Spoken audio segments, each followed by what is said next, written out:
There's a fire that burns inside. It's an instinct that never lies. The target's tattooed between our eyes.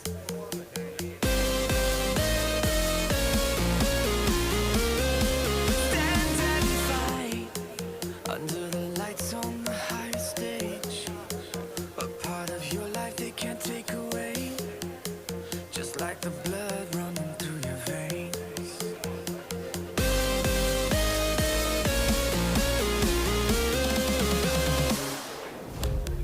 Everyone's watching through your eyes. There's only two options, win or die. Win or die. Win or die.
Just like the street lights lit this town, like a fire in a blaze, gotta burn it down. Can't be afraid to leave this out. We got this far, don't know how. I see danger in your eyes. They know we'll burn down the night. Coming just like the sunrise. You know that we're gonna let it away. Tonight, we're gonna let it away. Tonight, we're gonna let it away. Just like the sunrise, we're gonna let it away.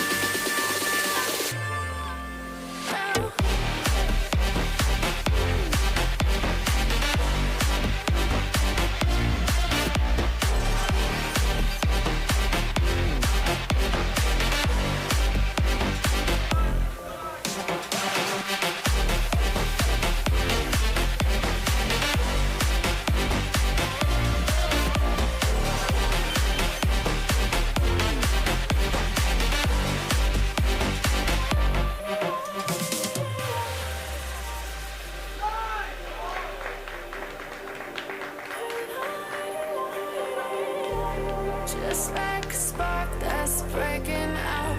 Can't make a stop, can't turn back now. We know that there's no room for doubt.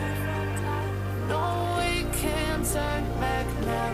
I see danger in your eyes. They know we'll burn down the night. Coming just like the sunrise. You know that we're gonna let it away.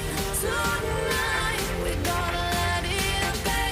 Tonight, we're gonna let it away. Just like the sunrise, we're gonna let it away.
별거 아니란 말은 그딴 게 뭐냐는 너의 말은 시간 낭비하지 말라는 말은 Stop it 보여줘 너의 carry 무리를 지어 계속해 이어 전설의 기어 때가워지 언제까지 비워 너의 자리 채워 내 순간 잊은 적이 없지 I'm no liar 잠시 떠나왔지만 yeah we on the fire 무리를 지어 계속해 이어 전설의 기어 때가와지 언제까지 비워 너의 자리 채워 내 순간 잊은 적이 없지 I'm no liar 잠시 떠나왔지만 yeah 보여줘 너의 carry 준비한 이 rising road 지금이 너의 season ho 새로 태어나 보여줘 너의 carry 준비한 이 rising road 지금이 너의 season ho 새로 태어나 싸우봐 너만의 전설 왜 무너져 좀 하지마 걱정 차임 벌어져 조금씩 점점 불태우는 것이 나만의 적성 시작해져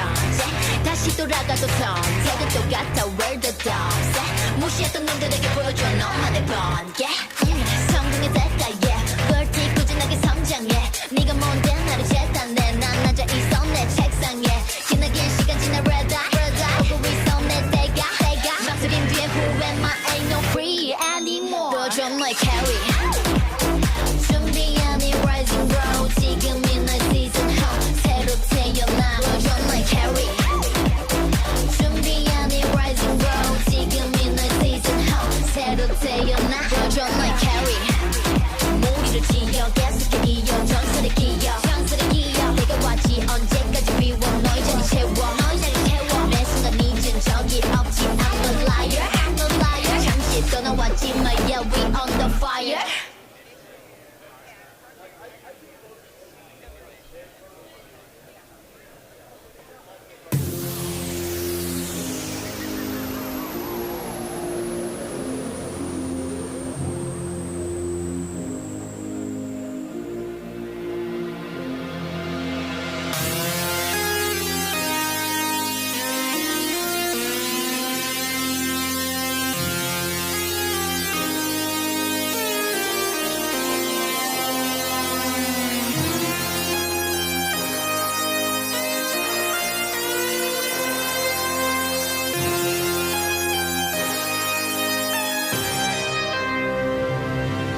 what you think. Live for you, rest in peace. Bless. Let's go, let's go, let's up. One time, go get it, it's yours. Let's shine, come on. Yeah, let's go. Raise up, that's right. Roll with it, it's yours. Let's shine, come on. 'Cause we warriors. Yeah, we warriors. 'Cause we warriors. 'Cause we warriors.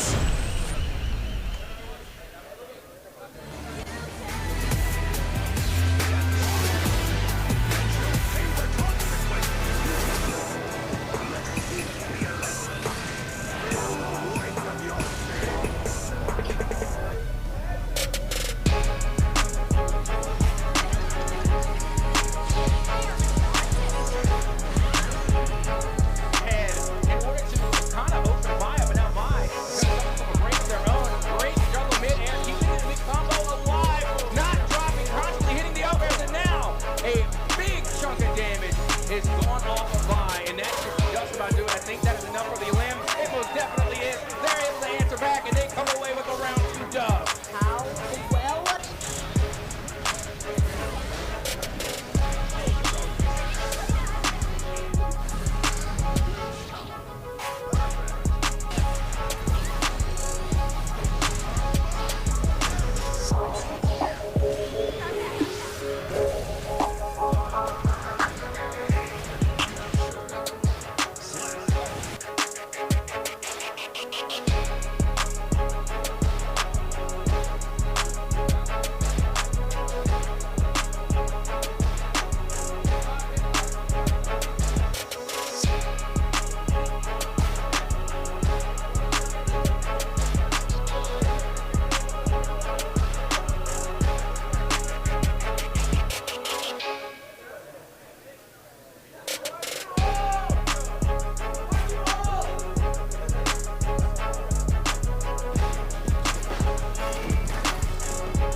I hope y'all are having a grand time because we are approaching our grand finale here for the Texas Esports State Championship.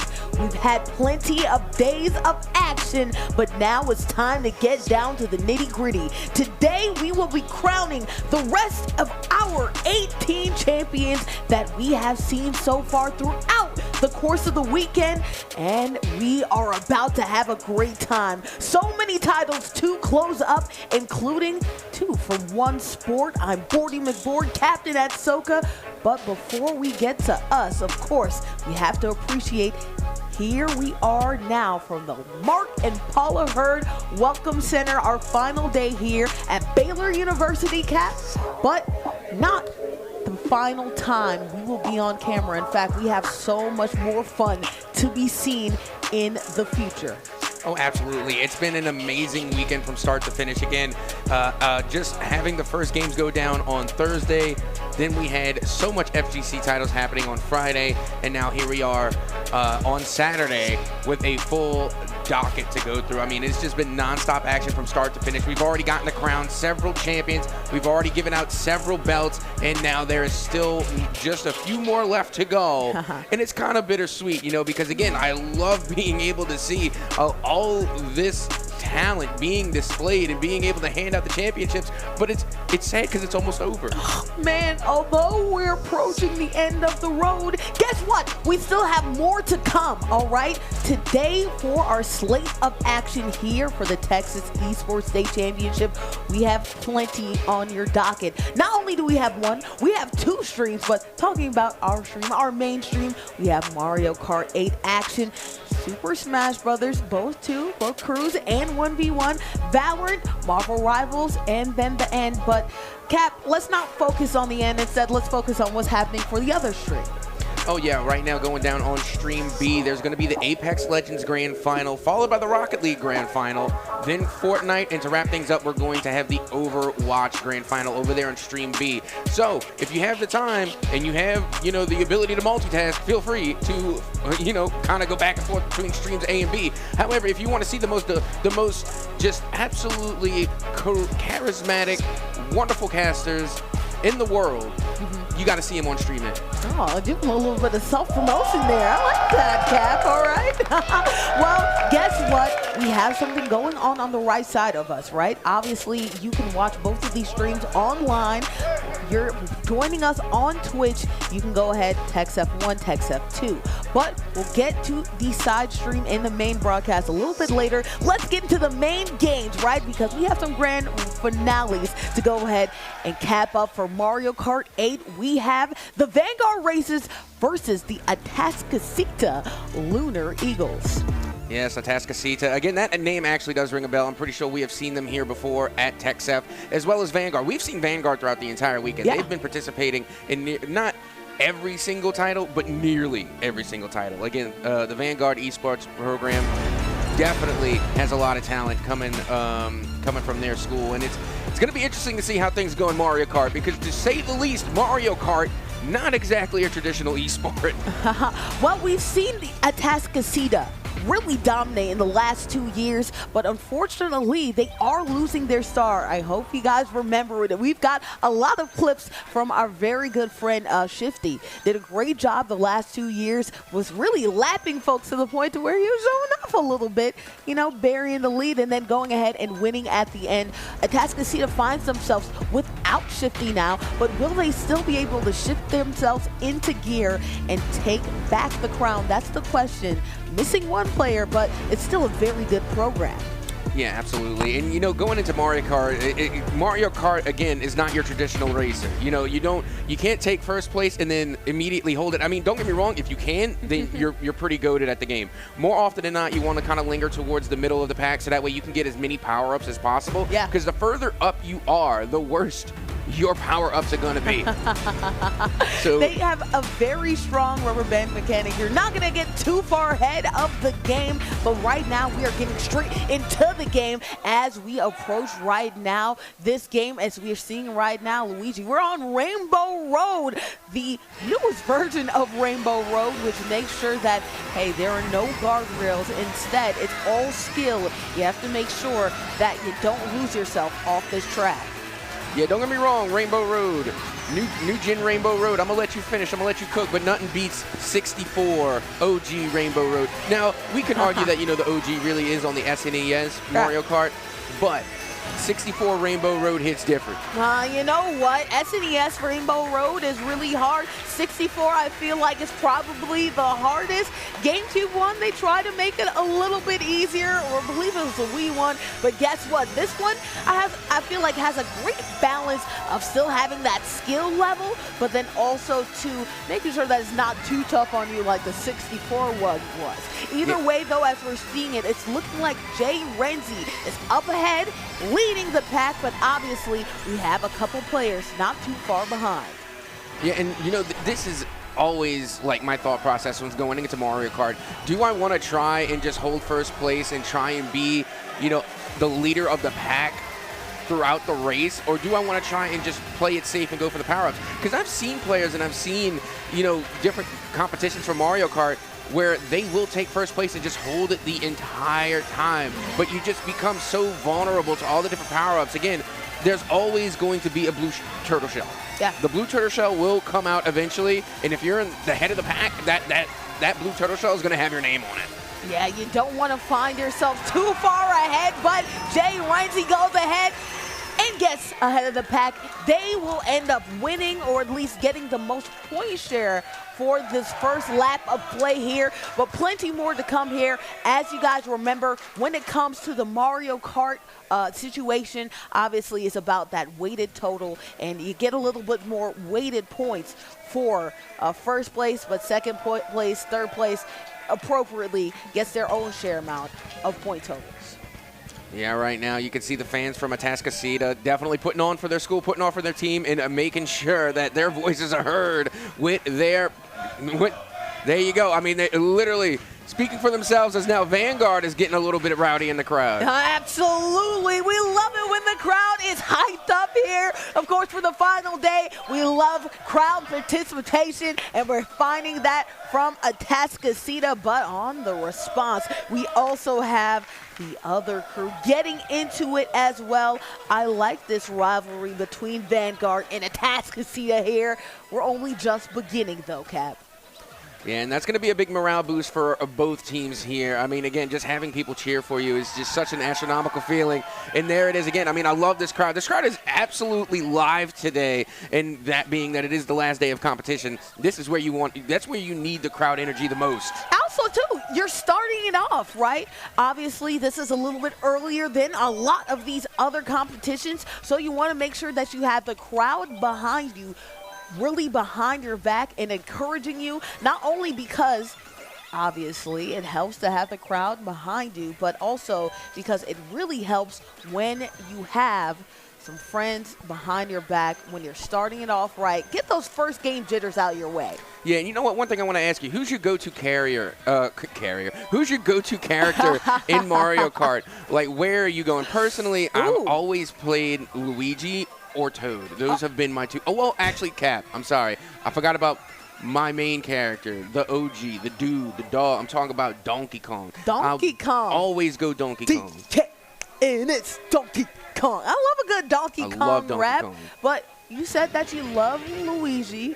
I love Waluigi, okay? So a little bit of yin and yang going on right here. We are going to the perspective of your good friend Luigi, as we are seeing Destiny Forever started off right. Of course, that first boost does matter, especially in a game like this.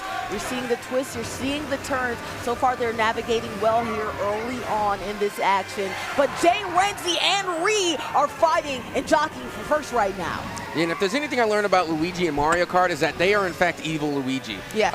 Again, there's an entire meme around it of them just absolutely annihilating someone with a red turtle shell, which we just saw the evil Luigi here on day 3 of the TexF Undisputed Esports State Championship. And you can hear the crowd already reacting to the lead being taken so far by the green Yoshi, because I need to elaborate. We have the entire color spectrum of Yoshis on play today. A lot of Yoshis, a lot of jockeying right now between Atascocita and also Vanguard, as you're seeing Vanguard actually get ahead of it. Literally, the name Vanguard being in first, representing his school so much that he went ahead and named himself that. But Jay Renzi not too far behind them as well. Pixel Star starting to lose some momentum due to those power-ups, but now we have star power activated by Lucas. And now when you're playing Team Mario Kart, again, it's not like, you're just playing for your own placement. It's a team effort. So you got to really ask yourself, how do you coordinate this as a team?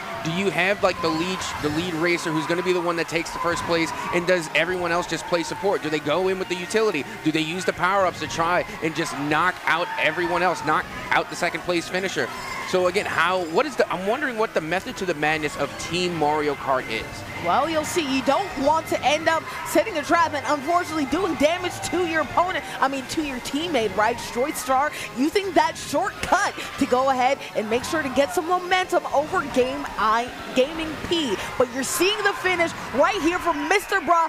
Vanguard goes ahead and wins this race. We'll see how the totals balance out after this. I was about to say, hold on. They may have gotten the first place there, but if you look at Atascocita, they had second, third, and fourth place. Yep. That is going to be a lot of points added up. So yes, they were able to take first place, but there was a lot of Atascocita there towards the end. And again, It's not about being able to finish first. It's about the accumulation of points Yes. for your entire team. That's what makes Team Mario Kart that much different. And you know what? That's the interesting thing about Atascocita this year. We were used to Shifty dominating so much and the rest of his crew getting second, third, fourth, that it kind of all really pointed the way of Atascocita. For this year, there's a little bit more balance. But one thing I love about Atascocita is even if they don't have that number one getter, they still have the rest of their team do well in these races. So the point total goes their way. We're going to the F-Zero map right now. Mr. Bruh getting an early start. Great boosties to start here. And you know, this is another interesting thing that I've been noticing here, watching these players go at it.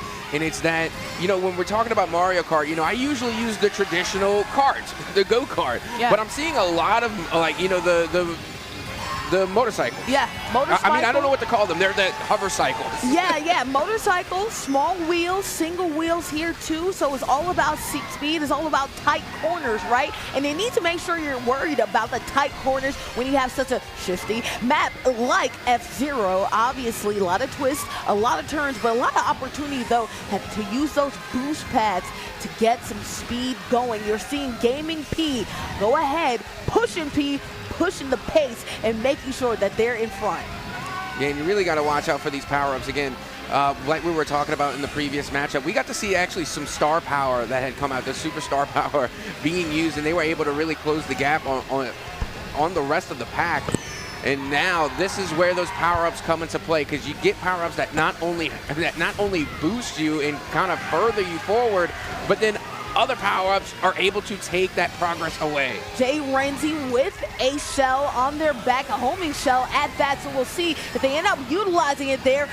Jockeying for position is its friend Ree, so does not need to utilize that red shell at least so far. Ree right now pushing the pack. You're seeing a comfortable lead right now for Atascocita, but the task is still in the hands of one Vanguard to come through and try to jockey himself for front. Pro not too far behind them. Good momentum for Vanguard here.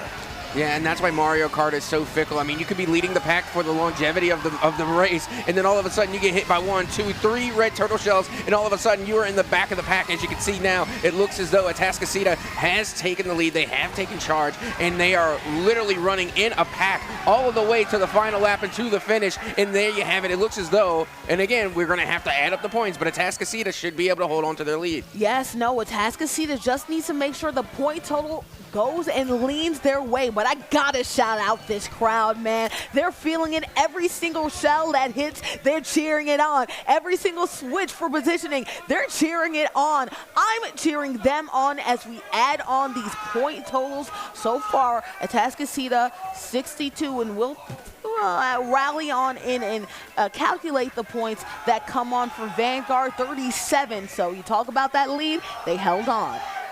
And so far, I mean, the crowd is just absolutely electric. And you got to keep in mind, there's Mario Kart going on stage, but we still have so many other games happening in the background as well. Absolutely. So this crowd has been absolutely live so far today for all of the different esports titles that we have. Again, there's so many games happening right now, and it's just really nice to see all the support really showing out here today, especially being that it is the last day. Peach's Castle coming on to the stage as we're seeing. It's always Jay Renzi, one of the things in front. You talked about that Piranha plant. Well, guess what? Not seeing it in this match, at least so far. We are seeing it on this course. Didn't end up getting any of the gamers, at least so far here. Star power activated for Short Star Fields apropos. And now continuing to move forward. They have the mushroom boost here, holding it around the corner, and now trying to find the advantage here. They're just going to hold on to the mushroom for now, but already we're on the second lap, and it feels like it just started. Yeah, not quite having 10 coins to their name. The more coins that you have, the faster that you go. Mr. Bro only has 2 right now. They've been running into too many obstacles. They've been having a rough time getting the speed. But talking about speed, Pixel Shard should find itself in better position, getting that star power. Maybe they'll be able to accumulate some more coins, which means they'll be able to go a little bit faster on such a windy course. Yeah, and right now, if you're Atascocita, you want to try and hold on to this lead that you have as they go into the last lap, because if you look at the points right now, Atascocita, keep in mind, they did not finish first in that first game, but they were able to take it in the second, and their accumulation of points has gotten them so far at least a 7-point lead. So that's what they're looking to hold on to. We still got plenty of races left to go. Still plenty to go right here. Lap 3 of 3, and not a lot more left to go on this particular map, right? But you do see Jay Renzi almost having, I was about to shout out their 10 coins. They were really managing it well until Ree came into the table. Ree going ahead and making sure that they're in front. Atascocita getting the first 2 positions, and it looks like it will stay. Yeah, I'll be honest. Again, if I'm seeing things correctly, it looked like Atascocita absolutely cooked that round. Well, I mean, they were able to take first, they took second, and now they're able to come in with the 4th place finish as well. When you get that point total, that is going to add up astronomically, and there it is. Atascocita absolutely popping off. You can hear the crowd right now. They know they are playing good. They know they are locked in, and the crowd knows it too. And the crowd is feeling hyped up. I love it when the crowd rallies around their players. We talked about the loss of Shifty, how that would affect Atascocita, but so far they are still in the top half of rankings when it comes to point totals. But even if they're not in the top half of point totals, Jay Renzi is still in first place, if not all the time, then in top 3 most of the time. That only helps their point totals as well. And you see, this is a stat that I wish that we kept in Mario Kart. I need to know how many bodies you're getting too. I need to know. I need to know how many. I need to know how many red turtle shells are hitting. I need to know how many green shells are hitting. I need to know how many. How much. You know what I mean? Like how many crashes you have caused. How destructive are you really, right? Exactly. I like What's your defensive enforcers. stats? Yes, your defensive stat. You know, defenses win championships. That's what I always heard. Right now, we're in New York. One thing I love about this map is that you have some ability to go on the side and get some boosties, but also you have to duck and dodge some of these cars that may be in your way. I like the fact that Short Star is hugging the interior of that track. They say when you're doing turns that you should always hug the interior because that's the shortest distance. Right now, Short Star playing the stats, playing this map very well. Yep, so far so good. As it looks as though Atascocita is going to be able to stay in the lead there, but hot on their trails, Vanguard trying to make their way back in. But you got to keep in mind, we're only halfway through. We've only gone through games 1 and 2. Well, now here in New York, we're moving even forward still, and it is a 20-point game. But that is still at least half of the races remaining to try and close the gap and make a comeback if you're Vanguard. Half of it to go, but still plenty of time. One thing I also want to point out about this map is in the shape of 8. I think that's so cute, by the way. This is not only a fun map in the shape, but also in the way that it is played. Either way, though, you're seeing it right here. A little bit of a switch, a role reversal. Vanguard has most of their players in front. Right now, some struggles happening for Atascocita, at least in this map. Yeah, that Luigi back there got absolutely bullied. I mean, it wasn't necessarily all their fault. They got into like an in-traffic collision. Right. Again, that's something that can happen to anyone on the highway. That's what makes this map so difficult. Because unlike other maps, like, yes, there are obstacles, but this is literally getting stuck in bumper-to-bumper traffic.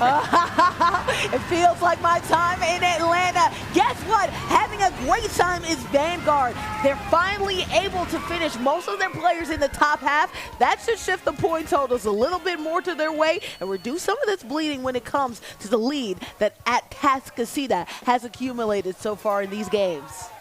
Yep, at the end of the day, this is what makes Mario Kart different in the team play, because you're not just worrying about your own placement. You could be getting first place for your team, but if the rest of your team isn't following suit, if they're not getting high placements, then that's just free points going the other way.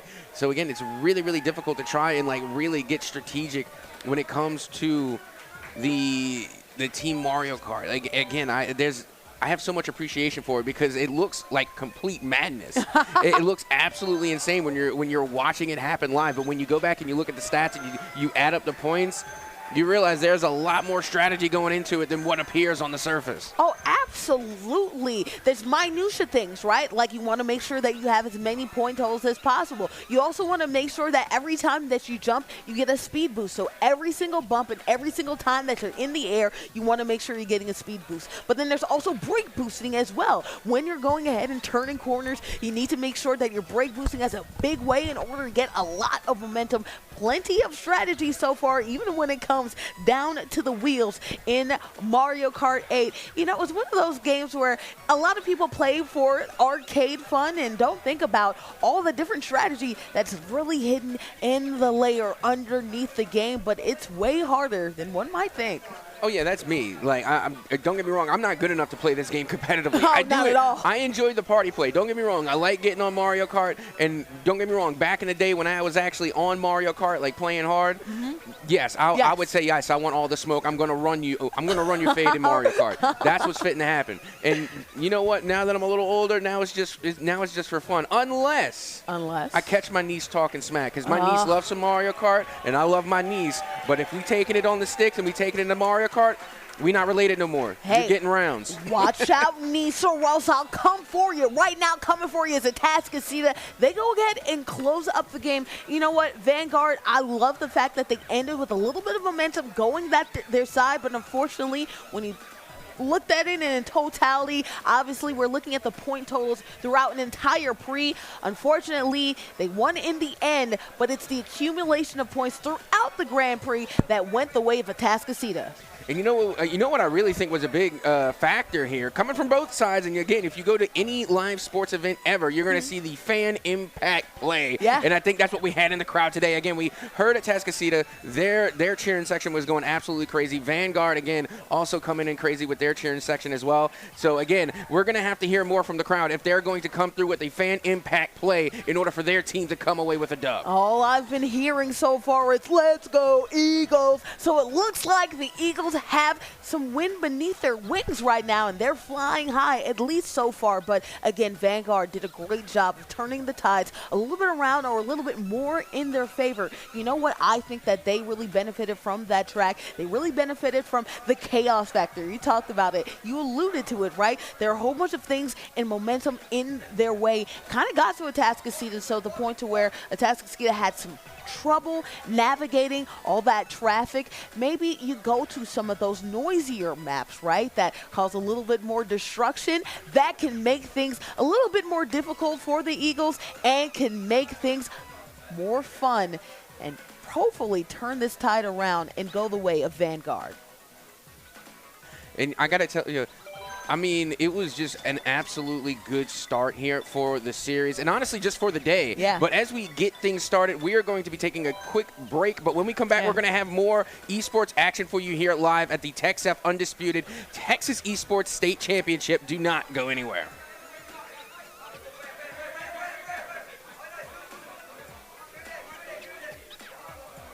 Oh, and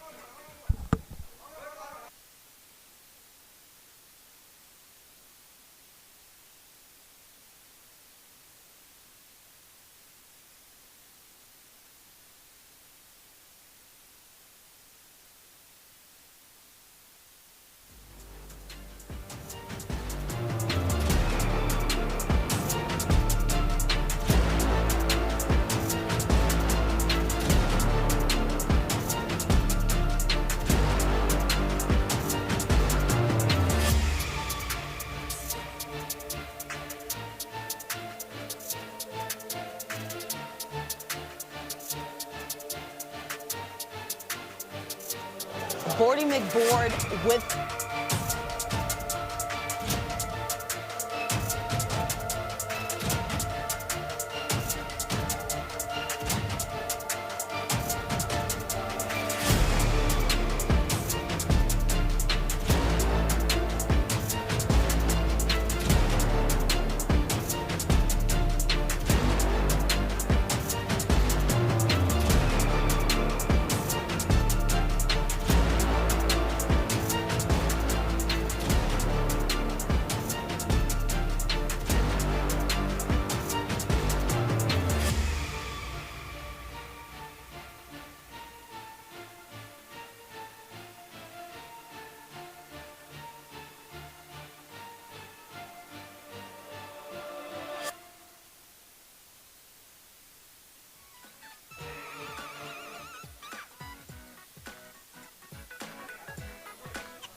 Back at it with some more Mario Kart 8 action. Atascocita has an early lead, but the Vanguard Racers are trying to come back, won the last map of the Grand Prix.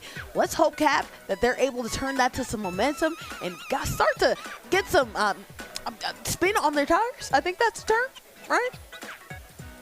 I think it is. Right now, I'm trying to do a Mario Kart hand sign, but because like the cameras are reversed, it's hard for me to make sure which way is it going to be facing. But still, Mario Kart hand sign would be pretty crucial. I'm not going to lie. If I could figure out which direction I'm going, I'll be able to throw up the chops. But in the meantime, we've already seen a great first game coming from Atascocita. They're able to take game number 1 in this BO5, and that's the thing about this entire weekend. Maybe not the entire weekend, but for the longevity of it.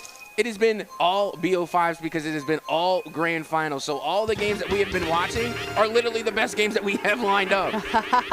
Only cinema here for the final day, and now we are in icy conditions. A little bit more slip, a little bit more slide, but great boost from everybody right here. We're getting hot. Unfortunately, though, as we're seeing this this player in Gaming P, unfortunately, does not end up with any weapons so far here or power-up here in this matchup. We'll see if that ends up working in their disservice. Well, here we go. Game number 2 officially underway. Game number 1 going to Atascocita. We have established this, but I want to go looking back at the points. It was 84-72. There was a moment where it was a 20-point deficit. So good on Vanguard to be able to close the gap. And now that they're a little warmed up, I can kind of sense that as we get down the scorecard, that score is just going to keep getting smaller, and the deficit is going to keep getting smaller and smaller and smaller. I love the close margins, right? I would love it if a photo finish, not only in some of these games, but also in the matchups as well in the point totals, because as we talked about, conditions, the group wins, right? It's not only about just winning first, it's also about making sure the rest of your team finishes in second, in third, in fourth, etc., right? Right now, Reed has done a great job being in first place for a lot of these maps. If not first in top 3, Reed doing a good job going underwater in this map. Very surprised. For the most part, I thought it would be ideal to stay at the top, but it makes sense that down low makes a lot of difference too, because there are a lot of those jump wraps. I talked about it. A lot of good jump boosts you can take advantage of down there. Yeah, so far so good. Again, it looks like as though Atascocita is going to be taking the lead yet again. Again, they got 2 of their Yoshis out front, yellow and green. Okay, again, we have the full color spectrum of Yoshis out in play today. Green shell, not going to be able to land. Oh, but there's a Bullet Bill now in play. You have got to watch out for Bullet Bill. Bullet Bill is great for Atascocita, so they don't end up getting 0 points right here too. But luckily for them, Reed finishes in first either way, so it's the have and have-nots, right? Atascocita has a winner in first place, but probably has somebody all the way in last and short star. So a little balance, like everything in life. Either way, though, Reed takes advantage of the point totals. Reed in first. Jay Frenzy not too far behind them. I feel like that's a good point total that leans the way of Atascocita. Yeah, and I'm going to be honest right now. I feel like that Yoshi cap right there gives you at least plus 10 on, you know, like speed. It has to have some type of buff with it. I'm thinking maybe that, you know, it could possibly even give you a little bit extra torque, you know, maybe a little bit, you know, like aerodynamics. That Yoshi cap has got to give something. Plus 2 boost speed, you know, or plus 2 aura, right? You have to get something when you wear a cap like that, especially when you're controlling Yoshi in itself, right? But right now we are going to another track as we're loading on in here. Ree in the front, obviously winning the last matchup. They're in the front right now, but obviously things can change as we head to a map that is a little bit more intense. Straightforward, but a lot of jumps, which, you know, can have not only the power of flying, but then also some of these players flying as well, quite literally. Yeah, this Yoshi player is a lot braver than I try to avoid the grass at all costs, but because of instances like this, you end up having the bunny hop out of the grass, you slow down almost to a screeching halt. So again, any player that can navigate the grass successfully, they have my respect. Yeah, unfortunately, Lucas is going to have to ask or hope for a Bullet Bill in order to get back into position. Gaming Pete really utilizing that technique that you talked about, right? Obviously, you have the bunny hop in the grass in order to get through the grass, but you can also bunny hop over the grass and take an effective shortcut. So we'll see if you see players start to lean on that a little bit more. Destiny Forever in the middle of the black, not too far behind Ree, but just far enough to unfortunately get the brunt of the blue shell. And I told you the blue shell was going to come out. It's inevitable. There is always a blue shell that is going to be making its way back around, and now Atascocita taking advantage of these power-ups, and that's why I was questioning the method of the madness. You have your front runner, sure, but do you deliberately stay back to play support and get those big blue turtle shell power-ups? What is the play?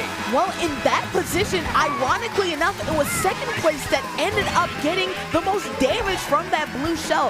Right now, you see Rhea is so far ahead. They got blue shells, but they were still able to recover and finish at top. Well, Lucas, I should say. Meanwhile, Destiny Forever went all the way in basically the back. So unfortunately, the have and have-nots, you're seeing it right here. Atascocita holding on and still ahead. That was literally a perfect run for Atascocita. Absolutely unbelievable. Every single one of their players finished in the top 4. That is going to be a massive amount of points. And you look at it now, they have more than doubled the points of their opponents. Absolutely insane. This team is locked in. And again, it's got to be the Yoshi Cap. That has got to be plus 10 in acceleration. Hey, that's got to be Jay Renzi. That's got to be Jay Renzi. It's got to. If it's not, I'm gonna feel dumb. Hey, it's at least plus 6-7. I saw that. I saw that 6-7. Nope, I saw that not orb farming right there on stage. The eyes of the caster sees all. Right now, Lucas saw a win the last time. We're going to Animal Crossing map. A lot of bumps. Very interesting in the middle, especially once you get to that first turn right there. A lot to navigate. Those trees can cause a lot of damage. I gotta tell you, I need someone to believe in me as much as this crowd believes in their teams. Yeah. Like, that support is unreal. I love to see it. I love to hear it. Again, this crowd is amazing today. You know, you thought that we'd be seeing a lot of support in maybe Overwatch on the side stage, maybe in Marvel Rivals on the main stage a little bit later. But no, we're seeing support from these fans right now. They are giving it their all, just like Atascocita is giving it their all when it comes to this map. And you know what this reminds me? Because I saw a little bit of a beach there to start things off here in Animal Crossing, but I do have to say I definitely missed the beach map in Mario Kart 64. The beach map was definitely one of my favorites because they had so many secret passageways. You can cut through the caves. I'm pretty sure there was a part where you can actually jump over your opponent. Yeah. So yes, this type of style map, I need a little bit more tropical theme in my Mario Kart. I hope we get to see a beach map at some point today. Yeah, you know what they say? They say that life is a ocean, right?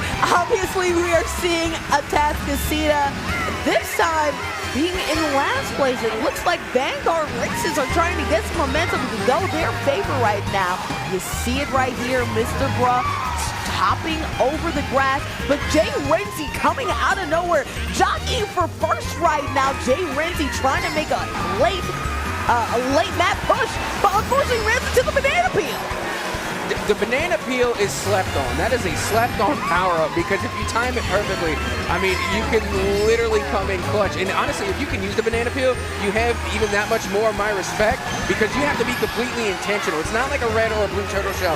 You have to place it intentionally. You have to be concise. You have to be accurate. But now we are seeing a resurgence from Vanguard as they managed to finish very cleanly in that last race. Yeah, keeping it P. They did a great job of finishing, what was it, first, third, fourth, and fifth. But unfortunately for them, the point total still doesn't work their way. Atascocita built such a lead in the previous 2 games that they still have a lot more to come, especially in this last race. You wonder how Vanguard is going to play it because I don't know if it's mathematically possible for them to end up winning this one, Cap.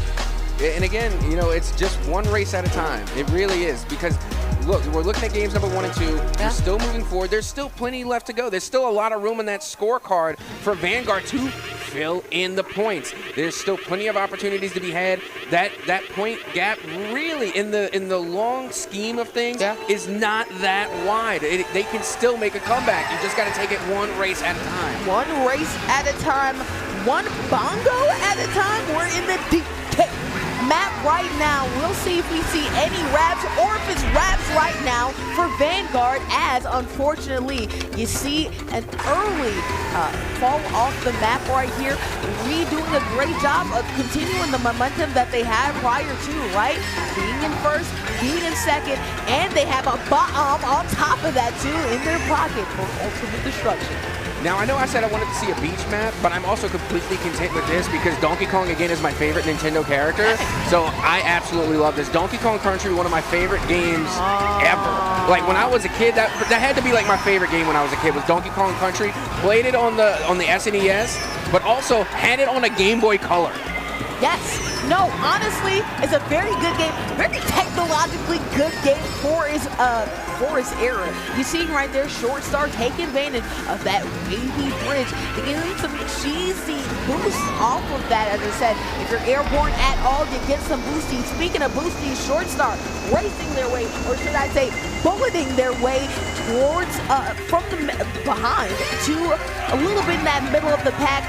Though, they don't care about the middle of the pack. They have been ahead most of this map, and it looks like they're probably going to keep on to that. And they're going to keep on to this banana peel as well. You have to watch out. That is a dastardly banana. Do not let the smile fool you. That banana will send you straight to the back of the pack if you're not careful. As now they throw the banana forward, and we are going into the third and final lap as the blue shell hits right as this green Yoshi crosses the line. Not only does the blue shell cause some destruction, and then you get another set of destruction again. The consecutive shells right there ruining the momentum when it comes to but then you also lose some of those coins. And those coins help you when it comes to the speed factor. So for Pixel Shard and crew, they're going to need more because Vanguard can gain some momentum. But when you talk about the math, maybe it's not so bad for Atascocita. Yeah, at this point, it is now a battle of the fans right now. You can hear it going on. You got one half saying, let's go Vanguard, the other, let's go Eagles. They are literally battling it out against each other right now. And so, yes, the fan impact plays are here today. I'm rooting for the Vanguard Eagles, okay? I'm playing both sides. I will Vanguard say. Eagles. But Vanguard going ahead and coming in first place. It's Lucas that ends up, well, actually coming in second. It's still Ree and Pixel Shard ahead of the game. And honestly, if you look at the numbers in totality, it's still going the way of Atascocita. Yep, and as a matter of fact, it is. And what's really interesting is that I really like seeing all the players from Atascocita pop off. And clearly we have the IGL right here saying, we got one more to go. We have one more race. Time to lock in. Let's get the dub. As again, this is a BO5. So if they're able to take 3 games, they're going to be able to take the dub. Yes, one more set of pre-action to go. That means 4 more races. But the way Atascocita has been playing, I really feel like they only need 2 races in order to come ahead of this Vanguard crew, considering the fact that so much of their team is able to finish in the top half of standings. The math is mathing towards them, and we'll see if we can get it 3 times in a row. Look at Atascocita's crowd, man. Anytime they see any of their players there on camera, they're cheering them on. I love them, man. All right, only one more game for Atascocita, but you got to keep in mind not the bracket reset, but the flip reset is still in play. Vanguard, in order to make a comeback, will have to win at least 2 consecutive games to tie and 3 to win. Well, let's see what can happen as we are getting into our map. I believe this is a Legend of Zelda Breath of the Wild inspired map, as we're seeing right here. And Pirate action going on. You're seeing Lucas getting early coins, which is all good because, as I talked about, more boosties. But speaking of boosties, still finding a way to the top is Reed, jockeying for first place right here early on in this third set of Grand Prix action. Here we go. Atascocita has been locked in from race number 1, from lap number 1. They are looking to do things here and now to become the grand champions here from Mario Kart 8 as we continue on right now. Once again, Atascocita looks like they're leading the pack. Atascocita leading that pack. Pixel Shard right up there, and also Ree. Who else but them, right? They finished in first for a lot of these other maps and doing it again right here. Unfortunately for Pixel Shard, that POW action didn't end up hitting anybody, unfortunately for them. Either way, though, they have boosties, and now they have a Oni shell on top of that as well. Looks like they hit their target. Unfortunately, it looks like this PPH is hitting the wall there. It feels bad. Again, that's what makes Mario Kart, so difficult, because not only are you trying to avoid the danger from the other players, but there is so much happening on the map that is also looking to eliminate you. Yeah, you don't want to end up being squished, because if you do, bad things will happen right now. Taking advantage of all those shortcuts. What a well-timed boost right there from the mushrooms to go ahead and cut through the noise. Unfortunately for them, though, they will get booed up.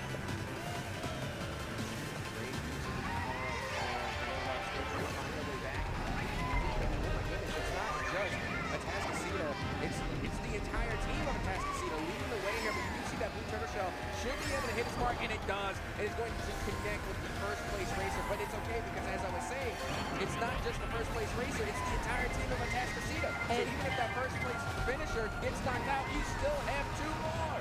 It helps to have power in numbers, and that's what happens here for the first game of the Grand Prix. Obviously, great early lead right here. When you have first, second, and third so far to end up, starting off right in this Grand Prix, I think they need just one more finish like that to basically almost mathematically make this hard or dang near impossible for Vanguard to come back. Yeah, definitely a tall order, especially with all the momentum that is going in their favor right now. I mean, they have been flawless throughout this entire series. Again, you look at the point disparity, and I was thinking it was going to get closer and closer and closer, but it's actually been getting further and further and further. Again, Atascocita has been feeling themselves. They have the momentum, and now they are just 100% locked in. And not to mention, I appreciate the communication. You can hear it on the stage. Yeah. Again, we saw our in-game leader saying one more, one more, one more. So I like teams that talk it up. I like teams that communicate. And it looks like Atascocita definitely has some good synergy going their way. Coconut Mall is always a fun time in things. Actually, it's not Coconut Mall. I made a mistake right there. This is actually Times Square. This is actually a subway map. So very fun and very. When you talk about that navigation right through traffic, you have to not only navigate through traffic in some of these maps, you have to literally dodge terrain. So that's what we're seeing here. Flood doing a great job coming around this corner. Destiny Forever also in the mix as well. It looks like they're quite condensed when it comes to these players. So far, nobody leading the pack very obviously until he comes into the picture.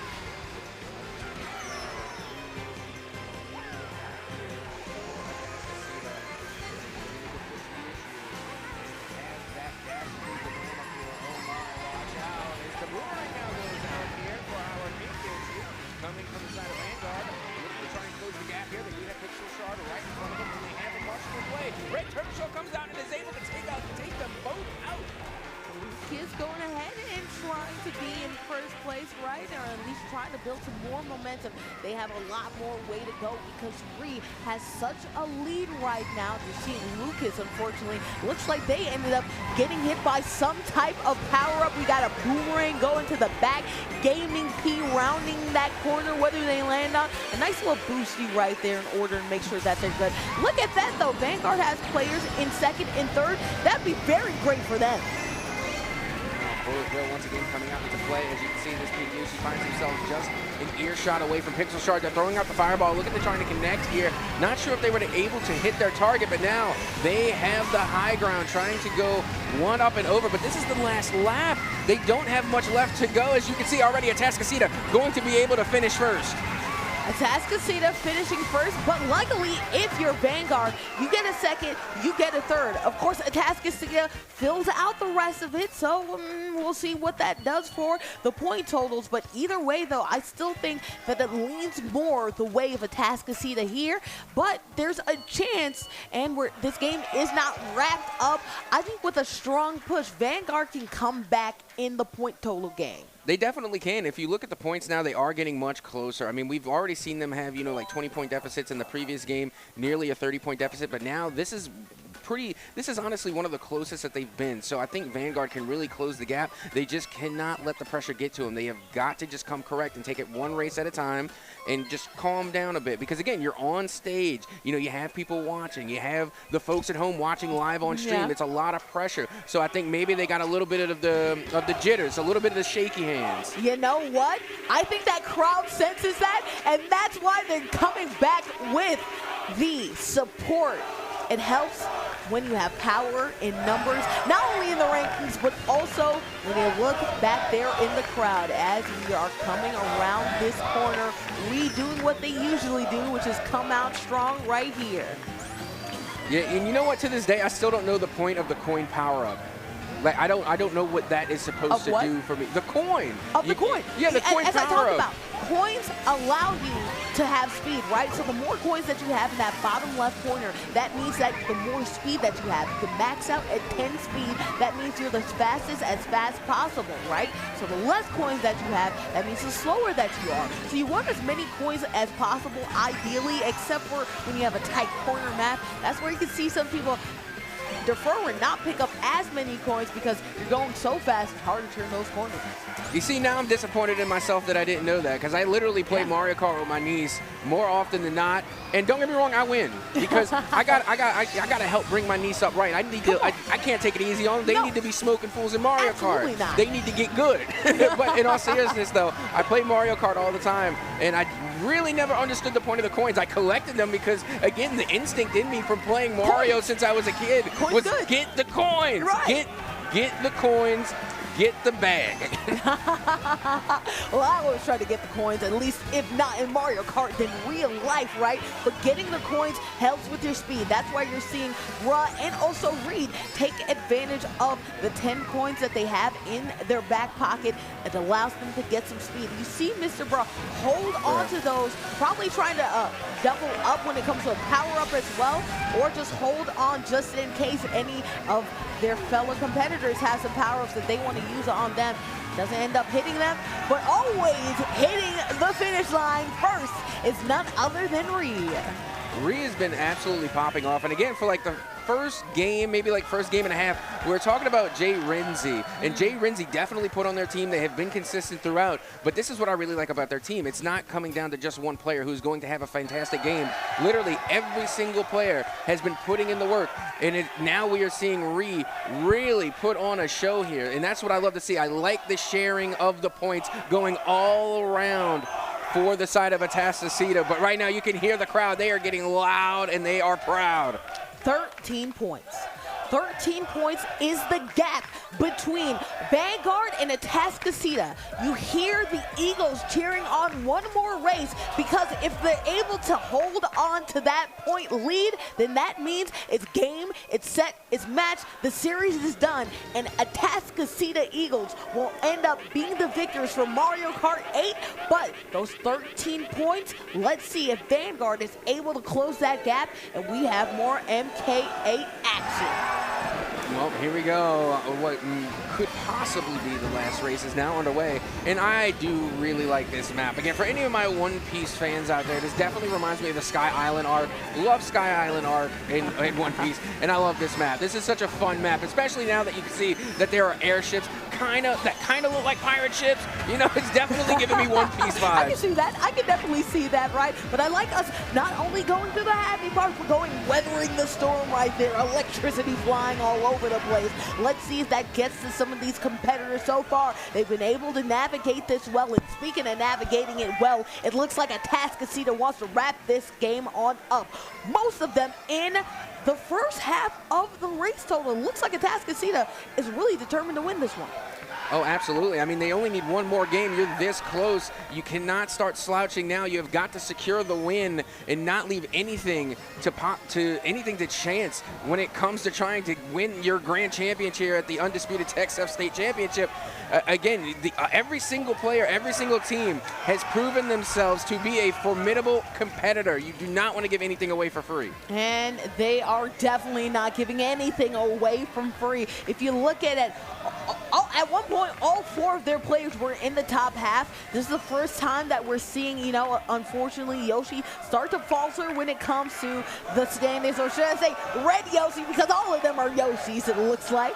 But Vanguard, unfortunately for them, this last second push in our final map, I don't think they'll be able to do it, Cap. Now there's only 1 lap remaining. Again, thanks to the crowd, they were able to remind us there is, in fact, 1 lap remaining. Atascocita, again, very much in charge of this race here. You can see there's at least 3 of the Atascocita teammates up there and in the lead. If they are able to secure that, I think it's safe to say that they're going to be able to take the dub. As now you can see Pixel Shard trying to salvage something here, but look, the finish line is right around the corner. I don't know if there's anything left to do, Bordy. I think this might just wrap it up, as they will cross the finish line, and once again, it is Ree who takes first place. It didn't even look like Ree wanted to cross the finish line initially. It looks like they wanted to get into that shifty mindset, right? Doing none other than flaunting it, because they know that they just walked away with the final game of the Grand Prix and the final game of this series. Congratulations, Atascocita! You are our Mario Kart 8 Grand Champions. There you have it. My goodness, look at that. I mean, they 100% deserved it. They had to earn their spot on the main stage, and now let the pop-offs begin. And they have the Letterman jackets, too. I mean, they came prepared, they came correct, and they came to play, and now they are your Mario Kart 8 Grand Champions. She is her. She is me. Hyped up, flaunting it, because they got it like that. I love to see the energy. I like to talk that smack, and guess what? She not only walked it, she's talking it right now. Dubs in the chat. Congrats to Atascocita, man. What dominance, not only when it comes to the game, but when it comes to the crowd and when it comes to the showboat as well. You gotta love the pop-offs. That's one thing about esports that I love, is the pop-offs. And what's funny is that you normally see it in games like Call of Duty, you'll see it in Marvel Rivals, you'll see it in the FGC for sure. I mean, my goodness, but seeing it in Mario Kart 8, seeing the pop-off in Mario Kart 8 hits a little different. Well, we'll see what happens, as again, we're seeing the 3-0. Them clothing, man, I'm telling you, bro, she's her. I like this. I like this energy, especially too, we talked about it. Shifty provided some fun for all of us. But you know what? That Atascocita showmanship, it never dies. It just lives on, right? Of course, we have to go through the highlights to show off just exactly what Atascocita did. You know what? They walked it. They're talking it right now. Oh, they're talking a lot right now. They're talking a lot right now. Talking a whole lot right now. But guess what? They earned it with some of these highlights that we're about to see. They were driving all over the place, really enjoying themselves. Again, they just played phenomenal. Again, it was a big team effort, really just to come through and get the dub. And like I was saying, there was method to the madness. You did have a couple of players that were kind of like, you know, holding themselves back throughout the middle, you know, towards the end of lap number 1, and then maybe like the beginning of lap number 2, where they were kind of holding back a little so they can get those power-ups and then really take charge. And they let Ree spearhead the way and kind of make the pave the way for the rest of their team to finish in high positions. But with that being said, we do have an interview with the grand final winners on stage. So Zipmaster Flex, take it away.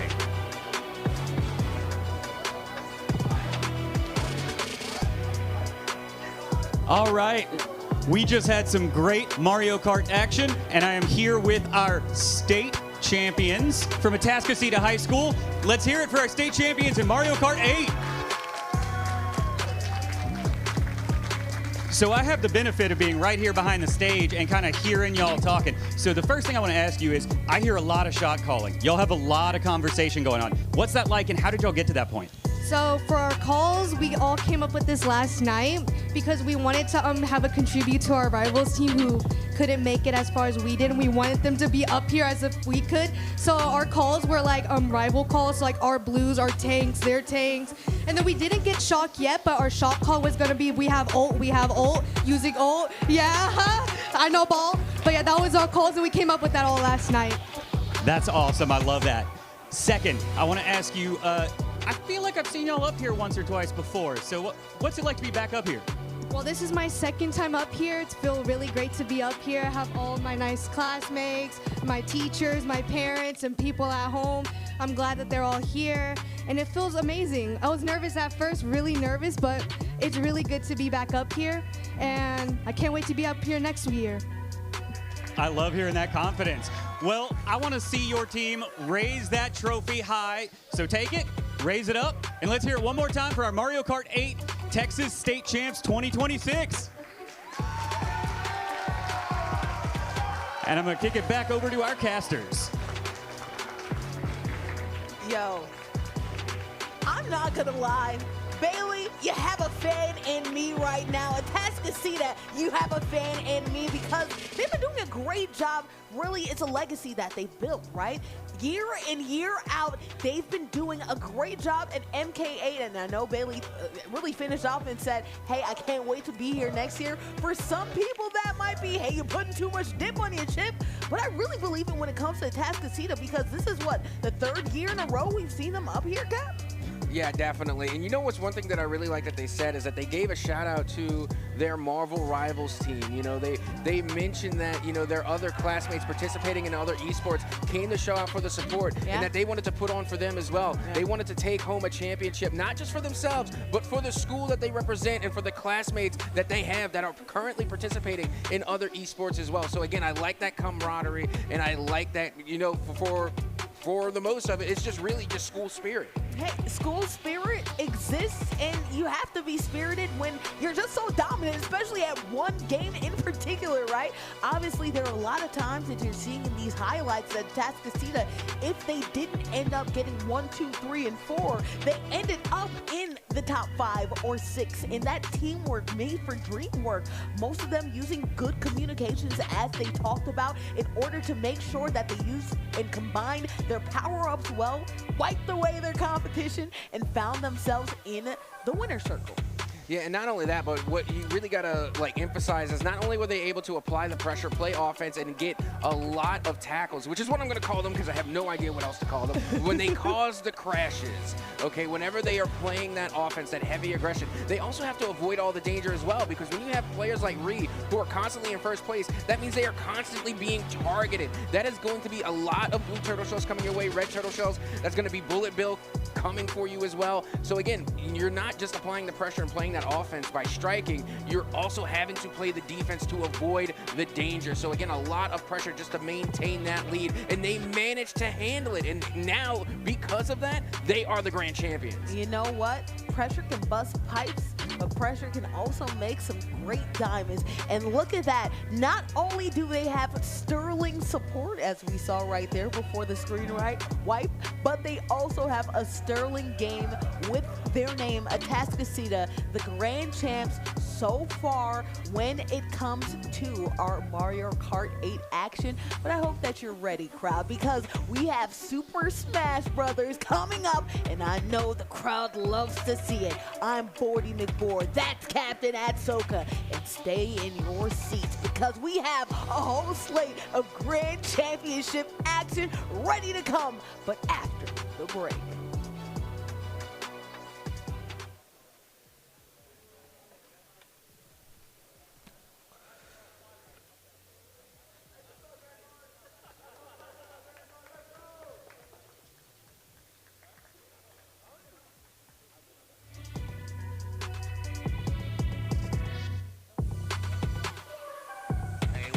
Guys, we have SideTech's own Travis. How you doing, Travis? Good. Doing good, right on. So, you guys just had some players up there on the stage? We did, yes. We did. We love that game, dude. For the finals? Yeah, it felt good. It felt good. I think we also got third place and maybe a few other kids in there. But we're just a fighting game school. We love fighting games. I want to say we probably have the biggest program, most successful program, I guess in the nation, if you think about it, because we won nationals for Street Fighter as well. So we just have a huge fighting game love, the background. Yeah, we just have a lot of fun with it. State that again. You said you won nationals? Oh, yeah.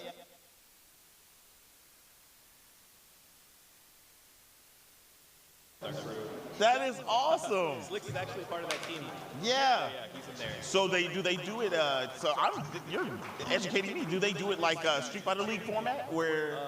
Yeah, it's teams of 3, and then we throw them in like Pokemon, and they battle, and That's awesome. I did not know that. So you had Capcom Man, Slicks, and Poro Champ. Poro. I remember. Yeah, that's so cool. That is so cool. God Squad. I love that. So out of all the other games, so you have, obviously you have a player that's going to be playing in Street Fighter. You had the two that were on the grand stage for 2SKO. What else are you guys? We got Amethyst in grand finals for Guilty Gear as well. What do we love at our school? We love Street Fighter. Not really Tekken, I'm not gonna lie. We don't really play Grand Blue either, but really the big titles. You know, we play the big ones. Yeah. No Tekken. Do you like Tekken yourself? Honestly, I do like Tekken. I stopped playing. Right, I'm a filthy king player, but I had my fun with it. I just too many games to play. You know, we also have Marvel Rivals. We're expecting to go far as well, so it's like a lot of my time I don't really have. You know, so. Do you practice with the kids? Are you good? Yeah, I used to travel all over the U.S. for fighting games back in the day. I was a top Injustice player, the first one. I played Aquaman, a top tier. I swear I know you. Yeah. I was around back then. Oh, really? In the FGC, yeah. Yeah, I used to travel all over the U.S. A homie of mine, my best friend, Digit, his mom had connects in airlines, so we had like cheap tickets to fly everywhere. That's all. Yeah, what gamer tag did you go by? I try not to tell the kiddos, but you know, under wraps until now, I guess. But I'm sorry. Yeah. Kids, don't watch this. yeah. No, that's pretty cool, man. Okay, so you have your Marvel Rivals team that's still in. You have a player that's going to be playing in Guilty Gear, which is one of my favorite fighting games out. So I'm excited to see that one. Man, tell them a little bit more about your school, man. We're #1 in the U.S. for esports in general, actually, by USA Today. It's a huge passion project this past like 5 or 6 years. Our school loves esports. They actually support us and they consider us a sport. So we get like funding from that. So, you know, shout out to my principal, shout out to my superintendent at South Texas ISD. But yeah, we love esports there. I love that. Esports school, powerhouse. I love that. I remember first meeting you guys and hearing y'all's story of how they treat y'all's esports program. Yes, they love I mean, and it flourishes. That's why you guys are on the US Today's list, right? Yes. Now, you said, was it this year you guys were first or was it last year? It was, so every year they release like all time in the summer, and we got second. No, okay. We got first. I forget. Yeah, I feel like I saw first on one. Yeah, but we're not. Oh, I'm getting confused. My bad. I think in nationals we got second in the summer. I'm expecting for it to go back up this summer for first. But then the last season, the first season, we got first. There we go. There we go. Yeah. I mean, high ranking regardless. Yeah. Beautiful stuff. And I mean, I know you love what you do with that program. Yeah. You have it's a passion project for sure. Yeah, passion feels good. Yeah, I mean, so how often do you guys get to do stuff as a school outside of just tech stuff? What other stuff do you guys travel to? Honestly, this is kind of like our Super Bowl. We put all our eggs in this basket for sure. We, our principal knows about the trip ahead of time. He knows that we're probably going to qualify like a whole bunch of teams to go. So that's pretty much it. This is the first year. Apparently, this is a qualifier for nationals for Marvel Rivals in Florida. So as soon as that happens, I'm going to send a text to my boss and be like, hey, find that money for us, and let's go have some fun in Florida. You gotta love it. Yeah. He's a nice man. He treats us well. Hey, shout out to you. Speaking of shout outs, before we go, do you have anybody else you want to shout out from your school or your family? Colin Feltis. He was a very dear student of ours that passed away in October. And, these kids this year, they went through a lot. We were all very close to him, and it was rough seeing the kids, the aftermath of that. So shout out to Colin and his family. He would definitely want to be here. He would 100% be here, yeah. Completely understand. Well, my condolences to Colin and his family. Shout out SciTech, and we'll cut it right there, guys. Yeah. How did esports affect your career today? I mean, it's definitely built me up. I mean, I wouldn't be where I am right now. Esports has started off as more of a fun journey for me, playing with my friends, and then slowly but surely I've started realizing, well, I can maybe get somewhere with this. And now, I mean, I've won nationals. I have done things professionally with professional people and doing everything around it. So it's definitely built me into things that I couldn't even believe of whenever I was little playing. If you had to give any advice to people starting their esports journey, what would it be? My biggest thing I would say is focus on one specific game at a time, because a lot of people that I talk to, they're like, well, I have this game and this game, but I would definitely choose one game specifically and focus on that one. And then from there, think about how you're acting off camera, because how you act off camera will matter when you're on camera. So try to live your life in both ways the same. What's your favorite part or mechanic of Rocket League, and what is your least favorite part or mechanic of Rocket League? My favorite part would definitely be how you can play the game and it will not transfer to any other, but there's no other games that'll transfer to that one. Because I mean, that's what makes it very, very unique. Like, what games do you know that can then switch? And then, I mean, something I don't necessarily like about it, or a mechanic that I don't really like, I would say how small the competitive scene is for it professionally. Because professionally wise, there's about maybe 100 pro players in the whole scene that can make somewhat of a living off of it. So I would say players wise, it's a very small competitive scene. That's maybe the part that I don't really like the most. We're here with the former champion. In fact, they have it right here just so you see it. Go ahead and introduce yourself, Mr. Former Champion. Hello, I am Greg Lake. I am a Mega Man main for Smash Brothers. I come from San Antonio. Obviously, we did see some back-to-back winners earlier with Capcom, man. What's your feelings going into this tournament, or what your nerves are? Obviously, you're hoisting that belt. What do you feel trying to hoist another one? I'm a little worried.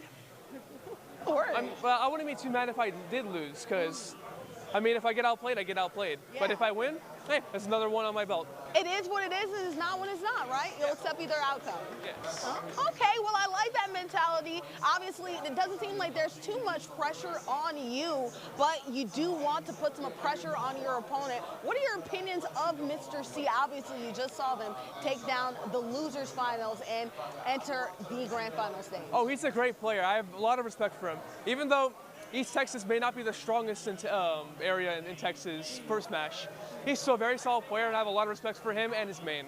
Okay, yeah, okay. Well, speaking of your main, right, what are the things that you've done and utilized and trained in the meantime in order to make sure that you can hopefully hoist another one of those belts? I'm going to watch over my my recordings already to see what I did wrong, see what I did right, and just go from there. Why did you bring your former trophy here today, and will you have it tomorrow for good luck?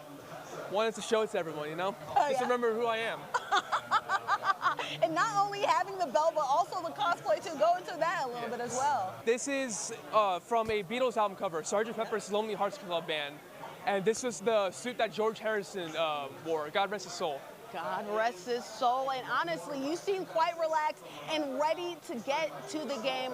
What is your mentality for tomorrow? Do you feel like you're a little bit nervous, or do you feel like, hey, whatever? I'm a little nervous, Yeah. but when I go into sets, I'm always wondering, what do I do to have an advantage on him? What can he do to have an advantage on me? And what do I do to avoid those disadvantages? And guess what? I think that you've done a great job of avoiding the disadvantages. We'll see how you do tomorrow. Any Hey, final welcome parting back. words, My name is especially Boardman leading Board, up and into right this- beside me is a pioneer in the HBCU esports game. Please, sir, introduce yourself. Christopher Turner, Southern University Esports Director.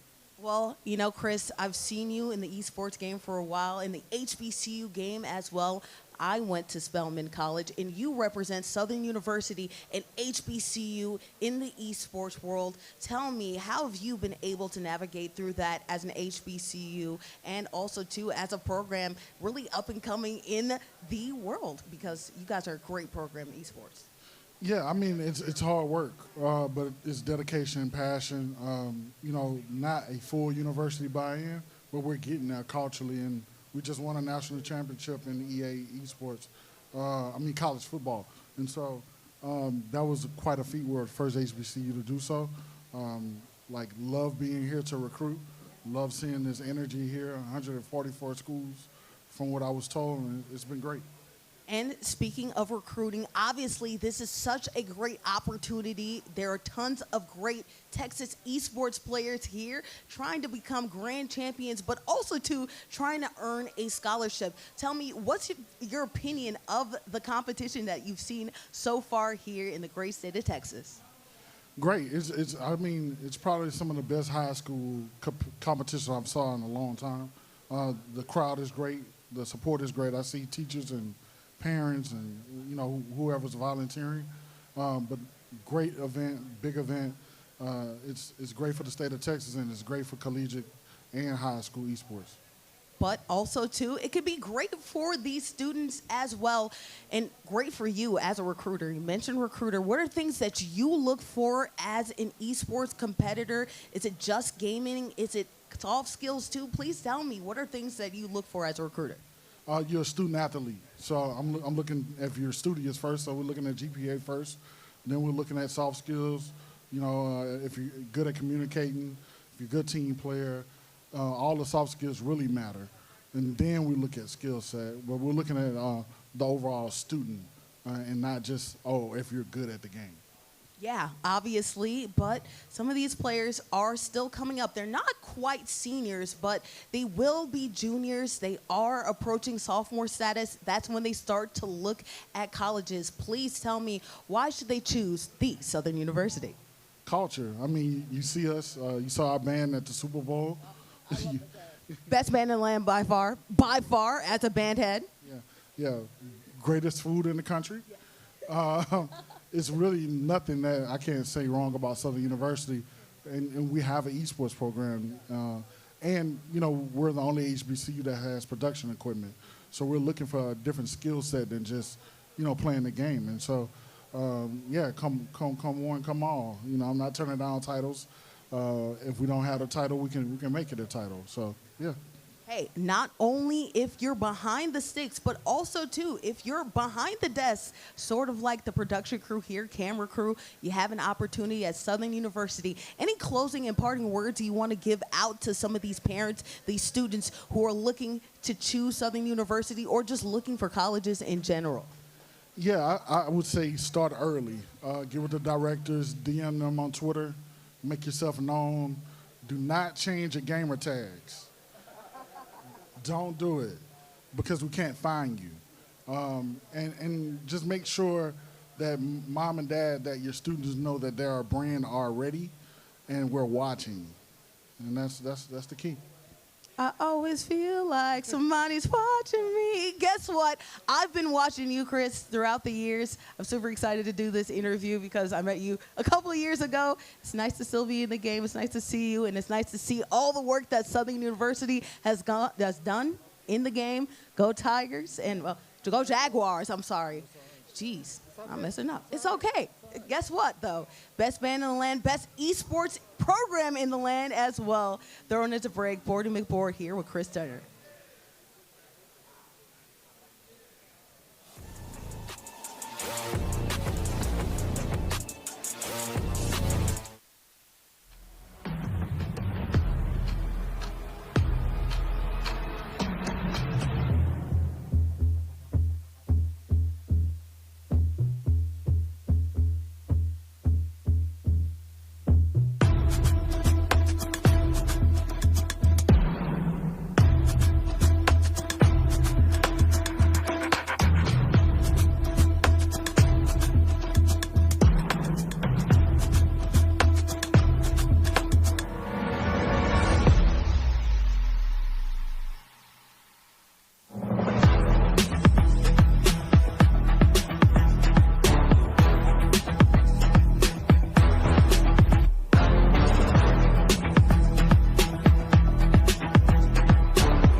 state. Just made an upset over Mr. Cheese, so you know we're feeling pretty good. We made 2 upsets in crew so far. I took 8 stocks and 7 stocks, so I'm feeling pretty good about today right now.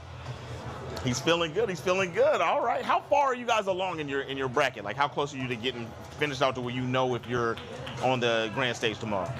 Right now we're playing for 4th. So I just played for 5th, beat them. We're playing for 4th. The winner of that will play Mr. C for 3rd. And the winner of that will go on to play against Greg Lake tomorrow in grands.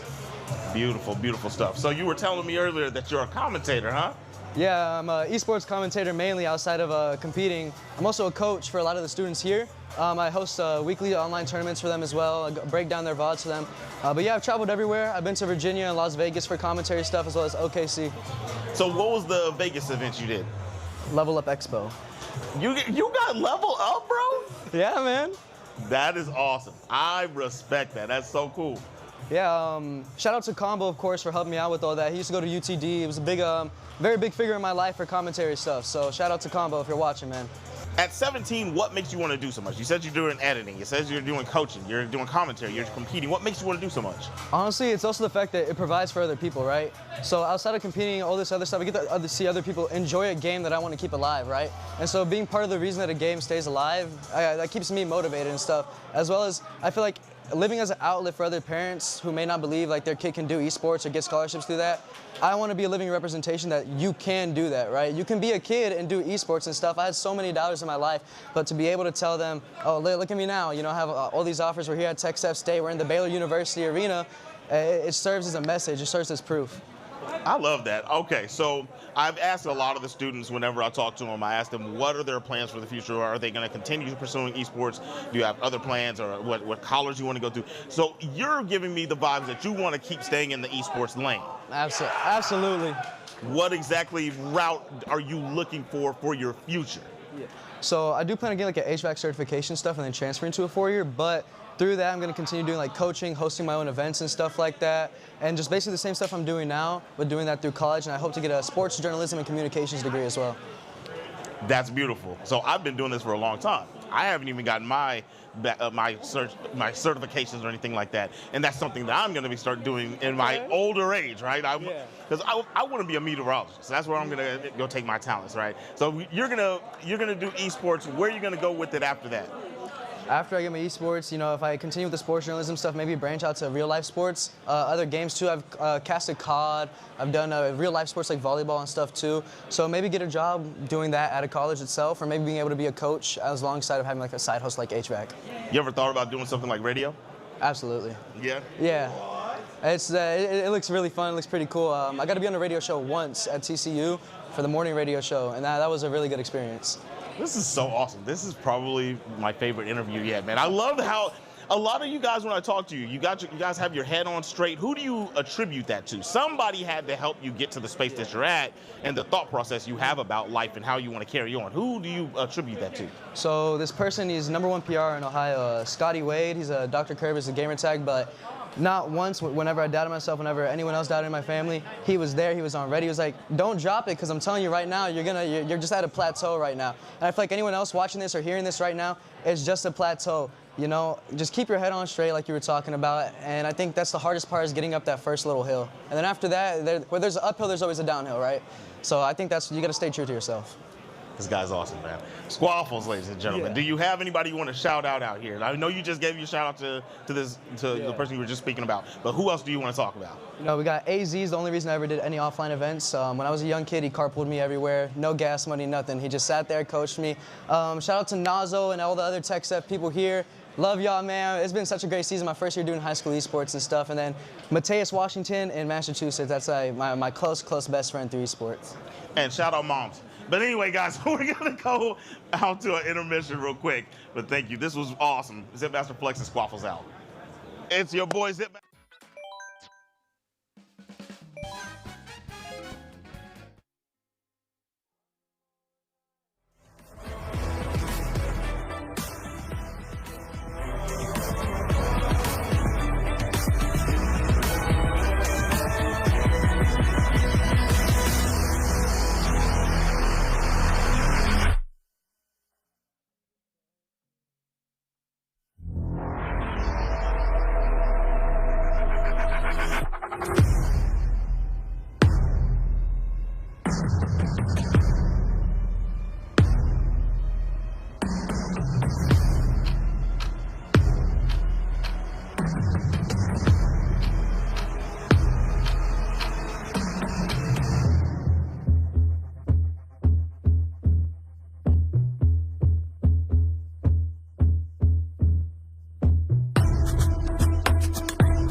Fight it out. Super Smash Brothers Brawl is happening. Well, Brawl, I should say. Ultimate is happening soon to an area next to you. I'm sorry, I was talking about fighting, brawling. They're going to be brawling it out in Ultimate really soon to an area next to you, but it's actually going to be in Cruise. Now, Cap, you're familiar with this crew game. Please explain how the crew absolutely. works. Okay, so now we're getting more into, my bread and butter, so to speak. Okay, we're going to be talking about Super Smash Bros. Ultimate. First up, we're going to be having the 3v3. This is going to be a 3v3 crew battle. So the way this is going to go is that each team is going to get 9 total stocks. That's 3 stocks per player. Now, the team that manages to hold on to their stocks is going to take the dub. And if you run out of stocks, you're going to take the L. So essentially, when you have your first 2 players in the game, they're going to compete, they're going to fight until somebody is out of stocks. All the remaining stocks that the winning player has gets carried over into the next match. Okay, so potentially one player from one team has the opportunity to wipe the entire team as long as they hold on to their stocks. So that's how these crew battles are going to go. And of course, afterwards, we're going to have the Super Smash Bros. Ultimate 1v1s. So still more Smash action even after this 3v3 crew battle. The question will be, will we have one of those opportunities, right? Especially in a grand finals, right? The competition that much harder, especially to stay with it. Westlake Varsity versus BLHS action. And we're starting off strong here. Speaking of brawling, we're going to see some brawling action with Min Min and Kazuya. Give me Kazuya. I want Kazuya all day. Again, we were talking about this yesterday during our FGC fights, but I just love characters that have command grab, and Kazuya has one of the coolest command grabs. Heaven's Gate, you love to see it. And not only that, but they hit like a truck. Oh my gosh. This is a character that it could be susceptible to Min Min because Min Min has a lot of range and they have a lot of reach. However, with Kazuya, if they are able to lock in and get a combo on you, they can very well 50 to even 80% you in one combo. They hit like an absolute truck. Yeah, and it's actually very hard to go against a Kazuya. Actually, sometimes you see them banned in tournaments just because they can be so OP. Obviously, not as much as when they first dropped. When they first dropped, they were untouchable. But as you're seeing it right here in the danger zone, and they have a lot of damage to their side. That means they output a lot of damage as well. But luckily for them, Min Min from the ARM series, guess what? They have hands, but they have strength with their hands as well. Already getting 1 stock down from Air Veil. Yeah, and this is what I was saying earlier, that Min Min can definitely be somewhat of a counterpick to Kazuya. But look how much damage they were able to do so quickly.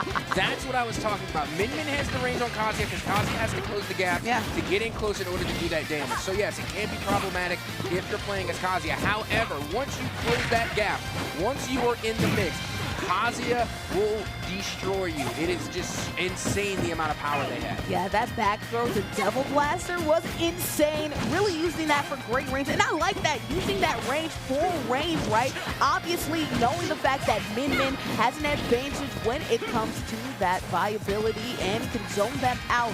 It's really a battle between to see how is Air Veil going to get close enough to really do significant damage. Great count, great pick, I would say, in order to make sure to I guess, mitigate the amount of damage intensity that one Kazuya can create.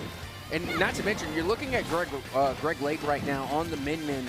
You're going to see them again. They are also qualified for the 1v1 finals as well. So Greg Lake, clearly a fantastic player to make their way here in crew battles all the way to the finals, but also doing it in the 1v1s as well. As you can see, that was the command grab I was talking about earlier. It looks so cool. It deals so much damage. And now we are going off stage to confirm the elim, but Min still holding on. Greg Lake able to recover, find himself back on stage, and then get the forward smash to get the second stock on Kazuya. No, great job right there, getting them out the park. There was a lot of edge guarding there from Kazuya, but a great job, trade for trade right there, making sure that they're out. Kazuya really taking advantage, wants to get that Devil Blaster going so that they can edge guard and get Min out of here. We'll see if that's a factor a little bit later, but either team down to their final stock. So we see how much this takes into play when it comes to the future crew battles, because if one of these stocks is gone, they carried it on to the next match. Oh, absolutely. And again, that's why it's like so pivotal in these crew battles to try and get your stock economy. Now, the way I like to consider it, though, is if you go 1 for 1, you have done your job. Yeah. You have done your job. You're given 3 stocks. Your expectation is to take 3. So as long as you're going into the next match with at least 1 stock, then you're good. You broke even. You know, it's that for our economy majors out there, that's ROI. It's your return on investment. We gave you 3. We want you to take 3. So as long as you're able to do that, you're in the gravy. You're in the gold. And now Min there was able to go the distance, and now they get the first game win, and they take 3 stocks off of their opponent. They're going to be moving on to the next round with at least 1 stock remaining. So right now, when you're looking at the point total, it's going to be that 7-6 spread. It's a 1-point lead right now. And you know what? I don't feel bad if I'm the opponent right now, because honestly, yes, we did trade a lot of stocks, but that's actually pretty good in a crew battle, right? Obviously, you would like to win the matchup, right? You would like to have that 1 stock remaining. You would like for that 1 player to not get out the race. Air Veil not going to be there for the future when it comes to this crew battle or this crew battle match. But at the same time, too, you're able to get 2 stocks down. It's only 6-7. 6-7. Don't even. I'm so sorry. I'm going to be immature when it comes to that. Come on. You know me. Regardless, though, I feel like it's a fair amount of trade, and you're hoping that one of your teammates could end up making the difference when it comes to that stock. I'm still trying to cope with 6-7. Again, I haven't. Look, again, it just reminds me of my niece. I love my niece. I love her so much. But I've heard 6-7 so many times already. Oh, gosh. Like, my goodness. You're scarred. Yeah, a little bit. You know, and you see, when I was a kid, I'm showing my age now. The only time we even talked about 6-7 was because 7, 8, 9. Yeah, no.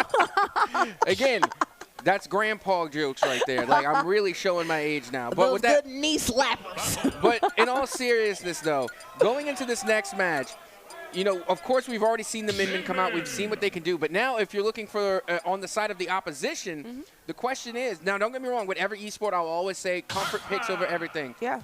But do you have the opportunity to also try and counterpick the Min? Well, I don't really see Min really utilized well. I would counterpick that Min, obviously, because they're ranging them out. They're zoning them out. I thought it was a great pick against Kazuya, to be honest, because Min did a great job of zoning them out. But you're seeing the Min stick to their guns, going back to it, not called Noodle for no reason, right? We're getting some Pac-Man action, too. So we'll see if this packs out for Noodle, or if there's an opportunity for Noodle to go ahead and get some damage, waka, and be a ghost to Pac-Man. We'll find out right now. Yeah, and I got to tell you, this is what I was thinking. I mean, I was definitely thinking of a zoner here. Not necessarily as a counterpick for Min, but still just a great matchup, and I love Pac-Man. Pac-Man's zoning is so good between the fire hydrant, and of course, if they are able to come through and get the bell, again, it could be an instant elimination. It could be an instant stock. So again, I love the matchup of Pac-Man versus Min. But right now, Min doing a really good job at keeping Pac-Man at bay for the most part. But we need to see more range coming from this Pac-Man as they try to go off stage with the Strawberry. Yeah, Strawberry didn't end up connecting. You talk about that fire hydrant action. I've seen some crazy plays happen with that fire hydrant. We'll see if that down special ends up working out in their favor. Either way, way, though, Noodle continues to use the strategy that we saw last time, which is just edge guarding. Unfortunately, oh, good recovery right there. I didn't think that Pac-Man was going to be able to get back into it.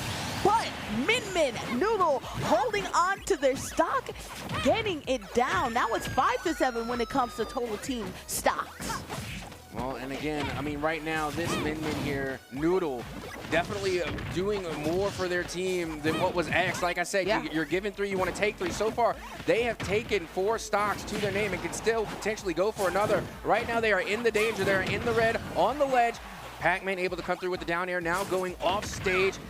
Looking for the up B, still is able to recover, but still Noodle holding on even with 136 damage on their name. Yeah, 136. But if you look at it at the same time, too, Pac-Man also in that danger zone. Try to get some fire hydrant shenanigans to go down. Doesn't end up happening. Edge guarding, luckily for Pac-Man, they have that second recovery to their name, but unfortunately goes nowhere. Noodle, you talk about being an MVP, they really are. Now they have 5 stock to their name, and really, they're still on their last one, but in that danger zone with 158 right here, could this be the end for Noodle? I mean, it very well could be, but look at the run they've had. I mean, they've taken 5 stocks, and just look at the match that they've had just now. As finally, they do get eliminated, but you got to take into consideration, they were able to take 5 stocks. That is huge, and now only 4 remain for their opposition. So that was a great round from Noodle. They were almost able to completely wipe 2 players, which is insane. They came into that match with only 1 stock and was able to take another 2. So again, they definitely retained their value. That's that return on investment. They're able to hold on to their value. That Min was a great starter pick going into this matchup. That's why in Cruise, it helps that if you have somebody who can really get some stocks out early. In your opinion, Cap, is it better to save your best for last in Cruise, or is it better to put your best first? Because if you look at the situation that Min created, fortunately for them, what is that, 5 stocks to 1 player's name? That's really good, but maybe you hold on to that last player for dear life. Of course, there's less room for error, but they know the realistic situation that they have ahead of them. Well, don't get me wrong, I've seen both. I've seen instances where they bring out the heavy hitter first to try and take as many stocks as possible to make it a little bit, you know, a little less pressure on the remaining players of your squad. And then I've seen the instance where they save the heavy hitter for last. Again, that's the most popular route. Usually to save the heavy hitter for last. But I've seen both strategies play out. I've seen it be successful really either way. At the end of the day, it doesn't matter where they show up in the lineup. It's just really just about, you know, again, trying to capitalize on the stock economy, being able to save as many stocks as you can for the person behind you. Not necessarily the order, but it doesn't matter who's behind you. You're trying to make the job easier on them. It doesn't matter when you show up, just as long as you show up, right? We're going for a second Kazuya here for the Bishop Links High School crew, going against Bunny right now. Well, I should say Pac-Man is from Bishop Links High School. It's Bunny who's now from Westlake High School, right? Second time that we've seen Kazuya right here, and we're seeing some edge guarding happening with the fire hydrant. Unfortunately, not able to meet its mark. Yeah, I love watching Kazuya play again. I like the fighters. So again, I like characters that throw hands. Don't get me wrong, a lot of characters in this game throw hands, but I'm talking about like fighters from other games. Wow! Kazuya from Tekken, Kin from Street Fighter. I love those type of characters. I love that play right there. The fire hydrant can scream key KO for a lot of different players, but a little bit of a role reversal. Well-timed kick right there from Kazuya, able to make sure to knock Pac-Man out with their own tool. What a play with that fire hydrant. Well-timed, great flashy way to pack out Pac-Man. What a great job.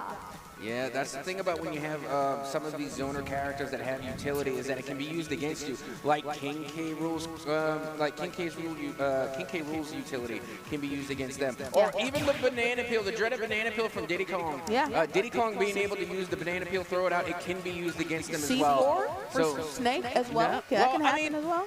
it can backfire, but Yeah, it can't backfire. be used against them. Like, the C4 is only in control of Snake. Grenade, yeah. No one else can trigger the C4. Yeah. So I can understand that they can damage themselves with the utility, but they can't use it against them. Whereas the fire hydrant is different. You can hit that fire hydrant right back at Pac-Man like we just seen, and it can be used against them. So that's why when you have like these zoning characters, you really have to be careful with the utility that you're throwing out. Or even again, there's so many other characters that have utilities similar. I think possibly the disc or the spinning top from Rob can also be used against them. I may have to fact check myself on that, but it's somebody that has like a Destructo disc type utility that can be thrown back at them. Have to fact check myself on that a little later, but still, that's the danger that comes with it. It's a little bit of risk reward. Risk reward right now, not risking a lot, actually plenty of reward going their way. I would say that this crew from Bishop Lynx is feeling very good, right? Obviously, well, I apologize. It's Westlake that I believe had that bunny who is going ahead and doing damage. Westlake has to be feeling very good. Obviously, Min Min doing some damage early on, getting 5 stocks to their name. And although Blue Crew did do something good with their Pac-Man, it was really that Kazuya play that we saw at the end that went ahead and packed out Pac-Man. They were able to go ahead, and that's what, 2 players lost to only 1 for the BLH crew, I believe. We have a Hero, though, coming through as we see Hero go against Kazuya. Hero is so much fun. And now, when I first watched Hero play, I always called them the RNG champion, just because, again, they have so many different spells that can be utilized. However, when you get a really good Hero player, it's no longer randomly generated. The spells are still somewhat randomly generated, but the selection, the ability to really calculate when to use these different spells, again, you have to select it, you have to plan it out. So, yes, there is an RNG element to it. But when There's you an art have form to it too, as well, you know. Right, but that's what separates really good Hero players from the casuals, is that when they do get their spells, they are able to select the right one at the right time. Well, you're seeing it right there with the up smash. You're hoping that they can do serious damage. You're looking at Kazuya right here, too. It's an interesting conversation, right? Do you hope that you end up in that 100+ territory so you can do some more damage, especially when you have a high chance for Hero to output some high damage? So very interesting questions to see right now. A psych up happening for none other than Hero. Putting some oomph for the action as well. Kazuya understands what time it is and doesn't want to put themselves in a dangerous situation. But both of these players feeling psyched up. You talked about that grab. Out for the count. Hero with 1 less stock to their name.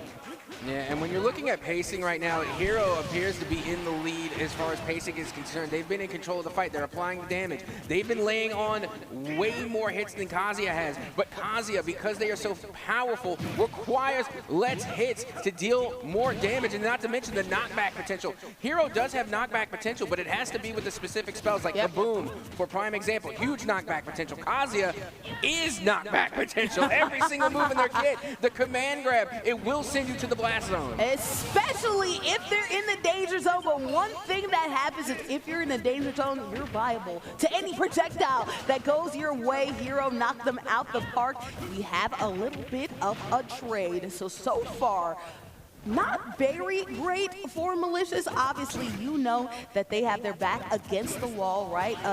You do have Bunny and Crew. You do have not only 2 stocks to their name, but also a whole nother player to their name. You're going to need to see some clutch play from Malicious, but that Kazuya is really putting them on their back foot.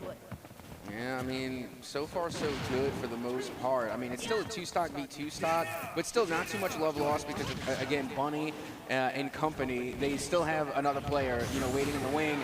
Big kaboom, and that will be the 2nd stock now. This much closer for Bunny to try and secure the dub here, but oh my goodness, an uppercut straight to the chops. Gonna send them over towards the blast zone. Are they gonna be able to recover as they do find their way back on stage? Yeah, that neutral B is so good as not only a knockout punch, but then to also have it to edge guard as well. We've been seeing the fact that Bunny and Crew really want to use that to get them out the park. Hero right now in a little bit of a predicament, and look at that. We have 1 stock remaining for Bishop Lynx High School altogether. Bunny can close this out right here. They can. They have the opportunity. It's one stock v one stock. All's fair and square. Looking for the kaboom, and it hits. Again, that is huge damage. Already at 100%. Looking to end things out. Calls in the, looking for the thwack. If that hits, that is definitely going to be an elimination. Big move here. Now coming from Kazuya, taking it off stage. Looking for the recovery, but they're too far gone. What a play coming from the Kazuya in order to secure that last stock. Look at that. First of all, rest in peace, my granny got hit with a bazooka, but the kaboom didn't end up working out in their favor. What a great job by Kazuya doing a combo like you would think that they're playing Tekken. Instead, they are going ahead and getting a great combo, using some uppercut action and zoning them out, making sure that they're guarding that edge. I like the fact that they were still on the edge to make sure that recovery wouldn't even be possible if they were able to get it by the tip of their chinny chin chin. What a great job from that crew to get it done, but we still have at least 2 more matches to go. Yep, at the very least in this BO3 here. Again, just a great showing so far, and the matches have been great. Again, the character selection I'm absolutely loving so far. Again, we got to see Kazuya twice, which, again, I'm a huge fan of. Wouldn't mind seeing Akin. Wouldn't mind seeing our boy Roy. Still plenty of characters to go, but as you all should be well aware of, I am 100% a believer in Piranha Plant supremacy. Need Piranha Plant. You've been pushing that propaganda all day, my friend. And I will continue to do so. Well, guess what? I wouldn't mind seeing that, but I would mind seeing this, right? We have a Kazuya versus Kazuya right here, so we'll see a little bit of Tekken versus Tekken action going on for you. Kazuya Diff, we'll see right now. Malicious going against Greg Lake, so they're switching it up. In case you guys don't know, Greg Lake was the champion, I believe, for 1v1 Super Smash, so Super Smash Brothers Ultimate. So we'll see if them in a crew is able to do some significant damage and to help them out. Westlake could use it. Well, here we go, right back into the thick of it here. We got Kazuya v. Kazuya. I mean, my goodness, what are these character selections? I love it. I'm all here for it. Let's throw hands. As again, we're just getting right to it. Again, you're looking at Greg Lake. This is the character I was thinking that I was mentioning earlier.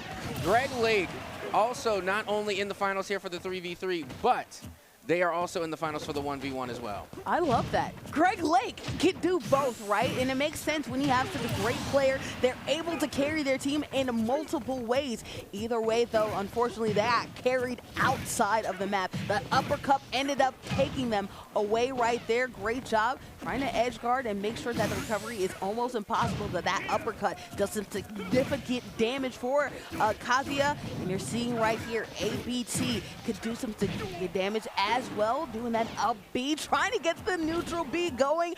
Fortunately, can't quite hit the home run. Well, here we go.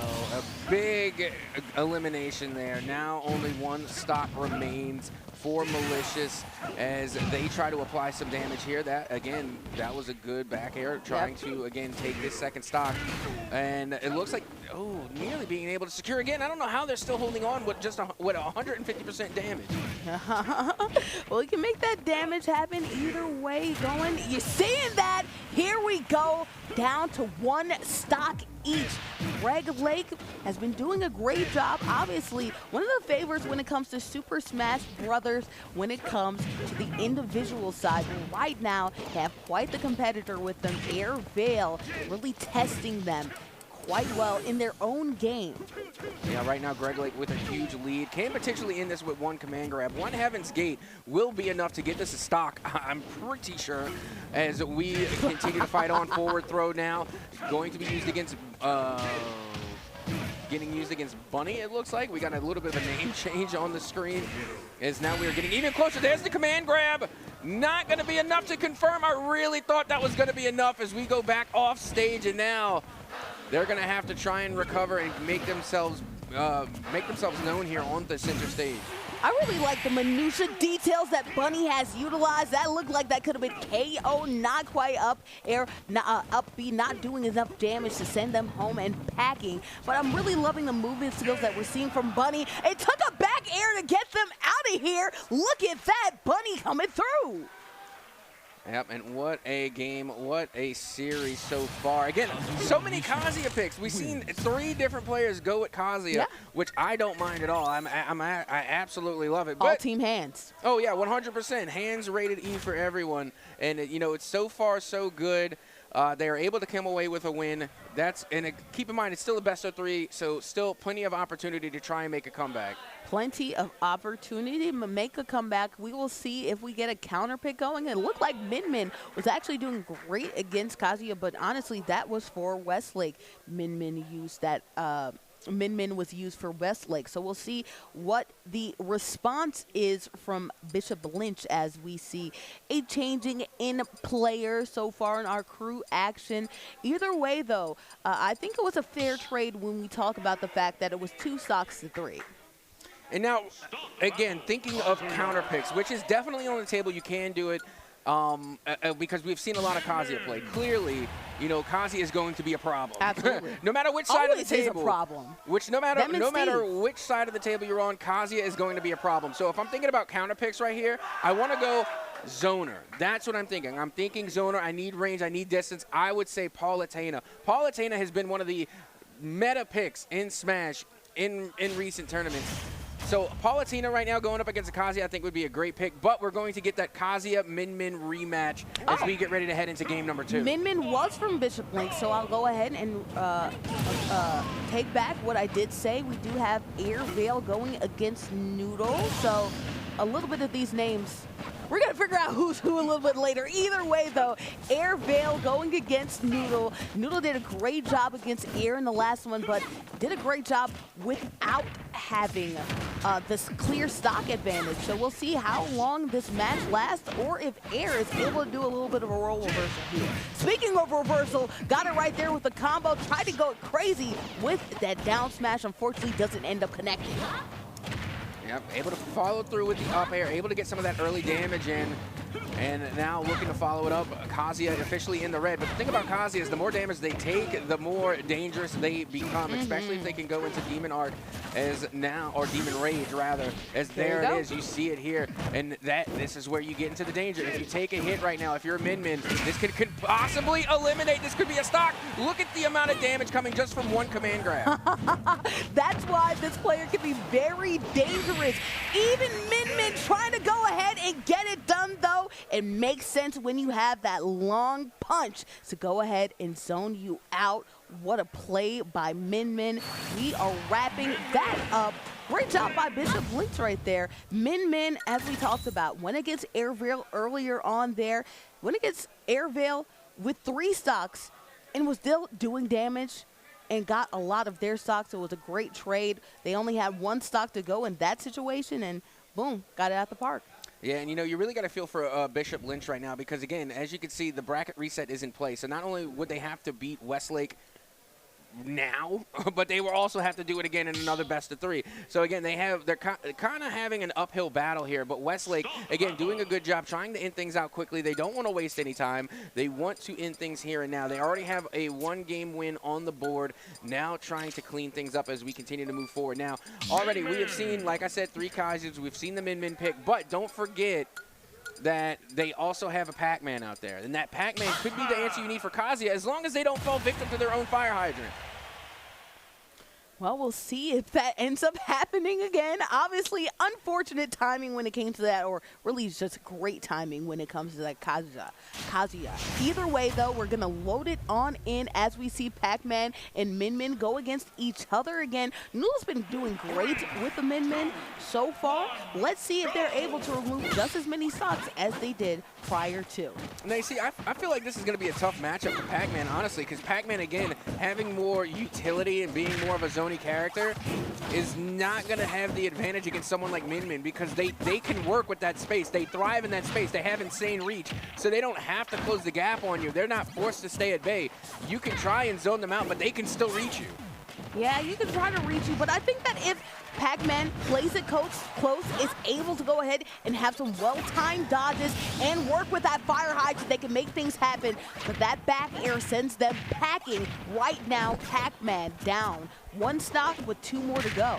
Oh, big back throw, forcing Pac-Man off stage. Now looking for the recovery. They both recover, find themselves back on stage. An up tilt there, able to send the fire hydrant away. Another forward throw, and Min Min, a cheeky hit off on their way off stage, already chipping away at this Pac-Man second stock. I haven't been seeing enough utilization of that fire hydrant. You know, most of the Pac-Man players that I know can really do some damage, really rely on that fire hydrant because the damage output potential is huge. Right now, they're taking damage. Again, another back throw, sending them out of there. I really want to see that being used by Nickname in order to make sure that they can actually get Noodle out of here. They've been in that danger zone for quite some time, but they have not been able to get close. Yeah, meanwhile, I mean, Min Min has just been non-stop going to work. I mean, they still have 3 stocks to their name, looking to completely 3-stock this Pac-Man, and they just might get it. But look at the danger here, 163%. But the thing with this Min Min player is that what we have seen is that they don't rely on the heavy damage to get their stocks. They force their opponent off stage and then juggle them to the blast zone. Meanwhile, big utility coming out from the Pac-Man to at least secure that 1 stock, but that forward air is going to be enough to get the job done as Min Min now once again thriving in their stock economy. I mean, shout out to Pac-Man, obviously going ahead and throwing that fruit in their direction in order to edge guard, but you talked about it, right? The edge god. Edge god. I mean, honestly, tried to be an edge god, but unfortunately it didn't end up working out in their favor because they ended up getting a trade. And in a cruise-like situation, a trade when you're already down stocks does not help out. So unfortunately for them, they will not be moving on. Bishop Lynx, though, with an advantage when it comes to the stocks. Will they be able to hold on to it is the question. Well, let's see. I mean, so far so good. They were able to hold on to it in game number 1. I completely expect them to hold on to it in game number 2. But and as I had mentioned before, you know, comfort picks over everything, but at what point do you start to try and counterplay? Like, yes, you have your main, and that is going to be your best character, but this is why you need to have kind of like a little bit of an arsenal. You need to be able to try and switch things up, try a different strategy, and see if you can find an answer, because right now this Min Min from Westlake is just cleaning up. Well, cleanup crew happening as we're seeing Westlake already with 1 stock in their name. Let's see if they're able to switch things around. Bishop Lynx right now, unfortunately, down when it comes to stocks. They go back to heroes. We're seeing a repeat. Looks like we're not seeing any counter picks in these battles. Instead, we're seeing players go for their comfort picks. You know what? I can't be mad at that. Go with what you know. Right now, Hero did some decent damage. We saw a couple of kabooms go through and connect. We see more of that happen. We'll find out a little bit soon. Yeah, and, you know, Hero, again, not a bad pick at all. They have a full arsenal, and they can apply the range. It's just, are you going to pull it in your spell book? That's the question. But Min Min, constant range, constant reach, and that's not going to be going anywhere anytime soon. Once again, you can already see here Noodle going right back to work on their next opponent, looking to take yet another stock. And so far, it just seems like Noodle is unbeatable. That's why I'm not really in love with it, just because you talk about that RNG that comes with Hero's Way. You never really know if you're going to end up getting that projectile. You might end up getting a Thunder that's just up and down. You might end up just getting your leveled up, and when you're powered up, I mean, it's great.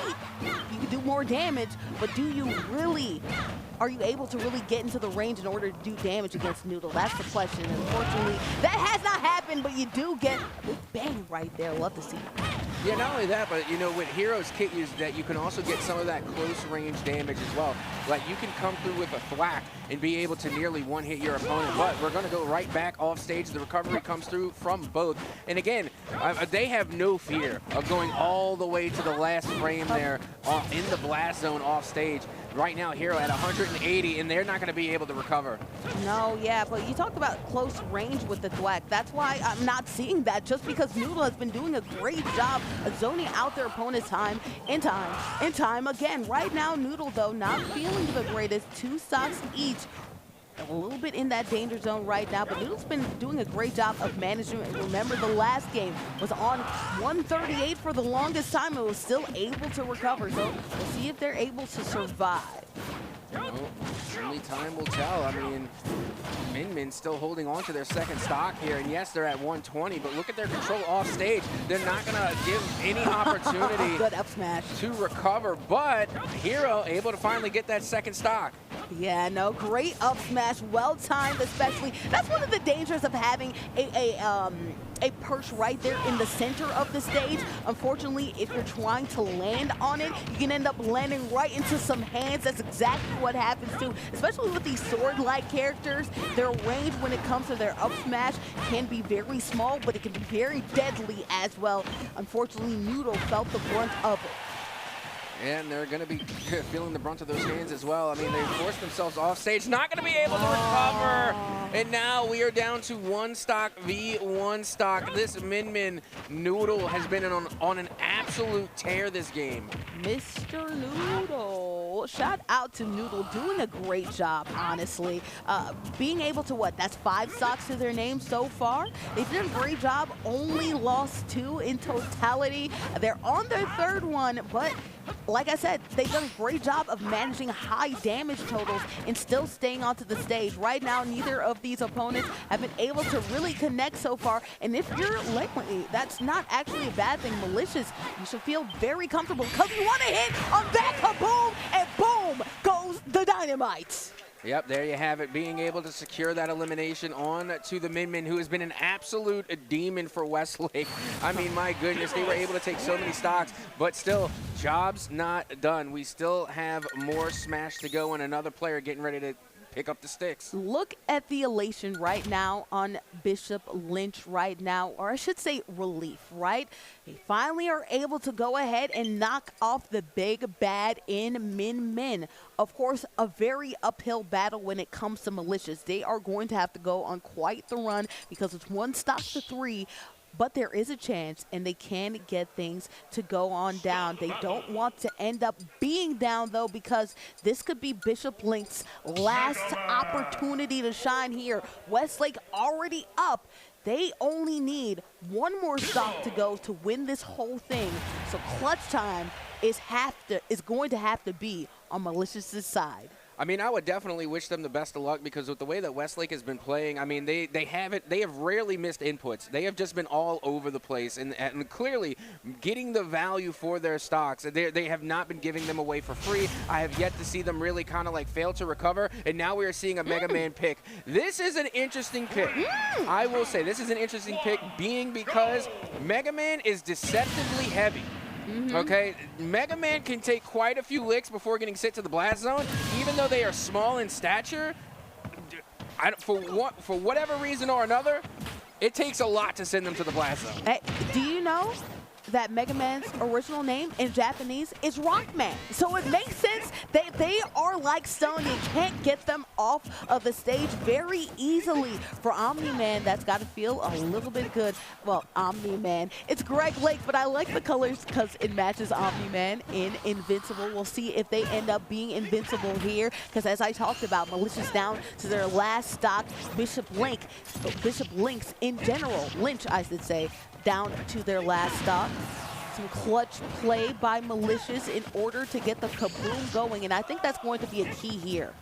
Yeah, not to mention, this is a decent matchup, to be honest. Hero versus Mega Man, this is a fair matchup. There's really no advantage going either way, although I will say that Mega Man does have a good bit of utility in their kit. Again, I love the Leaf Shield. I think we should see more of that. You saw the Buzzsaw go out. Now trying to apply the Blaster as they do manage to connect, forcing Hero off stage. They find their way back on, but now look at the utility coming out from Mega Man trying to apply that damage, but this is where that heaviness, that deceptive heaviness for Mega Man is going to come into play because you're going to need a little extra oomph in order to take that stock. Yeah, that down air with that anti-up would have done great damage and got them out the park. Instead, it took that throw in order for it to happen. Great job with Malicious. As I said, back to their wall, doing a great job. They still need 2 more stocks to go. They are in the 94 percentile range. That's when they get a lot more vulnerable and more point, too. Yep, and we're going right back after this second stock, although Hero already taking a lot of damage. They're in the red at 101%. And coming from Mega Man, it really wouldn't take much to send them to the Blast Zone, just because Mega Man does have some heavy knockback capabilities. Again, being able to get the updraft, nearly able to send them to the Blast Zone, going to be charging that Plasma Cannon. Doesn't connect, but now Hero definitely not going down without a fight, even at 135%. Yeah, that boom almost sent them packing. At least did some moderate damage. Up smash, though, with the scissors. Couldn't get them going. Really malicious down to the wire. They have to play careful here because a lot of different things can get them, including that back air.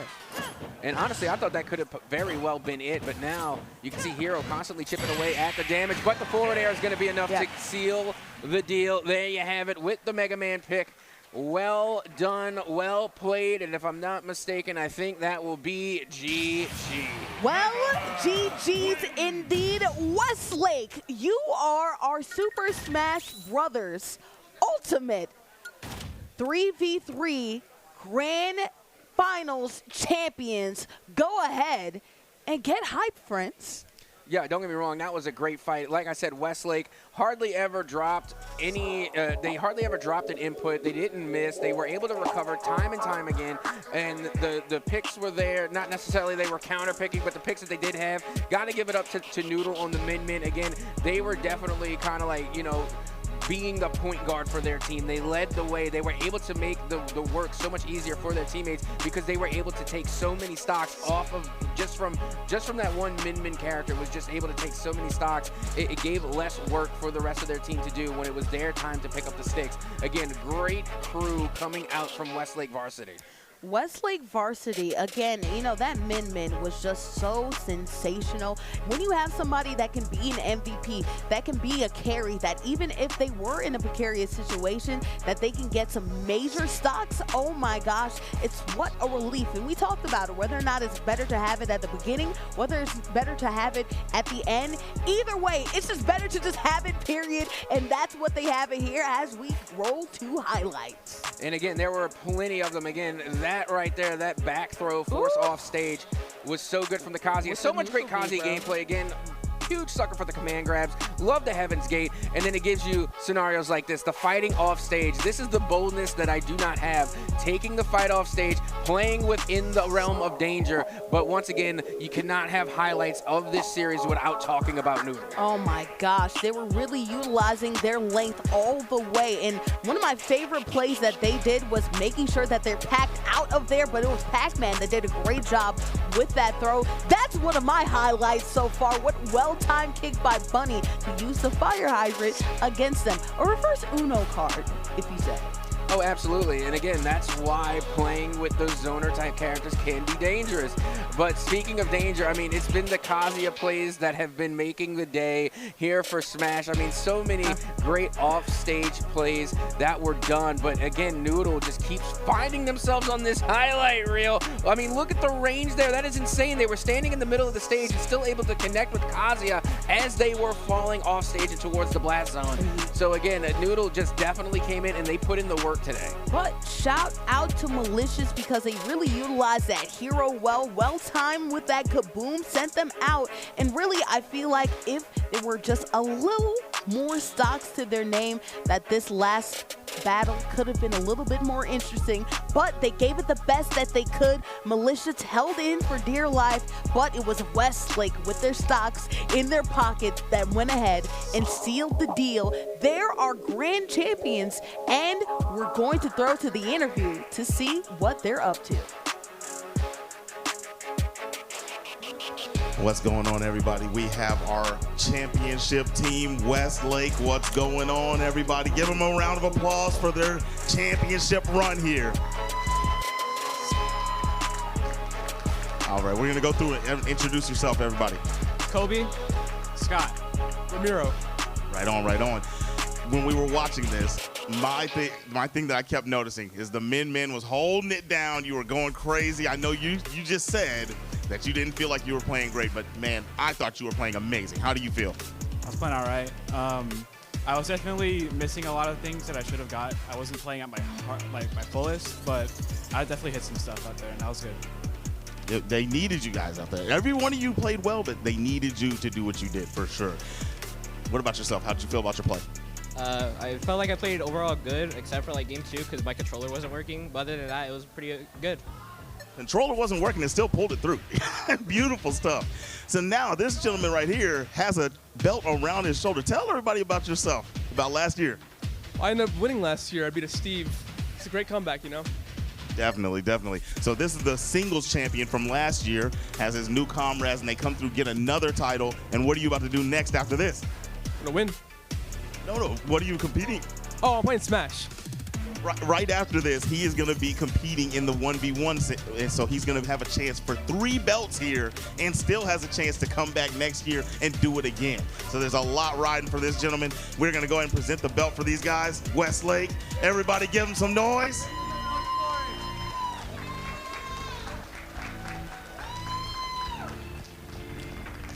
Beautiful stuff. And back to our casters. Look at that, a potential to have 3 belts and also one more year to go. I love these events because we see time and time again these players get better throughout the years, and you're seeing it right there, man. What a great job by him to not only support his team in a crew v crew, but then to also do it individually as well. We love multi-talented people, but belt not secured, job not finished actually when it comes to 1v1. Oh, absolutely. Job's not done. We still get a chance to see Greg Lake in the Super Smash Bros. Ultimate 1v1s, but that is not on the docket just yet. It's coming up next, so don't go anywhere. We're going to be right back with the 1v1 Grand Finals for the undisputed TechSef 2026 State Championships. Do not go anywhere. We got more Smash right after this.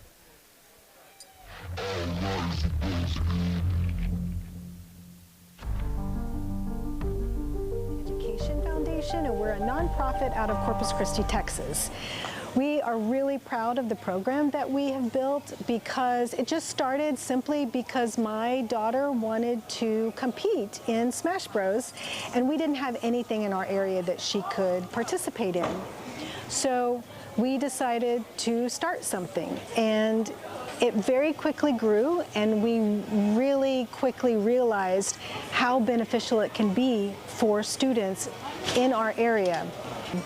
And we don't just focus on gaming, we also focus on STEM education, leadership training, student wellness, all of those things that will help our students propel into adult life and make their lives better, and also the communities in which they live. We're really excited to be here at the state championships. We actually have 12 students who qualified for the state championships to compete this year, so we're really excited about that. And even better, we have one student, our only senior this year, who actually got a full ride scholarship to play varsity esports for Texas A&M Kingsville. So we're really proud of the opportunities that our students are getting, and that this represents something that can really impact their future. Okay, my name is Bordy McBoard. Joining alongside me is a rep for iRacing right here, the table lead.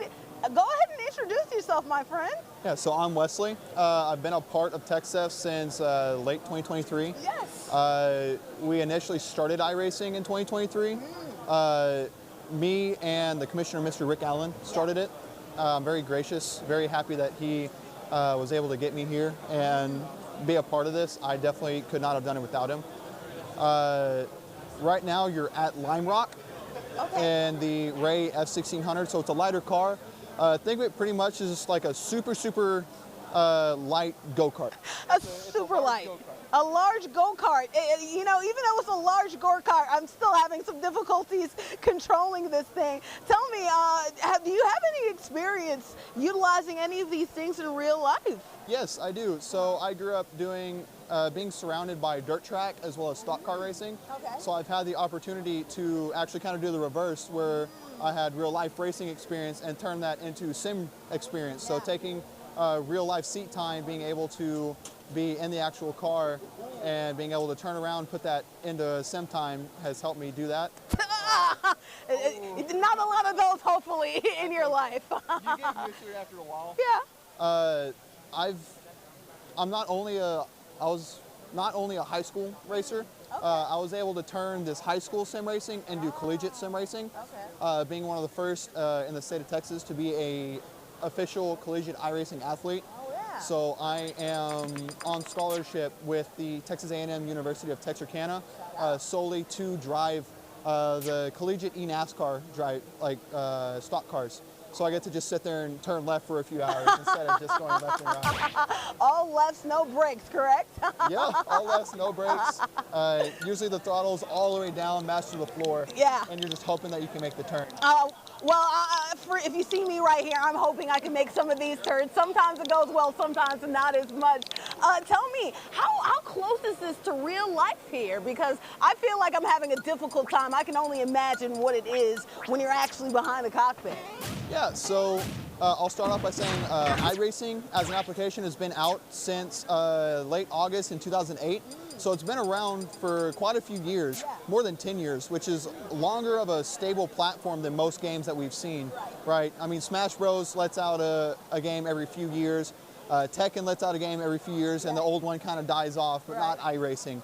iRacing is known as the most realistic sim racing platform in the world. There's hundreds of sim titles, but none has ever came close to touching iRacing. It is the most realistic application I have ever seen in my life. And there's real life drivers, say Dale Earnhardt Jr., Jeff Gordon, Carson Hocevar, who just won at Talladega in the NASCAR Cup Series. Not even just them, but Lewis Hamilton in the Formula One, Lando Norris, and even Max Verstappen. All three of those Formula One drivers avidly use iRacing. So it's not only the most realistic, but it's also the most heavily relied upon. So many different manufacturers also use iRacing as a basis to help get a feel, get a gauge of the car.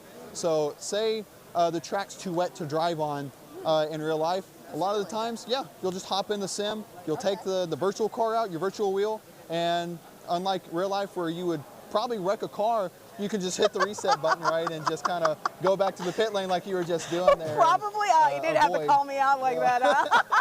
Yeah, you'll have to avoid paying thousands of dollars to repair the car versus real life. If you just break an axle, overcooking it into the corner, you're gonna have to spend quite a amount of money to replace that. Versus iRacing, you just hit that restart button, you get back in the sim, and now you're back to racing without much of a problem. So I realistically would have totaled a lot of cars basically in our last couple seconds, unfortunately. You would have totaled the car. You'd probably be in the hospital with a few neck and back injuries, some whiplash, and maybe some broken wrists as well. So thank goodness for iRacing, basically. Saving a lot of lives here and personally saving my life, making sure I don't get behind the wheel at such egregious speeds. And you know what? Even though I've crashed a million times, time and time again, I'm still trying and I'm still getting up. It's part of that mentality that you talked about, right? Keep on going and keep on going, and you never know where it might take you, right? Yeah. Hey, you finished the lap. I finished the lap. Hey, and you know what? That's good enough for me. We're going to go ahead and end with a bang, unfortunately. That's a celebratory bang. A celebratory bang at that. Thank you so much for the interview, and thank you so much for the advice. I hope I did an okay job at it. Well, hello and welcome back once again to the TechSF Undisputed 2026 Texas State Championships. I am Captain Etsoka, joined by a very special guest. I have Jacob here with me, one of our student talents, coming to the desk, getting ready to cast some Rocket League with us. First things first, Jacob, tell the folks at home who you are, like your gamer tag, where you're from, and just how it feels to be here. Okay, so I'm from Mesquite, Texas. I attend Vanguard High School. My gamer tag is XRTS Comets, and honestly, it feels surreal being here. I'm like very, very excited. You know, I'm a little bit nervous, but I'm excited to see, you know, what it's like to commentate on a bigger stage than just at the school, you know. Oh yeah, absolutely. I want to pick your brain a little bit because, again, the game of Rocket League has developed so much from its inception, actually, in the original Supersonic Acrobatic Rocket Battle Cars back in 2008, all the way to now, some 20 years later. I want to ask you, what is it about Rocket League that got you captivated into playing it and into now commentating it? Okay, so when I was young, like 5 years old, my dad instantly put me into soccer. It's been a big sport throughout, you know, our generations of our family and stuff. And whenever I saw the game Rocket League online, I was watching RLCS. And I was really like the commentating and watching the games, the grand finals. It was just like really awesome. It really like captivated me. And so I was like, you know what, I'm going to go, I'm going to buy this game, I'm going to see if I can get good at it. And I'm not the best at it, I'm only a champ right now, but you know, it's really fun game. It shows my love for passion for soccer and, you know, things like that. Absolutely. Now, you say that you do work at your high school for Rocket League. Can you explain a little bit more about what it is that you do for your high school regarding Rocket League, regarding esports? Okay, so originally, I first came in as a shoutcaster because I got recommended by my friends to do so. I did a stream actually my first stream was on TexF. I was streaming with Juice, and it was Vanguard versus, I can't remember which team, but that's how I started. And then this year, senior year, I decided to also join the team, and I was able to play for the junior varsity, which unfortunately we could not qualify for state. But yeah, so then I continued doing shoutcasting for the side, and that's how I ended up here. All right, now another thing I want to ask you, what do you think about this event here, like with TexF Undisputed? This is our 4th year running, you know, putting on this event.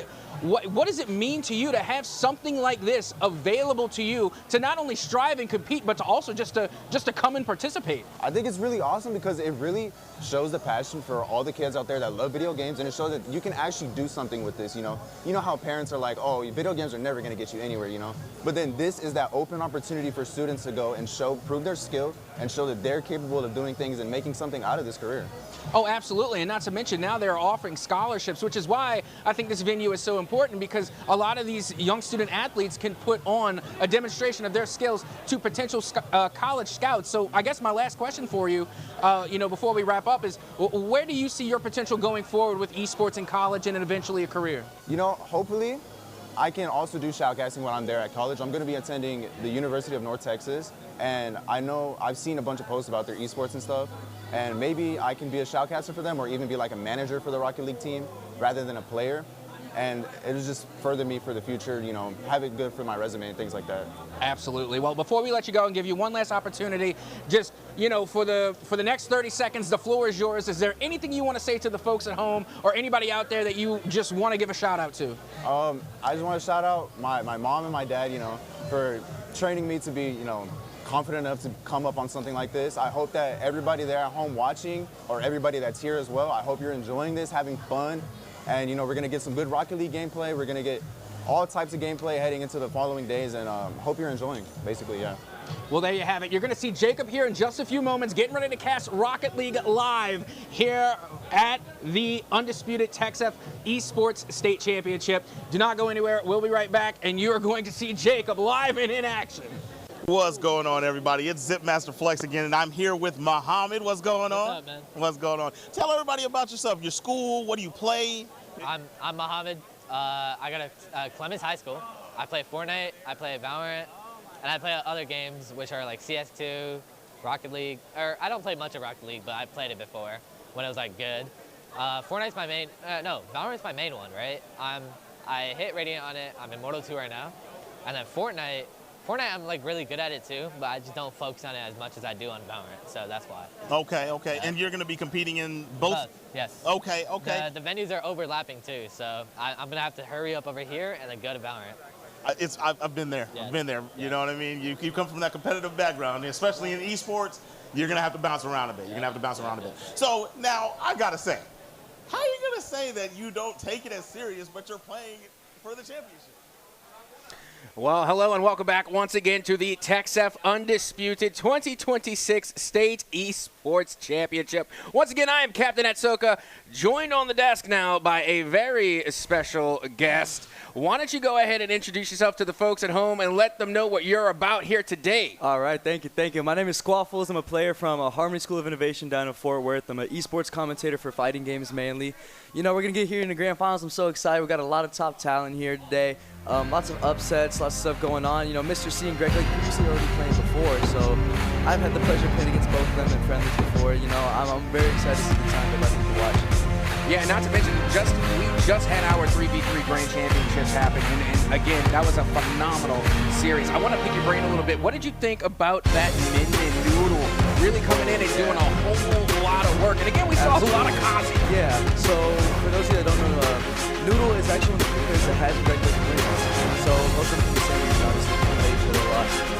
Greg Lake, the Mega Man, also, you know, he's coming back, you know, hopefully keep his belt, you know, he's fighting for it. But Noodle has a number on him too, so I'm really going into that, you know, Westlake is going to be a really strong school to watch. very strong player. Yeah, clearly we were able to see that. And also funny, I was able to actually have an interview with them not too long, like literally a couple minutes ago.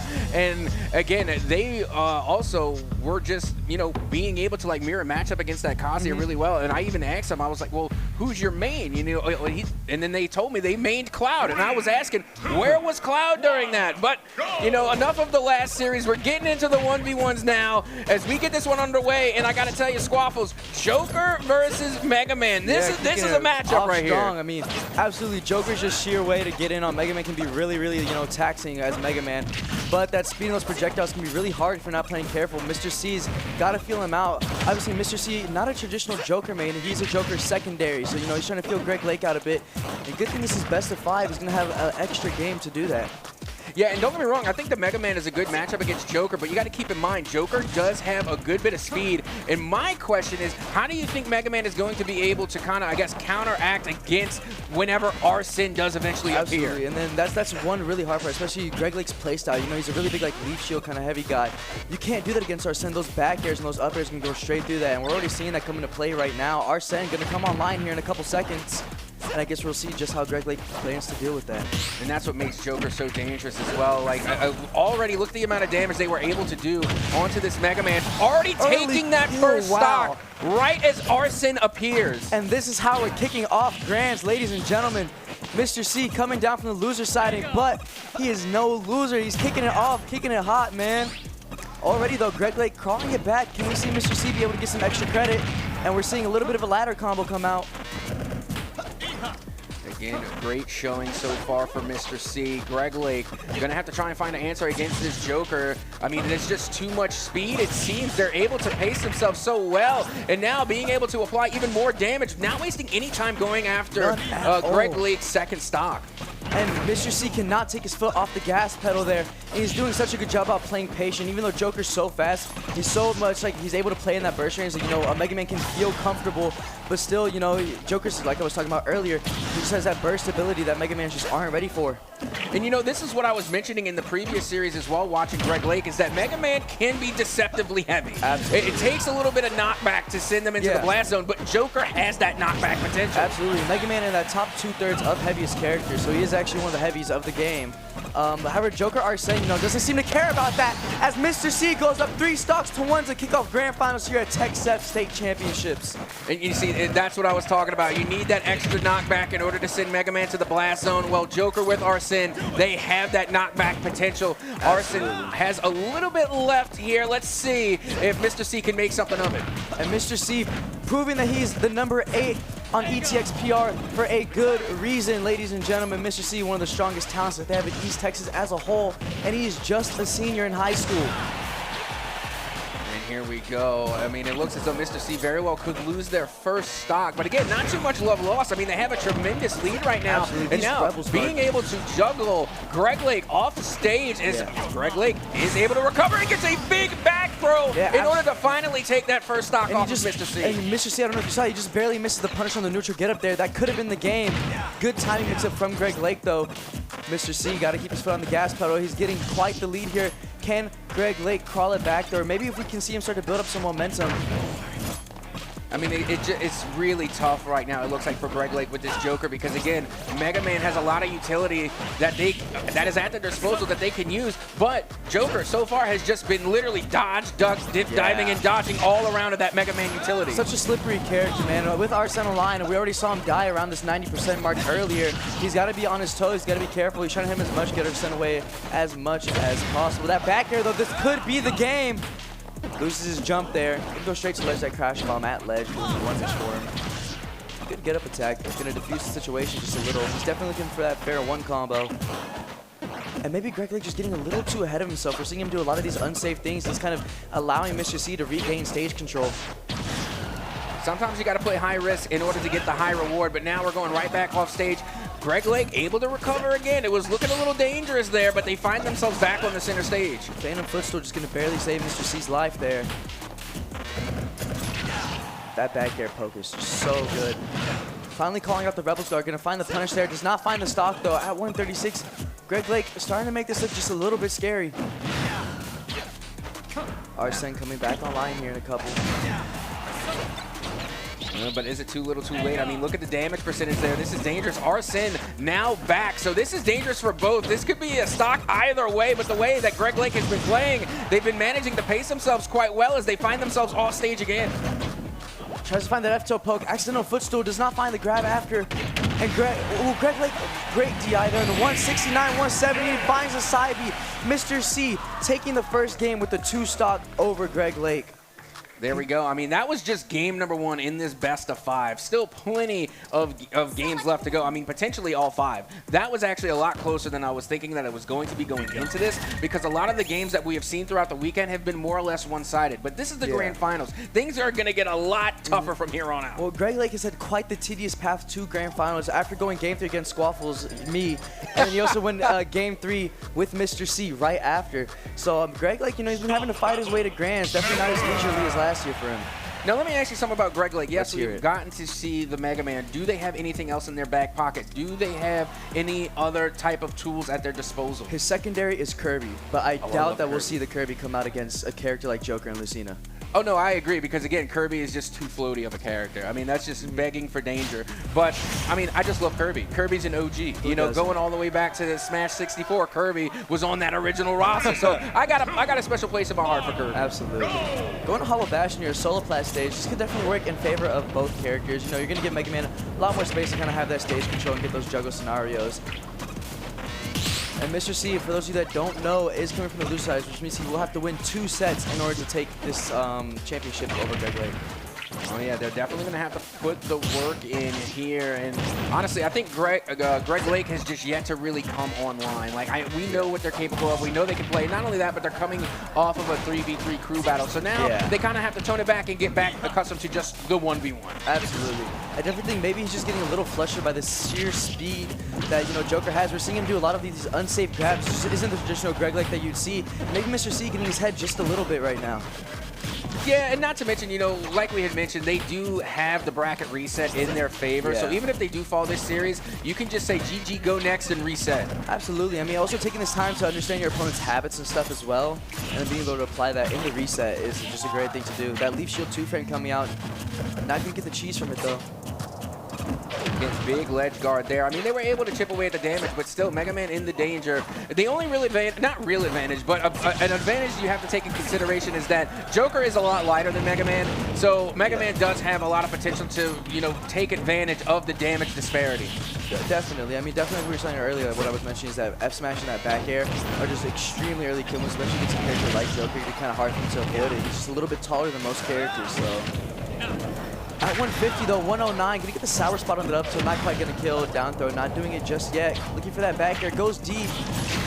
And Greg Lake calling him out, and Mr. C's lead is now down the drain. At 163 though, evens it right back out. And we have a reset here, 2 stocks to 2 stocks. I mean, that's exactly what I anticipated. Like, don't get me wrong, like Mega Man on the recovery, able to come through and get that stock, but we all knew the revenge stock was coming in full fold. Yeah. I mean, it was bound to happen at 160. Doing a great job about punishing these unsafe pellets. You don't see a lot of players understand that that's unsafe. And Mr. C, I think he's got this matchup a little bit on a download right now. Yeah, but more and more we're seeing Greg Lake start to come alive. They're doing really good with their spacing by keeping Joker at bay. And honestly, kind of using that against them, because we've been seeing this Joker mad dash, and it's been the use of the utility to try and keep that distance. For sure. And I definitely think we're seeing Greg Lake. I don't think it's more so it's like he's starting to understand the character a little more. I think he's starting to understand Mr. C's habits a lot more. He's calling out a lot of these soar hops and a lot of these jumps, and he knows what Mr. C's going to run in with. However, speaking of run in with things, he keeps running into these back airs. So Greg Lake's got to change something about his gameplay, or that Arsene will kill next time. Oh, absolutely. And that was another thing I was going to point out, is that we're watching Greg Lake really start to play the, you know, the avoid game. They're playing hide and seek with Arsene. So instead of just trying to duke it out in the middle of the stage and try and go 1v1 with Arsene, instead we're just not going to fight them. That's one of the best ways to deal with this. You know, you kind of camp out, hope that you can force him in your face and get a grab. Like, you take away a lot of that Arsene meter. And Mr. C once again going up a stock against Greg Lake. And could we see Mr. C go up 2-0 in this grand finals? It's getting close. It's coming down to the wire. I mean, Greg Lake, they're going to have to take this second stock, and they're going to have to take it quickly, because all the while, I mean, you see Mr. C eating away at this Mega Man's health. Now at 63, 136 for the Joker here, but Arsene once again back out to play. Absolutely, but at 68 already, And you're at Joker at match rage here. He could absolutely die at this percent at 80. 147, this back air at the ledge could do it, or if he finds a drag down, finds the down throw. Good bait, no punish though. At 147, he's Greg Lake looking for that back air, not quite finding anything yet. As I said, that commentator's curse. Oh, the Castus curse is very, very real. One of my many nicknames is Captain Castus curse. Finds the back air to close it out, and if Greg Lake plays it extremely safe, we could see him claw back this lead. If they're going to claw back this lead, it has to be perfect inputs. You cannot have one miss input from here on out because this Joker, Mr. C, it has been on point with the punish. Yeah, you cannot let Mega Man snowball though. Once Mega Man gets going, it can be really hard to stop him. I mean, this character is so like infuriating to play against sometimes because you kind of have to hope they make a mistake sometimes if you want to get in. And right now, we're kind of seeing Greg Lake play that super patient game, like you were saying, and you know, kind of closing that gap a little more. Only 60% down now. And slowly but surely chipping away, but the longer you take, the longer Arsene has to reappear again. Look how close Arsene is to coming out, and here they come. At 125, with Arsene though, the only downside is that recovery becomes a lot more exploitable, and we could see something cheesy come out from Greg Lake. Mr. C though, getting it 2-0 over Greg Lake so far, going into game 3 here. How you feeling so far about what you're seeing? I mean, this is exactly what I wanted to see because the bracket reset is in place, so even if, you know, we see that Greg Lake happens to fall in the series, it's not over for them. They still get a whole fresh series. So this is what I wanted to see. I wanted to see a close matchup. I wanted to see a good game. And so far, that's exactly what we're getting. Even, like, the scorecard does not do the matches justice. It says 2-0, but we've been watching stock for stock, tit for tat. It has been going down to the wire. Absolutely. It has been really close. So that 2-0 scoreline really doesn't do the story justice. What do they always say? You can't judge a book by its cover, man. You know, you really got to look in depth. You got to see what these players are doing and how, you know, finite the details like are going into these sets and how close it really is. I mean, just the sheer amount of little itty-bitty combos that go unnoticed that really change the pace of the game. Okay, now we have seen a switch up here. We're going with the green Mega Man. Lemon, I don't like it, but we'll see. Judging by anything that I know about video games, if you're going to go green, that's like a health buff, right? Maybe. You know, green means gold, right? I think. Well, we're back here on Hollow Bastion. You know, and again, map selection, you know, it definitely has a place because when we're talking about maps like, let's say PS2, which for me is like the competitive default map is PS2. And then you have maps like Final Destination with no platform. So the map selection makes a difference. But, you know, clearly, both players have been agreeing on Hollow Bastion. What is it about Hollow Bastion you think they like? Like I said, I think for Mega Man, it's about being able to control that center platform. He's going to have a lot more room for that leaf shield stuff, and if he needs to find a safe place to land and, you know, continuous combos, he'll have that center space. Now, on the contrary, for Joker, he's going to be able to do a lot more movement stuff and control that center zone when he has stuff like Arsene. Look how much space he's controlling right now with no platforms for Greg Lake to run to. So I definitely think maybe we need to see a stage switch from Greg Lake here. I don't think Hollow Bastion is the play against a character like Joker. Well, here we go, getting right back into the thick of it here. Greg Lake able to recover. Greg Lake. And unfortunately, they bait out that utility, and Joker is able to close the gap to deal some pretty concise damage. Yeah, seeing something different than the last two games. For once, we're seeing Greg Lake with the lead instead of Mr. C here. Again, trying to recover once again. We're going way and he off finds stage. the early kill. Wow, beautiful, beautiful, beautiful, man. And that's why this Joker has been so dangerous because, again, they've been able to close the gap here on Greg Lake. And clearly, like you said, they're going for a lot of risky plays, but sometimes that risk has reward. Now, for our longtime TechStep viewers of last year's championship, Greg Lake faced against Bargain in Grand Finals this team. Mr. C and Bargain are really good friends. They are homies, and maybe Mr. C is trying to get his get back for his friend right now. They go to events together, they travel together. He's seen his friend fall to Greg Lake, and he does not want to do the same. I mean, that's fair. You got to put on for the homies, but I will tell you right now, I am definitely a Steve hater. I am on the ban Steve bandwagon. I'm a legit hater. I'm not going to lie. It's not a fun character to commentate either. Good F smash, baby. And we're seeing Mr. C with the commanding leader with full meter Arsene to kick off that first stock of... And this could be it. This could be Greg Lake's winner's side stock, and then they'll both be on the loser's side in that reset. And that will be absolutely insane just because again, which it's looking to be that this is very well Mr. C's games to win, but if they do take it, not only are they able to get the bracket reset, but they did it with a 3-0 sweep. Absolutely. That will be insane. And that momentum going into that next set is going to be absolutely insane. I mean, Greg Lake, you cannot let it get into your head at all, you know? You just really got to take a breather. It's a brand new set. Just pretend the last set didn't happen, you know? And that's the point. That's why it's called a bracket reset, because everything is reset. You get a whole new game to go ahead and, you know, start to concentrate on. But meanwhile, we're still here in this first series.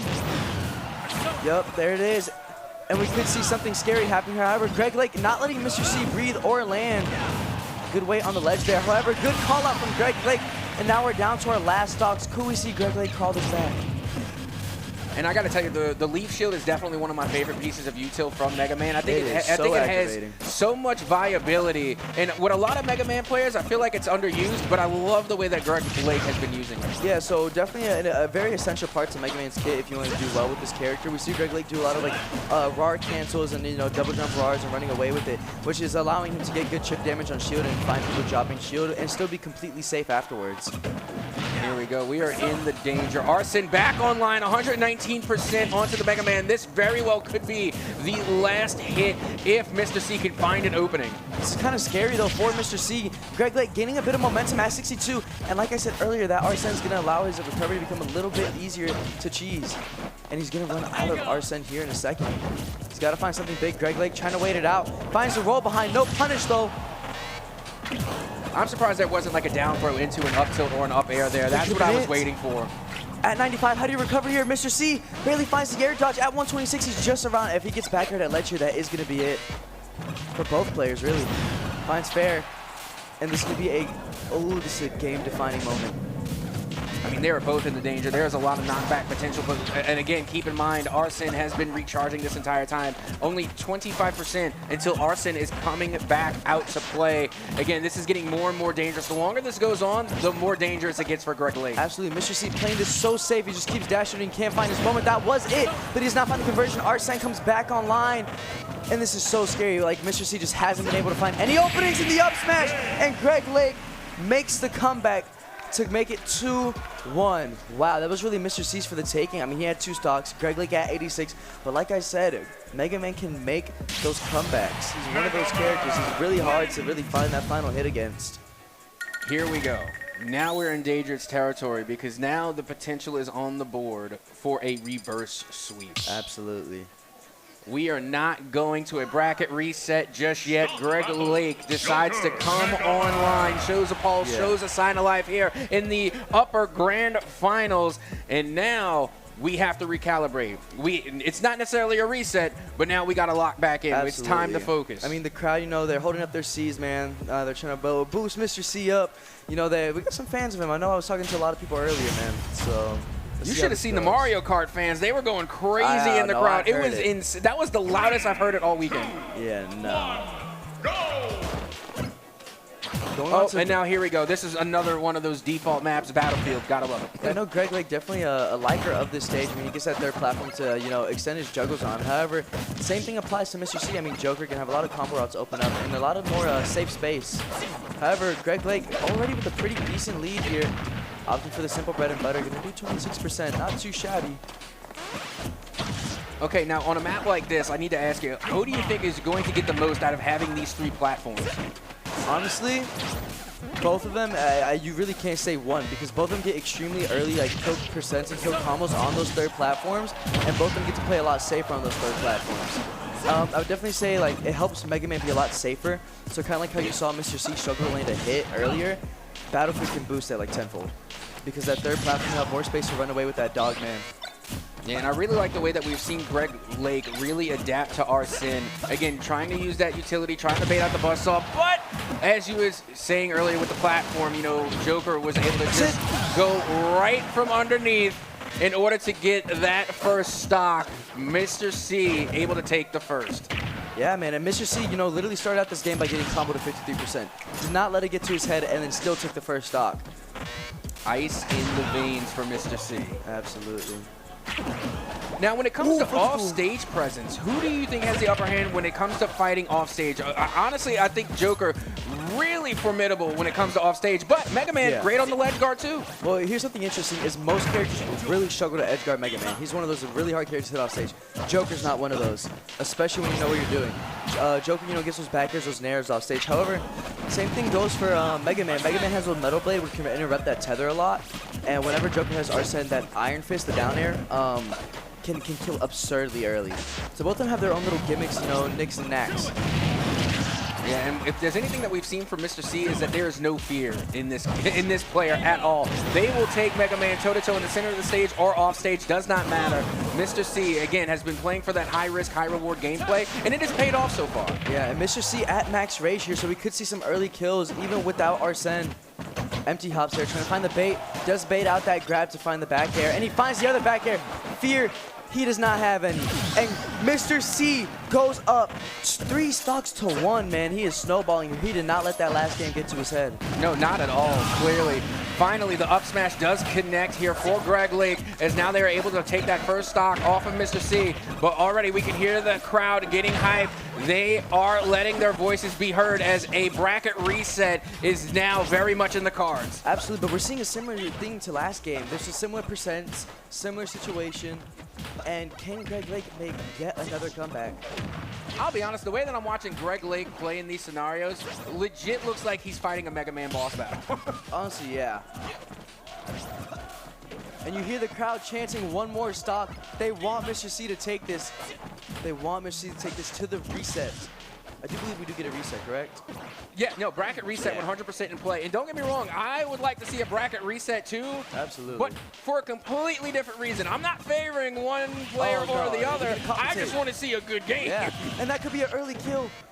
Not quite. Good on Mr. C not to use any of his jumps. Finds the back air at 83. And how do you recover here? That gun doing so much work. Not quite able to finish out that edge guard though. Resetting neutral. At 96, he's playing it very safe. These dash shields from Mr. C working extremely well. It's definitely scaring Greg Lake too. You're seeing Greg Lake, you know, every time. Oh, that's it. Beautiful, the fair one. Drag down dare, up smash to take it to the reset. And I know Mr. C can hear me right now. I know he's hyped right now. Mr. C taking it to the reset, and he was asking me for the matchup advice before the thing. You know, I was giving him little tips and tricks and seeing him apply it right now. It's pretty cool. Now, there's no bias. No bias at all, bias. clearly. I mean, that nobody here has the home field advantage. You know, we're at an event for everybody. For sure. The crowd clearly has their favorite, and I will say the crowd definitely makes a difference. We were watching Mario Kart earlier. The crowd was going absolutely nuts. Sure. They were making themselves heard. They were bringing the hype, and I got to say, that momentum boost, I will say I may have seen 1 or 2 fan impact plays. So when you're playing in a venue like this, when you have the crowd cheering you on, when you have the lights, the cameras on you, it's a different atmosphere. It really can affect your play. Absolutely. I mean, we're seeing Mr. C not let that get to his head at all. You know, he doesn't see the cameras, he doesn't see the lights, he just sees the game in front of him, and I think that's what's the most important right now. You know, Mr. C, hopefully he can kick it off strong. Hopefully Greg Lake can kick it off strong. You know, I want to see some good games, some good combos, some good spacing from both these players right now. And funnily enough, I mean, me, Greg Lake, Mr. C, and another player were all playing doubles right before they had to play their sets. So maybe they picked up on habits on each other without us knowing.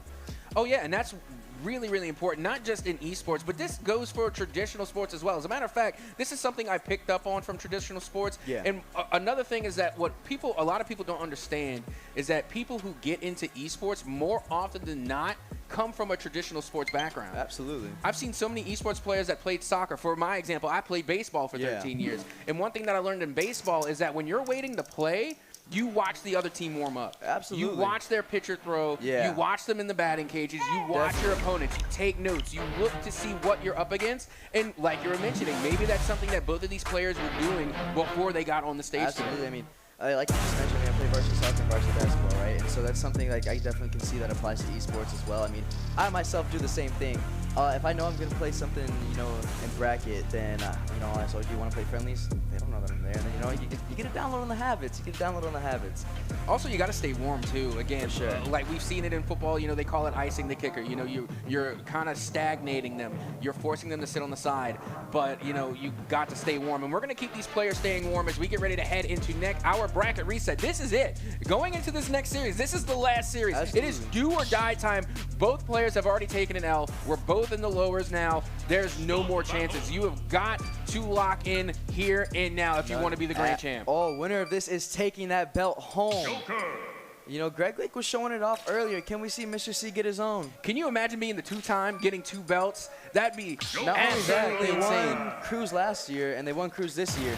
So that means 4 belts in total. That's absolutely insane. That's a whole lot of bragging rights right there. I'm not gonna lie, and I'm jealous. You know, here on the desk for commentators, we don't get no belts. We don't get no prizes. No, I'm Where's our kidding. medal? No, Yeah, no, I'm joking. But in all seriousness, though, like again, just having that opportunity to not only just win in crews, but to take it in singles. Again, that right there is making a very powerful statement. Definitely. Kicking off game 1 of the reset. Oh, and we got a controller DC. Now, I mean, hypothetically, Mr. C could take the stock, but I don't think he's going to do that. Yeah, no, absolutely not. I mean, this is why you got to charge your controller, folks. This is why you got to bring some extra batteries or whatever it is that you have to do. I mean, clearly, you know, if we're playing on Switch, then no, there are no batteries. That's an Xbox thing. Oh, yeah, I'm an Xbox hater, too. I'm going to let you know right now, I'm an Xbox hater, too. Duking it out right now. Kicking off with a different stage choice here. We got Small Battlefield. I know Greg Lake's a pretty decent fan of this stage, so we'll see how Mr. C likes it. This is interesting because, again, with Small Battlefield, like, don't get me wrong, there's still plenty of space, but I guess trying to reduce the platforms and trying to reduce the space gives Joker less room to really dodge and jump around as much, kind of leaving themselves a little bit more vulnerable to Mega Man. And Greg Lake's got to do a better job at dealing with Rebels Guard. I mean, that hitbox animation can be really frustrating to deal with, but if you know it's going to come out after after he gets the Rebels Guard, you should be shielding and then punishing that right after. And I definitely think we're not seeing Greg Lake really find these punishes that can be game-changing, because 1, they're allowing Mr. C to get Arsene, and then 2, they're allowing Mr. C to get momentum because he's getting a punish right after. So, you know, I think it's these, like I was saying earlier, these small details that people don't realize play an important role in these, these important sets like Grand Finals. Running off stage is going to be absolutely safe down there. That was really smart. Yeah, going for the recovery. Clearly, the plasma cane, it doesn't hit, but that ledge bomb definitely does. And now, going for the up smash, not going to be able to connect, but both players currently in knockback potential right now. Mr. C had that back here earlier, but barely whipped it. At 158, though, we could see it come out now. Using that gun, trying to find the combo after it, though. Not quite, though. Greg Lake not anticipating that Metal Blade hitting, so not going to get any follow-up. You can see Joker again trying to use that speed advantage to close the gap and literally having to jump over projectiles. That is straight from a Mega Man boss battle. Absolutely. I mean, he's short hopping over here, man. He's looking pretty techy. A good delay there from Mr. C. That was huge. The up smash right when Arsene came out. That was really crucial. Because had he lost the stock there, then he would have been on his second stock with a fresh Arsene. And Mr. C struggling to find a way to close out the stock. Tries to find that run up smash. Doesn't quite get it, though. Good up smash there. Calling out that fastfall fair that Mr. Greg Lake missed. Now, you see, I know that caster's curse is a thing, but I think what you just did was a caster's blessing. Maybe, bro. You know in like Dragon Ball, you know how to give him all the power and stuff? Yeah. At 78, though, Arsene is online. 88, can he make a comeback here? And this is one way to start it, though. Big damage here. This can be about a guaranteed 50, if I remember correctly. Yep, there it is. I mean, still, that has a lot of damage for Joker right now. And again, good on Greg Lake just to try and, wait out Arsene as they are now offline.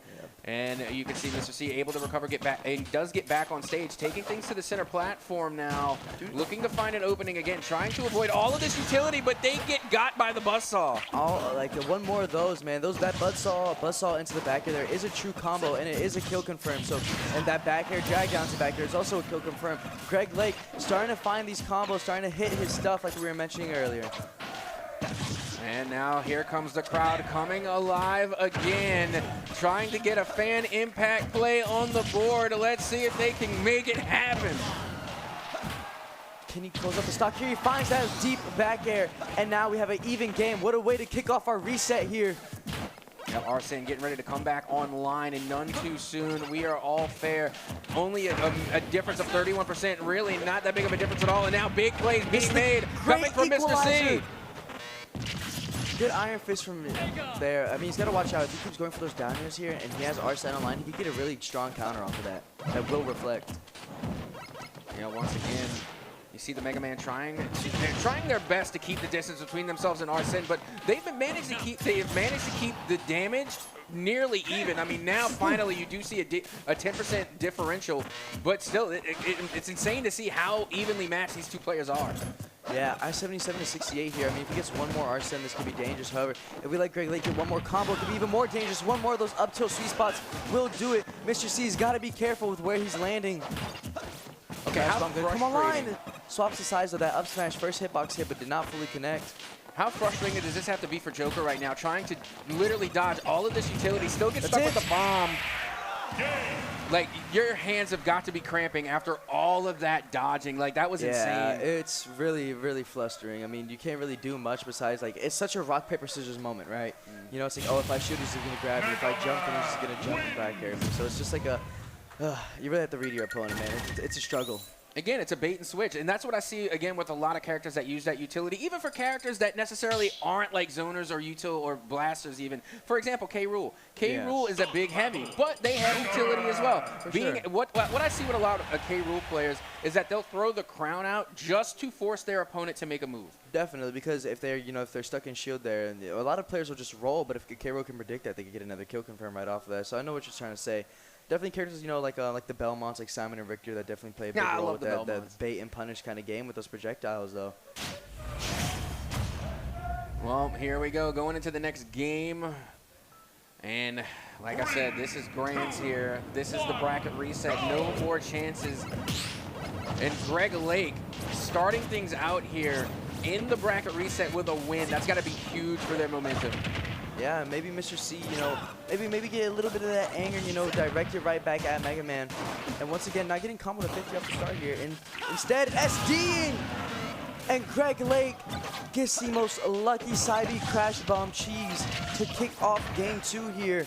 If Mr. C somehow claws his back, I'd be horrified if I was Greg Lake, because now you got a guy who just SD'd at 0 and then still close out a game. So. And that's a question. I need you to explain for the filthy casuals like myself, why wasn't Joker able to recover just now? What happened? So he accidentally fast fell, and there's a buffer system in Smash Bros. So when he buffered him, he accidentally did a move, and so he wasn't able to act out and be able to do a up B again. So basically, there's like a time period that he had to be able to do it again, and he just didn't find the frame window. Oh, that is unfortunate again, but a huge break for Greg Lake again, being able to take that first stock, but just like that, with the help of Arsene, they are able to equalize now 2 stock V2. Absolutely. I mean, this could be a scary comeback, man. I mean, Greg Lake not finding too much extra credit there. These ace of cards gonna do so much extra chip damage. Good down air at disadvantage. That's the Greg Lake signature. No punish on that up tilt. Now, able to get the back throw, forcing Joker off stage, and here we go back to the center stage again. The buzzsaw goes out, not able to connect, misses with the updraft, and now Joker going right back to work, trying to keep Mega Man on towards the ledge and trying to force him off stage. Yeah, I mean, already at 88 to 71 here, we got a dead even game just about. I mean, yes, Mega Man is heavier, but once that Arsene comes back online, that doesn't matter too much. Good nairs coming out from here. Mr. C trying to get as much of that damage in before Arsene comes online. Just trying to delay it to get the crash bomb hit. Just barely mistimes it, though. Able to still make it back to center stage. Good F tilt there. Ooh, that's really scary. And Arsene's coming online here. Just about here, and that is enough to get the stock. Wow, off of the wake up, coming from the recovery, able to find that opening. Again, that was just perfect input. Really scary, man. I mean, that could have been the game-defining moment for Mr. C there, but just barely gets clipped by that fair, gonna close out that second stop. And could we see Mr. C go down 2-0 here?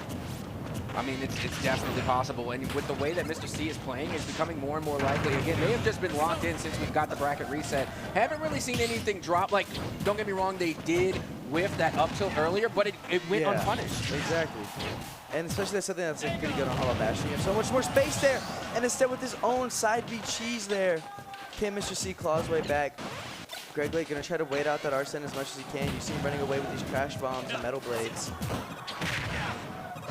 There we go. There was that up tilt again. 90% onto the Joker, onto their last stock. It's coming down to the wire. We could very well see a 2-0 lead in the favor of Greg Lake, which is huge considering the game they just came off of, nearly getting the stock there. One more of those will absolutely do it. Gonna try to delay the F smash. Good reaction from Mr. C there. Ooh, barely whiffs that back air. Just find the down tilt. Gonna try to shark him on that platform. Doesn't find anything though. man. Right now I'm getting nervous for Greg Lake because once that Arsene comes online, it's just going to be a completely different ballgame. So you got to go after that stock, and it's the up smash that will do it. Greg Lake goes up 2-0 in the bracket reset. Wow, wow, wow. You know, that side B crash bomb cheese at 0 might have just sealed out state for Greg Lake. That was a steal and a half. That was a outside force did that for him or something, because that was absolutely insane. Mr. C still made it look close, so maybe he could use that momentum, not get into his head too much, and we could see a reverse 3-0, which would be absolutely insane. I mean, we saw how well he played last set, so he could absolutely do it. I cannot tell you how many times I've gone to a bracket reset and have seen reverse sweeps happen. And not just in Smash, I'm talking about all esports. Flip resets, that's Rocket League terminology. But you're good. What I'm saying is reverse sweeps, they happen more often than you think. No, believe me, I've watched Call of Duty. Oh, I'm so sorry. Yeah. Again, trolling the COD kids just for the memes. Got to do it as we go on to what possibly could be the last match here for Smash. Yeah. I mean, if Greg Lake can take it, they're going to be able to defend their championship. Absolutely. I mean, Westlake will take home yet another belt. Westlake is known for their esports throughout the years, though, having birthed players like Mute before. So, I don't know if you know, Westlake is actually, they have coach, you know who Mute Ace is? No, I don't know. I'm unfamiliar. He's a top 20 player in the world, and he coaches Westlake High School occasionally. My favorite Smash player is Apollo Kage, who I believe is in the collegiate circuit right now. Nice, Love Apollo yeah, Kage. And again, I do like the solid snake cheese myself. Again, just insane amount of util, insane zoning capabilities. I love it. Speaking of zoning capabilities, I mean, Greg Lake already, we're seeing a lot of running away with these, you know, diagonal throwing metal blades. He was doing so much work from that up tilt, getting a cyber spot, getting still at least something out of it. And that's the thing, like they're throwing out all of this util, and again, that what I like to call the pea shooter, the pew pew pew, Yeah. just a little pea shooter there. That is its actual name, so you got it. Yeah, but all it takes is literally just one hit, and it creates a big opening for plays like that. Absolutely, and it's kind of ridiculous the hit stun they can have. I mean, like, especially like you mentioned earlier, yes, Joker's fast, but that pellet, those lemons just really interrupted.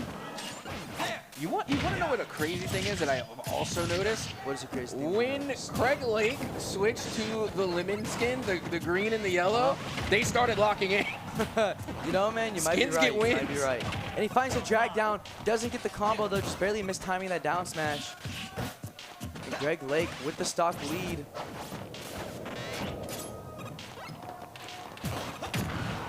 They are making Mr. C work for it right now. I mean, we were talking about Joker being able to dodge, duck, dip, dive, and dodge, but I got to tell you, Greg Lake, with their spacing, has been literally all over the stage, dodging every single attempt that we have seen from Mr. C so far, and even more so now since Arsene has been activated, now nearly depleted. Yeah, I mean, at 138, and he still has yet to close with the stock, and Arsene is going to come offline soon. Greg Lake stacking up so much extra credit right now. That should be it. There we go. The down smash going to close out those second stocks. Down by 70% here, 79. We could see a back air come out soon. That might just close the stock. And that's where the danger is coming into play. But still, I think Mr. C is going to be able to start chipping away at that damage soon as we find ourselves back on the center stage, closing the gap a little and trying to bait out Mega Man to, I guess, cause a misinput. But Greg Lake, they're not biting on the bait. Not at all. And good delay there. That F smash. Greg Lake up an entire stock here. Could he close out and be your Tech Seth champion yet again?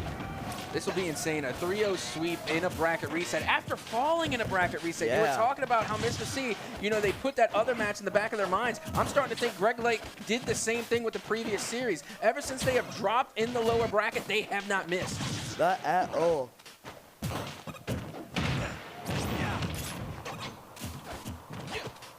But Greg Lake, though, I mean, definitely having some momentum. I mean, after getting that, you know, that kill at 0 and stuff, you gotta have a lot of momentum going in there. You know, you're feeling pretty pumped up and stuff. Maybe Mr. C feeling just a little bit demoralized.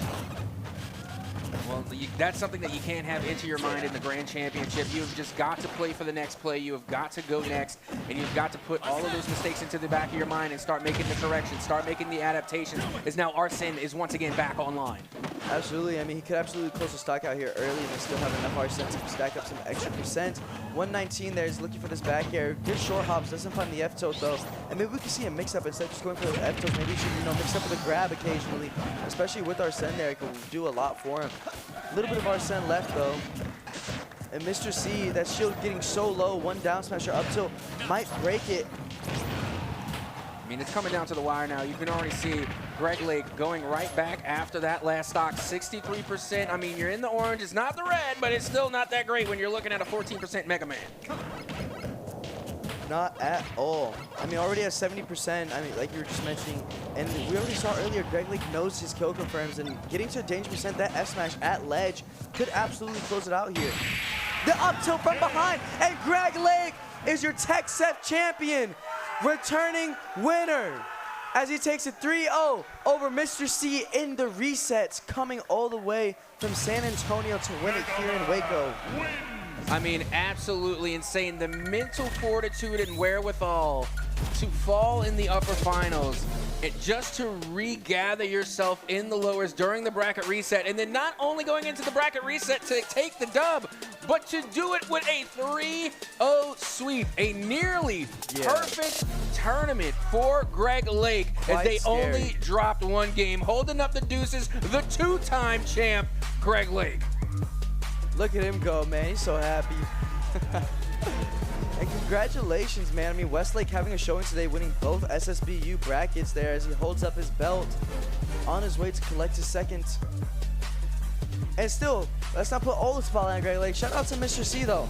Oh, great 100%. bracket. Shout out to him. I mean, he played well, getting the win over Tahir, great, strong Zelda player, also beating Goliath. So congrats to him. Absolutely, and this is something that I mentioned with every single championship that we give away, is that every single player who makes it onto this stage is worth their salt. They have earned their place on that stage. They are formidable, and if we have seen anything from that last game, is that they were, in fact, evenly matched. Again, Mr. C put on a show. They were able to take the dub in the upper finals. Going tit for tat, man. Showing that this player here is not undefeatable. However, the mental fortitude coming from this player just would not be denied. For sure, and I mean, Greg Lake had to work for that. I mean, like we were mentioning earlier, the game threes he had leading up to this, and then going down to Mr. C in that grands, but then still being able to, you know, keep his mental fortitude and being able to, you know, keep in a straight line and not give up there. And, you know, he's posed, and that really paid off. I mean, you could tell the hard work that he's put into this. Oh, absolutely. I mean, look at the rewards. Got 2 belts in one day. Yeah. That is absolutely insane. Well, that Again, other belt's actually from him winning state last year for solos. You see, I thought that was the team belt that they got for today for the 3v3s. Oh, no, he's been carrying around his solo belt from last year this whole 3 days. Well, now they get to have it. They get to add another one to the collection. Absolutely. I mean, you know, at this point, you can make a blanket out of him. And, I mean, just look at them. You can see how proud they are, all the hard work paying off, and then also the pop-off at the end. The pop-off on the end, it looked like Greg was going Super Saiyan for a second. You know, absolutely. I mean, looked like he was about to pass out from all the yelling.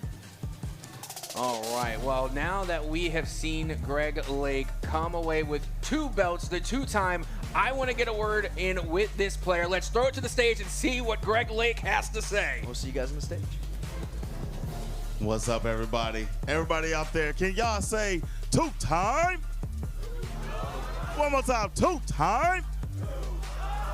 And he wanted to say something before I get into the questions. Let's let him speak. Let him speak. Real quick, I want to give a shout out to a couple people. Of course, my family. I love them, my family. But also, Miles Davis. He carried me through this one and last year. His music is the best. And also, my teacher, Miss Louise. You are one of the greatest people I've ever met, and I wouldn't be here without you. Thank you. Beautiful, beautiful. I love that. I love that. Now let's talk about this match a little bit, man. You're the beholder of belts right now. In that first set, before it reset, it was looking a little rough out there. You know, I saw you made some adjustments. I want you to talk about how you changed your play to end up coming back in 3-0 in that. Well, that first set, honestly, I was flowcharting, wasn't playing the best. I was a little worried, and in that intermission between the first set and the second set, I was like, man, I don't know what to do. But I thought about it more. He doesn't jump. He didn't really jump at all, so I just started playing more grounded, and that's how I got my win. Also, up tilt is something else, you know? Man, Joker is a tough character to deal with, but you're playing the proper character. You're playing a good zoning character, and I like that you were controlling space with the diagonal metal blade. If you saw that he wasn't jumping, that was containing him. Do you think that that was attributing to him not jumping? Yeah, essentially. That's pretty much what happened. Arsene was very scary, I'm not gonna lie. I heard the crowd, shout outs to those guys. They were like, let's go Arsene. But, you know, our setting was manageable, and you know, I won. So it worked out for me in the end.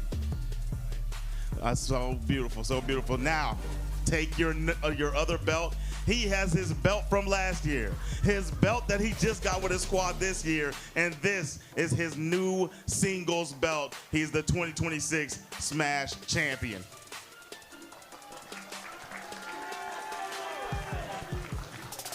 All right, and back to the casters. Well, I mean, there you have it. Greg Lake, 3 belts on stage. You can't get much more prouder than that. And that's really going to wrap us up for Smash for the day. We did our 3v3s, we did our 1v1s, and I got to tell you, it has been great sharing the desks with you. For sure. You have been phenomenal, truly a talent on the caster's desk. It was great. But before we let you go, I need to know, is there anybody you want to give some shout-outs to? Just for the next 30 seconds, the floor is yours. Let the people at home know what you got to say. Shout out to my mom. You know, at first she was a little questionable about esports, but now she watches me whenever I commentate at regionals. Shout out to Greg Lake, Nazo, all the Tech Set people that, you know, performed today. I mean, getting to hang out with all you guys throughout the 3 days, you know, we live like 5 hours apart, so being able to come together as a community today was a great thing. Shout out to the sound crew. Nicest people I think I've ever had to ever work with. I mean, they were great. They got me hooked up and everything. Shout out to the interview guy too, man. You guys got some passion out here. You guys are doing great things for the esports right now. And shout out to you, man, over here co-casting with me. Oh, you're making me blush over here, dude. But that's going to wrap things up for Super Smash Bros. Ultimate here at the Undisputed TechSef 2026 Esports State Championships. Once again, I've been captain at Soka, joined by Squaffles. And we are going to go to a quick break, but when we come back, we will have more esports titles to be won right after this. We'll see y'all later.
say we have a good chance of winning this. Yep.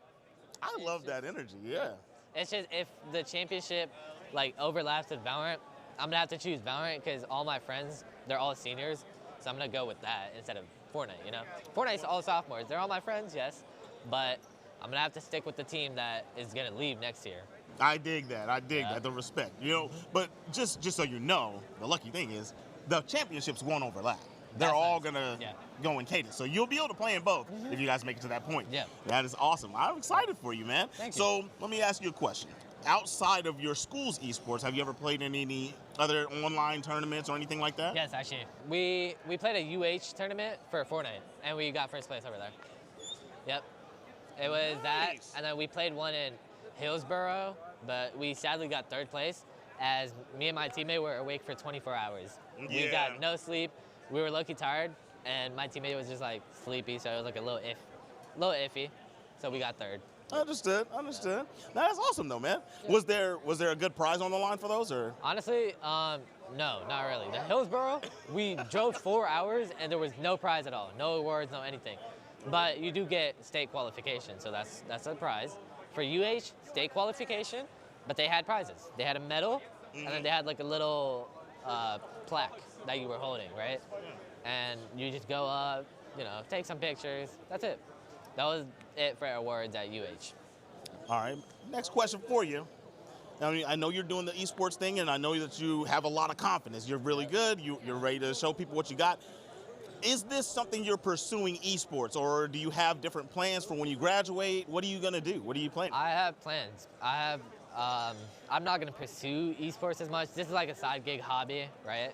If I'm good at it, I'll play. If I get scholarship, maybe. That's an if, right? But for now, I'm mainly pursuing accounting. Accounting? Accounting. Yeah, so you're a numbers guy. Yeah. What's your favorite class right now? Right now. Right now. Not a numbers class, though. That's what I was wondering, because that's what happens. Yeah. I don't like the numbers. Yeah, okay, okay. I got you. Right on. Well, Muhammad, it was great talking to you, and good luck out there. I'm going to be looking for you in Valorant, looking for you in Fortnite to see what you guys bring to the table. I hope we win. Right on, man. I hope you do too. I'll be looking for you. All right, guys, signing out. Here in the Baylor Welcome Center, here to talk about all the lovely things that this eSport event has, obviously in between the Zordon Towers that exist here at the Baylor Welcome Center, exists some activations for the students to really get acclimated and enjoy their time here at the TechSF Esports State Championships. To the right of me right here, we have Lobos Gaming having a little bit of a booth, a hangout session for Lobos Gaming, obviously promoting all things happening here. It's not only an opportunity for these students to have fun with their peers, but then to also get in contact with these colleges. I'll talk a little bit more about that later, but talking about hangout, look to the left of me right here, Baylor University going ahead and activating with a nice esports lounge. There you have Rocket League, you have Mario Kart, you even have some NCAA. I do see Baylor being represented, so shout out to Oso Esports, aka the Bears, for making sure that we're all acclimated. Speaking about acclimation and making sure that we're representing the Baylor Bears well, thank you for your hospitality. We have none other than free accoutrements, right? We have things like mouse pads, we have pens, we have buttons here from the undergraduate admissions. Shout out to Baylor University to make sure that things like these are possible. We also have none other than the computer science representation too, an engineering degree, so many different things that you can get here at Baylor University. This esports event would not be possible without the help of them. That's a little bit of a preview about what's happening here at the atrium, but best believe here at TechSF, we always have fun. Thank you so much for joining on in. I hope you love all the activations we have here to come. Here at TechSF, we have been blessed to have none other than Oso Esports here for Baylor University to go ahead and make sure that we're comfortable not only inside the conference room, but also outside of it as well. We have an esports lounge with plenty of activities here. Obviously, you see a 4 game of Mario Kart. These gamers getting ready to get their sticks loose and obviously get ready for grand finals Mario Kart action. But we also also have some gaming all the way in the background. What is that? Ohio State versus Baylor. We're hoping that those Bears go ahead and win. NCAA football happening there as well. And get ready, we also have some Rocket League loading on in as well. Pure comfort, pure vibes here. Opportunity for these gamers to meet each other, to chill and hang out. Competition, friendly competition here. Even if they didn't qualify, they still have a good time here at the Oh-So Baylor University Lounge, which, you know what, I'm chilling and I'm probably gonna get on the sticks myself. See you then. Well, hello, I am Captain Atsoka, joined by the coach of our Guilty Gear champion winner. And I got to tell you, they put on one heck of a series. I am here with Doc West. Doc, how are you feeling after that Grand Champ victory? Super pumped. We're really super pumped. We're proud of Drake. I know that he could, close the deal. He's done it before. He's a great competitor. He's actually competing in Street Fighter here in a little bit. And hopefully he'll make it to the finals there. He's an excellent competitor, puts the time in. And he's also like a fantastic student at Lubbock High, where we got coach at. We have an AB IP capstone program, one of the best in the state. And he's on the IB AP capstone track. He's done tons of like AP classes, over 4.0 GPA, great athlete, great student, great person. You see, it's the stats at the school, not just the stats on the scoreboard that matter. You love to hear when our student athletes are being successful, but I want to know a little bit more about what's happening over there at Lubbock High. What is it like having that esports program, and what are the challenges to running it? Running an esports program is really about getting students to buy in and get that dedication. We find that like 100 students show up, but only maybe like 25 stick around. They don't realize that playing a game and competing in a game are not the same thing. I try to explain to people, it's like the difference between just playing a game is like playing, tag football outside versus you have pads on and you're in the stadium. You're playing the same game, 12v12 football, but fundamentally the overall mindset and the overall end game is vastly different. And so trying to instill that in some students who are coming in, you have to show up, you have to practice, you have to play when you don't want to play when you're sick, make sure you get your grades in. All these things, it's really hard to kind of bridge that gap, because they're all about just playing when they want to have fun, but showing up when it's not really convenient because their team depends on them. That's really hard. And we're slowly building the community. We're building that capacity, but it's still definitely, I think, in almost any school, one of those big gap hurdles that we have to overcome. Yeah, Lubbock clearly has a pretty good esports program running over there. They have a great coach. They got great players. But I want to ask a little bit more about Coach Doc West. Okay, so clearly we have our first championship win going your way with Guilty Gear. Street Fighter coming up next. As a coach, what is the hurdles to having to coach multiple esports titles? I think it's surrounding yourself with good people. As a coach, I mean, honestly, I consider myself more of a general manager. I find people who have the talent that I don't. I try to depend on them. I coach them up on how to manage other people, how to coach and play as a group. Like with Drake, Drake is far better than this game I'll ever be. He has a deeper understanding than I'll ever be able to have. So my goal is to support him and give him what he needs to reach his full potential. And so my role is not like you would see in a classical sport. It's more of me trying to find the best tools and opportunities for Drake and other students as possible. And it's kind of a different role, because I know that some people have different strengths in other areas. A lot of coaches play different sports. I play Marvel Rivals. I'm pretty decent at it. But it's really about trying to find community members, college students who can step in and help, just surrounding yourself with talented people who can really support your students and athletes the best they can. Yeah, and when it comes to esports programs at a lot of these high schools in Texas, I just really want to ask, especially for maybe some high schools out there that are looking to create an esports program, how important it is to have events like this. What is it about TechSef that really just gives the opportunity for these schools and these student athletes to come and show their talent? Well, like I was stating earlier, there's a big difference between playing a game and competing in a game. And one of the biggest mindset shifts you have in esports in general is that you can mess around, you're competing heavily, but it's all on the same platform.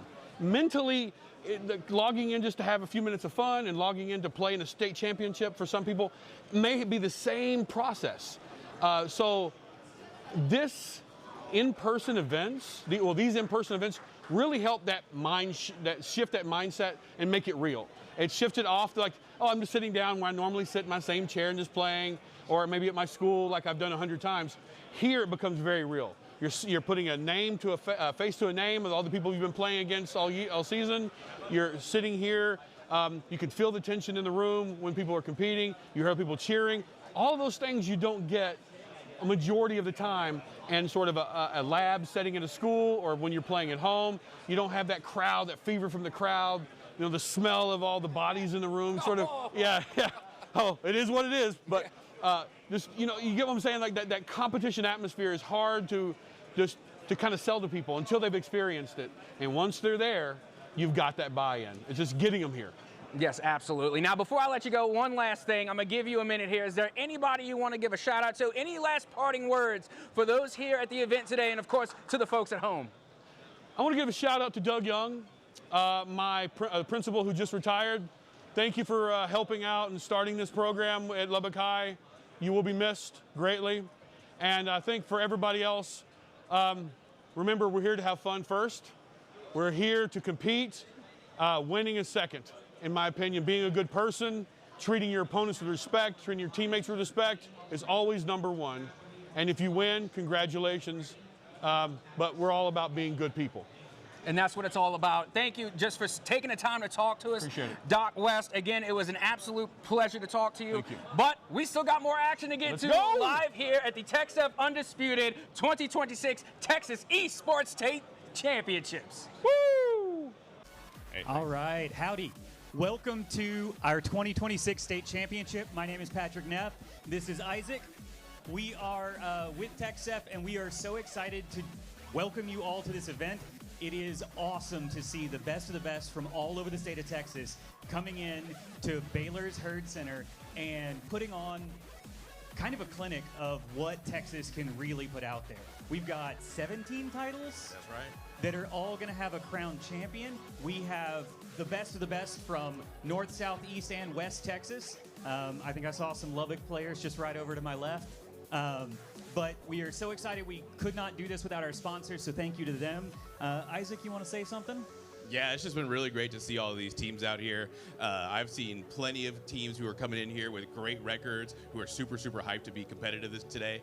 We're doing pool play today, so we're going to see who the very top of the top are. We're going to cut our brackets in half by the end of today, and then tomorrow we get to find out who is going to go to that grand championship and going to come up on this stage for all of you guys to view and see all of their excellent talent. And I've just been so, so excited for this event all year because I have teams at home who are now here who are competing. I know plenty of my friends, plenty of my esports coworkers and peers who have been up here, who have been working very, very hard. They're super, super dedicated, and I couldn't be more happy with the way things are going right now.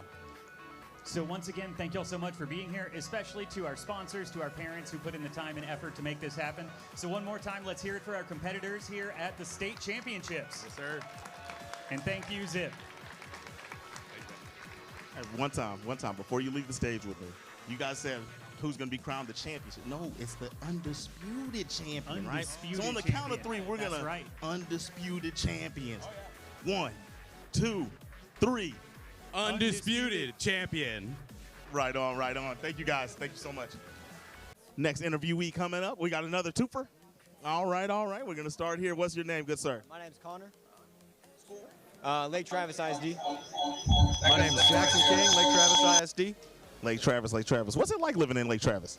Oh, man, it's beautiful, man. I love it there. Right on, right on. Wait, Lake Travis, that's outside of Austin, yeah? Yeah, just outside, just outside. Okay. I'm an Austinite myself, yeah, so I know what you guys are talking about, over where the rich people live. I got you. All right, so what game do you guys play? We play Marvel Rivals. Marvel Rivals, okay. Yes, sir. Yes, sir, Marvel Rivals, same here. What characters do you main and what do you do for your team?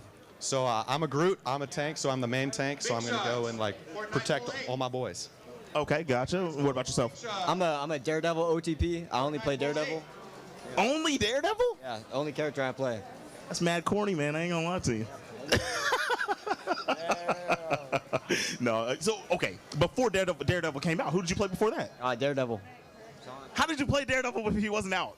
I didn't play the game. It was only Daredevil. Oh, okay, I got you. What about yourself? Yeah, I'm a Groot one trick pony. Please do not ban Groot. Everyone out there, do not ban Groot. Okay? You want a pen or a pen? You want a pen or a pencil? Do not ban Groot, please. Okay, so first off, I think he's lying. I feel like he has another character. And second off, if he doesn't, I think it was a bad idea for them to do the interview because they both just gave away their secret sauce. All right, guys, we're going to go to our next post. Thank you guys for coming up. Thank you very much. Thank you, man. Thank you. What's going on, everybody? I am here with a special guest. We have the champion from last year, Capcom, man. How you doing? I'm doing pretty good. Right on, right on. So you said that you guys just finished with pool play for Street Fighter 6, correct? Yeah, we did. How was your run? It was pretty good. I went against a lot of good opponents that are playing on modern controls, which I'm definitely glad of because I want people to get into these games, especially because Street Fighter 6 is a very volatile game at a high level, but I'm glad they're able to find their place at a low level and mid-level. Yeah, no, for sure. Like, I think that modern controls is sometimes at the highest level, it's kind of like, you know Chris G? Yeah, I saw him with Chun-Li. He beat Punk on Grand Finals. One-button supers is definitely pretty busted. It is, right? But there's certain ways to kind of bait that play style. So it's understandable. I respect it. So how are you feeling? Do you feel like you're going to win this again? Are you feeling that energy? Yeah, I am. I just don't want to be too overconfident to seem like I'm being cocky, but I do feel like my chances are pretty good this year. So for those that don't know, the first time you came around, you got second place. Yeah. He got second place. Then he came back the next year. He won it, and now we're looking to see if he can repeat. And I love that you said you're confident. Now, what's your character pool? Do you want to share that? Do you want to spoil that? He's confident. I don't mind. Well, I mostly play DJ. I've been playing DJ since the game first came out. I don't really have any other pocket picks. I play Elena and Alex on the side. Right now, I'm full-on committed to DJ. I just hit Ultimate Master with him like a month ago. How do you feel about Alex competitively? Do you think that he really fits the mold, or do you think people just don't know what he's doing yet? Alex is very interesting, as I was playing against the top Lily player just to get some sets with him. He's very gimmicky. He involves a lot of just baiting out with a bunch of gimmicks, and he's very steamroll heavy, so you literally have to get a hit in order to make him work. And if you're just getting zoned out by a Sim or a JP, and even Bison's one of his worst matchups because of some of his buttons just beats out all of his options, it's just really tough to get in. Understandable. Now, we were talking earlier, and you said that you've already chosen a college. You're already set, ready to go. Where are you going? I'm going to Washington University in St. Louis. As a Questbridge scholar, I was able to get a full-ride scholarship, so all of my 4 years are being paid for. That is absolutely wonderful. Same thing I said to you last year. Same thing I said to you earlier when we talked. I need you to come talk to my kids, man. We got to get them straightened out like you are, man. You are so awesome. And, guys, that was Capcom, man. I'm Zipmaster Flex, and we'll see you in a bit. What's going on, Valedictorian? Hello, sir. What's going on, man? Are you you're one of the Rivals players, yeah? Yes, sir. We were watching that game earlier together. It was a great game. Very exciting. So are you going to be able to handle that whenever you guys have to play them? Oh, yeah. I look forward to playing already. I've been very excited, but we're pool 8, so we waited a very long time. Have you guys been able to get any warm-ups to keep yourself hot, ready to play? No, not since last week before we traveled over here, but we're ready. We're definitely ready. I love that. I love how confident everybody we've talked to is. You have to have that kind of confidence to go into the games and do your thing. So now I know you're the valedictorian, right? But on your team, are you the captain? No, one of our other guys is a captain, but I help him coach out with he's just the salutatorian is our captain of our team. But yeah, we both help each other out, and we have great coordination with our team, and we look forward to playing. What role do you play for your team? DPS. I'm the main DPS player. Oh, that's that hard carry stuff. I love that. Good stuff. What's your main DPS? My main DPS, wow, I have like 20 lords. Yeah, I have like 20 lords. I like playing the game. It's really fun.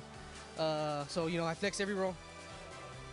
Flex every role. That's what you need from your valedictorian, right? You need him to be able to do everything to bring it home for the squad. As a squad, y'all, we're going to do this. All y'all are all the same team, right? Yes, sir. On the count of 3, I want y'all to yell y'all's team name. All right? 1, 2, 3.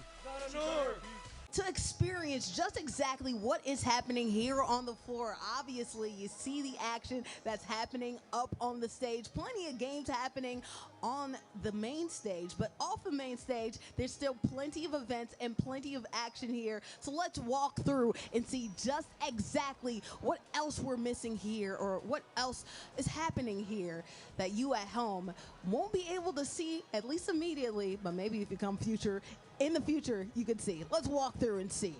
Obviously, as we walk through, our first thing that we see are Fortnite cameras, right? Obviously, some of these gamers practicing their dance moves, their emo reels. Obviously, you have to flex. But also, too, cranking 90s, getting and making sure that they're getting everything that they need in order to make sure that they crush it in Fortnite. That's coming up a little bit later in action. Right here, you're seeing live gameplay, right? Spectators happening. I believe this is practice that's happening. Look at this right here. Formation of walls going crazy. As you see right there, live match about to see where that enemy is. Can't quite get to it. Let's see if they're able to get to it. Close damage, not quite. Walls being built all over the place. A battle of the wall building right now. Bullseye. We'll see what happens. Victory is secure. Let's shout out Fortnite action. We're going to be seeing that on the main stage a little bit later on, but great job to those gamers. They're going ahead, cranking those 90s and making sure that they're building the walls, finding those cubby holes, and getting to their opponents. We're seeing some more Fortnite action to the right. Everything that you're seeing right here is a Fortnite wall. Obviously, we're playing a lot more games than what can last in a Fortnite. A lot of Fortnite action. Excuse me as we make our way through this event center. Obviously, some gamers loading on up. Excuse me. Do you want to go ahead and say a word? It's okay. You can say no, or do you want to say what's up? No, you're good? Okay, we'll go ahead and we'll move on to somebody else. We do have, I'm sorry, you're a coach or are you a parent? I'm a parent. You're a parent, so obviously we're here enjoying the vibes. It's our first day of action. So far, what is your reaction to this massive event that we have so far? Crazy. Have you ever seen this many gamers in one space? It's exciting. Is this your first year here at TechSep? And a proud parent of a female player. Oh, absolutely. How do you feel, obviously, supporting a woman gamer in such a male-dominated sport? How are you able to support her and make sure she can keep on going? You have no clue how proud I am of her and of all the females that I see.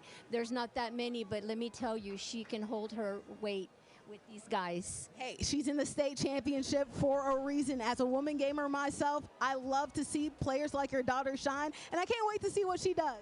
Thank you very much. I appreciate it. Absolutely. Do you mind just saying your name and what school your daughter's representing? Gloria Silvas. My daughter's representing Esports. Okay, absolutely. Thank you so much. I appreciate your time. Obviously, there are plenty of proud parents and plenty of proud gamers here. Let's go over here. Of course, we have event sign up. Make sure that you're over here registering, making sure you're in the right space. Obviously, you qualified for a reason. You want to make sure that you're playing the games. Let's come on down here. Obviously, Fortnite to the left of us. We see some Smash to the right of us. So let's see if we can come through. Gamers setting up, practicing right here. And of course, we have a matchup going on right now. Polenta versus Terry Bogard. We're seeing some action, obviously, up smash action happening right here. Terry Bogard doing a great job getting out of dodge. I love to see 2 stocks versus 1. Not sure if this is an active matchup or if this is some practice games, but either way, right now, 1 final stock on the right-hand side. Terry Borgard with 2. Let's see, Terry does some action, side B action. Over here, side smash. What's going to happen? Great counter right there. Unfortunately, can't get anything done right there. Terry, can he get a good edge guard to wrap this thing on away in the danger zone right here? Great counter, edge guard reversal, side B not happening. Terry's up and out of here, so 1 single stock left to go. Will Polina be able to clutch it up? No, they're not. That's game. Good job. Great sportsmanship right here.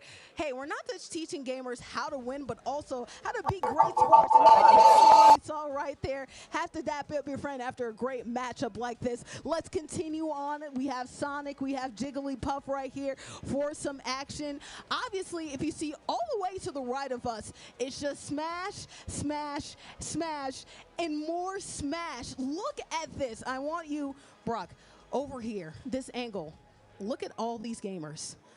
Everything that you see before us is Smash, Smash, and more Smash. I can't wait to see what these gamers might do. Excuse me, do you mind if I pull you for an interview real quick? Absolutely. What's your name? Gio? Gio. And Gio, obviously you have your controller in your hand. Are you getting ready for some Smash action? I already finished my matches. I didn't qualify, so I'm just watching my friends play. Oh, absolutely. Do you have any of your friends who have qualified? Yeah, my friend John, and I know some. Alex, my friend, Mr. Cheese. Hey, Alex back there. Obviously, there are tons of gamers here for TechSF, for Smash Brothers. What's your opinion on the level of competition that you've seen so far in this tournament? It's pretty cool, actually. Like, the dedication that people put in the game is really fun. And it's really nice that a whole community of people get together. Like, it's really nice that a lot of people come together to just play a game that puts a lot of people together. And it's fun to see that people actually like a game that everyone likes. You know, a lot of times people talk about, you know, the competition and the wins, but honestly, the camaraderie, hanging out is part of the big fun experience that happens at these LAN parties, right? Literally, yes. Yes, it is. It is really fun to see everyone play, especially when they have combos and a lot of things to do. Yeah. The most part that I like is that the concentration you gotta put in the game, because not a lot of people get the part of you putting in the effort or just playing however you want to play, and it's really nice seeing people get together just for a game. Yeah, everybody has their own strategies, but at the end of the day, it's still whatever way wins, and even if you don't win, you still have a great time. Your name was Gio, right? Yes. Can you say what school you are? I'm from Cigarroa High School. All right, well, shout out to Gio. Thank you so much for going ahead with a great interview, and I can't wait to see what else you might do here at this tournament. Thank you so much.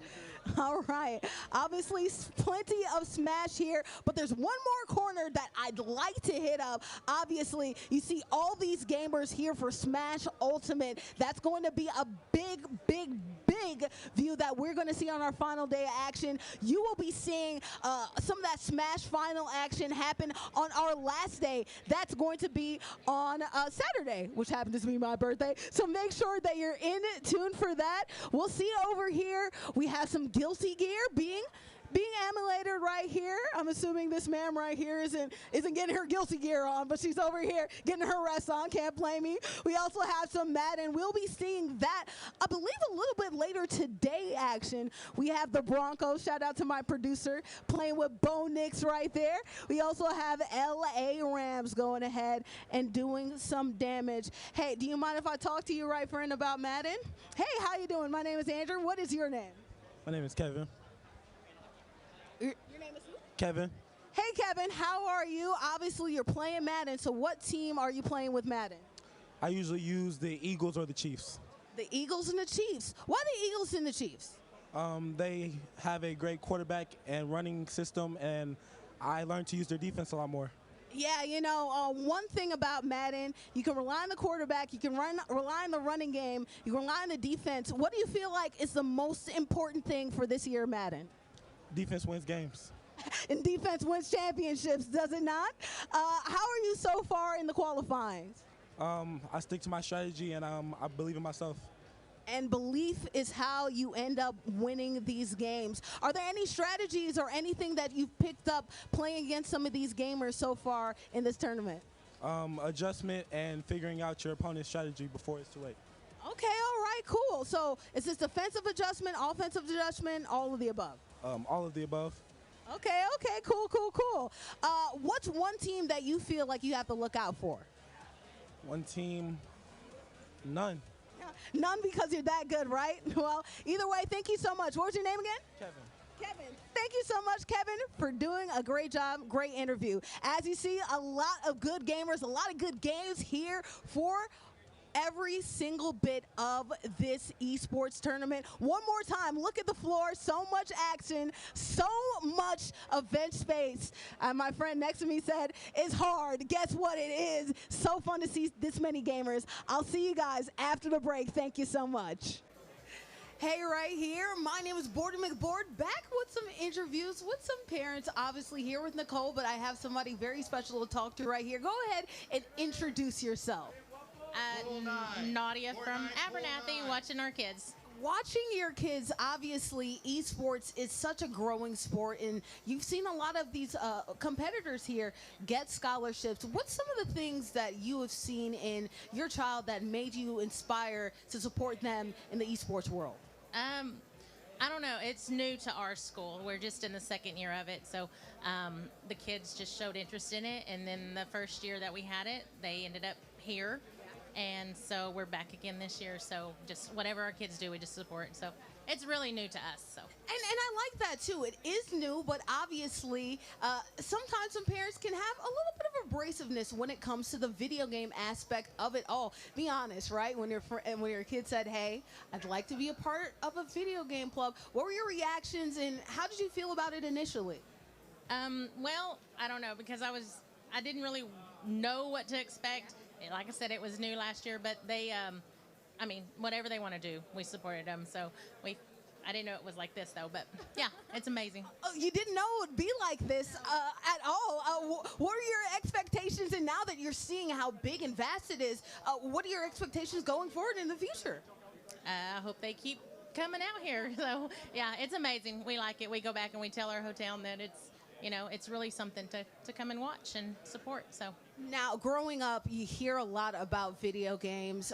Get off your controller, this, etc. What is your reaction to knowing the fact that not only do you get obviously a support from all of your friends, there are plenty of friend groups here supporting on your kid or being a part of your kid's team, but also too, scholarships are on the docket as well. Did your reaction change when it came to supporting esports when you heard about all the opportunities that come with it? Oh yeah, it did. I was like, keep playing, just go practice, keep playing. Those student loans can really get to you, can't they? Right, yeah, we're excited. I mean, if it happens, it happens. If it doesn't, I mean, at least, they tried. But yeah, I used to be like, get off, that's enough. But now I'm just keep playing.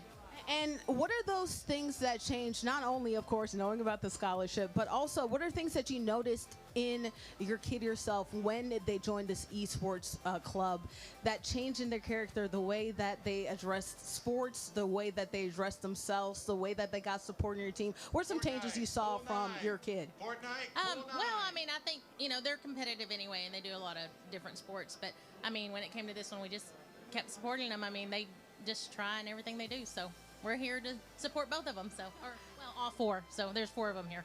Oh, so shout out to all 4 of them, obviously, as well. Nicole, I'm sorry, try to get you in as well. What's your reaction to seeing this big event here on this stage? Tons of gamers, not only just within your circle, but obviously, too, there are teams on top of teams here. What's your reaction to seeing this big crowd? I mean, it's really exciting just to come out here from our small town, to come out here and see something so big that we're normally not used to. It's just exciting and fun. Yeah, absolutely. And when you look at the future opportunities to esports, be honest, did you see this happening from things like just playing video games?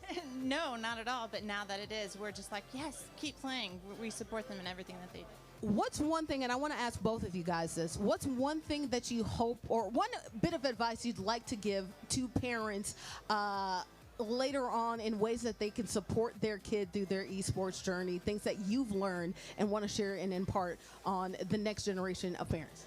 Just letting them do it. Normally it was like, get off the game, but now that we've learned so much more, it's like, yes, go practice, go play. You want to have a Fortnite party, let's do it. So just really supporting them, yeah. And what's one bit of advice that you would like to give to the next generation of parents here? Some words of advice or wisdom you'd like to impart? Just let them do it. Just let them do it. Come support them and be here. That's it. Well, guess what? It's been a very supportive interview. I love the love, and I know you guys were a little nervous, but you knocked it out the park. My name is Bordy McBoard. We'll get ready to talk a little bit with some more parents or other students later on in the future. Thank you guys both for supporting. More to come soon. That portal was, I seriously, that last fight was going on. I'm watching the olds go ult for ult, and then I saw, who was the last one holding on point for you guys? I think it was Starlord. Starlord, yeah, it was Starlord. Okay, yeah, the Starlord was the last one on point. I turned around to the guys behind me, and I was like, it's over. I said, we're going into game number 3. And then I turned back around. Your whole team's on the point going crazy, bonanza. Oh, my gosh. So Groot was making his push. That was phenomenal. I mean, how often have you gotten a play like that off? Honestly, not much really. Like last second TPs are hard, and sometimes I don't do it fast enough and don't have the ult at the same time. So sometimes it just doesn't work. And then sometimes my team's not even there. They're all running forward. That's 1,000%. So who, outside of the giant play you hit, I heard your comms, who do you guys say was the MVP of your team throughout that whole thing? Man, I'm not going to lie. Who? Yeah, that guy right there. That's that Star-Lord right there. I'm not going to lie to you. Every single one of our games he plays, he carries. I can't. Every time gets MVP, whether it's Moon Knight, Star-Lord, he's so good. I appreciate him as a teammate. That's really all I got to say is he's amazing. The DPS hard carry. I love it. I love it. Not hard carry because y'all were all gaming, every one of you, even the opposing team. But last thing I'm going to leave you guys with, on the opposing team, you guys were getting pressured very, very hard by the group. How did you guys feel, and what do you guys think you changed that allowed you to come back and get in that game? So I think what we changed is that I saw back to Strange. You saw me go Bucky. I was Bucky for a sec. Me going back because I was trying to focus the flyers. It wasn't working, so I just swapped back to what I was good at. I think that's what really helped us. Me, honestly, I saw that Cap, but he's not really good against flyers. I went Magneto, someone who could poke, because if I just stayed melee, it wasn't gonna work. It wasn't working at the start. And I mean, I think that's what my switch was. Honestly, it was really good.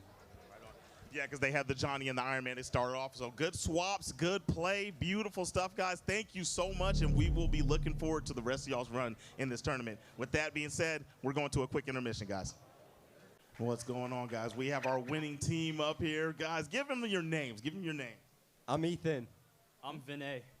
Ethan and Vinay over here with the dub for Clear Lake. That was beautiful gaming. I was talking to you just now about that Thor gameplay. Man, how did you feel getting pushed onto the Thor because they banned your Venom? I mean, it felt all right. I just started playing Thor, and I like how he can just push into the team just like Venom and push out pretty well, so I was fine with Venom being banned. What was your main focal point as Thor? Were you trying to take care of the back line? Were you just trying to put pressure on them? What'd you do? You want to make them scramble?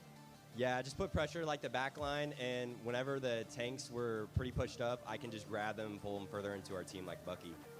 I love it. I love it. So I don't remember. Which team was banning Bucky first? That was you guys? Okay, I'm curious. Why first ban Bucky? Well, it was just based off of, I guess Bucky's ult was a little bit overpowered towards our backline. It's not something we really wanted to deal with, and it was also just observation from past games. We haven't really enjoyed playing against a Bucky. It wasn't fun for us, Personal preference, understood. And so let's talk. We talked about his Thor. We're gonna talk about your Punisher, right? I don't want to do this, but I'm gonna say it. There was a pretty good Punisher diff going on that match, right? How did you feel going into that one, and what made you stay on that character and not try anything else? I think if, even if wasn't performing the best out of my entire team, it was the value that I was creating for my healers, for my tanks. I was able to see, isolations from the enemy, say, hey, this person isolated from the rest of the team, I can just target them, beam them down, get my team to target switch on them. If they have someone get a little bit too close to my healer, I just pull out my shotgun and take care of them. It's just the space I'm able to create for my healers, and how I'm able to just kind of put so much pressure on their front line enabled me to stay on Punisher. Very dominant character, very smart observation, and very good way to use the character. All right, guys, you guys are still in the bracket. You guys got a ways to go. How are you guys feeling? Going to give a little shout out here, and how you guys are feeling going into the rest of the bracket. I'm feeling great. That was some of the best communication of our team that we've had. So many combos throughout that game that I just felt like team wipe after team wipe with our ults. I think we're going to be doing pretty good going into the next of the bracket. I'm feeling good as well. I think we've come such a long way since the regional tournament. We've really been putting in that effort, looking back at our games, just grinding comp too, and we really appreciate the feedback we get from people, right? Because we can't always see what we're doing wrong. And that's part of it too, is just taking that constructive criticism and building something out of it. Being coachable, there you have it, guys. We are going to be going to an intermission here in a moment. I am Groot, and this is TechSF, Texas Undisputed High School Esports Championship. All right, what's your name? I'm Gage. Gage. What's y'all's gamer tag? Mini. Tomato Nader. That's hilarious. What do y'all play? Rivals, we're a Rivals team. Rivals team. I feel like on accident I keep walking around and I find nothing but Rivals players. Propagating over here, you know? We're watching the main stage kind of thing, so. Oh, yeah, that makes sense. The congregation watching their game be played. That makes sense. That makes sense. All right, so how are you guys feeling? Have you guys played yet or anything? Nothing, man. We're nervous out here, but we know we're going to get the job done, you know what I'm saying? You're kind of ruminating, you know? Like, when you want to compete, you just want to go play. It's like, you get restless. You just want to get out there and do something with it, you know? Yeah. Keep the mental strong while you're waiting. Just don't worry about the fact that you're cold. Just do something with your hands. Do y'all have any stress balls or anything with you? No, I didn't think about that. No, sir. No, sir. It helps, man. It helps. I'm telling you. All right, so real quick, I'm going to get y'all a quick question. What is your role on the team? What do you play? And who's the captain of the team? He's the captain. I play a lot of DPS. I'm not going to disclose who I play, though. I'm sure a lot of people know, though. I like that. Keep it secret. I said that earlier to another player. You know, stop giving the secret sauce. All right, but what about yourself? I'm the tank man on our team. One of the two. I'm not gonna say who I play either, but you know, gotta keep it a little DL. Let's do this. You're a tank main. Do you at least have 4 to 5 under your belt? I'd say at least 4. Yeah. That's how you do it. That's how you do it. People out here playing just mag and like, you know what I mean? Like, dude, mag gets banned, you lose. No diversibility in there. We'll set it all, man. Like. What are you going to do when your main gets banned, for real? Like, there's nothing you can. Seriously, you're cooked. All right, what's your name, good sir? Jory. Jory. Jory, what's your name? Colin. All right, guys, what school do you go to? Yanis ISD. Yanis ISD. All right, so I'm just making sure that everybody's teammates. I don't want to just assume, right? What are you guys playing? Super Smash Bros. Oh, y'all playing twos or are you just both singles players? Both singles. Oh, okay. So you guys didn't enter the twos? You guys didn't enter the 2v2s? No. All right, okay. So who's your main? Cloud. Cloud? That's my dog. That's my dog. Who's your main? Ness.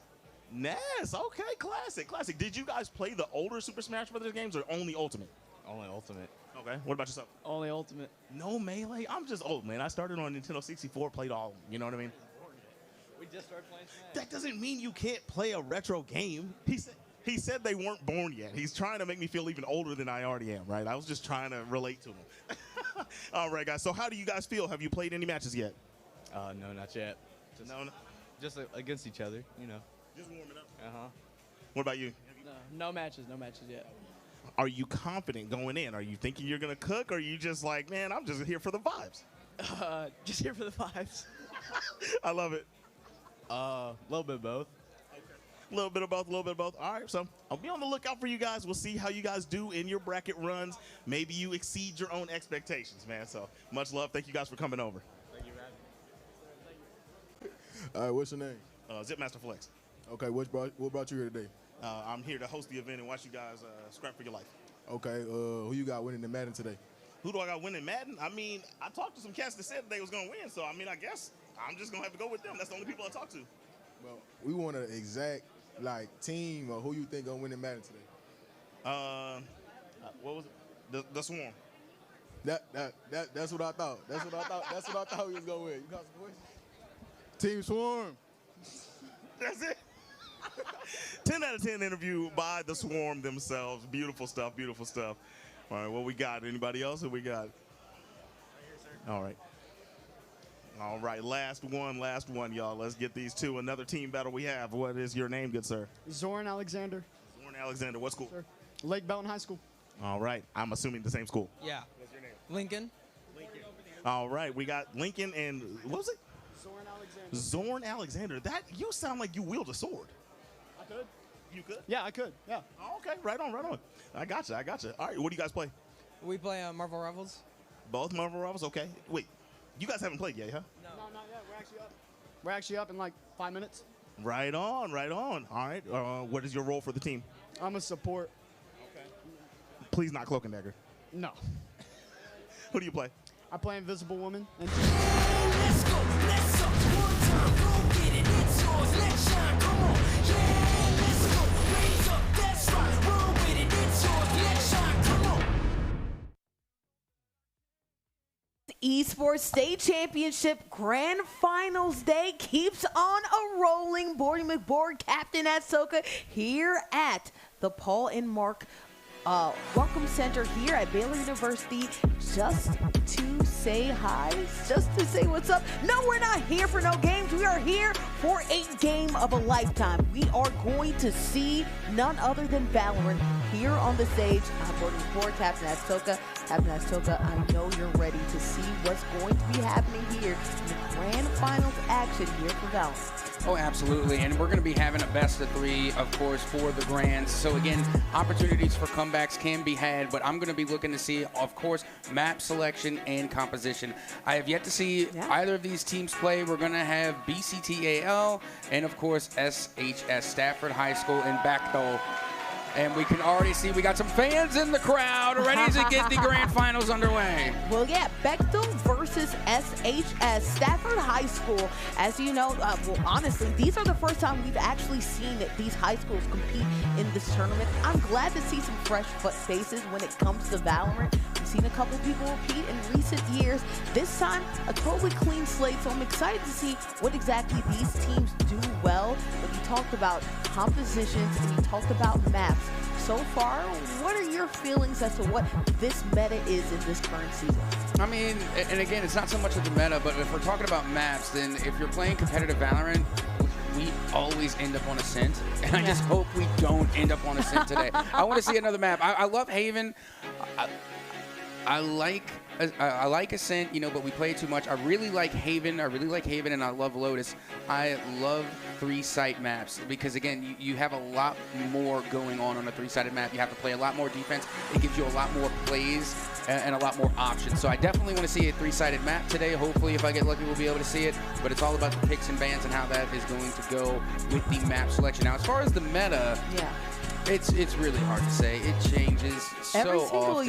Every single year, sometimes mid-season, honestly. So from where I was, it was a double controller meta for a little while. I don't think we're in that meta any longer, but back when I was playing, it was that double controller meta, and it was hitting rather well. Again, having the Viper and an Omen was just so much fun, and then Viper's my favorite character. So anytime I get to see a Viper, like, I'm already going to show my biases. Viper, hands down, my favorite character. I love Viper so much. Well, it makes sense. You know, you want to control down in the map either to be able to scope out where your enemies are or to lock them down, as we're seeing these players load on in, not quite get to the match, but this is a best of 3 series, so really up in the air what is going to be happening here today. But either way, you talked about it, right? It's obviously nice to have some intel. That was back in the day. We'll see what happens in this current streak.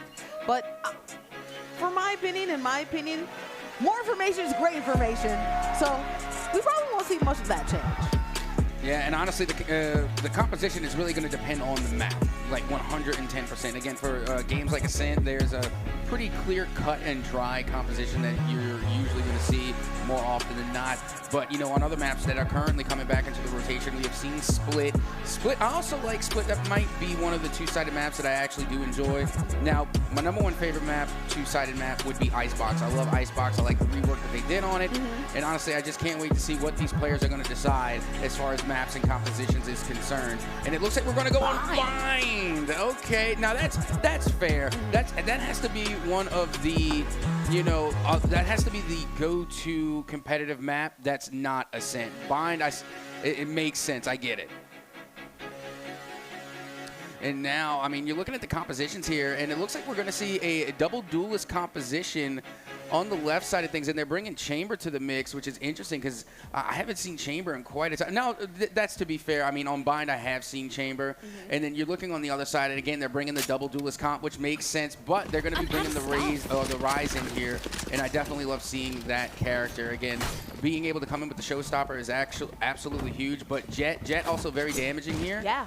Being with the duelist, do not let them get their hands on an op. Yes. But with that being said, Rise is definitely going to be one of the ones that I'd be looking out for, again, if they decide to break out the Showstopper. Again, all of that AoE, that explosive damage, it can turn the tides of a match very, very quickly. I was going to say, in all of these events that we've done throughout the years, the person who yields the Jet eventually yields the op. And once that op comes out, then, you know, talking about Neon, then the show is stopped, right? So we're going to see what's going to happen as we get on in and load on into this action, obviously on Bind. No decisions being made so far, but we already have one knock left right now. Yeah, and you see that right there, that was done by the Chamber using their utility in order to get that headshot. I believe it was the Headhunter. Again, it's been a while since I played Chamber, so it's hard to remember the name of that weapon. But yes, it's actually an ability that they have. It's almost equivalent to a Sheriff, but it has a red dot ADS. So now as we continue on here, going through mid, you can see a Renry trying to find the read here. Good smokes coming out from the Brimstone. Gonna be throwing out the Molly, trying to buy time. Now the spike is continuing to tick away. They find an elimination, coming in with the retake, and it is now a 3v2 advantage in the favor of Stafford, and they will come through to get the elimination and take the round 1 win. Nair getting a 3-piece right there. Great job by Nair. Gonna go ahead and control this out, as he said right here. We are already seeing the SHS Gold get one to their names, but we're so far so good early on here in the matchup. We're just building the economy. Advantage goes SHS's way. Yep, so far Stafford looking pretty good. I mean, again, that was a solid round. Not only that, but they were able to keep 3 players standing. So again, just for the sake of morality, in the sake of momentum, no problems there. Meanwhile, you're going to have Snorlax here, going to be holding sight. Once again, you're using that utility from Chamber, and they're wasting no time here from Stafford. They're forcing their way onto this site, which makes sense considering that they have a weapons advantage here. Yeah, coming down from Lamps and also from the Cubby as well. You're seeing them try to get these sight lines. We do see a plant situation happening right here. We already have one knock. We have another one right here. Rennie going ahead and getting a twofer.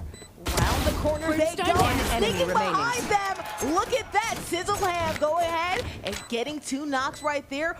1 remaining for Bechtel. On the other end, we have SHS with 2 remaining. Time ticking away. Yeah, I mean, there's really not much to do here. Yes, they do have the Headhunter, which could definitely get them a head click or 2. But with that being said, it's a 2v1 scenario. Not going to do them any good. It's going to be the Guardian that ends up getting the elimination there. And once again, we see another round win going the way of Stafford, but that's to be expected. You win the pistol round, you win second. This is where we get into the nitty-gritty. This is going to be the buy round, okay? This is where the weapons start to even out a little bit, and this is where I expect to see a resurgence from the Legends, is now they can go for that full buy. We're seeing Vandals, and we're seeing Phantoms all across the board there for the side of the Legends. Yes, full weapons now on deck as we are seeing the attackers get an early lead here so far. Defenders trying to go ahead now that they have a full kit to see if they can go ahead and stop the snowball, stop the bleeding. We're already seeing conversions right here as we're seeing fireworks pop off. Near going ahead, throwing the nade, but not before they are knocked down. The spike carrier has been killed. Now we're having a little bit of a readjustment as we are headed towards the B site. Gotta go.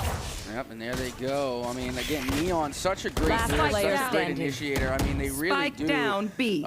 They really do kind of play almost as like a double role as an initiator, and they are currently Neon is the last player standing. Only has a frenzy in hand, literally up against the wall right now. It is a 3v1 scenario. Unfortunately, I mean, it doesn't look like they're going to be able to get their hands on the spike again. They're just going to be looking for exit frags here to save a little bit of economy as they get ready to head into round number 4. But let's see, who knows? Miracles can happen. Go, go, go. I believe in Miracle. Turn around the corner, try to go ahead and get out with one. Can they get it down the line of sight? No, they cannot. The defenders going ahead and making use of their buy round, going ahead and getting one on the board. I mean, there's really not much doing when you're aiming down sight, you're aiming down range, and you have a Vandal versus a Frenzy. I mean, there's really not much you could do about that. So again, Renry, I mean, it was really nothing on them. It's just that's the hand that you were dealt. I mean, and again, we're seeing from, you know, the side coming from the Legends that they were able to take the buy round, make the most of it, and they only lost 2 players in the crossfire. So that's 2 rebuys. But still, they have more than enough economy to come back into the next round. Well, into the next round we go. 2v1 right here as we're seeing the Flash go out, hitting no one, at least so far. Converging, it looks like, on the B spot. We see some pot shots happening right there in Hookah, trying to see if there's anybody coming around that corner. My out's ready.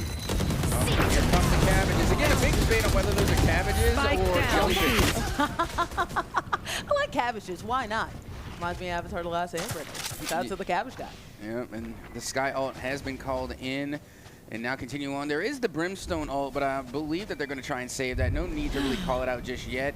Heals coming through from the sky, and it is a 2v4. This one's going to be a little bit difficult, but they should at least get the spike down. Yeah, Prowler going out right there. The fly going out as well. This could be an opportunity, but nothing quite happens yet. Both these teams playing this very safe. Oh, no. You got to watch out for this. I mean, the judge is an absolute monster. I'm surprised they didn't pick up an elimination on it, even 30 through seconds the blind. left. And honestly, that was a weapon that had been nerfed. And you know a weapon needs a nerf when after they nerf it, you don't even tell the difference. One enemy goes out around the corner. Shotty's being made right now. It's time to operate. You see two right there by Neon. Dig Dug going ahead and defusing. Good job by defenders to even this on up. Yeah, Raze and Neon with a judge is just bad news Berensteins. Like, you do not want to be up against either of those two because, again, they have so much mobility. Neon can just run, like, mad dash straight at you. And then, of course, Raze has the jump packs. So, again, either of those characters or agents with a judge, it usually results in elimination. So, again, great plays being made by a.k.a. Dig Dug in order to secure another round win in the favor of the Legends. Now even 2-2 as we get ready to head into round 5. And the economy should be back. If SHS played their hand well, they should be all kitted up right now. As you said, we are all tied up here.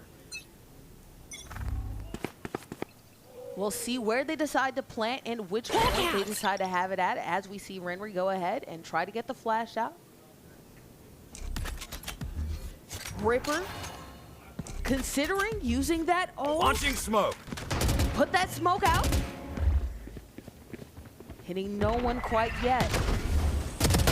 And Still boom, got now Molly. we do have something go off. Ripper going ahead and Launching knocking smoke. down the Neon. And so far, so good. And now we got Sheriff elimination 2 in the feed coming from Stafford. That is huge, Smoke's again, down. especially if they're in an eco round right now. Being able to come up with big eliminations using only sidearms.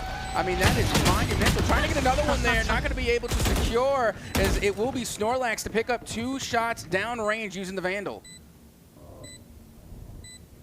The spike has been planted at site A. Defenders only have one last remaining line of defense, and not quite. Thrifty round going the way of none other than SHS. Great clutch win with not a lot of resources. Yeah, the thrifty rounds are probably my favorite, to be honest. Again, making a lot happen with only just a little speaks volumes to the amount of skill and talent that you have. Like I was saying, you know, being able to go through that round with only Sheriffs, you have no choice but to hit your shots. There's really no room to miss. So again, being able to come through and take that round is absolutely huge because now that's a huge boost in terms of economy. And not only that, but that one's going to hurt the Legends, you know, moving forward, is they're going to have to buy again here. And now getting it round number 6 underway. It looks as though the spike's going to be going right up and towards A. Yeah, A is where they're converging on, and we already have a couple eliminations going on right here. Brim out, Neon as well. We do have planted. I've got your the trail. spike being planted. I apologize, around A. Let's see what the defenders have in response right now. Teleport's gone. Around the corner. Trying to get it up top, but a good shot right there from none other than Jen to knock him down. The defender's getting One super enemy fast right remaining. there. Last Lanestorm player popping standing. off, was only able to get one from it, but look at that. What a response as they get the defuse. Great by Chamber. Look at that. Great job by the defenders. Vector going ahead and tying things up. Yeah, the Legends managed to pull that one through, and it came down to just a 1v1. So, again, great heads-up play. Now looking once again at the economy. I mean, they have enough to buy. They can definitely salvage this. But what I'm looking at right now is the ult economy. If you look at the side of Stafford, they have so many ultimates, and out comes the Tour de Force. That is going to be dangerous. I mean, I mean, don't get me wrong. Tour de Force is great, but they're on the offensive side of things, so nobody's going to be well, I hope no one's going to walk into the line of sight of a Tour de Force.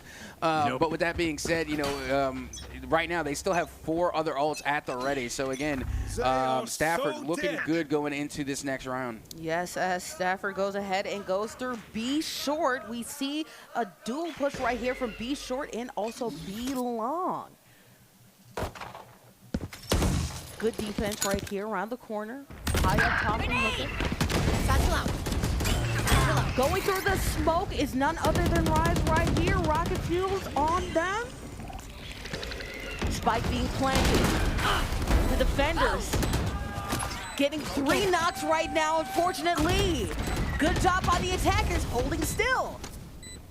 Yeah, again, and this is why Raze is so dangerous on this map. Again, the showstopper, if anything, even if you don't get an elimination with the showstopper, it will clear the site. So it's going to give you a free plant. Now it's going to have to come down to the retake. Do you try and save the weapons here, or do you try and actually go for the defuse? One pick already, trying to get an exit frag, and it looks like they're just going to let this one tick away. You see, now they're playing back. Yeah. They're just going to play for exit frags, and they're going to save their weapons. Better use of their economy, and I feel like Beckel is really just keeping still, keeping kind, and making sure that you save for another day. You do see Neon try to see if they can get something go down. There you go, Halftone able to get an elimination. Attackers going ahead and getting another round to go. Fight till the end. And again, it's a real back and forth right now. 4-3 currently in the favor of Stafford. But again, great exit frag on the way out. That's going to be another forced buy on the opposition. And then on top of that, they pretty much gave a free weapon away to Stafford. Yeah, I thought that they were going to go ahead and sit and then give it up. Unfortunately, they ran straight into the attacker's hand right there. Unfortunately, you talked about it. I just complimented about their economy saving and about the fact that you probably want to hold on to that money instead and give a little bit more fuel to go Stafford's way. You see, look, I do hear the Tour de Force has been popped. It looks like this one's going to be coming from Bechtel as now the spike is making its way. Actually, the spike, they kind of left it over there towards mid, but they're going to be forcing the issue here as now the spike will be going down on towards that B site as time will now tick against the side of the Legends. And Neon, you go ahead and utilizing those walls. Good smoke use right there to make sure you can plant it safely. Time to hunt. Flash. Scout destroyed. Gray spot goes out. Can't find anybody. Flash right here, trying to get a trade. Bodies falling all over the floor. Standing. Ripper can't get it done. The attackers do their job.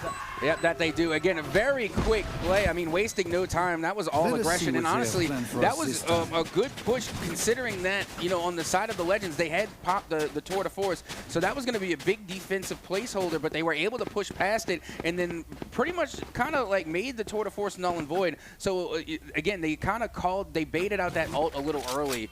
And now here we go, getting ready to head into the next round here. It looks like it's going to be round number 9.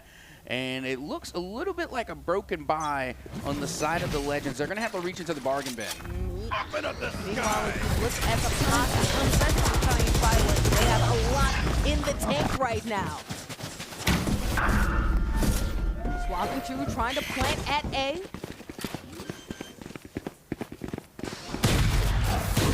Spike planted. Spike has been planted. Already Brimstone out for Bechtel. Last player standing. Good triple kill right there. Only one person remains. Flawless. Bechtel, you had to imagine that they would try to get away from it, but SHS wanted blood. There you go. The attackers get another one. Yeah, and again, not too much love lost there for the Legends either. Just because it was a broken buy, it was an eco round. It's kind of what you expect. So they can still come correct with a full buy going into the next round. And again, so far so good on both sides. It's not the deficit isn't wide. You know, they're still very much in this game. They still can make a comeback, and they still have time to readjust. And then with that being said, again, you know, they're on the defensive side of things, and, you know, it's been a while since I did my research, so it's kind of hard to say where Bind falls as far as spike favorability. Like, is it an offensive-sided map? Is it defensive-sided? I'll leave that to the folks at home to decide. Again, I've heard many arguments regarding, but more often than not, I've heard that Bind may be slightly skewed towards the offensive side of things. So, again, it makes sense. Keep in mind there are still 12 rounds in and a half, so still a few rounds left to go. We still have plenty of time here, and not to mention a full half of Valorant left to play in Game 1. Plenty of time, but it's been very even when it comes to the amount of time that we've seen either side win the games that they should have, right? The only time that we saw a surprise was that one Thrifty round. For the most part, though, most of the time that they decided to save on that economy, they ended up not. They decided not ended up winning that round. They ended up saving for it. Got more equipment, was able to win the next round, right? As smokes go out right here for Ripper. Now you can hear the crowd. They're trying to lend their energy to their team as they are putting up the momentum or cheering on their team. And I gotta say, again, the crowd has been nothing short of amazing today throughout several titles. Shout out to the best crowd in Texas so far today. Ever since early in the morning, they've been showing up and showing out right there. Speaking of showing up and showing out, Neon Dip right there as you're seeing the defenders going ahead planted and making a play. Take this. Whoa, Yep, and now here we go. The spike is down, so that, I mean, don't get me wrong. It's a good start, but it is still a 3v5 scenario. This is going to be tough no matter which way you cut it. Even with the spike ticking down, they're able to get rid of the scout here in Lambs. And there goes an early pick, Renry, able to come in clutch to get the elimination on Brim. And now a trade being made right around spike, and that's not gonna cut it. It will be the Legends to come in with the defuse and kind of close the gap even further still. As we talked about right there, they're trading, they're doing a good job, and they're going back and forth here. Things going well so far when it comes to Stafford, but great response either way. Yep, nearly going into the half with a 6-6 split. I mean, it's close. Even at the worst case scenario, you know, you go into the half like 7-4, or I'm sorry, 8-4. That's still a good half as far as I'm concerned. And so right now, I got to say, regardless of the deficit or the, you know, the point spread, the Legends are still doing perfectly fine. As now we get ready to head into round number 11. So far, this has the makings of a great series. Great series so far, almost even kill when it comes to it. We'll see what Beck still has in their back pocket as a response so far. As we're seeing the conversions on B, everybody coming from the top right there. Brimstone able to use that ult in order to take down some of their opponents. Great job, great util with that help. Yeah, and, you know, so far so good, trying to get the spike down, but we've seen this already. You know, they kind of give up a little bit of space, they let them plant the spike, and then they come in for the retake. They did this last round, and it looks like the Legends are going to try and do it again. Not to mention, they do have ult economy in their favor, and now Neon going to be popping their ult as they force their way onto site. Easy a limb there, not because of the dip, but because the Neon ult goes crazy. The Neon ult is insane, one of the best retake ults in the game. Neon, great job right here. We just talked about how even this is back and forth affair going on right there. Defenders going ahead and defending when they need to. Again, only a 1 point last round in the half. All right, here we go. Things are just about even here. A 6-5 split. Could possibly go into the half 6-6, which would be huge. Again, I think that would actually put the advantage towards the Legends if they manage to pull that off. But no excuses going into this round. It is a full buy for both sides. You see right now, players hanging out all over the place right here. Looks like you want to play? Let's play. Which point to go to? Time ticking. Time to hunt. Scout destroyed. Yeah, right now, they're just collecting intel. They know that someone's going to be around showers now. They both know. So right now, it kind of looks like they're slow playing it because they want to try and get a pick. They're playing for picks at this point. They're trying to just get an early pick, give themselves the advantage, and then they'll be able to force their way onto site. So again, I understand the slow play. It makes sense, and they can quickly rotate if need be. But huge shot coming from Snorlax with the op. Gets a collat. That is a two-piece right there. We've been seeing a lot of jet action with the op throughout the years, but it's none other than the man with the snipe game. Makes sense to go ahead and use Chamber with that operator. Well, you got to keep in mind, even before that, there was a point in time where Chamber was the go-to with the op, but then they got nerfed with the rendezvous. Now, I don't know if they made what the changes have been to Chamber since then, but Chamber has always been dangerous with that op, especially being able to use the rendezvous. See, I've got your trail. Found one. Coming in for the 2v2, now a 2v1 scenario. This can really go either way here. Again, you could definitely pull off a two-piece. As you can see right now, the Chamber on the side of Stratford they were blinded. They're going to be calling out the audio cue for the spike plant. They're not going to fake. Bros don't fake. They get the spike down. Now looking up high in heaven, trying to find the read. They have the 4 to force. Looking for the shot. They can't land it.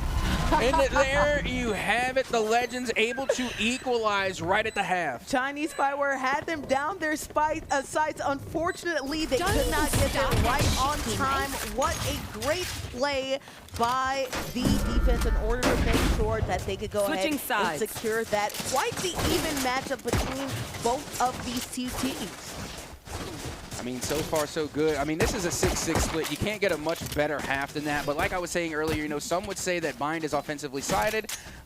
Slightly so. Very slightly so. So again, this could bode well for the Legends here. I mean, they definitely have the momentum going into this round. I mean, they won, what was it, like 3 unanswered rounds? So they were definitely building momentum towards the latter half of that round, now getting ready to go into next.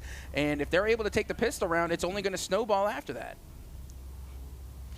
As you can see, the pistol round is just about underway, getting ready to go into round 13. Here comes the crowd once again coming alive as we get ready to kick in the second half.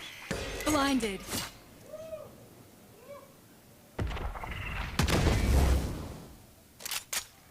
Smoke's going out. Early smoke's coming from the Brimstone. And don't get me wrong, I love Brim. This is definitely Brim's map, especially if you could get the Molly lineups. But I'm just, once again, I'm a sucker for Viper. I think Viper has the best weapon skin. Because, again, when I play agents, you know, you max them out, you level them up, and then you get to unlock their weapon skin. The Shorty Venom skin, in my opinion, is the best, like, agent skin for a weapon in this game. I love the Venom Shorty skin.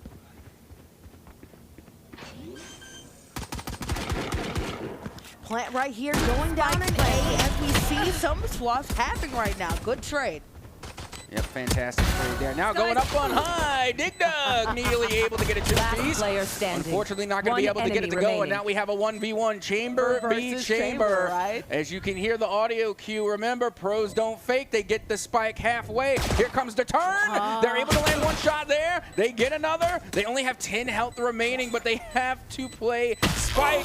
And look at this shot. Coming from the side of the Legends. What a play. The Chamber v Chamber, the 1v1, played the spike, played the fake, and was able to secure the round win. That is the second pistol round going the other way. And, you know, they tried to do that last time. Didn't end up working in their favor, but look at that. Going ahead and securing that one. Then now you have the economy advantage. Feels great to be on the side of Stafford here. Yeah, Stratford doing really, really well just to open things up in the pistol round. And I believe, if I'm not mistaken, that's the second pistol round because I'm pretty sure they won the first. I could be mistaken. You know, my memory's not what it used to be. But with that being said, they are going to be able to get a bye going forward. So going ahead with the advantage. And keep in mind, they are on the defensive side of things here. So they don't really have to push. They just have to wait and see. And right now, that Sky in there with the Judge and Hookah, that is just purely oh my goodness, that's diabolical is what it is. We love a little bit of diabolical action right here as we're seeing Stafford right now. Some vision when it comes to Hookah.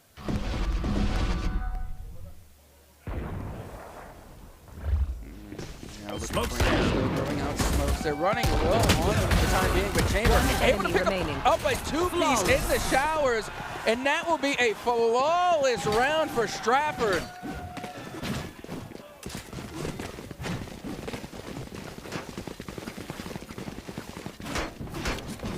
I mean, again, Stratford showing out strong, but this is exactly how the last half started, too. The last half started with a 2 back-to-back win in the favor of Stratford, and then it was the Legends that made a comeback to equalize. It can very well happen again. The only difference this time being is that Stratford is on defense, and not only that, but they also have a Chamber in their back pocket, so sooner rather than later, that tour de force is going to get popped, and a Chamber with a tour de force on defense is a force to be reckoned with. And look at that crowd, of course, hyping on up. Obviously, great battle between these two competitors here, but there's an opportunity right now for Brechtel to turn things around now that they have a little bit of money in their back pocket. Well, let's see what they can make of it here as we get ready to head now into the third round of the second half. We're going now into round number 15. Looks slow and gets a read. Dig Dug finds the headpiece there and is able to get their first elimination of the round.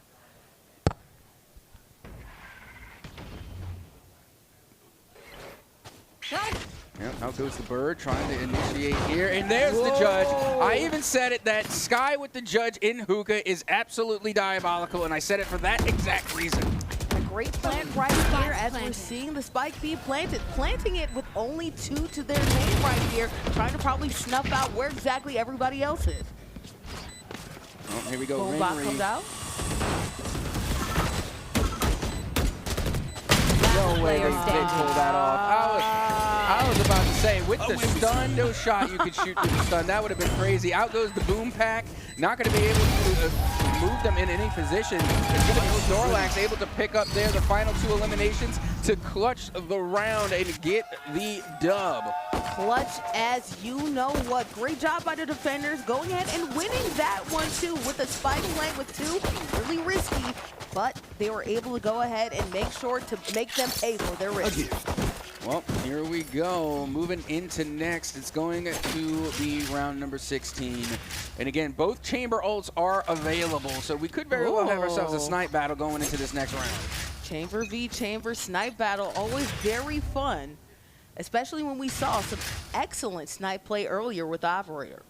Yep, that we did. Pushing forward now, it looks like Spike and the team going to be forcing the issue here over towards mid. Looks like they're going to be heading to Luca here. And again, that's where we saw the Sky with the judge not moments ago. So yeah, they're slow stepping through here. They do not want this smoke again. Speaking of, we're going to smoke out Hookah with the smoke just right on cue. Serendipity, you know? Serendipity. Looks like there's a small convergence onto A. They're in A-Link right now, trying to go up there. A skinny portion.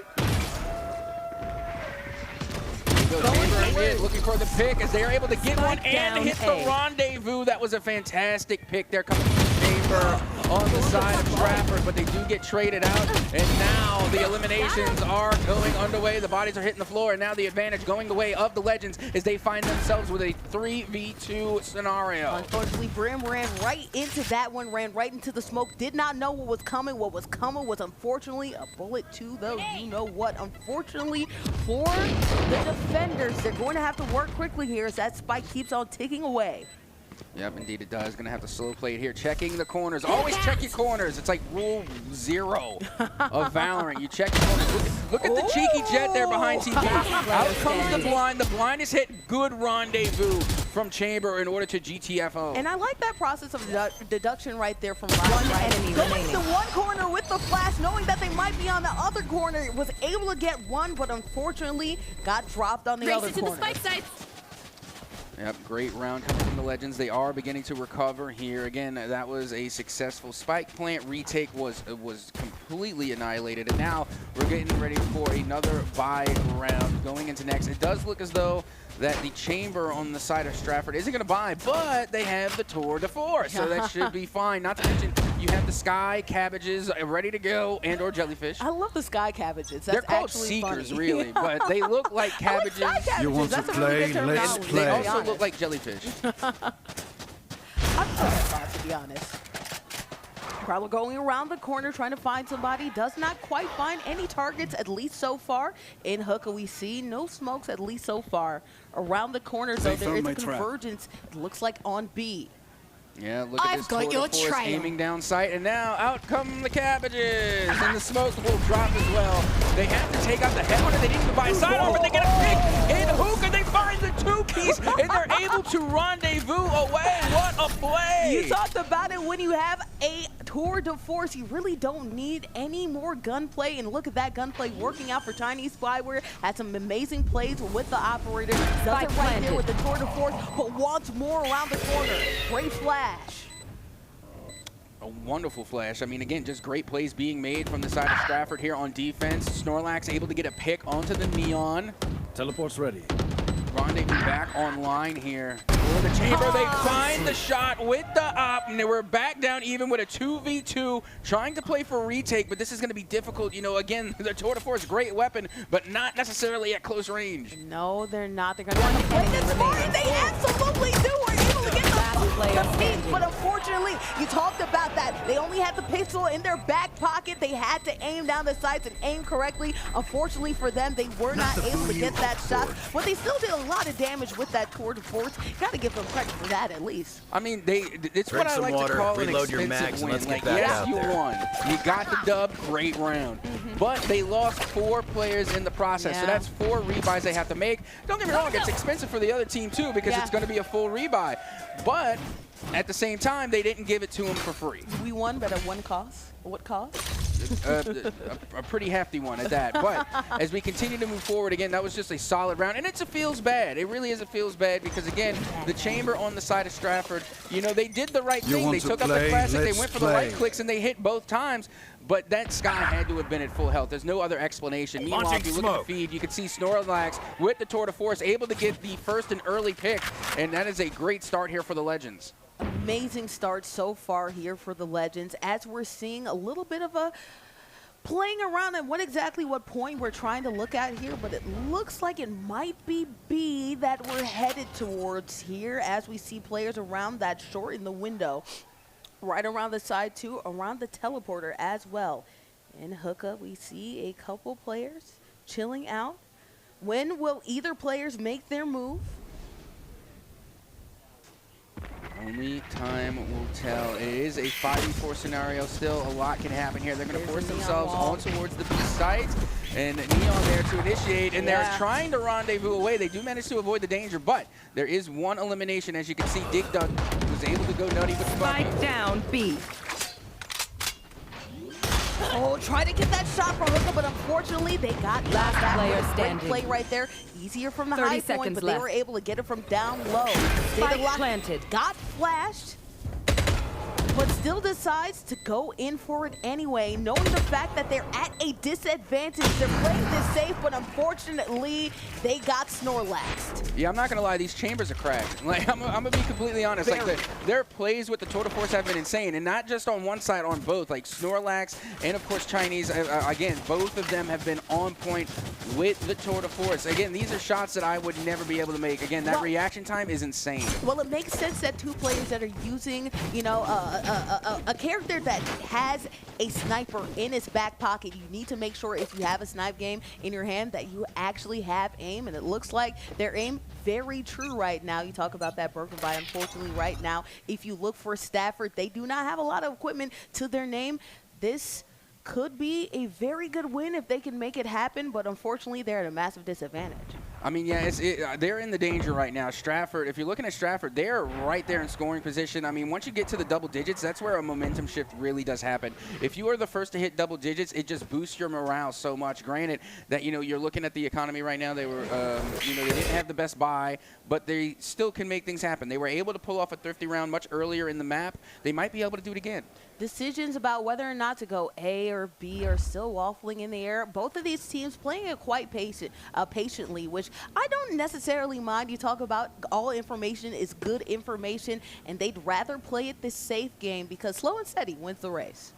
Yeah, they're going to force the issue. They're going to play with the clock a little bit too. And like, don't get me wrong. Like, yes, you know, they have a broken buy. Again, we're seeing classics on the field right now. Really not much doing. But if they can find like a couple of picks, like if they can find a couple of exit frags, you know, then it's going to be the long game economy. But meanwhile, they are able to get the swing on at least one player there in Lamps.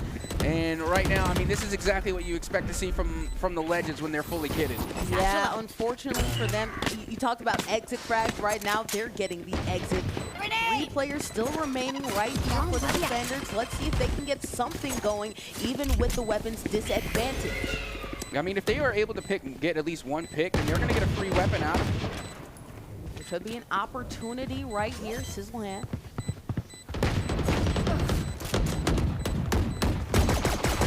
Player standing. Behind, but unfortunately the aim was not true. That could have been a massive play potential right there.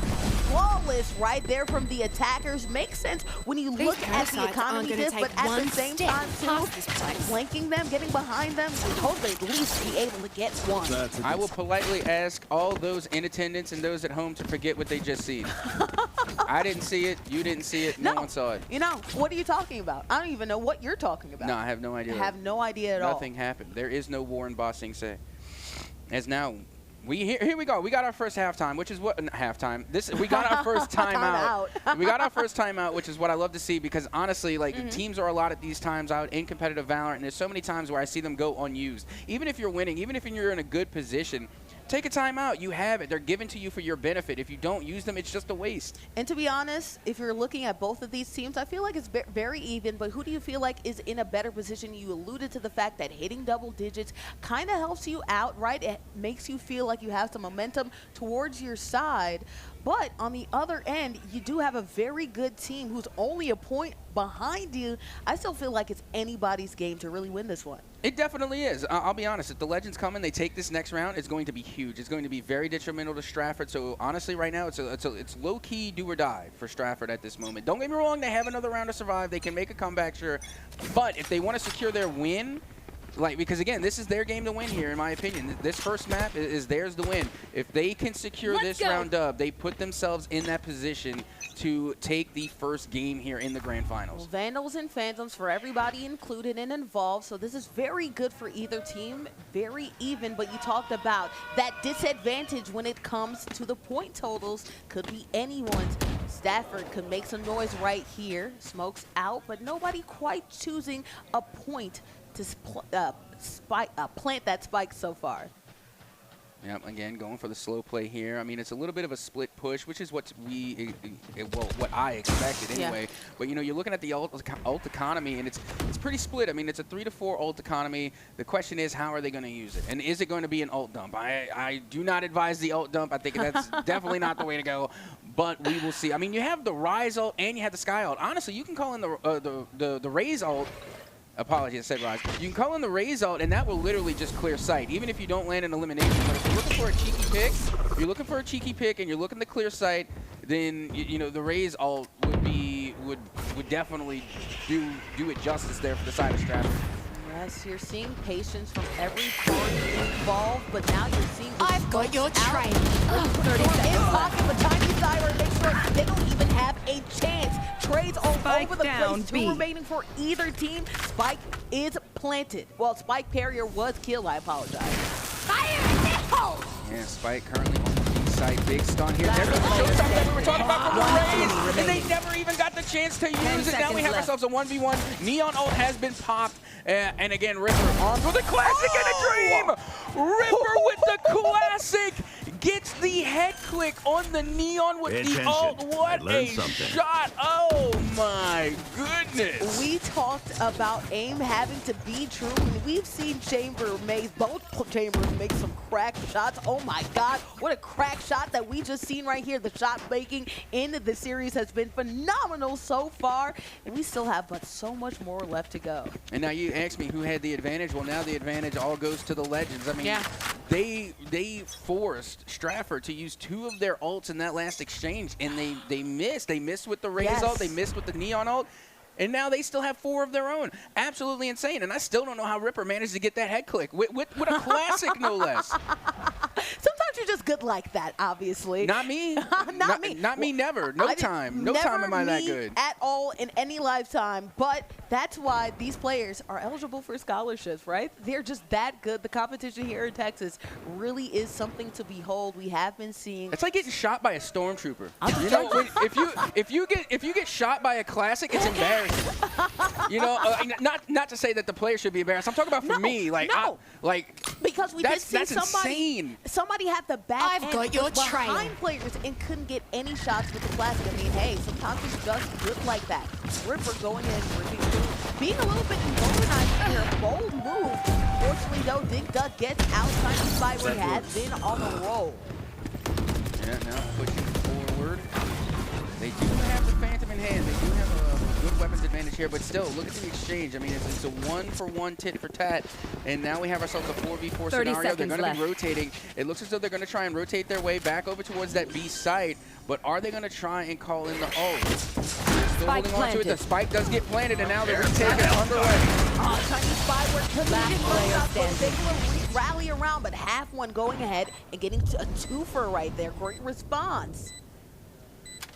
Yeah, this is going to be tough. I mean, now, honestly, at this point, I'm taking the Phantom and I'm running away. Yeah, maybe not.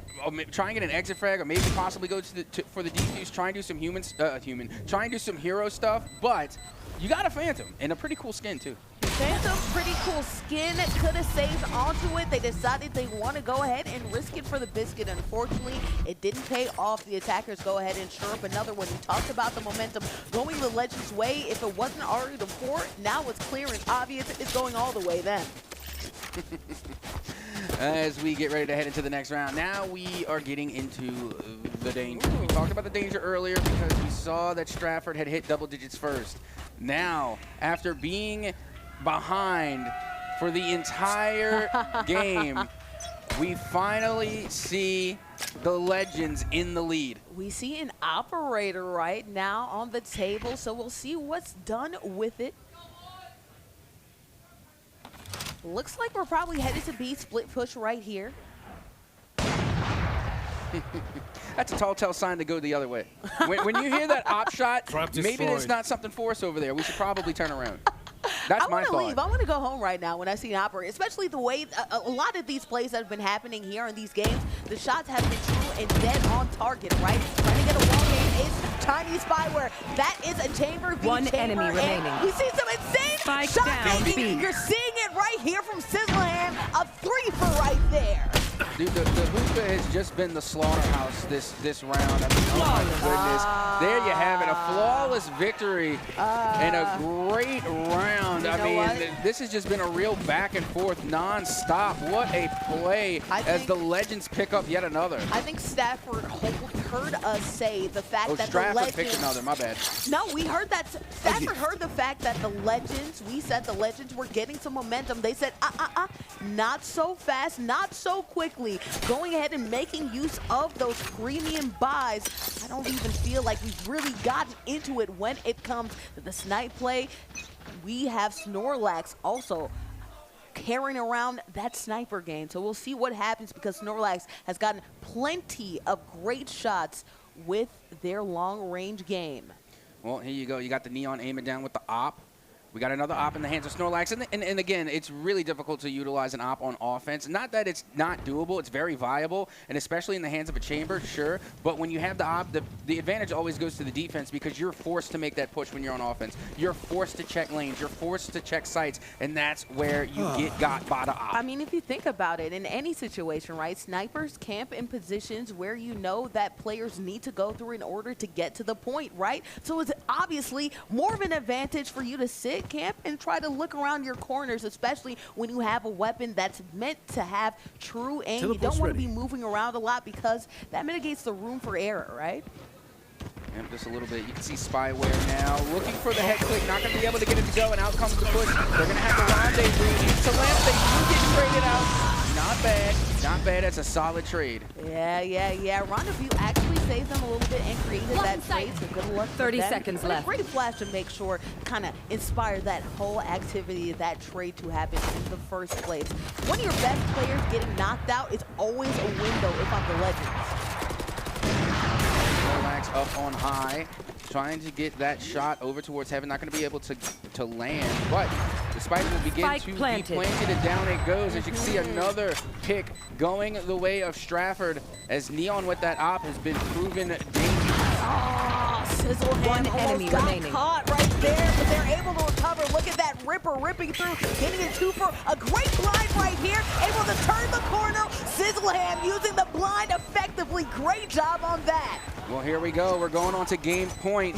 I mean, this definitely has the makings of extra rounds. This has the makings of overtime. Absolutely it does. But, I mean, Stratford, they're on game point right now. They're on 12. Match they need point. one more. If they're able to win this, and they're going to go up in the series and be that much closer to being grand champs. Well, this much closer, but not quite. Again, this has been an even affair, so nobody's entirely too close yet. Too close to call who might walk away with this one. Back and forth. Every time it seems that one team is starting to get a little bit momentum, it goes the other way. This best of three might have us camp here for a while, Cap. because it doesn't look like either team really wants to give this one away.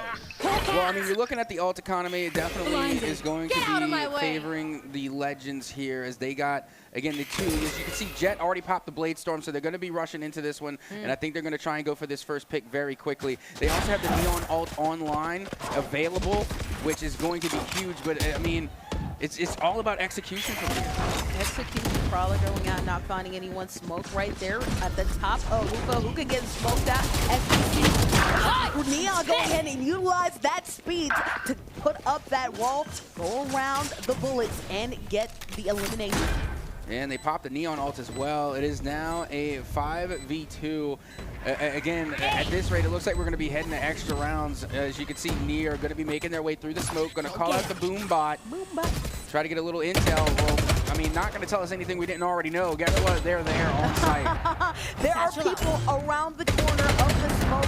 Right now, they are blind firing, trying to find anybody. Chinese Last player standing. Get an elimination, and then boom goes the dynamite. The attackers go ahead and take care of business. Yep, not only that, but now Switching we're heading into sides. extra rounds. We're getting ready to head into OT as these teams clearly are very evenly matched. Oh, man, even isn't even saying it right now. I feel like we're going to be here forever, Kat, because we're probably going to get an overtime, and then we're going to go ahead and best of 3. We're probably going to go overtime in every match. It seems like, man, these teams want it bad as we're seeing Phantoms and Vandals all over the place. Both of these teams kitted out, which means that both of these teams have a viable chance to do some damage here, as they seem like they always do, to be honest, because these teams are all matches. We keep on saying, I don't know how many other ways we can keep on saying it. Yep, here we go. Round number 25 underway.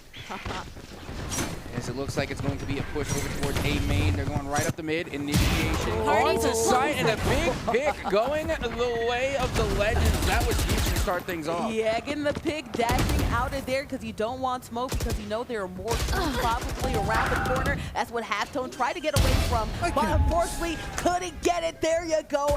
Headshot right there. Chinese Spyware has been cracked so far. The aim has been as true as you know what. Getting a great pick right there. They want more. They probably could have gotten the Brimstone. Unfortunately, they couldn't just get it.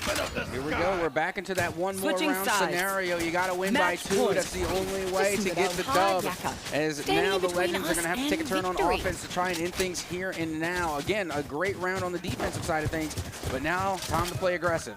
Be aggressive. Be aggressive. And you're hearing the crowd make some noise as well. Full shields, full weapons all around right here. Economy game even, but time to be aggressive and time to lay the law on down. Well, here we go. Pressure is on here. Remember, if the Legends manage to take this win, they will take the first game of this grand final, best of 3. Renry going for a little bit of intel there. Not going to be able to find anything. Again, right now, for all they know, A is completely clear.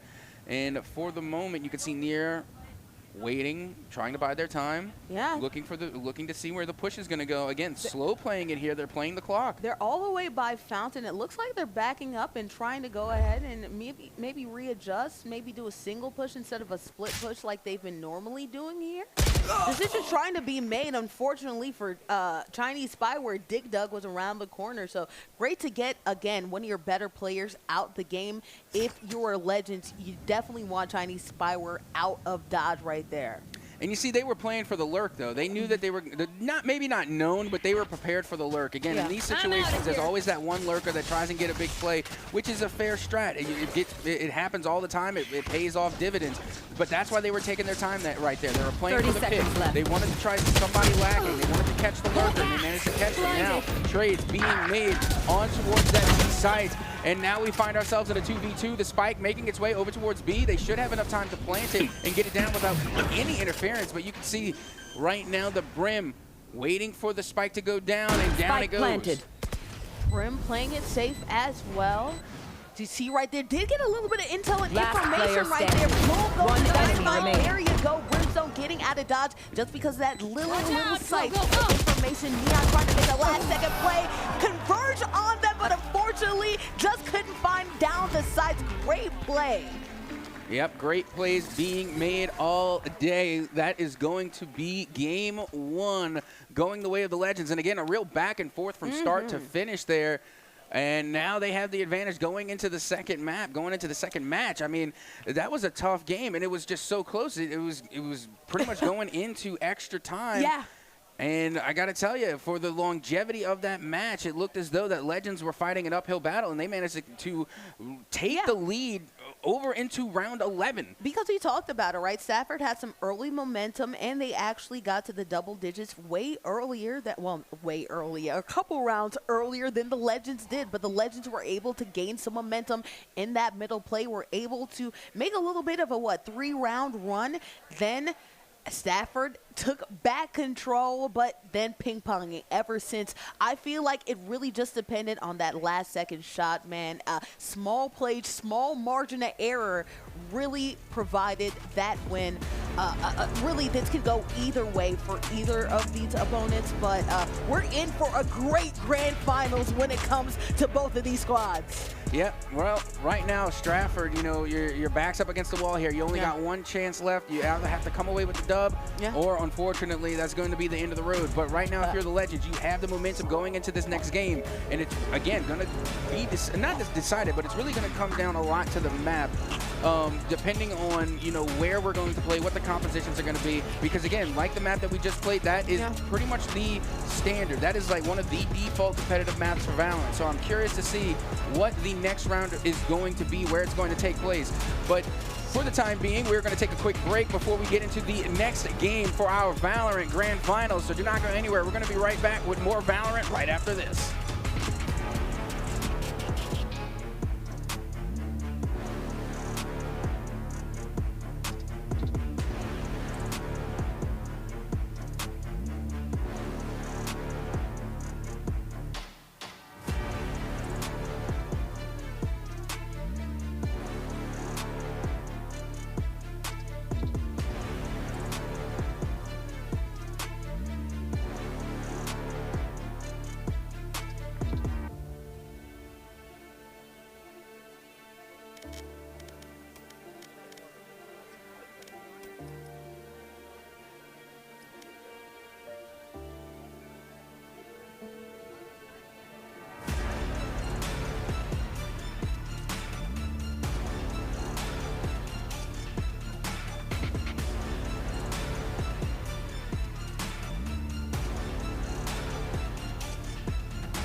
the stage. We're taking a short aside from our Valorant playoff to celebrate one of our tournament champions. If you were watching over on the other stream, you saw Common Grounds High School take the Fortnite 2v2 championships.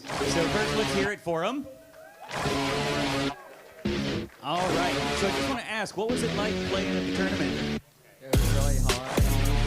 I like our coach. Really good. Awesome. How about you? I don't know. It was really difficult.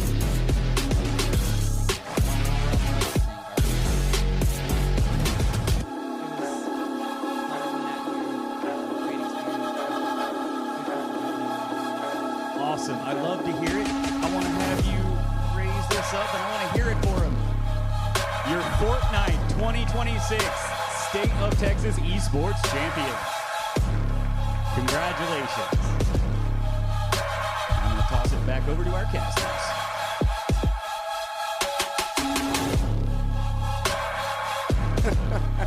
That was a quick intermission. I apologize. My goodness. Here we are back again for the undisputed Texas State Esports Championship. My name is Captain Etsoka, joined on the desk by Zip Master Flex. Zip, here we are back again on the stage. Welcome back. How are you feeling about Valorant so far? We already got one game in the books. Now we're headed to game number 2 for Brand. Man, I'm going to tell you a little something. Tell me what. I don't know a lot about Valorant. They went down to the point. I know what a count is. I'll tell you that. And they went down to the bucket in that first one. So, I mean, I'm sure it's going to go the distance. Yeah, like I was saying, I'm a big fan of the three-sided map, so I'm hoping we get to see one. Now, my gut's telling me that we're going to end up on a sand, and I have a pretty big gut, so I'm thinking I might be correct, but I don't know. We'll have to see. I mean, the first map was on Bind, so, you know, who knows? Maybe these players don't like Ascent. Like, don't get me wrong, I like Ascent in a competitive sense, but, like, you know, we don't have so much competitive and I'm okay with that.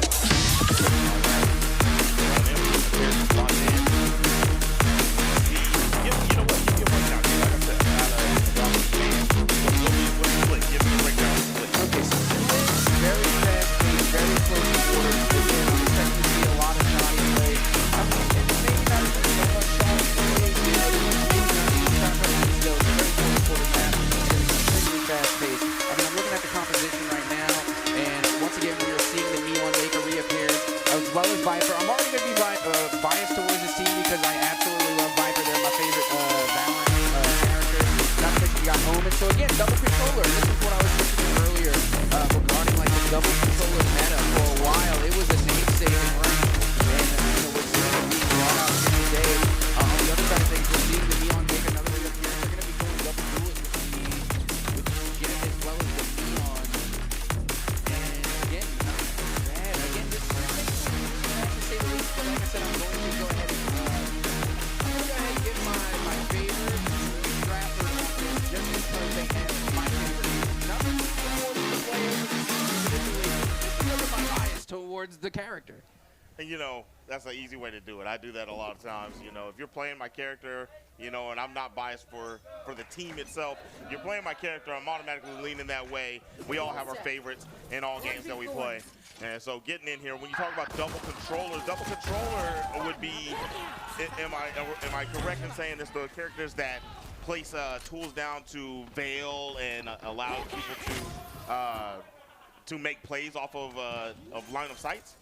Yeah, they're the ones that are throwing down the smoke. So any type of like ball of smoke you see, that is going to be your controller. And now, not only that, but we're seeing one of the newer, not necessarily a new addition, but one of the newer Sentinels, which is Vise. They're the ones that's going to be playing with the liquid metal. They've already been eliminated in this round, and now we have ourselves a 2v1 with the spike ticking away. Pre-fire going on in the corner. Ripper playing as the Omen was the Brim in the previous matchup. Now, this is tough. I mean, do you allow the spike to take away? I mean, it's that snake bite coming from Viper that's going to stall them out, and Spike continuing to tick down here. They do have a little intel to work with. Not going to be enough. They only have 14 health remaining. Spike is too far gone. That's going to be the first game set right there. Round number 1 in the books. You know, he had a 2v1 situation. He didn't have the health for it. He comes out. I like how he played it. He saw one, attempted a shot, tried to catch him popping out, and he said, you know what, I know the other is in this area, in the vicinity on my right. Double-checked it. Didn't have the health to deal with the return fire. Take him out. That was a clean close out there.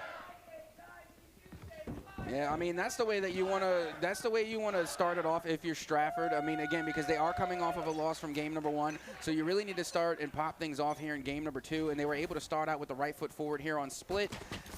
Let's see if they can keep it going. Around number 2 on the way. They do have the buy advantage coming in with the frenzy. Not going to be able to land their shots. 2 eliminations already going the way of the Legends. Even with the buy advantage, I'm surprised they're able to go 1-for-1, tit for tat. Yeah, definitely. They decided to go with pistol with a lot of the play people, you know, save some of that bread for the later buy round. Oh my goodness, button engagement. He is blinded, couldn't keep his accuracy on point, missed the head tap, had an opportunity, but slayed in the end. Yeah, and that was with a Guardian, too. That's an expensive weapon. I mean, not necessarily expensive, like it's not a Vandal and it's definitely not an op, but, you know, still, I mean, it's still like at least 1,000, you know, purchase power. So again, that's kind of a hard loss because now that's a free weapon going the other way, and you know, you can't really afford to give anything away for free when you're in the grands. So here we are at a 1-to-1 split, getting ready to head into round number 3, which is usually the bonus round. This time it's just even. Interesting. Bonus round. Give me a understanding here. Okay, so the bonus round, okay, so usually the way things work is that the team that wins the pistol round, they get a buy advantage going into next. So then they're able to buy up a little bit, you know, things like Spectres, Buckies, maybe a Judge, you know, something like kind of in the middle of the buying power. And then because they have the weapons advantage going against pistols more or not, they win. Because they have the weapons advantage. However, going into the 3rd round, it's the other team that saved up their money. Now they can buy the Phantoms, the Vandals, full shields, the whole list. And the reason it's called the bonus round is because if the team with the 2 wins manages to win the 3rd, that is considered a bonus because they didn't have the economy to buy full. So getting the first 3 rounds, if you manage to get that, it's considered a bonus round because you weren't supposed to get it. Understood. Terminology is now acquired for your boy. We have a 1v5 situation. Tried to do a quick pop out there, and I mean, they're just too prepped. There was too many angles to be worried about. Couldn't get anything going on that one, so we have a 2-1 situation starting off here. Yeah, and I got to tell you, the Legends are looking good. Even though they went down in the first round, they were not phased. They only had pistols, and they still managed to make something of it, and now they should be able to get a full buy on both sides. This should be our first real round getting ready to go underway. But no, you do see the Spectres still coming out to play here for the Legends, which, you know what, I'm not opposed to. Again, you want to save a little bit of those creds so that way you can get the full buy on the next time. And not to mention the Spectre, not a bad weapon at all. You can definitely do a lot even when you're not buying at full purchasing power. Otherwise, there'd be no need for thrifty rounds. And you see the money advantage was definitely high on the Legends side. All right, we got a little bit of an engagement over here. A little coverage. Unable to see anything going on. We might have a 1v1 situation pulled off on point. Toxin screen down.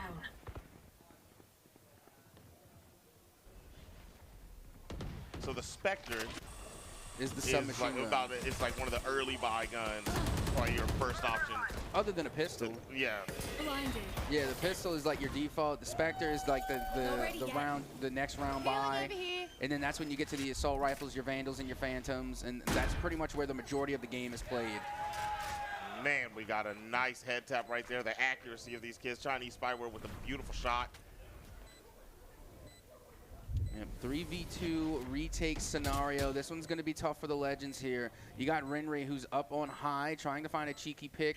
Not going to be able to get it to go, but they're running out of time. The Spike continuing to tick against them. Blinded, popping some shots right there. I'm thinking to make somebody peek out. My goodness. Turn the corner with a swift one. And that's another one for Chinese Spyware. Good hit, good hit. Getting this team. That's a tie round, yes? Yeah, that was a good old little bait and switch. You know, sometimes in Valorant it's ruthless, and you know, sometimes you got to run a play where you got to put the homie on the hook. You know, you got to lure him out there. You got to throw him out as bait. You definitely have to do that. I mean, I think that's something that everyone does in arena shooters or hero shooters like this. You know, you're gonna make a play, and especially if you have the team advantage, you get the angle from where your teammate was hit, you pop out, close it out. It's a beautiful play. Yeah, now there you have it. You know, and we talk about it a lot in Valorant. Is that you have plays, you have wins that can either be cheap, where you don't have to buy anything, or they're going to be expensive, where you have to give a little to get a little. And just right then and there, we saw Stratford. They gave one, but they were able to walk away with 2 standing players. So again, that's 2 less rebuys that they have to make. That's more economy in their pocket. And now, as you can see, round number 5 well and underway. Right. My goodness.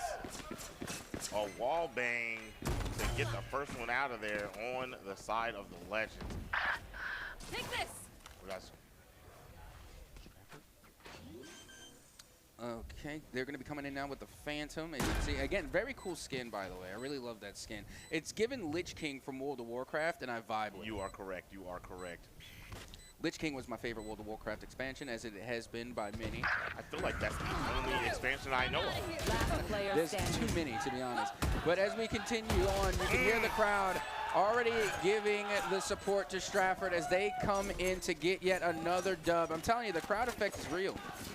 Yeah, Stratford definitely put on a clinic on that one. That one was one of the stronger rounds we've seen. They dropped 1 player on that one right there. So very clean performance from their team. Coming back out here with the Lich gun. See if we're going to get another quick engagement. I see that there's one of the start points where they're going to start pretty close. I'm getting ready to head into round number 6. It should be a full buy on both sides. Going to have a complete round here. And again, it's really not too much love lost either way. Great pick coming from the side of the Legends, as Rinri able to get 1 elimination on the board to try and equalize here. Dig Dug, thanks to the feed, and now Ripper from up on high, able to get a couple of eliminations. And now we have ourselves a 2v1 scenario. Spyware does have the spike in hand, and they're not going to plant on A. Or I'm sorry, they're not going to plant on B. They're going to slow walk it all the way back over towards that B site. And we know if he gets eyes on somebody, he's been quick draw McGraw, has not missed really. He's making a good rotation here, nice and safe. Trying to find his way around. He's definitely way out of dodge. I think this play is going to be able to be made. Oh yeah, they're going to be able to get the spike down, which is going to put the pressure on towards the Legends, because again, they're going to have to put themselves in a line of fire. That's the only way, is that they have to try and turn and check down lane in order just to get a read. So it's going to be tough, but the advantage is still into the Legends. That 2v1, again, the numbers really do make a difference in Valorant. 1,000%. He's going to give his position away after taking 1 out, and he's going to have a face-up if he does get that lucky. So here we are. This is the approach. It is game time. They're checking for it. They know. Oh, my goodness. What a read. And that is how you clear a room.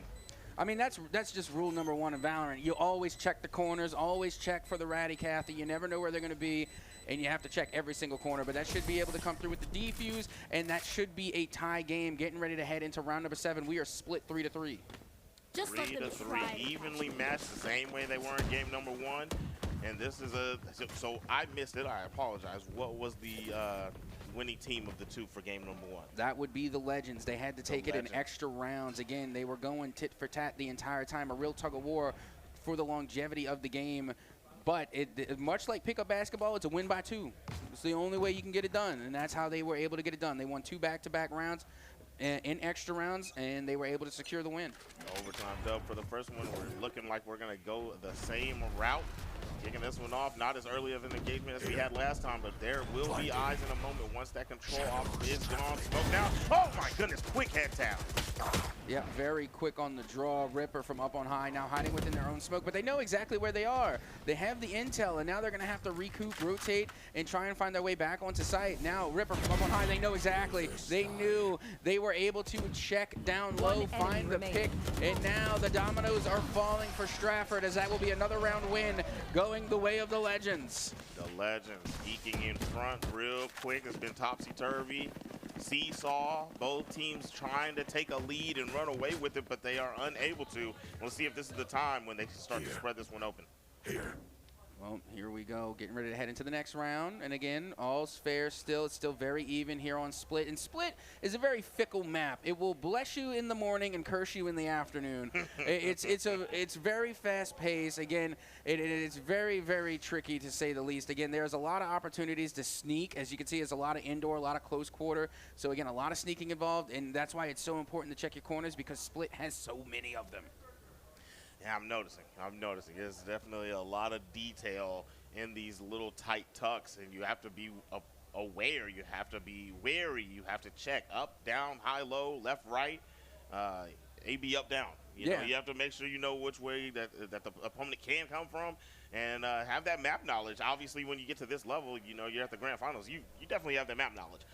No, 100%. And, you know, right now, it's just been a real back and forth. And I'm trying to think, we're either going to have a tech pause here, or it's just going to be a team timeout, which, again, I'm full advocate for taking your timeouts because they are much needed. They give them to you for a reason, and you need to use them. Like I said, I've seen so many competitive Valorant tournaments where they don't use the timeout, and it's just simply a waste. And I've seen teams completely turn it around, literally just turn the game around and steal wins away after just taking a second, taking that timeout and collecting themselves. So again, it's just very important to do, and I think it's a slept-on advantage that every team gets to have.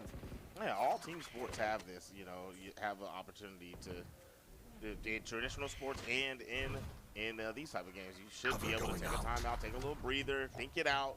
And we advise that even in fighting games, right? Like in between rounds, you take that breather. You have a 2-minute timer.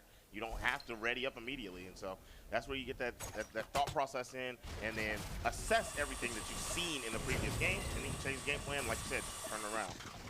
Yep, this one's going to be a bargain buy here, coming from Stratford. As you can see, they're already losing some players here, thanks to Dig Dug, able to find a two-piece there. And now, from down low, Halftone trying to get the elim. They do find one. They take a chunk of damage for it, though, but the advantage is still there. Now 5v2, which is to be expected. This is a save round. You know, unfortunately for Stratford, they had to reach to the bottom of the bargain bin to come away with a couple of buys. I've seen a stinger in there.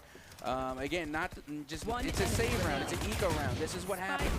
Oh my goodness. Pinched in the halls. Nothing doing. Stafford going to take the L on that one.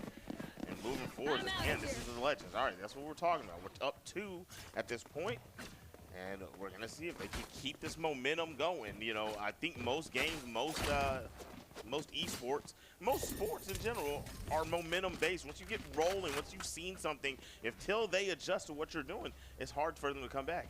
It really, really is, and not only that, but you're 100% correct when it comes to when it comes to the momentum effect that really happens in esports. But even further still, even more so in Valorant, because there's an economy system. If the economy gets away from you with the momentum, that's what's really hard to come back from. And again, right now you can see Stratford able to come away with the full buy because last time was a bargain buy, so now they should have better equipment, better shields going into next. But what you also have to look out is the ult economy. There's 3 ults on both sides, evenly split. Actually, no. I stand corrected. Stratford has the better ult economy as they call in 2 ults now for a total of 4 versus the 3 coming from the Legends. Enlighten me. What do those little jellyfish do? They're called Seekers. So if they're basically used to clear sight because you try to avoid them. But the Seekers essentially, like, they're like, you know, they zone in on you, like they know where you are, so they give away information, but also they stun you, blind you. Very good utility. Didn't get too much off of it, right? The idea is there, but so now we have Seekers going out, and that is going to be the intel.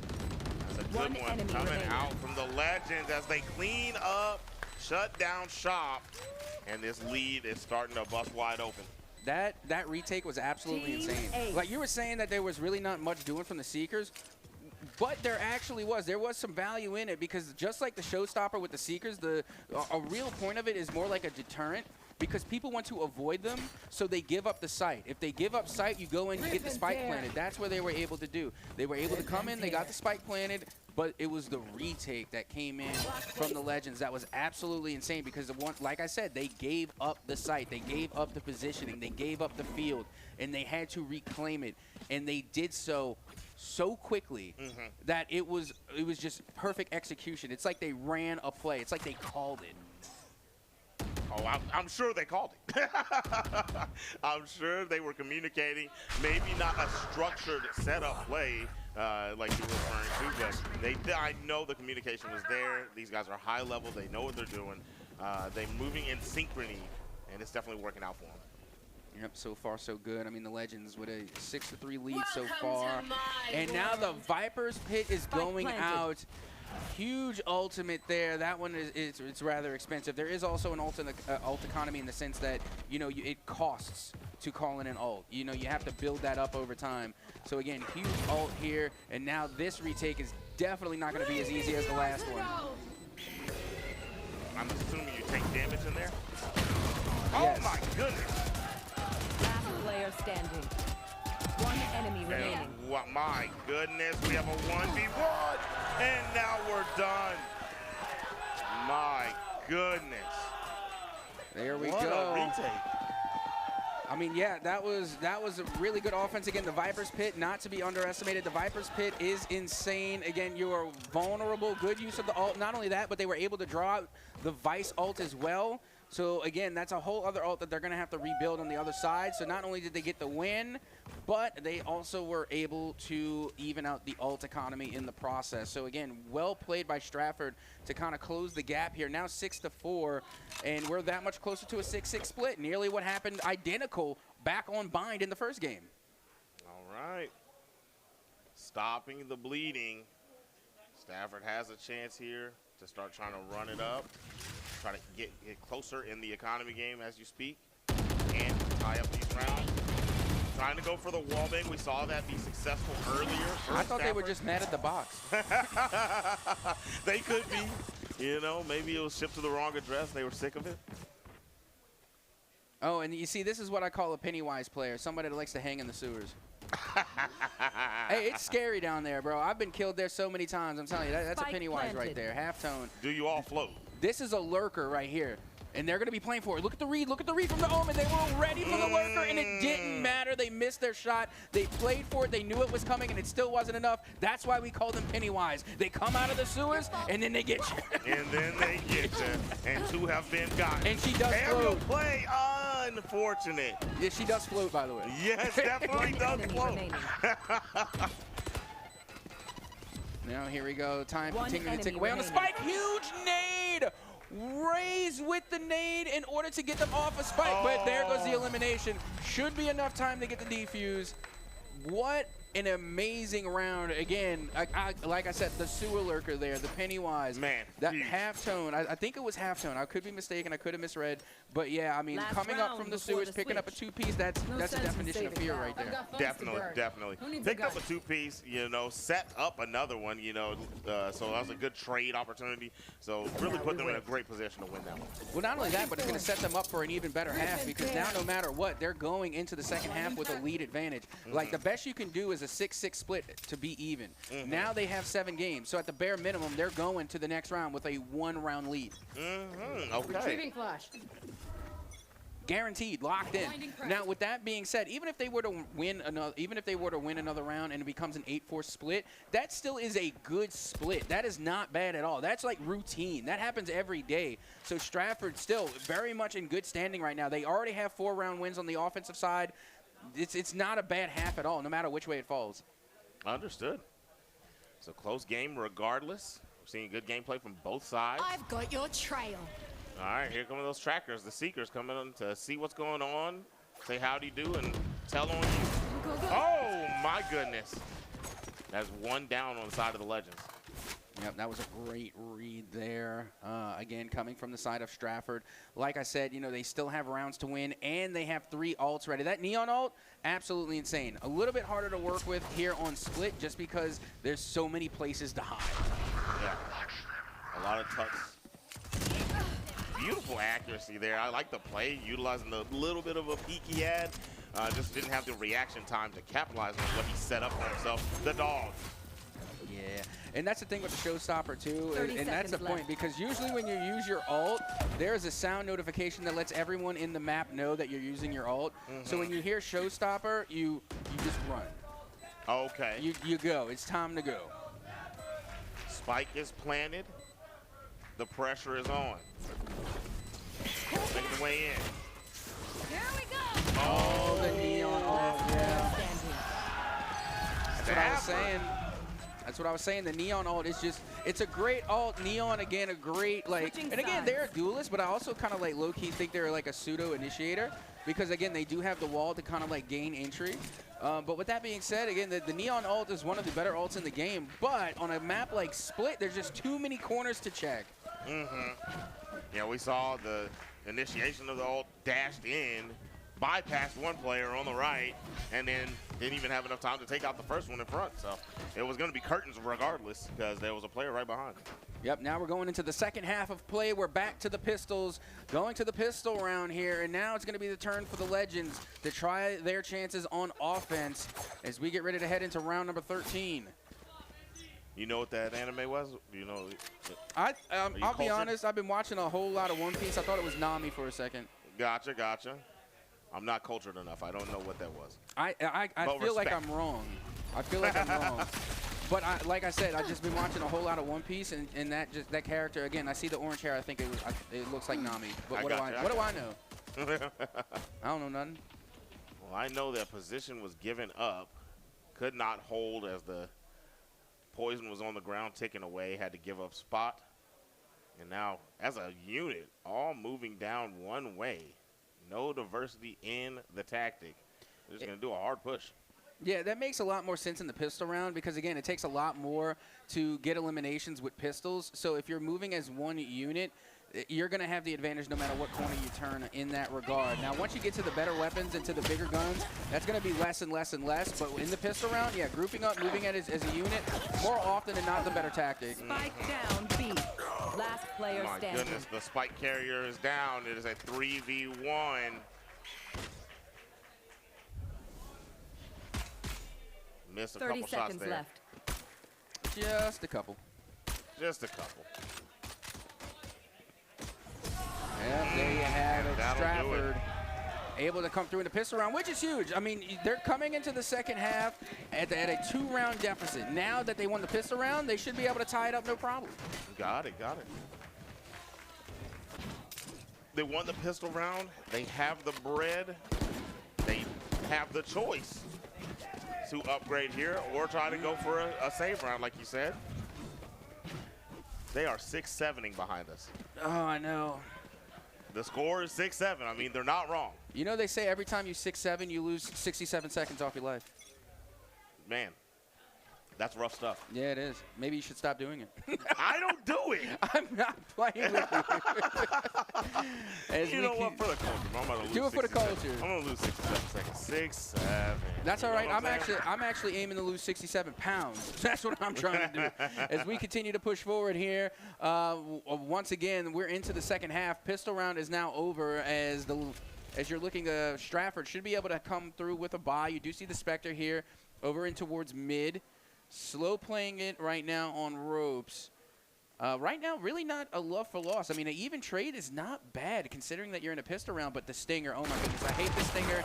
I think it's inconsistent, but my goodness, does it spray. It definitely does. I saw the bloom on that bad boy. My goodness! Turned around and John whipped him. We have 2 left on the side of the Legends. 3 left for Stafford. Now, the Spectre is a different story. That's different than the Stinger. Honestly, I get heat for this a lot, but I much prefer the Frenzy to the Stinger because the Frenzy, again, the clip isn't as big and the rate of fire isn't as high, but you more than often than not get the same results and it's more accurate. Come at me in the comments. I don't care. I stand by. Frenzy over Stinger. We'll ask the players a little later. My goodness, what a shot. The recognition. And down the line, the Legends taking the 2v3 and saying, we've been here before. Thrifty. And for those that don't know, and I don't know if you're familiar with the Thrifty round, that's when you buy all your stuff from Goodwill and you still come out with the win. Like, again, like you had no money going to that. It was basically all pistols. Like, you may buy a Sheriff, which is still a pistol. It's a fofo. It's a 44 Magnum. Is what the Sheriff is. But point being is that you literally take you take the bare minimum and able to turn it into a win, which is why Thrifty rounds are my favorite because, again, at the end of the day, it's talent over equipment. You know, it doesn't matter what gun you have as long as you're hitting your shots. Yes. And that's why Thrifty rounds to me are the best. Next to an ace. An ace is great too. An ace. Love aces. Let him ace. Let him ace. Let him ace. If your homie's got 5 on the board, let him get the last one. Let him ace. Let him get it. Yeah, for sure. You always gotta divvy out the ace. Gotta oblige. All right. We have awareness here. Gonna be a good engagement. Pennywise. Oh. I don't even know what happened, brother. He's playing. That's what I'm saying. It was time to float. We had a trade situation there. Rip and tear. All right. Thorns activated. Still 4 on the side of the Legends. The spikes down. No engagement. Yeah. I love when something happens off screen because you don't see it, but you hear it. Yeah, right. You definitely hear it. And you just know, yep, someone got. Spike is planted. Patience. Here. Trying to see an angle over here. Not making any type of approach at all. I mean, what can you do? I mean, this, again, it's a save round. You expect this coming from the eco round. Right now, if you're on the side of Stratford, really all you're trying to do is get as many frags as possible, so that way you can get a little bit of extra economy and then force the Legends to buy more. That's really all you're looking to do. There's really not much doing besides that. As you can see, the trade comes through, but that's what they were playing for. They're playing for the picks! My goodness! For the picks, but still, there's not enough time on the spike to defuse, but still, that's what you're looking for when you're in an eco round. You're trying to get as much economy gain as you can while costing your opponents the most. So again, as far as eco rounds go, that was great. That was well worth it, huh? All right, bargain saving. I understand. I got you. The collateral shot there at the end, phenomenal. Literally a 2-for-1. Yeah, 2-for-1 special. Yeah, we're talking about saving money here, man. All right. So that is going to put us at 9-6. Yes. All right. I believe. Well, we're going to see in a second. Yeah, no, it should be 9-6. It should be 9-6. It should be 9-6, yes. But with that being said, I had mentioned this earlier in map number 1. The first team to get double digits gets a huge boost of momentum. Okay. Because you need 13 wins to take the dub. So once you get in the double digits, you got to keep in mind the majority of the game is spent in the single digits. You get to the double digits, you start to taste that victory. You're getting close. You can smell it. It's in the air. You're right there. So again, that's where that momentum comes in. And more often than not, from my experience, the first team that hits double digits is the one that is more than likely to win. But also, you know, is it concrete? No. It's just, you know, you're looking at the numbers of more often than not, and it only makes sense. It only makes sense, yeah, of course. You build a large lead, obviously, right? You get closer to the finish line, of course, you're more likely to win. But like you said, it is definitely still doable for Stafford, even if that becomes the case. They've shown that they're worthy opponents, and we're going to see if they can run it back. We're getting ready for our next round here. This is where we have to kind of collect ourselves here, kind of take a breath. Like I said, we're getting close to the double-digit territory. This is where you're going to see a little bit more slow play. Now, don't get me wrong, every now and again, you're going to call a blitz. The blitz will come in. It just might not happen right now. You see already, look, you got Snorlax aiming down long with the sniper, trying to play the long game. You're trying to keep sight, as now you do see that it looks as though the spike is going to be hovering more over towards the ace site, waiting to try and find an opening here. Look at the peak right here around the corner. Halftone nearly able to get the shoulder tap there. Not going to be able to get it to go, but now the intel is out. They know exactly where the Legends are headed. Definitely. We don't want that smoke. Yeah, you saw both. You don't even take that engagement. Going back out, spike carrier is down on the Legend side. Oh my goodness. The preparation on the side of Stafford for this round. Very well done. Got a head tap, but couldn't clean up the other. And there it is. 2 still remaining on the side of Stafford as they get another dub. Yep, and that was a great round win there. Again, they really needed it for the economy, or they would have had to been forced into another eco. So again, great round win, way to secure, you know, another future buy. And now it's starting to look a little bit scary on the side of the Legends because their economy has got this. It has to be kind of waning down at this point. They might have enough for another buy, or they might have to do kind of like a half buy, you know, and have what we call, you know, the hero buys, where, you know, your best players they're going to invest and get a Vandal, so that way they can try and get a pick. But here we go, getting ready to head into the next round. This is going to be round number 17. And currently the Legends holding on to just a 2-round lead. However, right now the ball is in Stratford's court. All right. So that is, I feel like that thing's surveilling whenever I see the bird come out. No, the bird is a blind. It blinds. Ah, okay. The bird is control. All right. I see why you would think that. Yeah, I mean. Oh my goodness. Not the thrifty. Not again. Oh my. Not again. Anytime I see this game, Spike planted. Anytime I see this game, I love the way that pistol headshots. It just looks so clean. Oh, here comes the showstopper. Trying to find, and they call it out there with, and again, that's where Renry was. They were in that corner, but they're not anymore. As the swing comes through, and now we have a 1v1 post plant. This is dangerous, and it's pretty easy to tell where Dig Dug is. Dig Dug able to find the shot. They click the head, and they're able to get the limb. Big round again. It's a real tug of war. It's been back and forth nonstop. No, for sure. You can see the tensions are running high, man. When they put the cam on the players at the beginning, it was, you know, just a little bit. Everybody's keeping their composure, not too much going on. You're seeing a lot of back and forth discussions going on as it goes on, and a couple of angry looks. It means something that they're trying to bring it together here. Gotta go. Checking out the equations.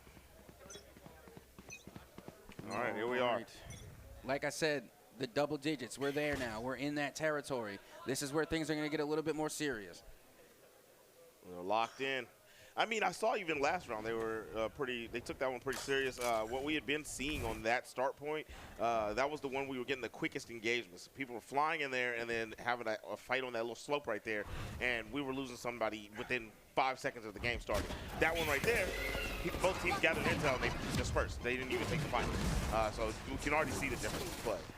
Yeah, look at this big elimination pick there with the Guardian, and now you can see Blade Storm does come out, and no one to give it to. That, I mean, don't get me wrong, it's unfortunate because you popped the ult, but at the same time, you still secured sight and you still have it. So. Yeah. You gotta take what you can get. Nice shots. Nice shots. And there's one left in a 1v5. Not insurmountable, but I mean, it's gonna be a rough one. Has an opportunity there. Teammate came in and said, let me get that for you. And that is a flawless victory there. A great round, and even that much closer to the Grand Championship. The Legends were able to come through, pick up yet another round dub, and now they're only one round away from getting themselves onto match points. Checking out that mouse real quick. I'm gonna be like, man, come on, man. I know my shot is better than this. Nah, I got stick drift. Stick drift on the mouse. Stick drift on the mouse. I'm sorry, that's good. All right. You can bring it back to GameStop. All right, here we are. This is going to be round 19. We're going in here 11-7. 2 more points needed for the Legends to become Legends. Stafford still has an opportunity. Let's see if they step up to the plate. Yeah, and they're kind of doing, I don't know if they do this as if it was a preference. But it looked like they brought another Guardian, and they did. So I'm wondering, like, does Halftone just like the Guardian, or were they, they were forced to buy it? They don't have the economy. I'm wondering. But with that being said, you do see the Seekers going out. The ult has been called in, and now it's a 2-4 ult economy in the favor of the Legends. As now they're going to return the favor with Seekers of their own. I'm out of here. Seeker for Seeker. I'm out of here. Both teams playing it super safe. Haven't lost a man yet. All right, we have an engagement coming up. 2v1. One down. All right, we got 3. 1 loss for each team.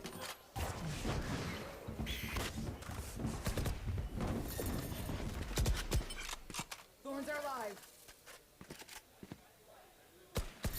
AKA Dig Dug. 30 seconds trying to activated. just check the area. Surveilling. Gotta go. Nice movement. Coverage. They're getting angles. Love it. They're moving as a unit. Spike down A. They're moving like the Texas Army National Guard. Well, that's how you want them to move. I mean, that you got to be professional. You got to be effective. And that's what they are doing right now. It looks like they're going to try and force themselves onto match point. Big eliminations.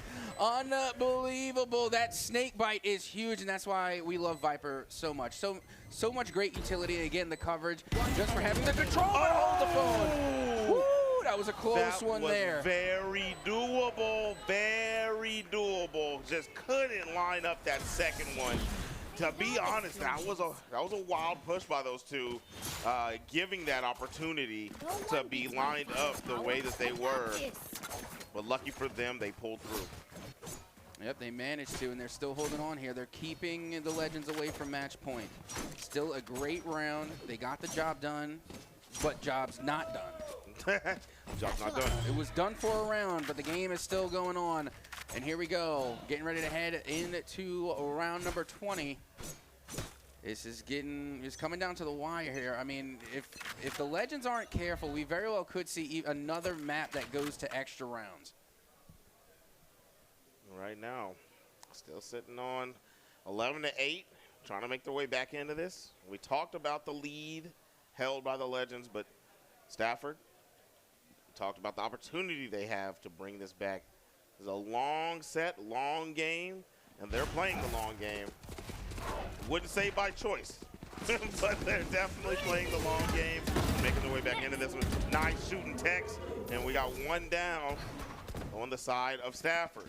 Yeah, great entry, and they're favoring A very heavily right now. But A, they've found some success. They've been able to get the spike planted.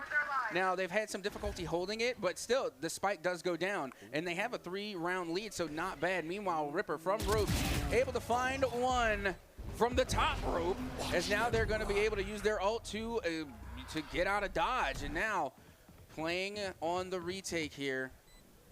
Looking rather dangerous. Big pick in the favor of Stratford.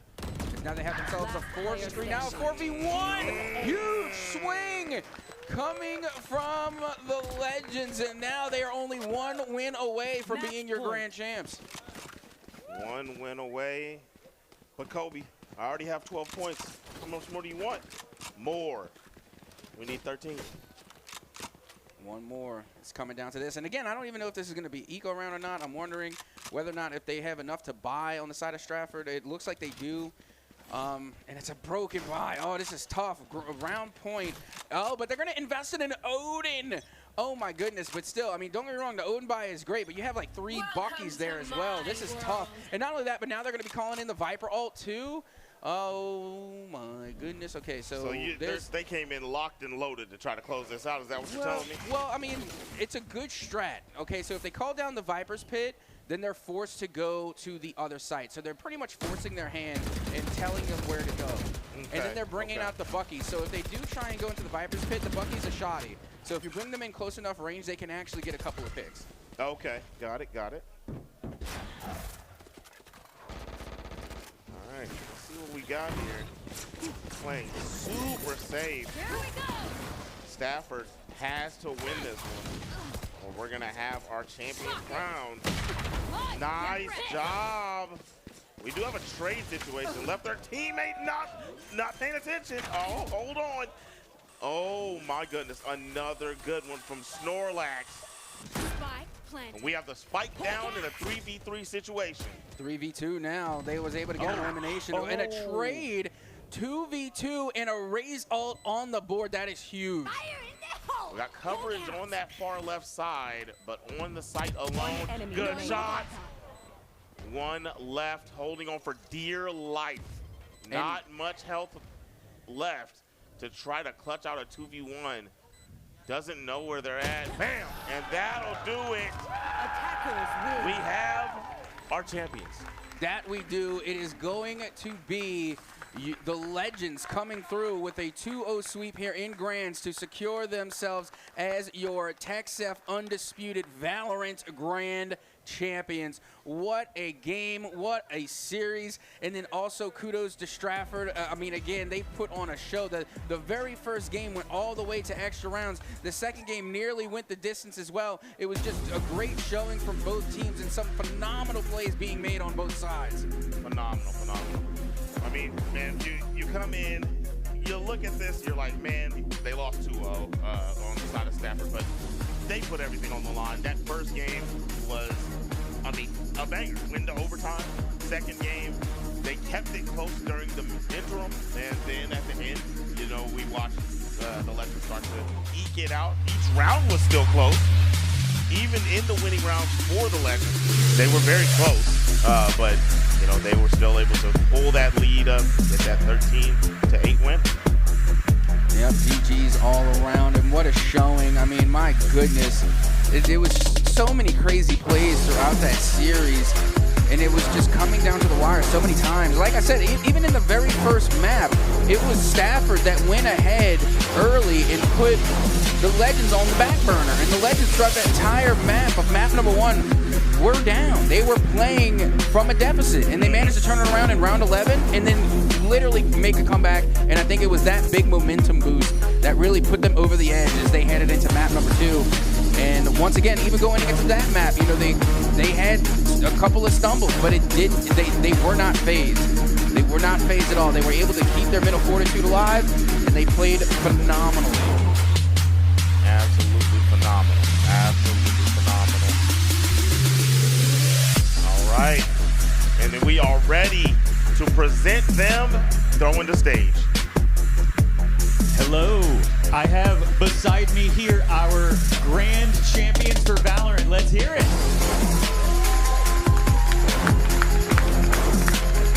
Those were some really close matches, so I'd love to hear what you were thinking, especially as we had this back and forth. I mean, y'all led some, y'all were behind some. How did you navigate that?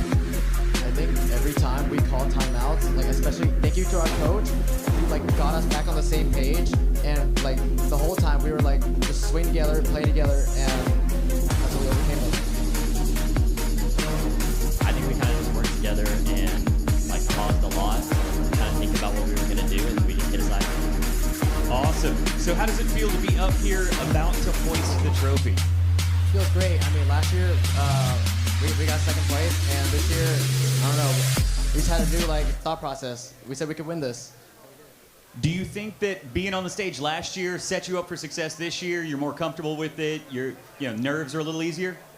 I'm actually a rookie, so this is my first year here, so it's kind of crazy to win, but like... Well, I want to see our Valorant champions raise the belt, and let's hear it one more time for our grand champions. The Bechtel Legends. And on that, we're going to throw to a short intermission, I believe. What's going on? What's going on? That was awesome. You know, I love the way that they spoke about their camaraderie, the shouting out the coach for getting them back on the same page. Because I've played in the competitive scene of team games, and sometimes when you guys lose each other and nobody's there to reel you in, no team captain or anything, sometimes you just get lost in the sauce. So, you know, I like that they all got back in tune, and I like that one of them said, we got it back in tune and we stay silent. Yes, absolutely. And I like they just shouted out the timeouts as well, especially, coming from the coaching staff, once again, to come recollect and come correct. And I was saying that throughout the broadcast even, like, I can't stand when a Valorant team does not use their timeouts. Yes. It is given to you for free. Mm-hmm. Like, you need to use it. This is only for your benefit, and that's how you can tell when you have a really well-rounded team is a team that uses their timeouts. They take all the advantages that are given to them, and they use it to its fullest potential. So I love hearing that, and I love hearing the support that they have from their coaching staff. Again, that's what makes a team. It's not just a player or a couple players that just can pop off and make highlights. It really is a team effort, is a group effort from multiple different influences, whether it be the parents, whether it be the coaches, the staff, whomever it may be. It really is just a group effort through and through. Definitely a group effort. They all got together and made it happen. One of my favorite things is that we keep hearing teams say, last year we got second. Today we won. I feel like that's a running theme. And what's also a running theme is we're going to a break. We'll be back here in a little bit with some more TechSef action.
Welcome back. We are crowning another grand champion. I have with me here Dylan from Ridgepoint High School, who is our iRacing grand champion. Let's hear it.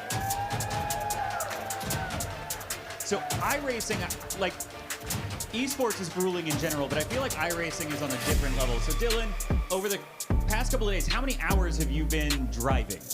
More than 8. So at least 8 hours a day for the past couple of days. I think 6 hours today. So how does it feel to go through all of that, over 20 hours worth of work just in the last 3 days to finally get to hoist the trophy? Well, it's just racing. It's very endurance something.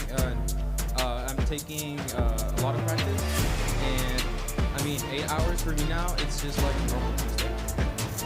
I think if I drove for 8 hours, I would be done on a Tuesday. So how long have you been driving? Since I was very little. I was a kid, probably like 6, 7 years old. Awesome, and I've also got our organizer here. Can you talk a little bit about the requirements for iRacing? Because it's a little bit different from standard esports.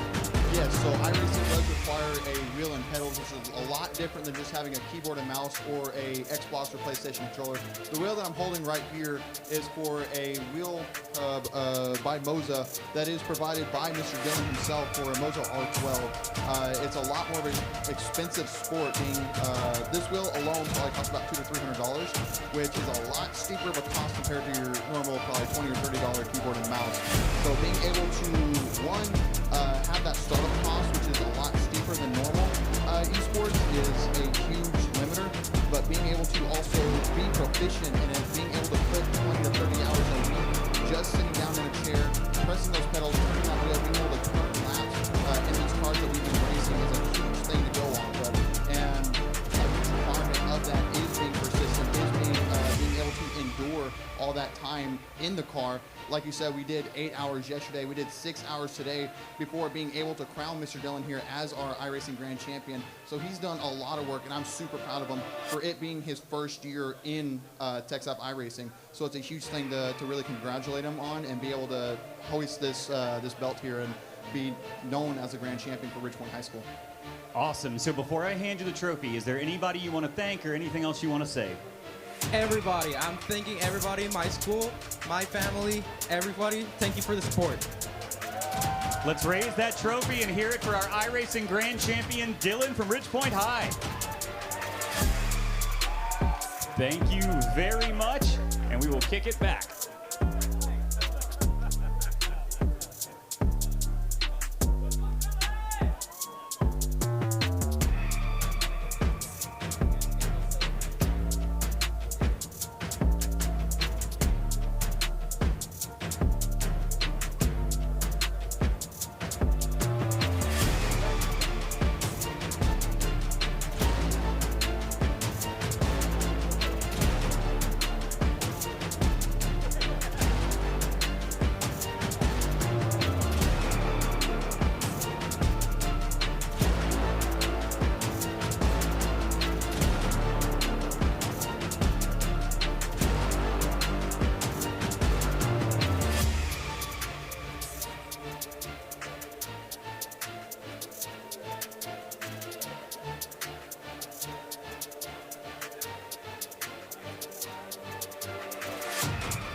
could have your attention.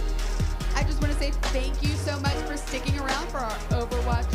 Is that right? We're on Overwatch, is that right? Rivals final, there we are. But I need 2 people to come to this stage. Mr. Dr. Patrick Neff and 40, get up here, please. We have some birthdays today. They're both 29, so don't ask. I sound like a dying cat when I sing, so y'all are gonna have to help me. 1, 2, 3. Happy birthday to you. Happy birthday to you. Happy birthday, happy birthday. Happy birthday to you.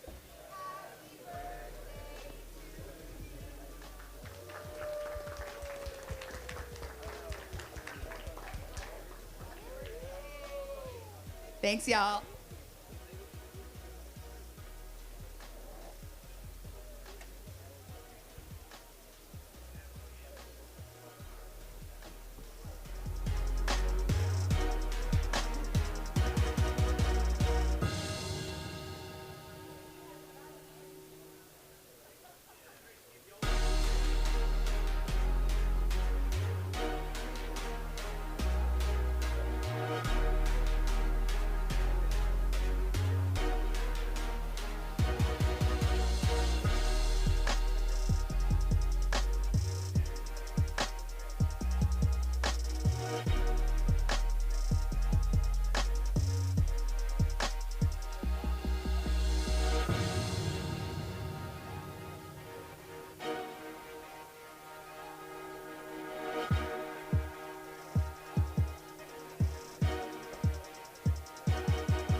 Hey,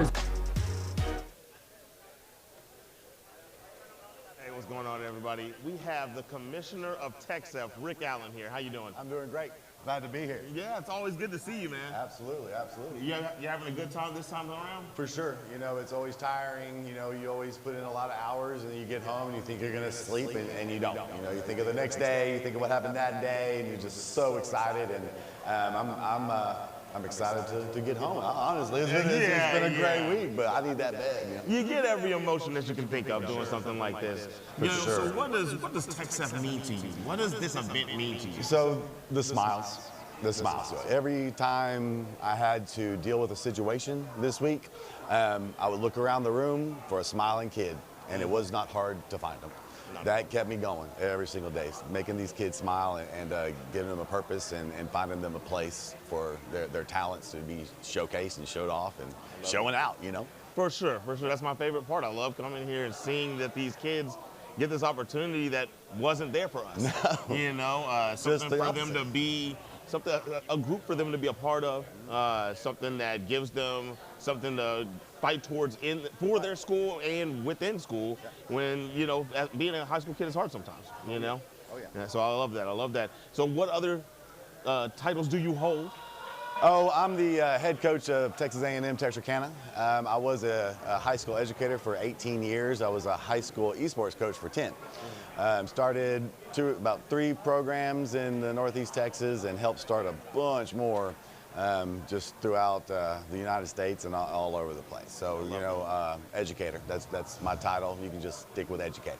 I love that. I love that. So over this weekend, obviously, we talked about the emotions that we go through, right? These kids, we've watched schools like Wiley, 2-time titles, right? Still playing in some games. We watched SciTech, everything that they've done, and you guys are giving them the opportunity to be exalted, essentially. And what does it mean to you to see those schools be able to flourish with their esports programs and giving them this foundation? It's pretty neat seeing over the years them you know, making a foundation and then building on that foundation and building a beautiful house, you know? Yeah. And then you drive down the road, you see that house. I want a house like that. So schools are doing the same thing. They're emulating Wiley, Hebron, they're emulating all these other schools that are doing a good job in supporting esports, and it's just amazing to see. It's amazing to see administrators and parents. I've been doing this a minute. I used to have to convince parents it's okay, and now parents are coming to me like, it's okay. I love that. Yeah. I love that. So, Rick, just anything on your heart about any of this, everything that goes on here, what do you want to say to everybody out there? Thank you for letting us provide the opportunities. There are so many young people in this room throughout the weekend that were looking for just a place to be or somebody to cheer for them. Or, some are going to college, looking for scholarships, looking for things to do after high school. And it's just awesome to see us be able to make those connections with either, college coaches or jobs. A lot of these kids show up, they ain't playing. They're doing things like casting. They're doing things like running the production in the background. They're volunteering for us. And then these companies that show up to help us see these people and are like, you know what? That's a kid I'm going to hire. So I couldn't tell you how many young people they're just waiting to graduate high school or college. They're already they're already getting jobs, they're getting scholarship offers, and they're just getting that credit and recognition that just wasn't there before. It's amazing, amazing. It's absolutely amazing. And if anyone sees this and you have the chance to build something like this, do it. Yep. Don't think about it too long. Just get with the right people, get with Rick, and do it. Right? And with that being said, man, it was a pleasure. Yeah, absolutely. It was a pleasure. Yeah. Rock and roll. Let's go. What's going on, everybody? We have Danielle Johnson here, Executive Director of TechSF. How you doing? I'm great. You're doing great? It is a great day. We are on day 3 of our 3-day tournament. We had 147 schools here, making up over 460 teams, and that's about 1,600 students from every single corner of Texas. The Panhandle of Brownsville, El Paso to Texarkana, every student in Texas can compete with TechSF. Oh yeah, from all over, over. Something I just brought up a moment ago in the other interview. We have these schools that have made a name for themselves, like my old school, Wiley. Oh yeah. I can't believe that they even have an esports program, right? And things like this are something that helps them get that opportunity to build and thrive and get funding to make these kids feel the way they feel. How has it been for you watching these events go on over time? It's been phenomenal. Our very first year in 2023, we had about 700 competitors, and I thought that was big. And that was only 4 titles. We have expanded our title options every single year. We want to offer whatever the kids are playing, whatever they are interested in. And over the years, we've grown. So we had, I think, 8 titles the second time, 12 last year, and we have 13 with the addition of Marvel Rivals this year. I love that you're able to remember the numbers so clearly. Yes. That's a beautiful thing, beautiful thing. That's how you know it's your baby. That's how you know you care. Right. So what is your favorite thing about all this? I love seeing the support that these kids get. We now have varsity letters for esports in most school districts in Texas. We have pep rallies, send-offs, clap-outs, police escorts out of town, exactly like they're going to the state championship for football. Seeing the schools support these kids and seeing the number of parents and families and administrators that show up to support their kids is absolutely my favorite part. These are kids that aren't necessarily involved in other things at school and may not have ever been involved in something at school. And to have not only their school and their family and their team supporting them, they get to, come compete on our stage and show everybody what they have. What do you, because I know you already talked to other directors in other states, what would you tell them to try to get to this level? You need to get a Shoney for your production. Man, I'm not even lying here, guys. They have been with us since the very beginning, since our very first stream, January 1st, 2021, and it has grown every single year. Our production just levels up every year. It's been so great having the same crew year over year, same casters year over year. It's been just phenomenal. They make us look so good every single year. We have the full Start GG integration on the screen with our overlays, so you can always tell what's going on.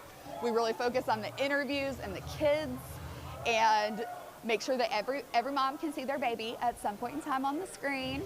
But that's been one of my favorite parts, is seeing how professional it all looks. And so the kids get these incredible professional level experiences. 1,000%, 1,000%. Well, Danielle, it was beautiful having you. Thank you so much. And it's beautiful being at TechSF. Looking forward to State 2027. 1,000%. Yeah. Hey, we are here with the winner of the Grand Blue Grand finals, none other than Blood Goddess. Blood Goddess, I have a question. It's the first game of the day, obviously very early. How did you feel coming into this game, knowing the fact that you were going to start off the matchup and start off the tournament today? I was a little nervous because I've never really been to an event with this many people looking at me. Also, it being like my first big game of the day was it was a little stressful. It was a little bit stressful, but obviously you had played against some of these opponents earlier, round robin style, so this wasn't the first time that you've gone against your opponent. How did you adjust from that first game to this grand final? It got me used to being around this many people doing the round robin at the beginning. And how were you able to secure the victory here today in order to make sure that you hoist this, will hoist this trophy coming up soon? After I lost that one game, I switched over to Lucilius and just played like I'd never played before. Okay, well go ahead and we're gonna anoint yourself with the trophy. Give it up for Blood Goddess getting the first victory of today. What's going on, guys? We are here with the champion maker herself. What was your name? Victoria Gamboa. Victoria Gamboa. How are you doing today? We're doing great. We just came for the win and we got it. So we're happy about that. I mean, it's been a group effort, honestly. I mean, he's on there constantly playing. So this win, it's rightfully so. I love the difference of things now, right? My mother used to say, get off of the game, it's not gonna amount to anything, right? Yeah. And now you get to allow him to play as much as he wants, and he gets to become what he is. It's so beautiful. Yes. So, and you hear it a lot with the parents in NEC. I mean, in the school system, you know, parents are bringing their sixth graders, and they're like, really, you can make money off of this and everything. And we're just trying to encourage all the younger ones too to come in, play some games, meet some people for sure. Come in here, you make friends doing this. Honestly, that's the best part, right? It's a good club, it's a good camaraderie for them to be a part of at the school, right? Yes. Gives them something to look forward to and something to build towards, right? So I love that aspect. You yourself, are you a gamer at all? They've gotten me into it more or less. I'm an old NEC girl. NES, sorry. NES, I got you. NES, I'm a Mario Brothers player, but they've opened my eyes to a whole new world with video games, and I love it because it keeps us all like involved with each other. I mean, I play his friends sometimes. I'm not good, but it's, you know, they do it for funsies, so that's where it is. That's it, right? Just have fun with it. So do you take him around to go to local tournaments and things like that? Yes, at least 3 times a week we're at a local tournament. I mean, we drive all over San Antonio. I love it. I'm so grateful that these, you know, the community has this many places for them to go. Or else, what are they going to be doing? You know what I mean? So it's very supported in San Antonio. I feel like a good community of them. So what was it like for you when it first started, when he first proposed the idea to go to a local tournament? What was that like for you? It was a little scary. Some of the locals can be in, you know, rougher neighborhoods, and, you know, I'm a little hands-on mom, but for the first, I don't know, 6 or 7 times, me and my fiance would wait in the parking lot just to make sure everything was okay, and it got better after a while. I mean, but it can be kind of scary for parents just dropping their kids off at some random place that they know nothing about. But do your research, you know, find out about these places. Most of them have, you know, where adults can go in too. You just pay, you know, a separate fee or whatever. So you can still be there, be supportive, and be safe. No, exactly. I love that. I love that you're very attentive, you're very hands-on. That's what we want from our parents out here. Oh, for sure. I try to be the same with my children, you know, so that's beautiful. All right, so if you could compete in any game that you wanted, if you could just inherit the skill, what would you play? Sonic. Sonic? Yes. Yeah. I'd love to be a better Sonic player, honestly. I throw myself a lot off of things, and I feel like with his speed, I would really love to master that. That is awesome. That is awesome. Well, Victoria, it was beautiful speaking with you. Thank you so much. Yeah, nice to meet you also. And we will see you again next year. Going on, we have our Rocket League champions. It's them Wiley boys once again, man. Hey. How y'all boys feeling, man? We're feeling great, aren't we? Yes, sir. Yes, sir. So glad.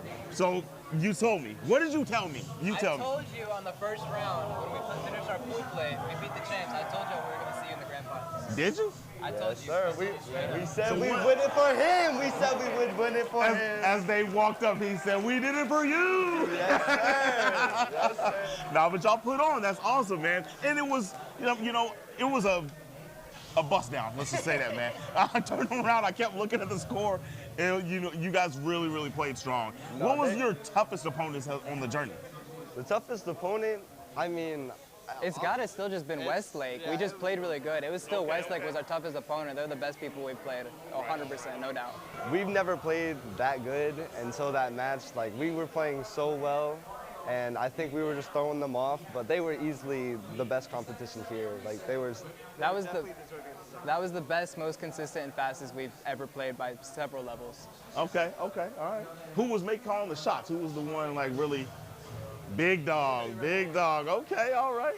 And now of the group, who's the youngest?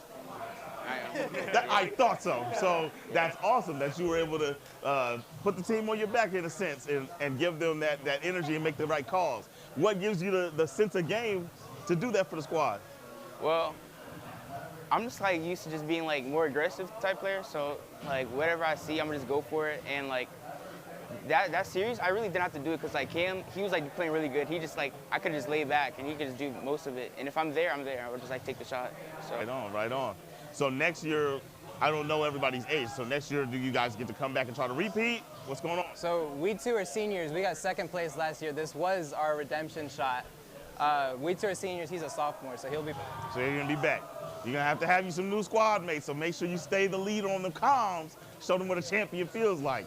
Speaking of being a champion, there y'all boys go. Yes, sir. The belt, hold it up. Come on, Zay. That's what I'm talking about.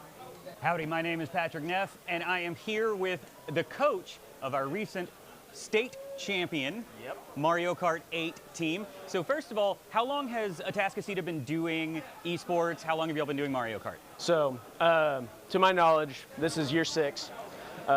This is my 4th year helping manage the program and coaching. This will be year number 3. For Mario Kart? For Mario Kart, and this is our 3rd straight championship. So yeah, I was going to ask about that. This is 3 state championships in a row. Correct. And we've only had 3 state championships in Mario Kart as TechSef. Yep. So I think you could call that a dynasty at this point. So what are you doing? What is your program doing that is making y'all so successful? Yep. So whenever it was announced that we were going to be able to have Mario Kart for TechSef, we're blessed. We had Shifty, Devin Graham. He was an insane player coming in for his junior year. And him and his partner Logan went through and played for San Antonio. And then we came for the new format. These guys that we got right now are 2 sophomores and 2 juniors. And they kind of had that role model to look up to. And they even got the chance to go through and play and practice with him for a couple of years going into this. It's really a very student-led program whenever it comes to Mario Kart. For us on the coaching side, it's making sure that we give them the time and support. We make sure that, hey, if you want to practice, my room's open. We'll be there. We'll give you whatever you need. Anything to keep them going. Yeah, absolutely. And so to that point, you got 2 sophomores, 2 juniors, so I suspect we will see y'all back here again next year with 2 seniors and 2 juniors. Yes. So in a bigger picture sense, I just want to ask about, like, you mentioned TechSef bringing on Mario Kart, and that gave y'all an opportunity. Yeah. So what does it mean to have a state organization, to have a place to come and play like this? Because not every state has this. Right. And so what does that mean for y'all's program, and what does your program mean for your school? So it's big in our school. As far as what TechSef has done for us, whenever we first got started, we were playing in leagues like HSEL, NASEF, any of those. They don't have the in-person opportunities like we have here. Everything is pretty local. We are able to go to regional events, which is great for the players to be able to get exposure, meet with other schools, see the players that they're actually going through and playing against. And then to be able to represent this group across the state and a big championship event, just like any traditional sport or anything that's led by CTE, is great. I think it's just a spotlight for students that, hey, maybe I'm not gifted to be talented for football or basketball, but we can we can show our stuff here. Absolutely. Well, that's awesome. Thank you so much for your time. Congratulations on the three-peat. And so if you do it next year, I think we may have to start like sneaking a handicap onto your team or something. I don't know. We got to find some way to balance these things out. But honestly, congratulations. Go celebrate with your team. Thank you. Hey.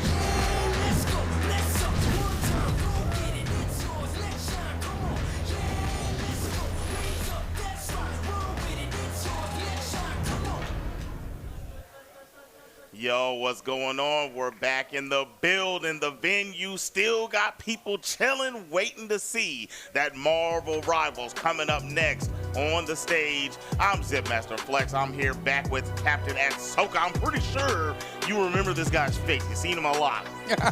I mean, I don't know. My face is pretty forgettable. But regardless, what's not forgettable is all of the championships that we have handed out so far this weekend. I mean, my goodness, 17 titles, 18 total championships have been given out.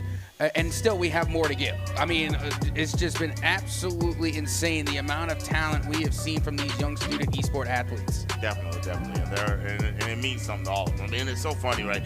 I was just talking about this a moment ago with you, and one of the interviews just came up for Wiley winning theirs. And it is a running story that the team comes up and they say, we got second last year. This time we won. Now, there's outliers like Capcom Man winning two times, right? Then we got Smash. My man's won, he's the 2-time. And then the Mario Kart squad, they're the 3-time, right? So there's the dominant schools, right? But for the most part, people are coming in and transitioning into champions. The thing about Marvel Rivals is we didn't have this before. This is the first time you will see a TechSef undisputed Marvel Rivals champion, as we got the Dragons up against the Cavs. Yeah, I'm not gonna lie. I'm looking at these compositions right now, and if they get locked in, I'm gonna be nervous. I mean, my goodness, the Gambit already coming out with the ban. That's a pretty big ban off the rip because we've been seeing a lot of Gambit gameplay, at least during our first day of Texas when we had Marvel Rivals. And honestly, I feel like Gambit again would be better in a 3-stack support comp, but. You know, we'll see. If you pair them with Invisible Woman, you know, that does make sense. Invisible Woman puts out crazy heals. So, yeah, it looks like they both agree on the Gambit ban, if I am seeing correctly. Also, they're going to secure in the Winter Soldier, and it looks like they're going to go and try and secure Deadpool, which is weird. Well, maybe not weird, but I don't really see a lot of Deadpool bans. Yeah. I mean, yeah, you're right. You don't see a lot, but at the same time, when you just watch them get rid of Gambit, you want to lock in one of those hybrid supports. You want to have him guaranteed available so they can't take that from you. So I'm not mad at it. Getting rid of the Namor here and getting rid of the Phoenix, I think we're about to see some tricky stuff going on here. I bet you they're preparing to dive. I mean, they also banned the Big Bad Mag Daddy. You know, that's like one of the main tanks in the game, you know, has been part of the meta since Season 0, even during the beta. I can honestly say I was there for the beta. It was fun. It was great. And Mag was just as viable then as he is now. Right. So, again, that's a huge ban. But more often than not, I'll see bans. If we're talking tanks, you know, I'm surprised they didn't try and go for the Venom ban. Venom has been, like, huge lately going into this season. And even last season, Venom has been an insane dive, so it's really I'm really surprised they didn't get banned. Meanwhile, they do lock in the Doctor Strange, so they're going to have a lot of shields available, even though they had the Mag ban, so that's going to be a lot of defense that's going, but you still have that Doctor Strange, and you also have that teleport. And I got rid of that group. Let's see what they do here. Punisher. Pick your hero. I don't know. Or villain. I'm not I always judging. talk about this with Punisher. Punisher is one of those characters that I don't feel like you want to use your ban on, but he is a pivotal game-swinging character. A Punisher that is playing well, that is not being contained, can literally be the reason that you lose. So I get it. I respect it. The Magneto ban, I don't know. I like the save on Bucky. I mean, all around, this is pretty good. Especially the Gambit. I personally, Gambit is not playing if I'm alive. He's not playing in any match I ever load up, so I understand where they're going with that. Well, the compositions are pretty solid, you know, throughout Again, and I understand what you're talking about, Punisher. And again, I wouldn't necessarily put my ban on that just unless I know the other team is like packed of flyers. That's like the only way. Like if I need a hit scan, then yes, we're gonna go Punisher. But I also understand because during day one, we've seen some phenomenal Punisher gameplay because even though like Punisher does have a continuous hit scan, their real damage comes from the shoddy. That shoddy close range, it eats hell. So like I said, I respect it, even though it might not have been my pick. Like you said, the Bucky ban. Bucky has some of the highest ban rates that I think I've seen in ranked. Absolutely insane. So yeah, I'm kind of with you there on the Bucky ban, but at the same time, I'm really glad we get to see Bucky because we didn't get to see them on day one.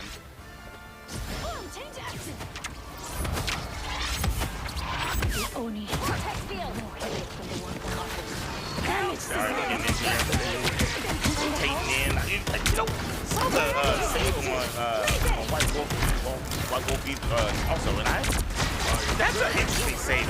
I mean, I get it because they've been in the more, right? So they presented as if they were going to dive in, and she's a good dive with good support. I get it. I understand. I'll be honest, the newest character, I think that's Silver Fox. I know nothing about that character. Like again, that's like the newest character that has been added. So I kind of missed I missed that update. But yeah, no, from what I understand and from what was relayed to me, and which makes sense, is that Silver Fox kind of resembles Kiriko from Overwatch 2. So again, support buff, you know, that type of thing, movement speed, maybe, I don't know. The movement speed for sure, yeah, no, that's one of the things, and she puts up a healing with dome. So if you're getting dome, she can get out dodge and then put that up and then just support behind you. So that's her utility, along with other things. She can fight back, you know, so she's a hybrid also. Back here playing patty cake, trying to stay alive. And to continue on now, I mean, look, Tab 9 already was able to get points on the board, but I got to tell you, SciTech now on their way to making a comeback here. Slowly but surely, I mean, again, we're just getting things started. Things are getting very scrappy. Again, this Thor V thing, I mean, that's a great fight right there. It looks like Thor had to back off and give away positioning a little bit, but now the thing in a little bit of trouble as they will be eliminated. That's 2 big picks going the way of SciTech. SciTech playing very well. And you know what I'm loving here? A mistake I think a lot of teams make in domination is staying directly on the point after you cap the point. I love when teams play up and defend entry points. Don't allow you to try to come in. See, they're playing stairs and they're staying up. I wish they played up more. I feel like to play in this map, I feel like they're supposed to play the doorway that allows them in. And it's so hard for them to get past that entry. Either way, we have a test on the point. Ultimate down, legendary. Yamamoto is smoking. And there it is. Oh no, what a turnaround there. That was just now an ult dome. That was insane. Again, we had the Psylocke go for the back line, using their ult as they should. If you're a Psylocke, that's exactly what you're supposed to do, but this is why I love Invisible Woman. Again, great play. They heard the Psylocke audio cue. They knew the ult was coming in. Then they ulted, protected everyone, and then the Star-Lord came in with their ult in the middle of the Invisible Woman ult, which was amazing, only to be negated by the Eye of Agamotto. So again, it was ult for ult for ult for ult. That's why you gotta avoid the ult. Sometimes you just gotta let one of those ults cook. Like after you pop the Invisible Woman ult, maybe save it for, you know, for a counter attack. You know, I like what you're saying, but I do like this, you know, chaining like Yu-Gi-Oh, man. You chain the attacks back to back, and there's gonna be a reaction to the reaction. Reaction to the activation. I'm a fan of hold-up sequences because sometimes you don't know if they're going to be prepared or if they are the ones that don't want to spend theirs if you get to overtake. Never more than 2. I go by the rule of 2. Never more than 2. You get you 2.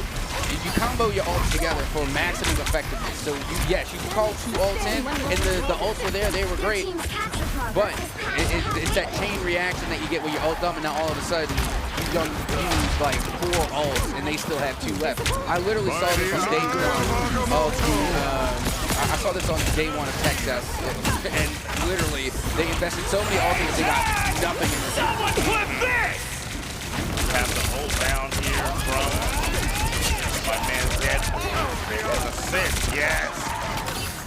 Helping out back there, putting down a lot of damage with the Star-Lord with that dance and shot. Now back on the point. SciTech trying trying to finish it up. It is overtime, but I feel like it might be over.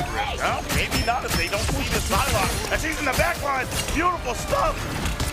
And the Wolf is running rampant. Puts down some big damage. Oh, Wolf for Wolf. Outlasting his Cytex. And that is going to be the cap of the point. We have 1 round here going to Cytex. Yeah, I mean, honestly, I was expecting the Doctor Strange portal to come in. I mean, we've seen that both sides were playing around with Doctor Strange a little bit, so I was surprised that the last-second portal didn't come in. And again, we've seen some great plays again going into the first day. There were so many clutch moments with the Doctor Strange portal.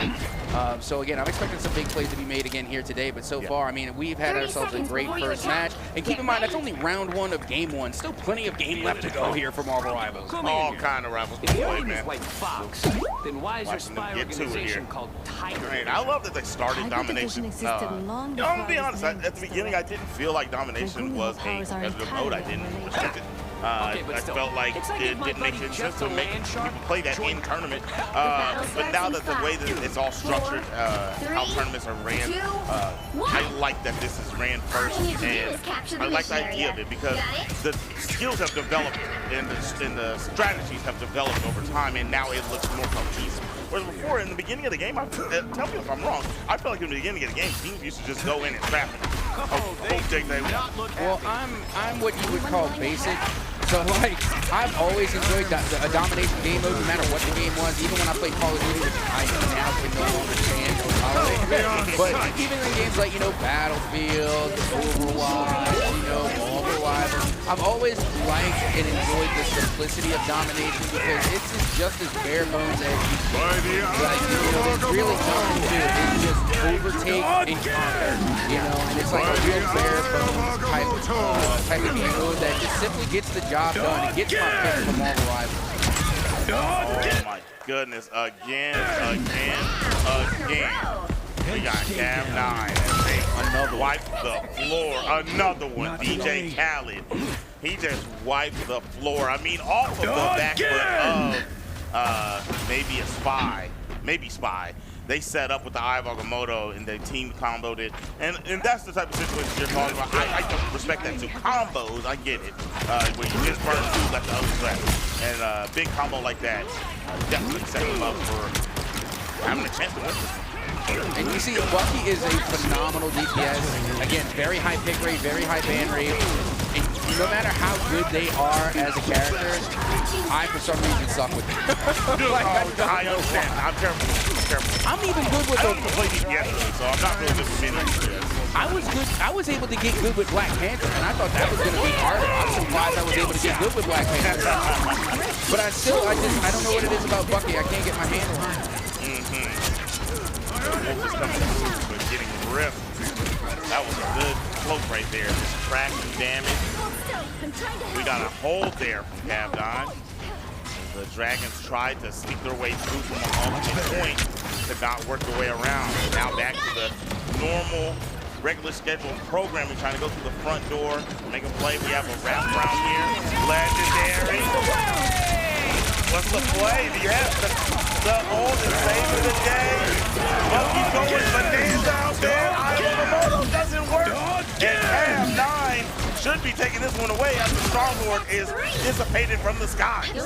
Yeah, and that's a sad face for me because I love Star-Lord. Star-Lord is one of my favorite DPS. I think they're very volatile, but at the end of the day, Bucky just simply cannot be denied. Not to mention, they have a really good, I love this tank composition that was coming from Cav9, the Doctor Strange with the Thing pairing.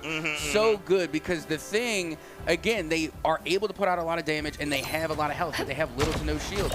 So if you're able to get those melees out and get those heavy punches in while blocking a lot of the range damage, which Doctor Strange does, can't block melee damage, but they can block range damage. If you can block that damage and let things go in, let things cook, they're not going to be able to take them down, especially when you have a backline support that is putting out so much heals. And that's why, you know, when it comes to like other healers, like Gambit, for example, I really don't think Gambit would be able to completely and successfully heal Thing because they have so much health. And Gambit doesn't do that much healing. You need something like an Invisible Woman. You need somebody even not so much a Cloak and Dagger, you know, because Cloak and Dagger, they spread the heals more out. You need somebody that is focusing on the thing because they have a huge health bar and they are a big target.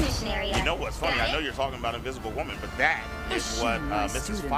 Wolf is doing. She puts that dome out, and you're good to go. You stand in there, you block, and she wow, you have to use this woman pile on extra. Don't say you know something about that boy. He might not be able to jump out the field like you're talking about, but you know what he does do? He never falls, you automatically lose. My goodness, a lot of damage laid down. Strange trying to make his way back. Bucky protecting. Very well done. That was a very good opening fight for Cyclops. Yep, great exchange here. And this is the third round of game number 1, so whoever takes it is going to be able to take the game as we continue on. And I got to say, you know, like we were talking about just a little bit earlier, you know, regarding Gambit, it's just I think Gambit is definitely a better pseudo healer. Like, if I'm going with a 3 support comp, then I'm going to put Gambit. Oh my goodness! Put that boy Bucky in a pack. They are all packed around the thing as he gets laid down. We have a timer on everyone's ticker, and the Cav 9 squad got held back again. Team fight number 2. They got decimated. And once again, stay up there on Strange. I wholeheartedly believe in playing up in this doorway, not allowing out for free. Yeah, and I really like the Emma Frost pick as well. Emma Frost, definitely one of my more favorite tanks just because they're so versatile. They have range with the side beam, right? They can go diamond form and all of a sudden they're throwing hands. They also have a telepathic shield they can put out there. They literally just check all of the boxes for a tank. Definitely. She does everything. I mean, and then let's not to mention her CC, dude. I mean, that is huge. We have a pause. Looks like it could be a tech pause. Maybe somebody disconnected, someone tripped over a wire. Who knows? Not I. I certainly do not. But regardless, it's still a very successful first exchange here for game number 3. Keep in mind, whoever does take this game will be taking game number 1 and putting themselves that much closer to being the Marvel Rivals Grand Champs here for TexF Undisputed. That's right. That's right. All right.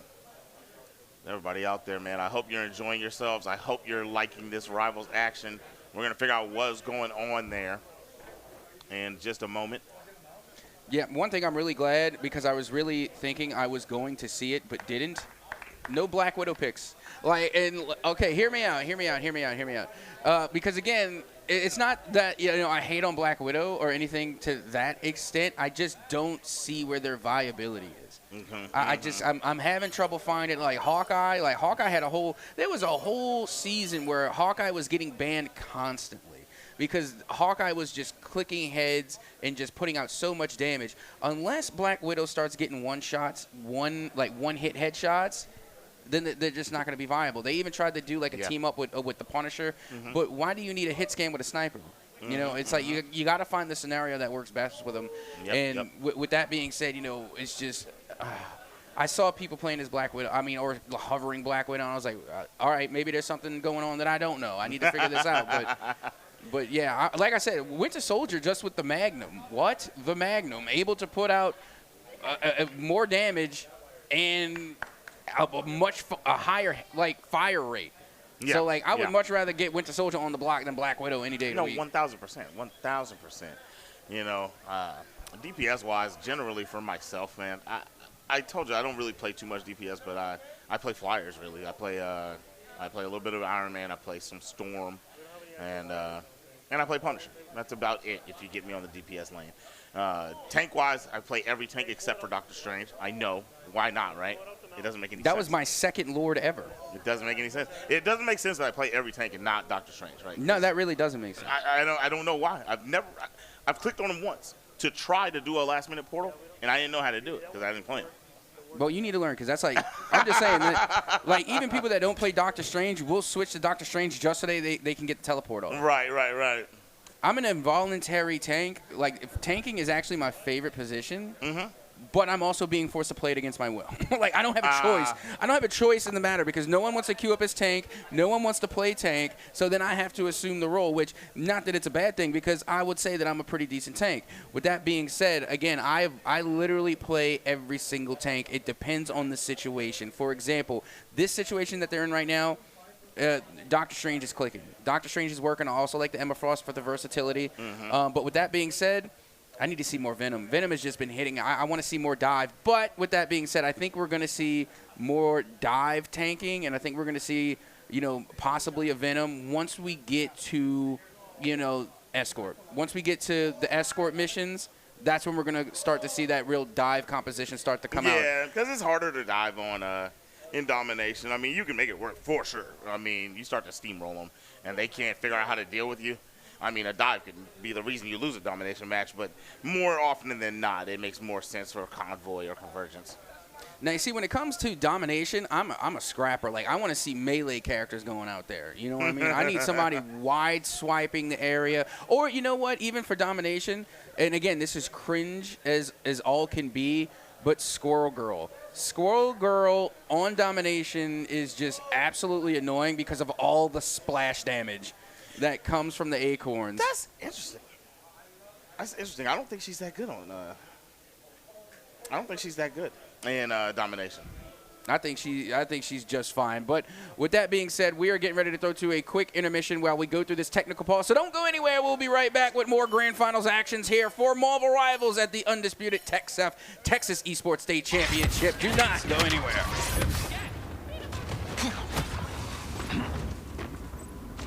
Trap set.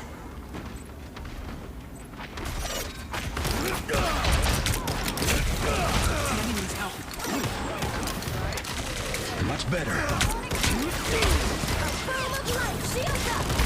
We're back at it again with the white band. That was quick, wasn't it? All right, we got the Bucky. He's going bonanza again. That is a good look for Link Travis. They got some good slams there. The Bucky still going to work. How many? How much more? How many do you need? That'll be the last one. That'll be the last one. All right, and that's a cap finally for Link Travis. See the Dragons.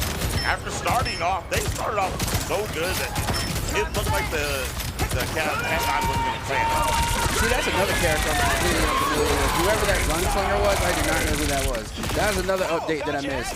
But I do know me some Star-Lord. I love Star-Lord, but right now, for SciTech, not doing them any justice as of now. I mean, so far, Cav 9 have taken a pretty good amount of control, at least on the retake.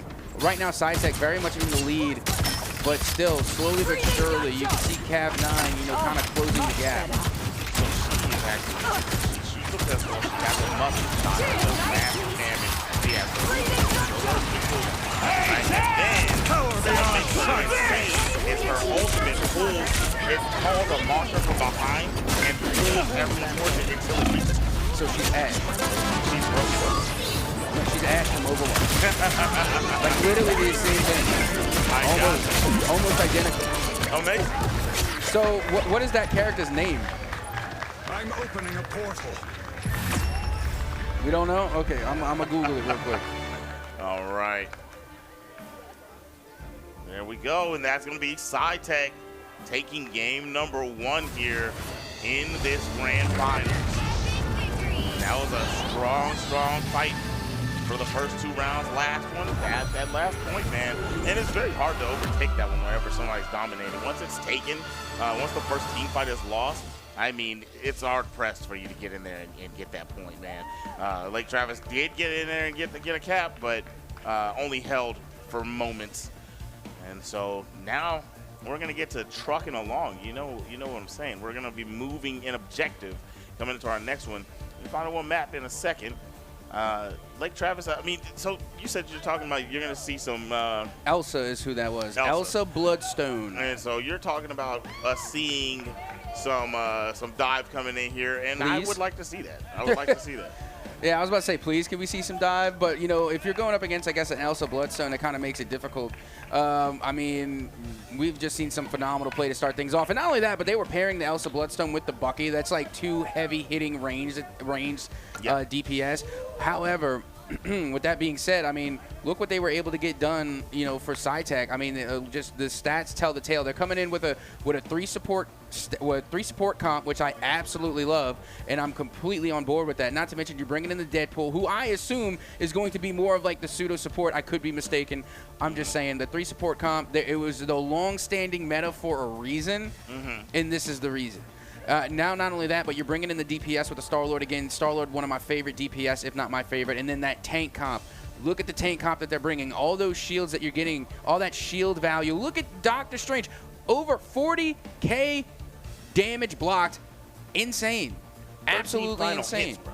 13 final hits. Let's talk about that. Only paling in comparison to Mr. Again by 4.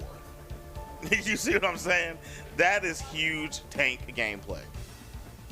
Absolutely, and that's the real important thing when you are running the 3 support comp, is that you gotta have some tanks out there, and that's why they brought the Emma Frost in, so that way they can pair well with the Doctor Strange again. Because when you're going with the 3 support comp, you have to compensate the damage, which is why the 3rd support, Deadpool, they're able to apply a little bit more damage, and then on top of that, you bring the Emma Frost to the party. Emma Frost able to do ranged and close quarter combat. Yeah. Again, bringing a lot to the table. It was very versatile. They were able to adapt and react, and that's why when you have, you know, let's just call it a little bit more of a complicated composition, you know, it's hard to run. It requires a lot more strategic planning and skill, but you become more flexible in almost any given situation. Agreed. You know, with triple support, I'm always a fan of Ultron. Maybe we end up getting something like that coming into this because the damage that he's able to lay down, his ultimate capabilities to enable pushes.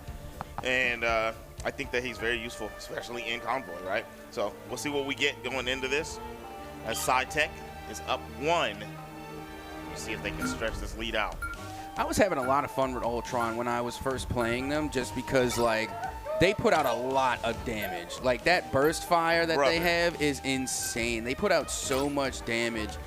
So again, I was really using Ultron as like the 3rd DPS on the slick. But yeah, getting ready to head into this next matchup is going to be interesting to see on how the compositions change and to see what adaptations are going to be made. The first bans are already underway, and it looks like we do have that Phoenix ban, and it looks like we're locking in Deadpool again.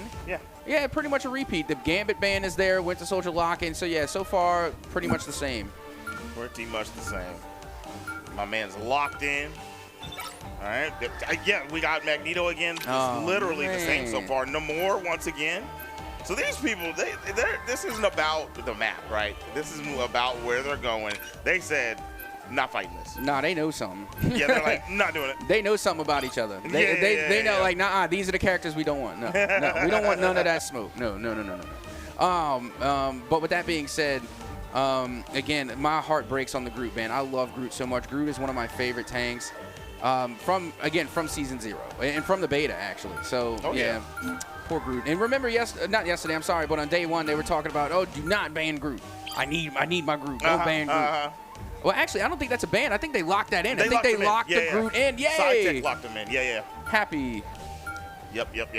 All right, and they locked in a cloak and dagger and banned Ultron. I swear that happened just because I talked about it. Yeah, I think it was. That's just because I talked about it. Yeah, that was your fault. That hurts my feelings. I'm not even going to lie. And banned Punisher again. Oh, okay, at this point, somebody on Cav 9 plays Punisher. The right heroes can make all somebody the for Lake difference. Travis must have a ridiculous Punisher, and SciTech is not trying to see it. Yeah, that would make sense to me. Also, if you're like trying to main Star-Lord as well, because again, Star-Lord is a very like kind of, he's not necessarily a flyer, but they spend a lot of time in the air, and then I feel like Punisher can just literally just line them out of sight, just like completely annihilate them. I think his movement's too good for that. I don't know, Chief. I don't know. You've seen a Punisher shut down a Star-Lord? Yes. Oh, man. The dude's got 2 flips. You know where he's got 2 flips is it? Yeah, he can get wherever the heck he wants after that. Oh, look at this though. We're bringing in the Human Torch. That is interesting. Let's take a look. Human Torch. I like it. And not to mention they should have the team up ability also with Invisible Woman too for that bonus shield. They'll be coming in 30 seconds. And I do love Stay this map. strong. I love Tokyo 2099. So many fond memories here. Ready to rock. This is actually one of the situations where I love Johnny, specifically this choke right here, because you have nowhere to go. The way you have to try to push that vehicle around that corner, the way he can play you on that little lane right there, perfection. I mean, this is one of the best Johnny Pick situations in the game. Now, you see, I think this is another reason why they banned Punisher. Because that makes sense, yeah. Again, I'm lining you up. I'm lining you up with Punisher, especially if you're Johnny, because you slow in the air. At least they have the Hella now, so I respect it. And she definitely went straight to work. But we do have the dive that we were looking for. SciTech, it has 6 coming through with the madness, sneaking, lurking. Trying to see what's going on. Back there in the back, putting some damage down. Had to dip immediately though. Yeah, I'll be honest, Hella also a long-standing meta pick for DPS, even from beta, you know, from launch. Hella has been a problem. And again, also kind of makes Black Widow nearly obsolete because they are just putting up way more damage way faster. But now, finally, one of my wishes are being granted. We're getting more melee done here. And again, Magic was one of the first DPS I've picked up. I think Magic is a great entry point DPS, but also still very viable. And they have such, they can get in and out, and they are able to hold their own in the middle of a fight. Playing up close, Dr. Strange trying to keep him getting locked in there with the group wall, narrowly escaping, teammates helping him out, breaking down the wall. You see his partner in crime, he's gonna go down, but they took the moment to stop them in their tracks. Armed and dangerous. Again, no. He's trying to finish this one so he can get it. He was unable to, unfortunately.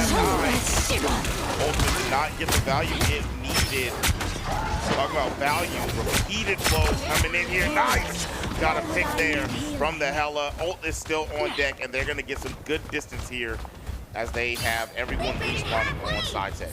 And now you see, more often than not, when I play defense here on Tokyo 2099, especially with the Escort, is that more often than not, I try and bring out the Panini Parker. I like to call it Panini Parker. So I bring out the Panini Parker and I set up the the webs, and I play anti-dive, because whenever I'm playing ranked, clearly competitive is different than ranked. We're getting dive 24/7. It's dive, dive, dive. But here, the SciTech, they're just going damage for damage, blow for blow, until we see the ult come in. Magic now completely diving that back line. Big limbs with the ult, and honestly, that's good value right there. Very good value, very good value. Went straight for the 2 supports, took a little bit of damage, took the rooftop, saw them sitting down there alone, and made a big play for SciTech. Now we have a pretty solid hold here. The Hell Unleashed didn't do what it needed to do because the supports couldn't sustain anybody else out there. Obviously, Dr. Strange probably would have been blocked. We didn't see that, but on the front line, talking about Dr. Strange holding it down with his homie Groot. Groot was unable to put down a wall and trying to block the Cloak and Dagger from coming up that ramp. Now the Cloak and Dagger goes down. I am Groot. 3 support holds have been down. And here's Bucky back at it again. And again, not yet. We're getting there, but still, you can see Cav9 getting there as well, pushing the payload ever further still forward, trying to get the forward spawn. They nearly got it, but now here comes the rebuttal and the retake from SciTech. They are pushing back yet again, and they are able to retake control of the payload as time continues to tick away. Just over 30 seconds, 35 seconds remaining here for Cav9 to try and push this payload just a couple of more feet forward. A little bit forward, a little bit more. Yeah, SciTech, man, really protecting well. This is the final team fight they have. They have to make their way up. They're going to have to push through. Hope they don't lose any players and get a cut. That's 13 on the clock. Groot trying his hardest to force his way up, taking too much damage. 7 on the clock. The thing is the only hope. He couldn't make it. And there it is. SciTech is going to get the stop right there. That's huge. That is a huge game too. They denied even 1 point. You couldn't even get to the forward spawn. That was a huge game coming from SciTech. Absolutely unbelievable. And I was honestly thinking that, really thinking that Hella was going to be a bigger problem. Like, don't get me wrong, they played well, but ever since Season 0, Hella, I'm afraid of seeing a Hella on the map. Because again, if they head click, you're getting 1 to 2 shots. Oh yeah, easy. For sure. Easy, but it was the Doctor Strange, it was the shield, being able to guard all of that range damage. So again, it was great counterplaying to otherwise very powerful characters. So again, great compositions, great team play, great communication all through, and then not to mention ult utilization, being able to take control of the ult and not just not just panic spamming the ult. really using them effectively, being in control. SciTech really showed up really well in game number 1. Definitely did very well. Or rather, round 1. Round 1, yeah, for sure. Game round 2, one round 1. Game 2, yeah. Yeah, there we go. You got it. It's what I was right, built for, are. Ben. We got that whether I bucket want still it or out not. here. Saved it for a reason. He's been the DPS that they need. Story they of need my somebody life. else to step up with them and try to shut this down. We do have the Venom on the side of SciTech, so they did swap up. Venom and Magic together. Very scary duo. Now watch. Now watch. This makes sense. Like I was saying, I was expecting to see Venom come out on escort on the offensive side of things. Again, because Venom can jump instantly to the back line. And it's not so much that they're going to be able to get the elimination, but they force everyone to turn and look. Exactly. They turn their backs on the rest of the team. He's the biggest distractor in the game, dude. I mean, and if you don't turn around and look, he will secure those KOs. Oh, yeah. He has very good combos that do a solid amount of damage. He can definitely secure it. And then paired with Magic, he can really get some stuff cooking. We have a Deadpool forcing him back right now. Oh yeah, dancing around this guy. Artistic as it gets. Oh man, they're getting pushed back here. They lost their groove. A little bit of an overextension, right? Yeah, but it's a game of distance. You know, they lost their group in the process, but look how far forward they were able to push the payload in such a short amount of time. I mean, they've already gained a lot of progress. So yes, you sacrificed your group, but you've gained a lot in return.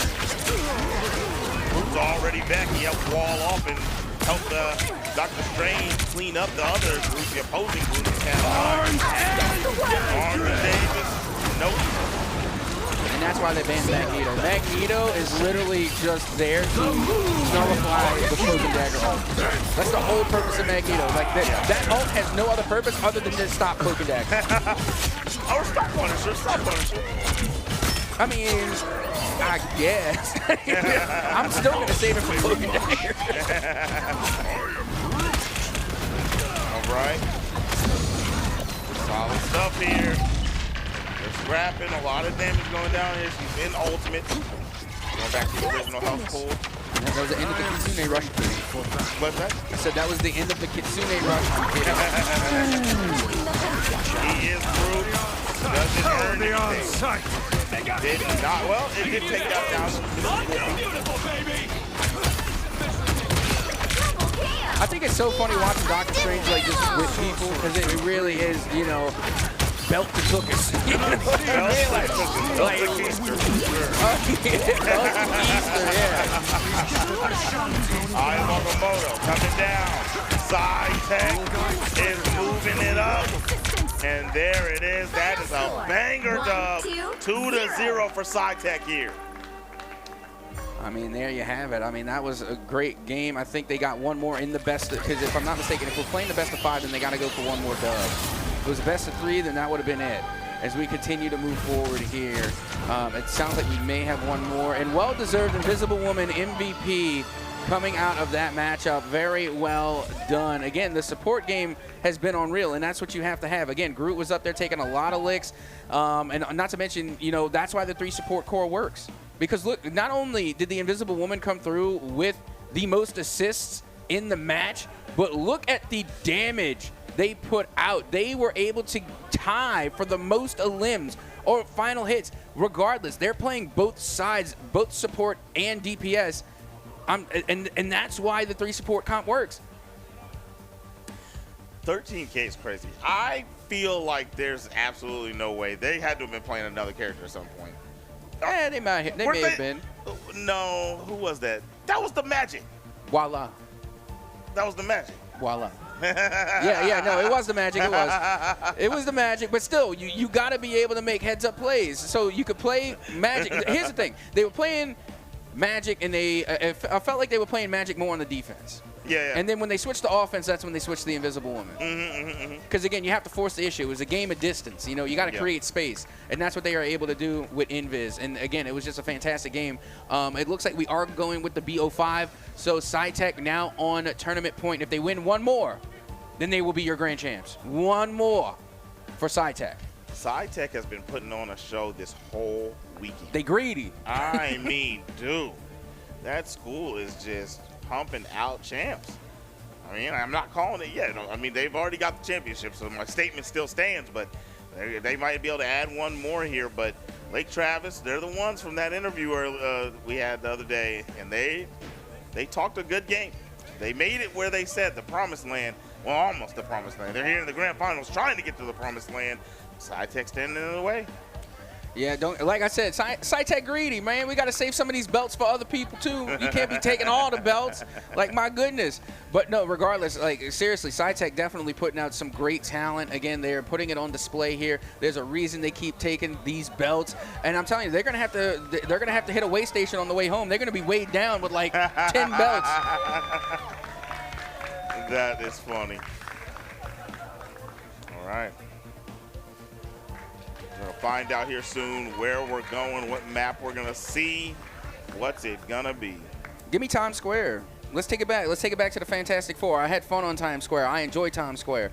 You know what's a map that I like? Capcom, man. There's a map that I like aesthetically, but not functionally, and it's Dracula's Castle. It would be, I think it's Madison Square Garden is what it is. Yeah, okay. So let me ask you.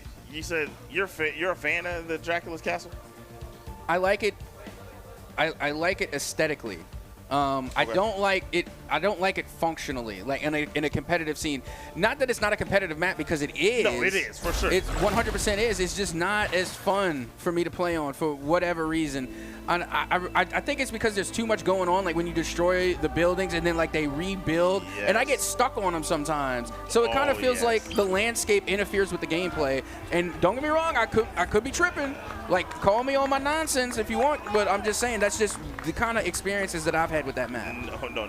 You're saying you're preaching to the choir. That's how I feel about that map. Plus more. Let's just do that. Plus more. And I do like Asgard. Asgard, again, that's the OG. That's day one. Asgard was day one. That one's fire. We're going to the Hall of Dahlia. Yeah. All right. Let's see. Starting off the same. Yeah. Mm-hmm. I mean. Oh, are they locking in Namor? Locked in Namor this time. Whoa, okay, here we go. Get that magic out of my back line. Now, are they going to take the opportunity to ban Bucky? That's the question. That would be a good play here. Because then you'd really have to see what Cav9 has up their sleeve if you get rid of that, because he's been the catalyst for their team the whole time. And boom, shakalaka, there it is. Mm-hmm. We have now been Buckied out. And there's Magneto being saved for the Dragons. All right. Let's go, Mag Daddy. I love Magneto so much. Again, such a versatile tank. And they're going to lock in the Hela. Okay, fair enough. I can appreciate that. But, you know, I had a feeling that Bucky ban was coming because they had to lock in the Namor. Mm-hmm. And then so if you're going to take Namor, they're going to have to take Bucky. Yes. It's the only answer. I agree. That boy Groot is gone. What is the final one on the side of Cav9? Invisible Woman. That's a huge ban. I respect it. Yes. Ban Cloak and Dagger. Oh, yeah, now we're gaming. Now we're talking. That's tough. That's tough. I love it. Luna Snow, and again, I also have a Lord on Luna Snow as well. Luna Snow, again, is one of those, it's kind of like the go-to healer in the sense that in case your healer gets banned, you can pick up Luna Snow. Luna Snow, and also when you have like for example, the Thing. Prime example, when you have the Thing, Luna Snow gets a lot of healing done focused on a singular character at a time, and then Cloak and Dagger is one of those, the area healer where they're able to spread it out. Like Rocket Raccoon. Rocket Raccoon can spread it out. Yes.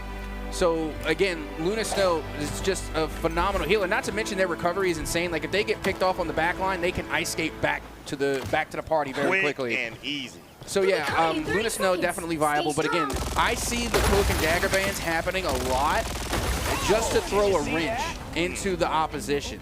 So, with that being said, I understand the ban on both, but banning both Invis and Cloak and Dagger, that is crazy. So now we're really going to have to go support deep in who they are going to try and,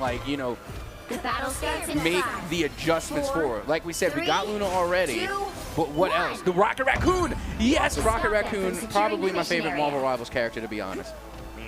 When all this is over, you know what? Rocket is cool. I love his voice line. I love that character. I just love the BRB. I think the BRB is probably one of the best utilities in the game. Being able to respawn, like, it goes absolutely insane. It really does. And they have just tremendous healing. Yes, exactly. You can keep a few people at a time just in the game. Here's that Namor, the two cap. That is why they saved Namor. And oh my goodness, name is Star-Lord. What are you doing over there, Namor? Yeah, Star-Lord, like I said, Star-Lord definitely up there with some of my favorite DPS. Very versatile, and unfortunately, Namor, you know, their fire rate is just really slow. They're better from a distance, whereas Star-Lord, they have the hit scan, but they can also hold their own, kind of more close to mid. Yeah, that's where I put them. They're not the best at long range, but they can also close the gap very quickly. Agreed. He hits with a little bit of pepper, makes his way in. You're in danger. Nobody notices. Now here we go. This is what I came to see. Let me get some Mag gameplay. Because again, Mag very much one of the meta characters for a while. But because I had to say something, they get eliminated instantly. It's my fault. I'll take the L on that. That's my bad. Very good pushback right there. It was a strong hold for a bit. Not too long. There's 2:30 left on the clock. I am ready to I thought they were giving them the cap. It's right at the very end. What a contest! Yeah, there's a K-pop concert going down on the point right now. Literally two Luna Snows popping all at the same time. And then not only that, but what I'm thinking is that they're going double big shields. I don't think you need the double shield. You don't need Mag and Strange. That's too much shield. You got to pick one or the other. And not to mention now that Cloak and Dagger is banned, what do we really need the Mag ult for? Right. I mean, the shield, the bubbles, all the different plays that Mag can do. I think that he's pairing well with he can pair well with Star-Lord, as that's going to be their main DPS. And so I think that his protection is definitely useful. It's just at the end of the day, like you said, double shield. Maybe they're just looking at Dr. Strange and he can lay down a lot of damage. He can definitely secure kills if he sees somebody taking damage. He can make a play. To me, Emma would be the pick here because, again, they're able to do that long-range damage. They do have the shield. And they used to have the team-up ability with Magneto. I don't know if they still have it or not, but still, Emma has value here. You need somebody that can play from a little bit more of a distance. Meanwhile, Star-Lord, big backline opportunity here, trying to find the hit scan, but now they have taken too much damage. They might get picked off.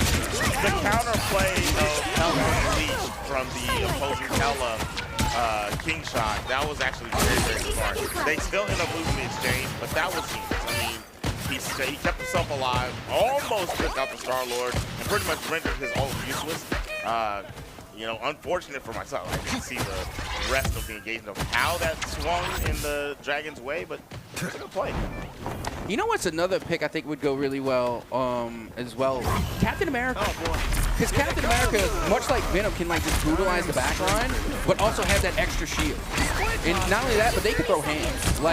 And the thing with Magneto and Doctor Strange is that they cannot block melees. So if Captain America's coming for your top, you're just going to be eating damage. Eye of Agamotto. A lot of damage down, and there it is! The Cavs able to retake and regain.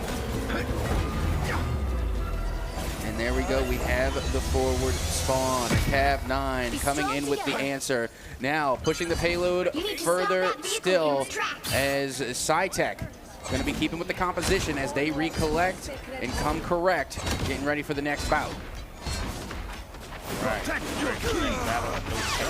strengthened for battle. SciTech coming through. Playing hell for so long. I've had this tape Hey, Chad! Someone put back! Okay, I got no problem with it. And it seems like an interesting take to me. But right now, Deadpool going absolutely crazy on the thing back there. And they had no choice but to retreat. But still, they were able to get a solid amount of ground there with the payload. But as long as SciTech managed to hold this choke, it's just going to be an uphill battle. No pun intended, because it's literally uphill. Literally uphill. But dude, this corner right here is just such a hard choke to get around. It is so good. I think it's difficult on both sides, to be honest. I think it's difficult to defend. I am ready to Another K-pop out there, like I said, Mag tried it, but she's moving it too fast. wanted. Right there. Looking like they're coming away with another team fight. Star-Lord has the ultimate on deck to the left side. Man, what a combo. Never mind. Sidekick did not have that one under control. And this was a point I was getting ready to make when we switched to Namor. Namor's ult is the backline finisher, like, because it happens so fast it's hard to react to. So when you call in the Namor ult, and if you actually put it on target, you're guaranteed at least one elimination, and more often than not, it's going to be a backline support. Well, legendary, 1 down, 2 down, no ult to contest. Oh my goodness. Smart play this time by Lady Travis. King shot to not try to do the counter play and pop Hell Unleashed. Gonna wait and use it for the next team fight. Could be the last. No ults on the other opposing side up with the Dragons. No ults left to contest if he does. But there's the help. Down damage. He'll get jumped by the Star-Lord and the Deadpool. Oh, and here comes the TP, the teleport now underway as they find themselves back on point. Thing coming out, they made the switch to the Thing, or Thing has been there the whole time. Regardless, Thing nearly or now eliminated. Rocket Raccoon, unfortunately, on the business end of a Deadpool sword. Going to be eliminated there. And now Star-Lord getting back into the action. As you can see, they are pushing the likes of Cav9 back. SciTech able to hold again in OT. Man, there it is. At 89 meters. Beautiful, beautiful defense with strong pushes from the side of Lake Travis, man. They were really making good plays, but beautiful, beautiful defense to hold them and not allow them to get that second point. Yep, I got to tell you, that was a fantastic round. Again, we are seeing some solid defense coming out from SciTech, but now they're going to have to switch sides and play a little offense. I want to see how they're going to approach this because they know the struggles that they had to overcome just now on the defensive side, and they know how they got beat, at least on the first point. They know what mistakes were made, and now are they going to try and, I don't know, maybe try and take a page out of their opponent's playbook? Yeah. I could see it. I mean, but at the end of the day, I think that one, I'm not going to say that. Let's just go. I think that we're definitely going to get Venom again coming in from SciTech. Yes, please. Yes, please. I think that's a smart play. Get ready. And I think that's going to happen. We'll find out here in a moment once we get that band screen. You know, since that was the first game where we watched the bands change. I don't just know you. Don't mind me. I know every piece of your choreography. Don't look at me like that, Cap. It's been a long weekend. But in all honesty, though, I'm really surprised that we haven't seen any Jeff Blanchard. You know, again, Jeff has a high pick rate. I don't even like Jeff. I'm just saying. I love Jeff. Jeff is cute, but they're annoying. To play, they are really annoying. But regardless, again, I'm just surprised we haven't seen it. They usually have a pretty high pick rate. It's very true, especially since they're doing triple comp, right? He adds a lot of value there, but you can tell they're in love with the Fox and Deadpool. So there goes that Venom, preparing to go into the back line of water. He's in there. Yep, that they are, and they're able to get out just as quickly too. But you see, look, the rest of SciTech are following suit, following the Venom, trying to keep them alive, trying to provide a little extra damage so that way they can confirm these eliminations. And they have pushed Cav9 all the way off the point. Venom still going after Cav9, and I mean they have completely given up point here. And right now, SciTech is looking really strong. They're looking amazing right now. Alright, so we got the first half. Hope you're at least celestial rank. Now, they're trying to get all they need is that 89 man. They're thrusting along already at third as they're forcing down the hall. Star-Lord chipping away at the Thing.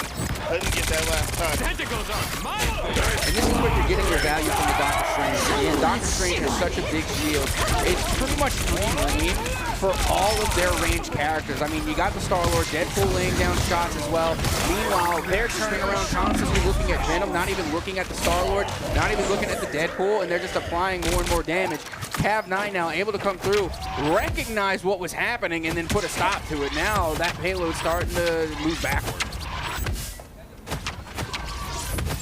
Good medicine. Here we are. This is we got a few different chances here. I don't know how many team fights Cav9 can give up in this position. Whoa, good takedown.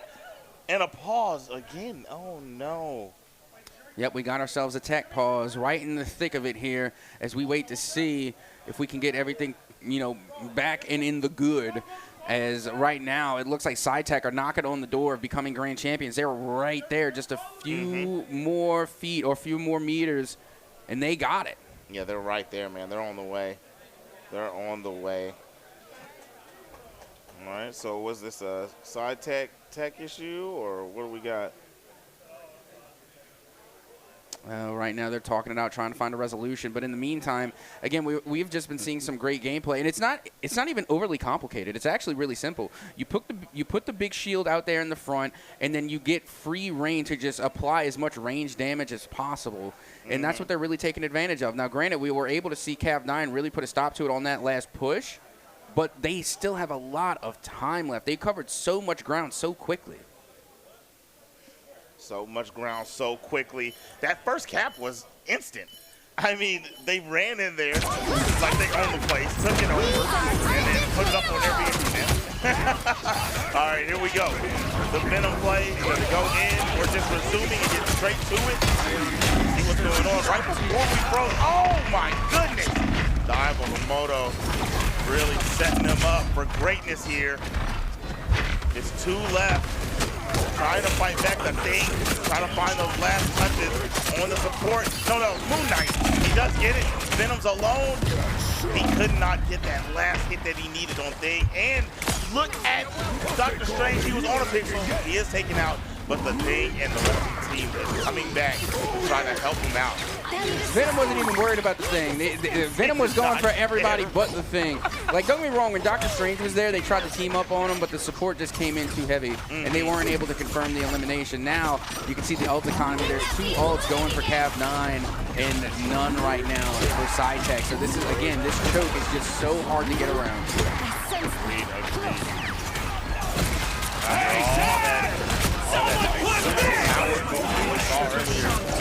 Oh, look at Venom in the back line, really torturing. Hector is so rough to deal with. He's getting attacked by everybody and their mother, and he's getting hit by the octopi, and he doesn't care about any of it.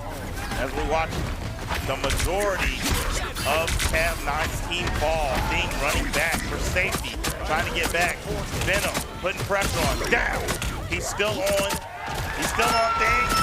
The points going, and champions have been made.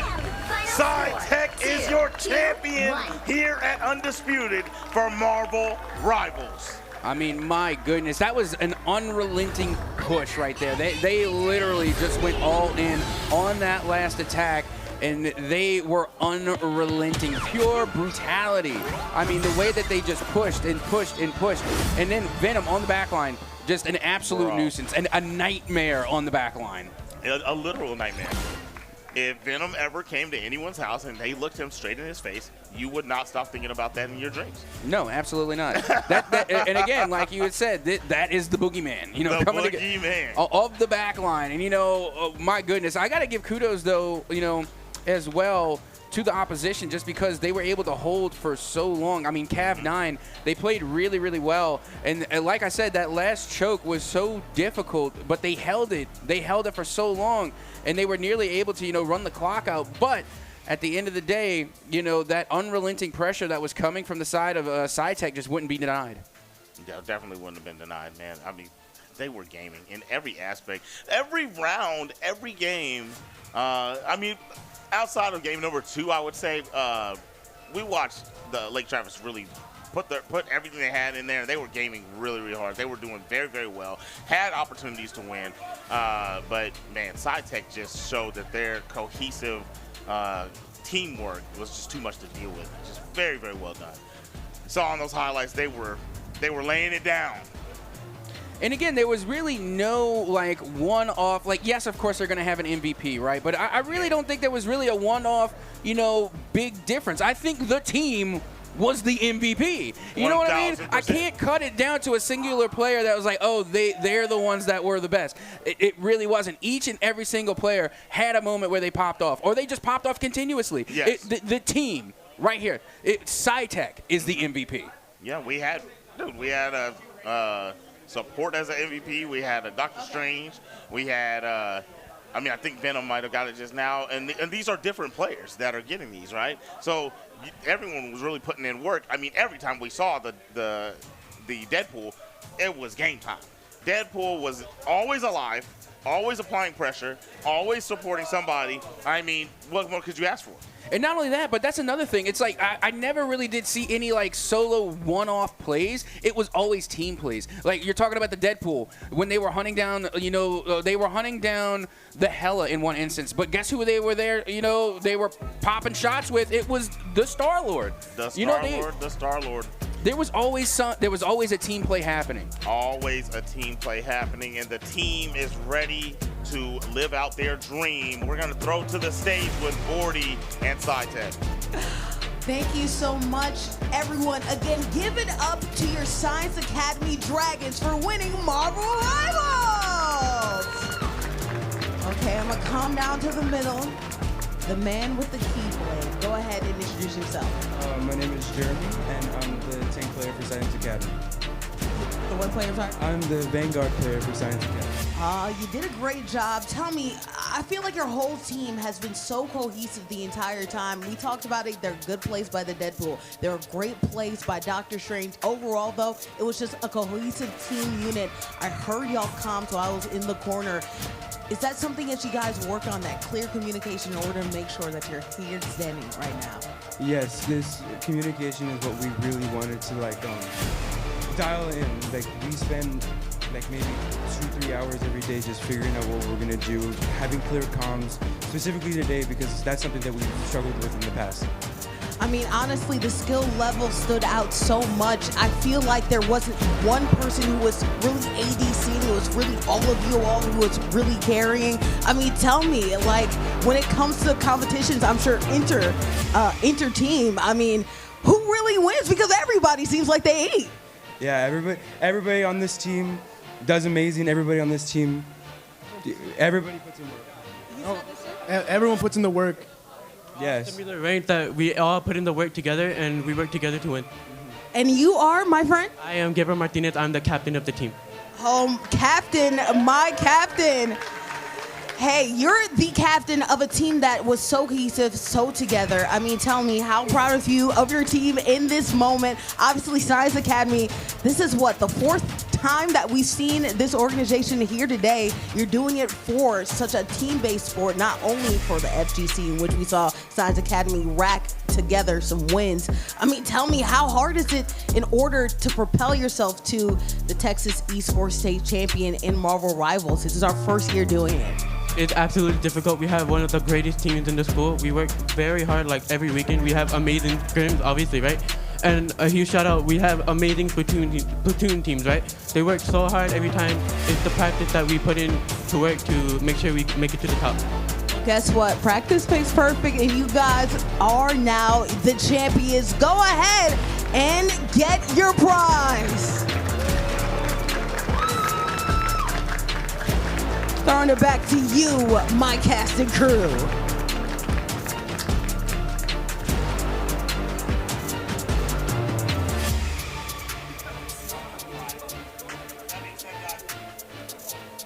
Well, there we have it. I mean, SciTech is going to be your undisputed TechSF Marvel Rivals champions, and rightfully so. But the day is still not done. When we come back, we will have more for you here at the undisputed TechSF Esports State Championship. Do not go anywhere.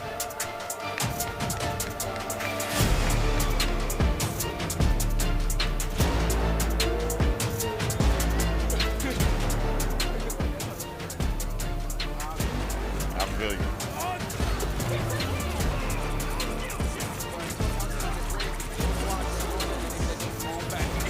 Yeah, because you said you wanted to.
with your Apex Legends captain of the championship team. What's going on, Nezzy?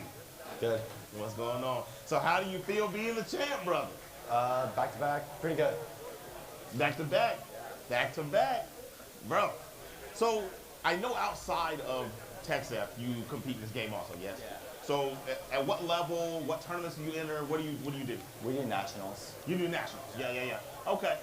And how are you guys faring in that environment? We won the past 3 nationals for a lot of different leagues. We have to go like to another Florida one. Yeah. That's We're doing awesome. pretty good in nationals. You're excited, yeah? Yeah. And those are, we talked about that earlier, those are VR style, Yeah, right? those are VR style. Much different than TDM. Way different. In this one, you get to goof a bit, right? Yeah, you get to get into it, yeah. I saw some of the plays you guys did in the game. I know you guys were playing around. Yeah. What, like at the end, what was you did a port, and then the horizon lifted to the... I was trying to chill them, I was trying to grab them, but then I grabbed 2 of my teammates. So... It was exciting stuff. So, in nationals, whenever you compete, do you guys run the same team? No, different team. What kind Same players, just different calls. Different comp, yeah. What do you guys like to go with? Do you guys like to go with defensive hunker down? Defense, heavy defense, yeah. Defense for sure. I mean, it's meta, Yeah, try to... What team do you guys model yourself after, maybe ALGS style? Alliance. Yeah. Alliance? Yeah. Okay. And so what's your identity, modeling after them? Like what more do you bring to the table outside of just being like this? What's y'all's style? What do you do? We are a lot less aggressive. In some situations we are aggressive, but in finals we usually play a lot softer. Go for like ring. We want to get first usually. So we usually try to go for first instead of just for going for kills. Okay, so you guys don't fish for the kills. Y'all want to get those placement points and rack them up. Smart plays. And I know, I mean, it's probably ALGS, the same format, so it's hard to secure those final points to close it out, because you can sit there and linger up top, fish for those kills, you can't get them. Man, it's tough stuff. Yeah, all right, so what are you most excited for? I know you got the Florida tournament coming up. What else do you guys have for the rest of the year? We have another summer nationals coming up, and then that's pretty much it. So, right on. Yeah. Have you guys, you did receive your belt. There we go. Let's go and get that thing on camera, man. Let's go and get that thing on camera. Yeah. Let's go.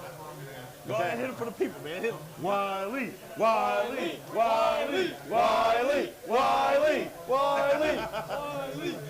Yeah, that's what I'm talking about, man. All right, guys, there it is. That's your champions, the Apex Legends champions, Wiley Pirates, at your service. Bordy McBoard with the back-to-back Street Fighter 6 grand champion. You see the belt, Capcom man. Once again, walk me through your feelings of hoisting a belt again for another year in a row. Well, I feel the exact same way I did last year. I feel very excited, feel very overwhelmed. I'm just very happy that it's over now because of like the very long season, obviously, especially when it comes to Street Fighter 6 being very mentally draining. Honestly, you talked about that mental drain. You did win last year. Was it a little bit new compared to this year, or was it just about making sure you secured the title again? And how did you feel mentally knowing that?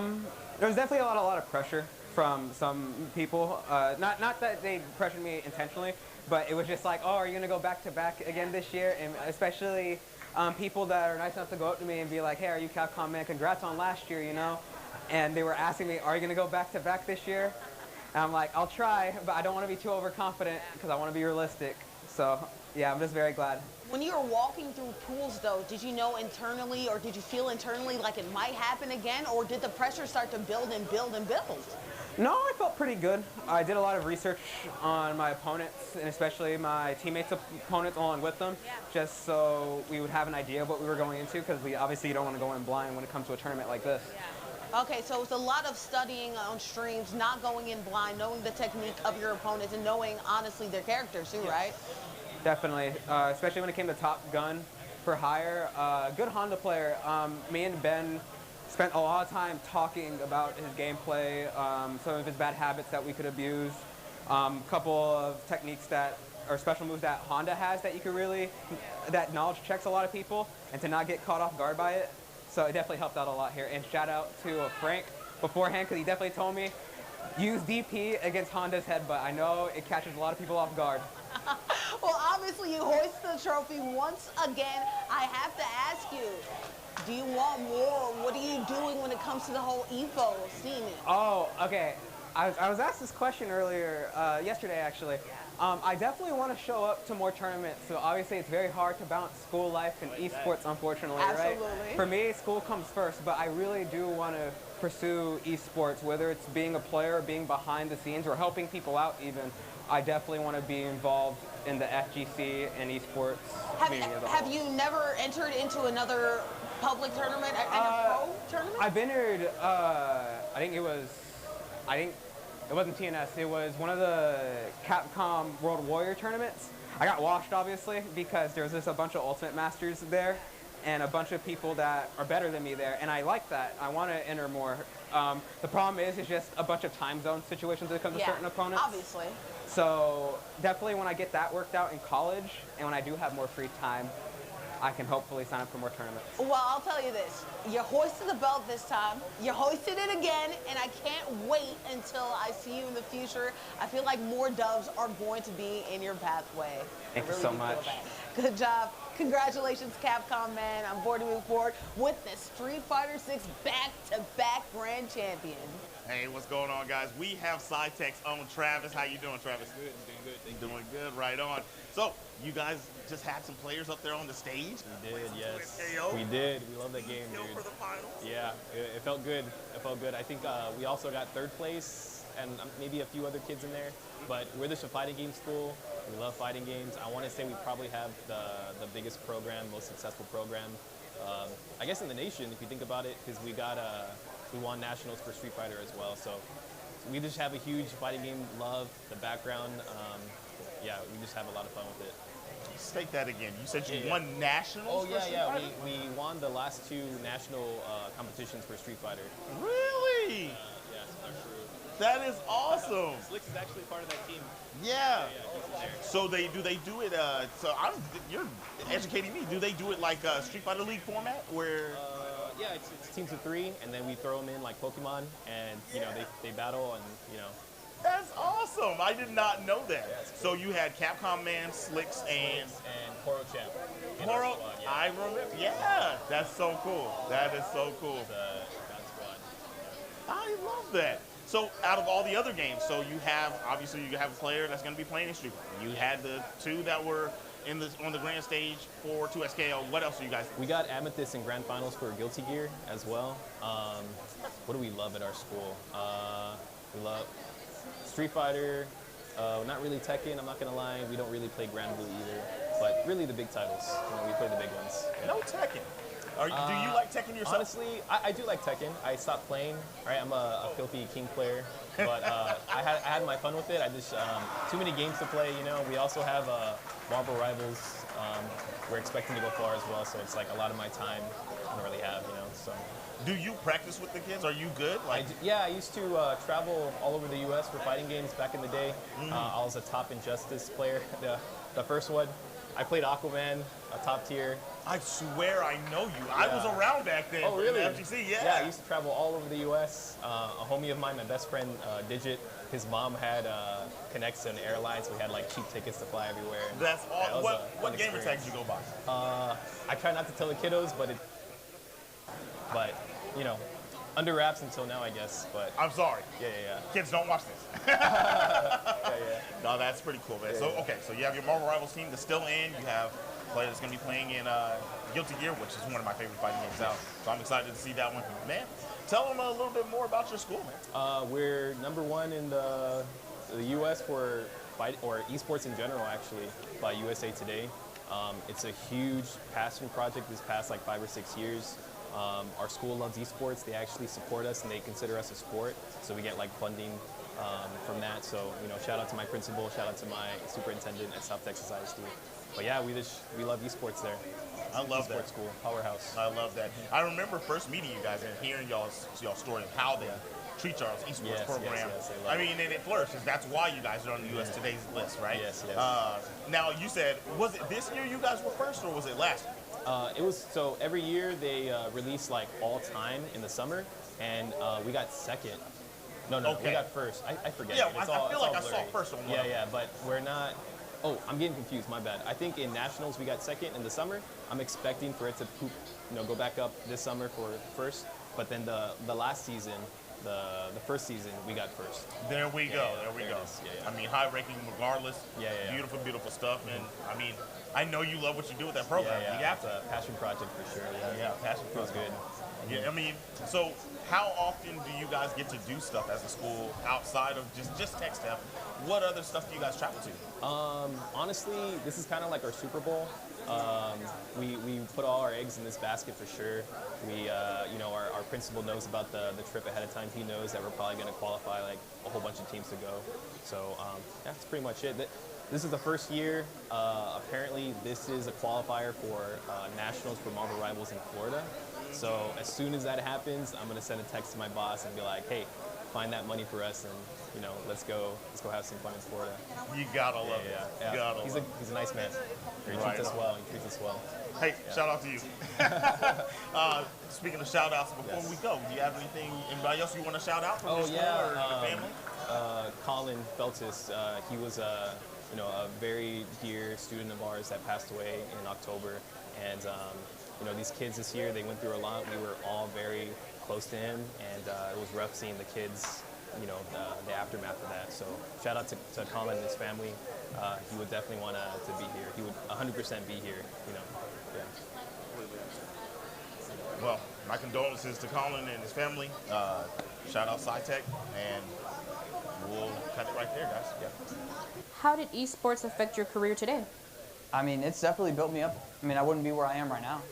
Esports has started off as more of a fun journey for me, playing with my friends, and then slowly but surely I've started realizing, well, I can maybe get somewhere with this, and now, I mean, I've won nationals, I've done things professionally with professional people and doing everything around it, so it's definitely built me into things that I couldn't even believe of whenever I was little playing. If you had to give any advice to people starting their esports journey, what would it be? My biggest thing I would say is focus on one specific game at a time, because a lot of people that I talk to, they're like, well, I have this game and this game, but I would definitely choose one game specifically and focus on that one.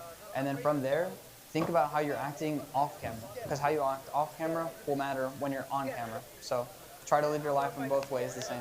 What's your favorite part or mechanic of Rocket League, and what is your least favorite part or mechanic of Rocket League? My favorite part would definitely be how you can play the game and it will not transfer to any other, but there's no other games that will transfer to that one. Because I mean, that's what makes it very unique. Like, what games do you know that can then switch? And then, I mean, something I don't necessarily like about it, or a mechanic that I don't really like, I would say how small the competitive scene is for it, professionally.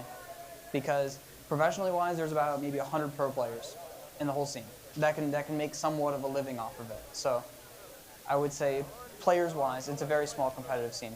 That's maybe the part that I don't really like the most. We're here with the former champion. In fact, they have it right here just so you see it. Go ahead and introduce yourself, Mr. Former Champion. Hello, I am Greg Lake. I am a Mega Man main for Smash Brothers. I come from San Antonio. Obviously, we did see some back-to-back winners earlier with Capcom, man.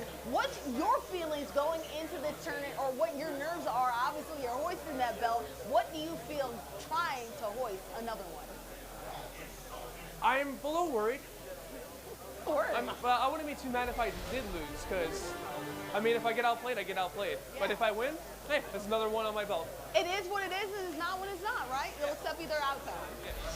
Okay, well, I like that mentality. Obviously, it doesn't seem like there's too much pressure on you, but you do want to put some pressure on your opponent. What are your opinions of Mr. C? Obviously, you just saw them take down the losers finals and enter the grand final stage. Oh, he's a great player. I have a lot of respect for him. Even though East Texas may not be the strongest area in Texas for Smash, he's still a very solid player, and I have a lot of respect for him and his main.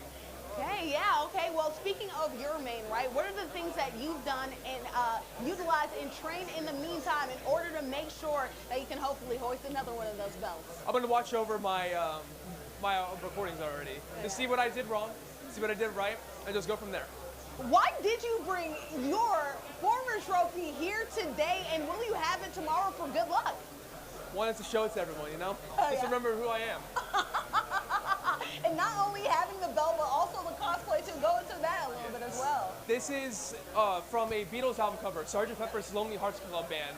And this was the suit that George Harrison wore. God rest his soul.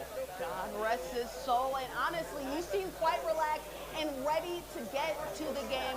What is your mentality for tomorrow? Do you feel like you're a little bit nervous, or do you feel like, whatever? I'm a little nervous, but when I go into sets, I'm always wondering, what do I do to have an advantage on him? What can he do to have an advantage on me? And what do I do to avoid those disadvantages? And guess what? I think that you've done a great job of avoiding the disadvantages. We'll see how you do tomorrow. Any final parting words, especially leading up into this matchup? If you want to get better at the game, just put the time in it. There you go. He put the time into it. That's why he's hoisting one belt, and we'll see if he hoists another. Thank you so much. Of course. Thank you for having me. All right, hi guys, my name is Trinity and I'm here with Ishoni Productions and I'm standing here with Jalen Johnson, the creator and the visionary of the business. So, starting off, what inspired you to start your business? My business, what started it? I wanted to do cool stuff. I always love to create. Doing live shows is just a way to be able to create something in real time. And it's almost like a big group project. Always love collaborating and community and doing cool stuff. So yeah. Awesome. So what are the tactics and strategies that you have used that have made your business so successful? Tactics and strategies. It's all about the preparation process. So the winning and the success is in the prep. So if you, like you said, a visionary, it's like if you can envision, if you can think it, you can do it. You know what I'm saying? Like if you can plan it, you can create it. So for me, it's just laying out the groundwork, laying out the foundation, getting the right people in the right places, and bringing all those pieces together in order to make one cohesive, solid product. Right. So what has been the hardest part about doing all of that? I would say maybe pacing. You know, you want to find a great pace. So, because for someone like me, like, you want to just go until you get to a certain point. But sometimes you got to make time to stop for a second, and stopping and resting is just as important because it allows you to recharge and to refresh. But sometimes I just want to go. But yeah, I would say pacing is probably the hardest thing, because sometimes too, other components don't move as quickly as you want it to. So you're forced to stop and you're forced to wait, and sometimes that can work in your favor because they're like soft checkpoints for you to kind of reevaluate what's going on. Okay. And then out of the entire production setups that you do, what is your favorite part? My favorite part? I would say every part's my favorite, to be honest. Like graphics, I love the graphics machine. I actually coded the graphics machine to make it do what I wanted it to do. The ATEM and the control panel to flip-flop through camera scenes, I love that part. Feeding the cameras into the constellation, not to get into all the technical stuff, but all the stuff to get things to point A to point B, and to have them all come together to make, again, one cohesive product. I love every component of it. If you had to start your business back over from zero, Yeah. what would you have done differently? I would say to have more faith in myself more off the rip, you know, because at the end of the day, you have yourself always. You have, you. So believe in yourself, and from the beginning, don't question yourself. You know, if you fail, that's completely okay. Fail. You're going to fail. Failure is a great opportunity to learn and to gain experience. Nobody comes into any environment and knows all the answers off the rip. You have to fail, you have to learn, and that's how you get better. So for any aspiring students out there, what are the steps that you would recommend them to take to be able to one day be a part of a team like this or create a team like this? Watch shows, watch productions. When you're watching something, you're seeing it as a viewer, but see it as the components that are a part of it, and create your own show. There's so many tools out there where today you can go live right now and find things. So create your own show, envision it, and make it. The first one's always going to be chopped, but like I said in the last question, like, fail on your first show. At the end of the day, no show is a failure. It's just a matter of how great can it be, and every single time you have an iteration, you have another opportunity to make it better. What's going on, everybody? It's your boy Zipmaster Flex, and I'm here with my main man Squaffles. What's happening? How we doing? How we doing? You know, I'm doing pretty good. Having a good day here at Texas State. I just made an upset over Mr. Cheese, so you know, I'm feeling pretty good. And we made 2 upsets in crew so far. I took 8 stocks and 7 stocks, so I'm feeling pretty good about today right now. He's feeling good. He's feeling good. All right. How far are you guys along in your bracket? Like, how close are you to getting finished out to where you know if you're on the grand stage tomorrow? Right now, we're playing for 4th. So I just played for 5th, beat them. We're playing for 4th. Winner of that will play Mr. C for 3rd. The winner of that will go on to play against Greg Lake tomorrow in grands. Beautiful, beautiful stuff. So you were telling me earlier that you're a commentator, huh? Yeah, I'm an esports commentator mainly outside of competing. I'm also a coach for a lot of the students here. I host weekly online tournaments for them as well. I break down their VODs for them. But yeah, I've traveled everywhere. I've been to Virginia and Las Vegas for commentary stuff as well as OKC. So what was the Vegas event you did? Level Up Expo. You got Level Up, bro? Yeah, man. That is awesome. I respect that. That's so cool. Yeah, shout out to Combo, of course, for helping me out with all that. He used to go to UTD. He was a big, very big figure in my life for commentary stuff. So shout out to Combo if you're watching, man. At 17, what makes you want to do so much? You said you're doing editing. You said you're doing coaching. You're doing commentary. You're competing. What makes you want to do so much? Honestly, it's also the fact that it provides for other people, right?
One last time to hoist the belt. One more game to go here in the Texas Esports State Championship, at least for the year of 2026.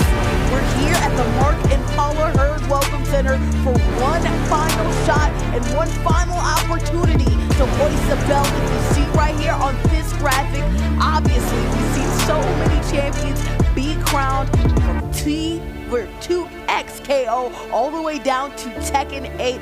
It's been such a fun experience, Zip, and honestly, I'm a little bit sad that it's almost time to end this thing on out. It's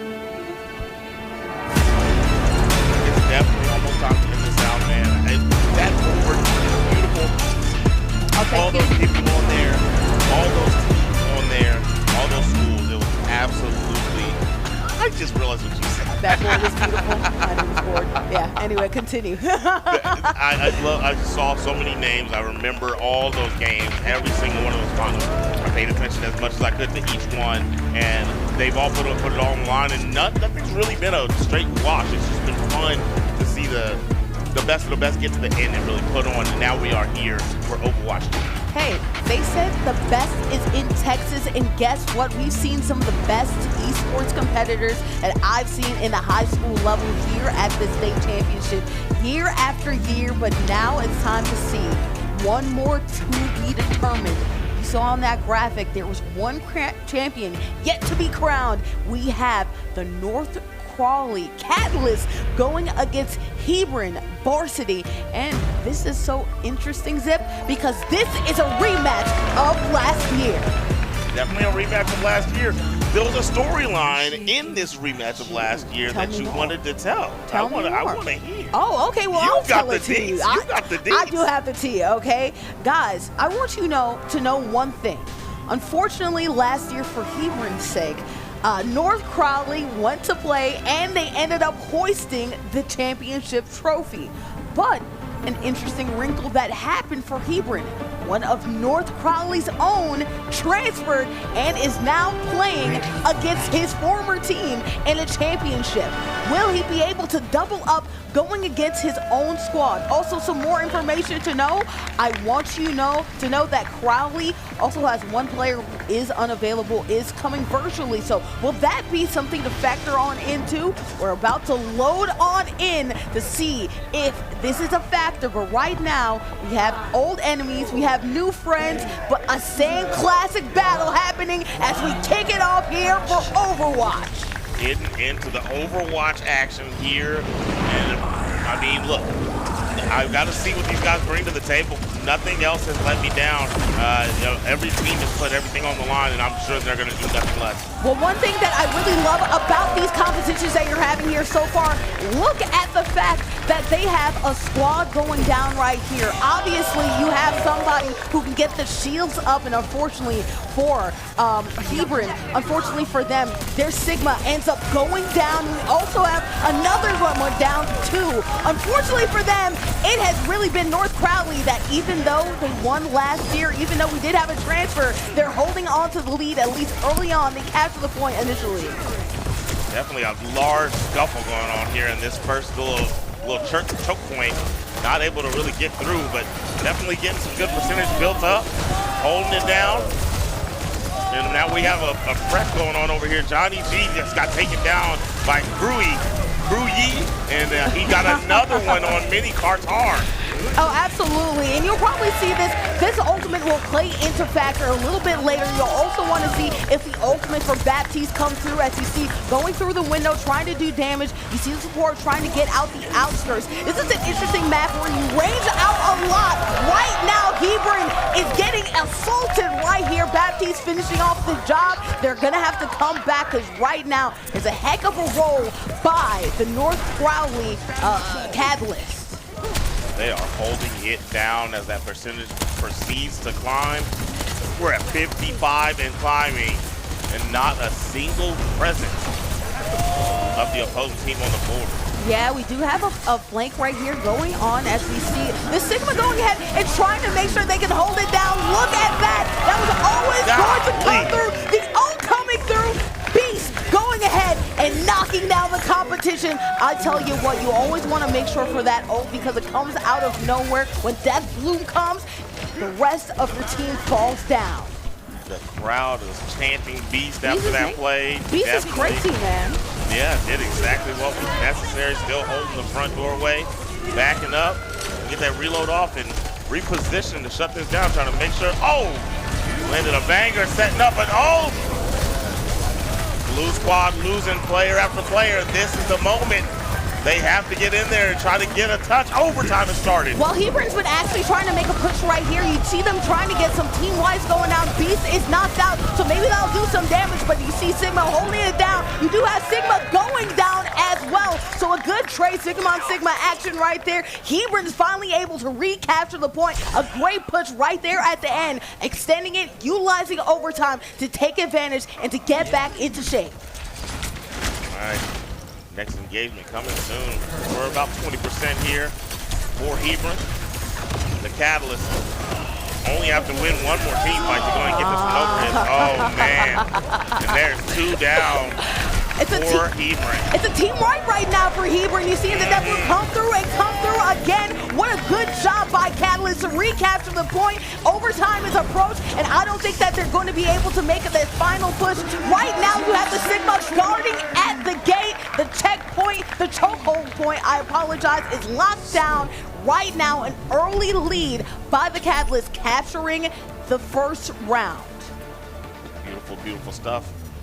Nice clean victory there. You know, it was a little bit of struggle, but not too much for them. Well, they held down the point initially, and once you hold on to the point, especially in Overwatch, you continue to do the holding down, you get things to go. Oh, it's actually Hebron. I apologize. Hebron is the one that takes the first victory. I apologize for that. But Hebron did a great job. We talked about the North Crowley transfer, about if that would have a factor. So far, so good. Hebron, the very last thing that I heard their coach say before they went into this game was you got to clutch it up. Take back what you didn't have last year. And so far, so good. But we're going on into this map right here. What I really like about this map is that you do have some fights right there at those choke points by the bridge, but inside, in the interior, chaos can arise. I'm surprised we don't have any brawlers happening right there, as it looks like Sigma is on last rights for the good job. The Sigma goes down. Unfortunately, Tracer goes down. Unfortunately, there's a whole team wipe that happens as Hebron survives and takes control of the point initially. Very good support, you know, was keeping him alive while he was scrapping in the point, put down a lot of pressure, good team effort, and it's another cap for Hebron early on. Another opportunity for them to show what is worth. Sigma, as you see, utilizing their Cs really well. Shield break, they're going to have to back up a little bit here. This could be an opportunity for the Catalyst to do their job. Up top right there, you're seeing none other than Raid Air going ahead and wiping away some of the competition. A heavy push right there can spell you in danger zone. You don't want to make sure that a backflight happens. If that happens, it could be an easy way for NCHS to come through and to start to recapture the point. But right now, Hebron snuffing it out, that Lucio being a menace. So far, so good for Hebron to keep control of the point and lock it down. No ult on deck yet, but Beast just collected theirs. And with the ult economy, Catalyst doesn't have anything really that they can do. Oh my goodness. Shut her down. That is a team wipe. Beast did get taken down, but they took out the rest of the squad. Oh, taking it down. The ult economy that we talked about so far, obviously you want to make sure that you hold on to your ults in order to make sure that you can survive through these onslaughts. Hebron doing a great job holding it down. Again, wiping out their competition. One final push probably that NCHS can make in order to survive. They're trying through the back door. The back door allows you to group together a little bit more, which can be a problem when it comes to the ult. We do see some pops off, and we do see some wipes happening. Finally good for the Catalyst, but unfortunately not good enough as you see Alara come through. What a wipe. I think that Hebron is going to take care of business because I don't think that NCHS nearly has enough time to do any damage and to recapture it. Wonderful, wonderful job there. Hebron, strong win there. Capping the point early, winning both team fights to start both points. I mean swiftly. They were dominating those early team fights and then holding strong from there on. Yeah. Mini Cartar coming away with the MVP on that one. Yeah, that Alari last ult came through at the end, but I also want to shout out the Pharaoh with the hover jets coming out through as well. Alari right there, wiping the entire team. Teamwork making the dream work right there. Hebron taking care of business. You said, well, I heard them say that they wanted to get their get back, and so far they are, as they are up 1 against the North Crowley High School Catalyst. Now remember, it's best of 5, so they do have to get 3. This is just beginning. There is a lot more to be played here, so the Catalysts definitely have time to try to bring themselves back into this. Look at Hebron right now. You see them have their posters. You see them supporting their team. They're one of the best esports programs in the state of Texas. We usually see them time and time again here on the stage. Obviously, we know that this matchup is a rematch, but even in teams like in games like Valorant, even in individual fighters as well, Hebron is quite the beast, but also North Crowley, someone not to play with, obviously winning away a championship last night in Madden. North Crowley is not finished and they want more. That's right, that's right. They already brought one home. They're trying to add another one to it, and there's nothing wrong with that one. But hey, Hebron's standing in the way. They're going to see if they can take theirs back and get their victory over the Catalyst this time around. Yeah, we'll see if they can get their victory, but so far we are waiting for a map swap. We're waiting for them to load back in to the games. Let's see if we have a change in maps, because one of my favorite maps, honestly, Zip, to see in this matchup is Kings Row. You know what Kings Row is. There's a big choke point that these teams have to go through. You're really going to need a shield type tank in order to hold down the fort, right? Maybe you go with the Sigma. Maybe you have somebody holding it down to make sure that the rest of your team doesn't end up getting shot. But one thing I really want to see, I want to see a Widowmaker. Let's see if Hebron, obviously they're really good at shooters in general, but this hero shooter really enjoys some snipe shots. Maybe we get to see a Widowmaker get some pop shots here at the top of Kings Row, do some damage, and help them push the point and push the payload. Maybe that's the case. Maybe that's what they'll need, but we'll have to wait and see what they decide to go with before we get into these guesses, you know what I mean? I love to play Theorycraft, don't get me wrong, but there's so much that can be done. We don't even know what map they're on yet. Showing love, I love it. He's got showing up the hard signs. This guy's over here jamming. I love the good vibes out here. Look at that. Fresh, come on now. Good. I like it, man. You want to have a good time, especially when you're up. Even if you're not up, too, it really loosens the tension. Obviously, they're trying to get their get back, right? There can be a lot of pressure on you being on this stage. When you're going against a team that you've seen before, you don't want to mess up, you don't want to struggle, because you don't want the same results as last year. I like them having a looser attitude, Zip. Yeah, for sure, for sure. They're enjoying themselves. They're up a game, right? And so it's not too much weight on their shoulders at this very second, especially in between time. And now we are here. The game is underway here in a moment. 20 seconds and counting. Yeah, I like New York. I really do like New York. You see Sojourn. I think you need high mobility. That's why I really like going with the Kirikou and also with the Fairy as well. We saw the Ilaria come through and shine last game with a great, well-timed ult, right? But on the other end, we still have some Kirikous. We still have some Sigmas holding it down. We also have some Ashblade as well. So you want to make sure that you hit your shots. I like this team comp from both players. Surprised we don't see some more flank players, but maybe that's where we're going to see Beast get up in the air and cause some damage from up top. Right now, that's what we're seeing from Lari right here. This is New York. Plenty of cubby holes, plenty of back doors to watch out for. Good movement, able to keep the support alive. Doing a great job of keeping his team in the game. We see Beast trying to lay down some damage, going for a wraparound, it seems. That might be just what they need. A lot of damage coming in. Clutch healing right there to make sure that the Sigma doesn't get dropped, but you do see too much of a push, I feel like, from that Ash, and then they're out of here, knocked out. So unfortunately for the Catalyst, they cannot push any further. Hebron doing a great job holding them under that bridge. Oh, goodness, smoked. There we go, mini carts hard. Putting up numbers just like they were a moment ago. Did get taken out, and that's okay. No, that was Beast that got taken out. I apologize. It's just got Emong. Another scrap up here at the top. That 1v1, you were hoping that Ash could hit those shots, but just couldn't find the bottom of the target. They get tapped out right there. You're also seeing the Kiriko do some damage to the Sigma. So unfortunately for NCHS, they have gotten some team wipes, really just one, and they all tumble down sometimes in Overwatch. They're going to have to be a little bit more packed up and choose their spots wisely, because they've been getting one team picks, and then that one team pick turns into an entire team wipe. Gotta play in unison. And even if you do lose one, just try to stick together so they can't keep getting one by one by one. Ultimates are being played. Yeah, Kiriko's ultimate is going off, and that's such an OP ultimate when it comes to the fact that it not only gives you movement speed, but then it also can make sure that the rest of your players also are getting healed as well. What an OP ult, and it really comes in time. Great job by Hebron right there. They're able to get from underneath they're able to make sure the NCHS is still held at that bridge.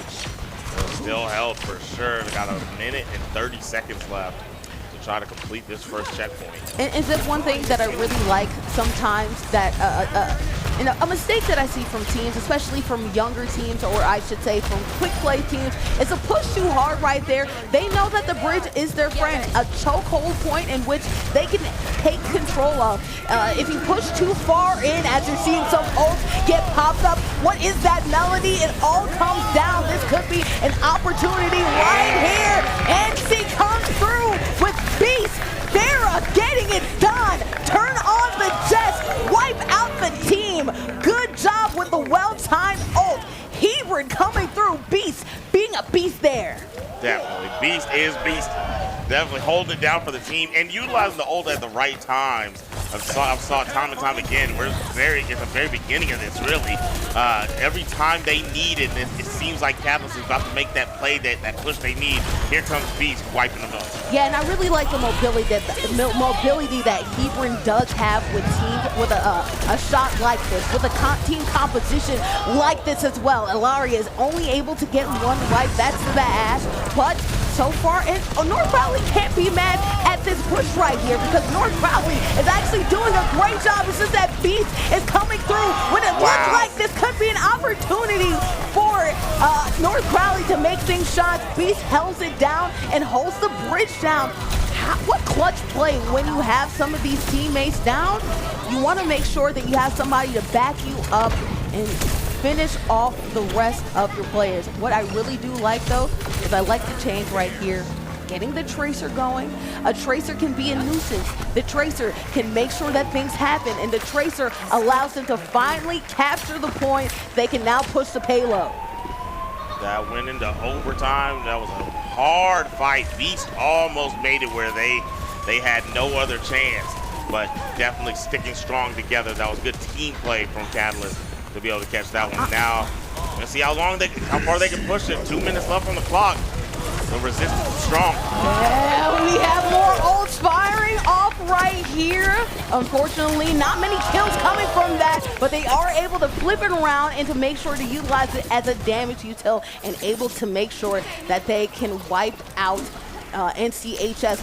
Luckily for NCHS, though, they were able to extend the game by capturing the payload, so they have a little bit more room to play with. But I want to talk about that switch, right, from Ash to Tracer. When you have such a high mobility team in Hebron, and when you have such a map that allows such cubbyholes, I'm surprised that they didn't go with Tracer in the first place. Sigma v Sigma, Sigma diff as Hebron comes through and wipes them away.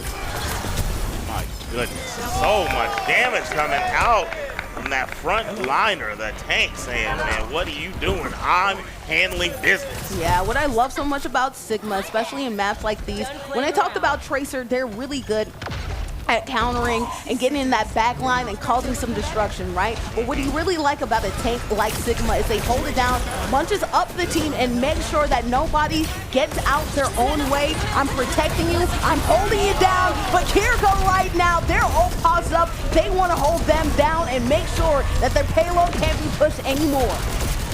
They're doing just that. 36 seconds on the clock. Rough situation here for North Crowley. Beast trying to make plays, putting down damage, had to back out. His teammates came through and secured the job.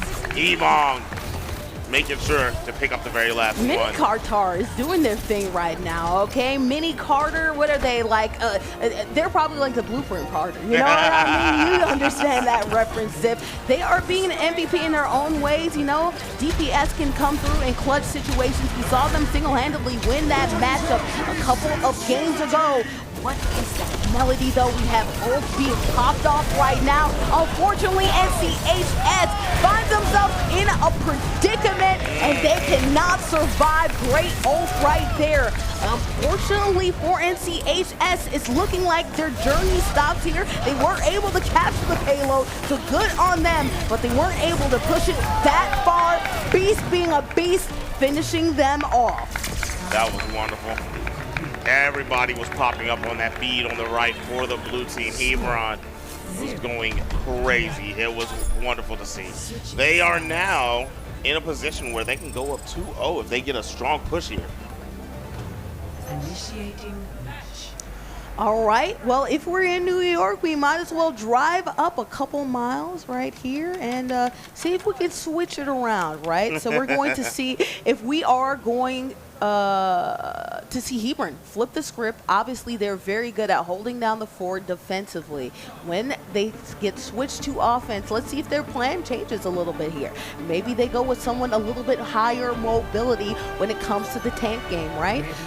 We actually do see some changes. Actually, we do not. Among switching, staying pat when it comes to Sigma, the only change that we are going to be seeing right here is going with an Ana. So that's very interesting from them. Other than that, though, Sojourn from Hebron, high mobility. They're still playing into that card. They're going to move around a lot, and I expect Beast to still be a beast because there's still all this free air up into the air here in New York City. All right.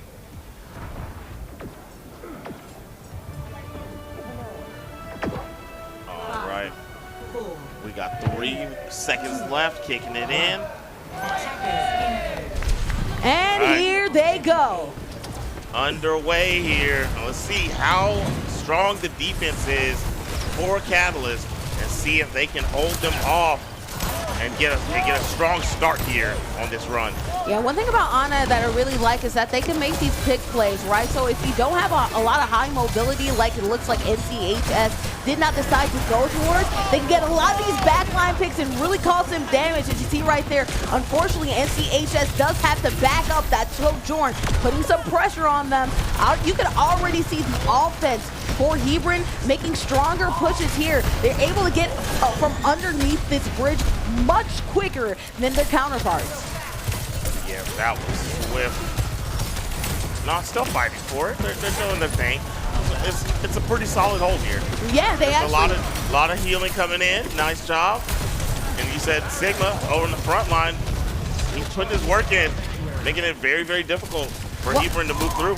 Well, Hebron made an initial push, but NCHS just backed up just a little bit and decided to hold fort again. So you pointed it out well, Zib. It looked like they might be making that push and actually wiping them away, clearing underneath the bridge in record time. But good job by North Catalyst to back up, but not to hold their positioning. They let Emong in. Emong trying to make plays for the squad. He is taking some damage here, but that was what they needed.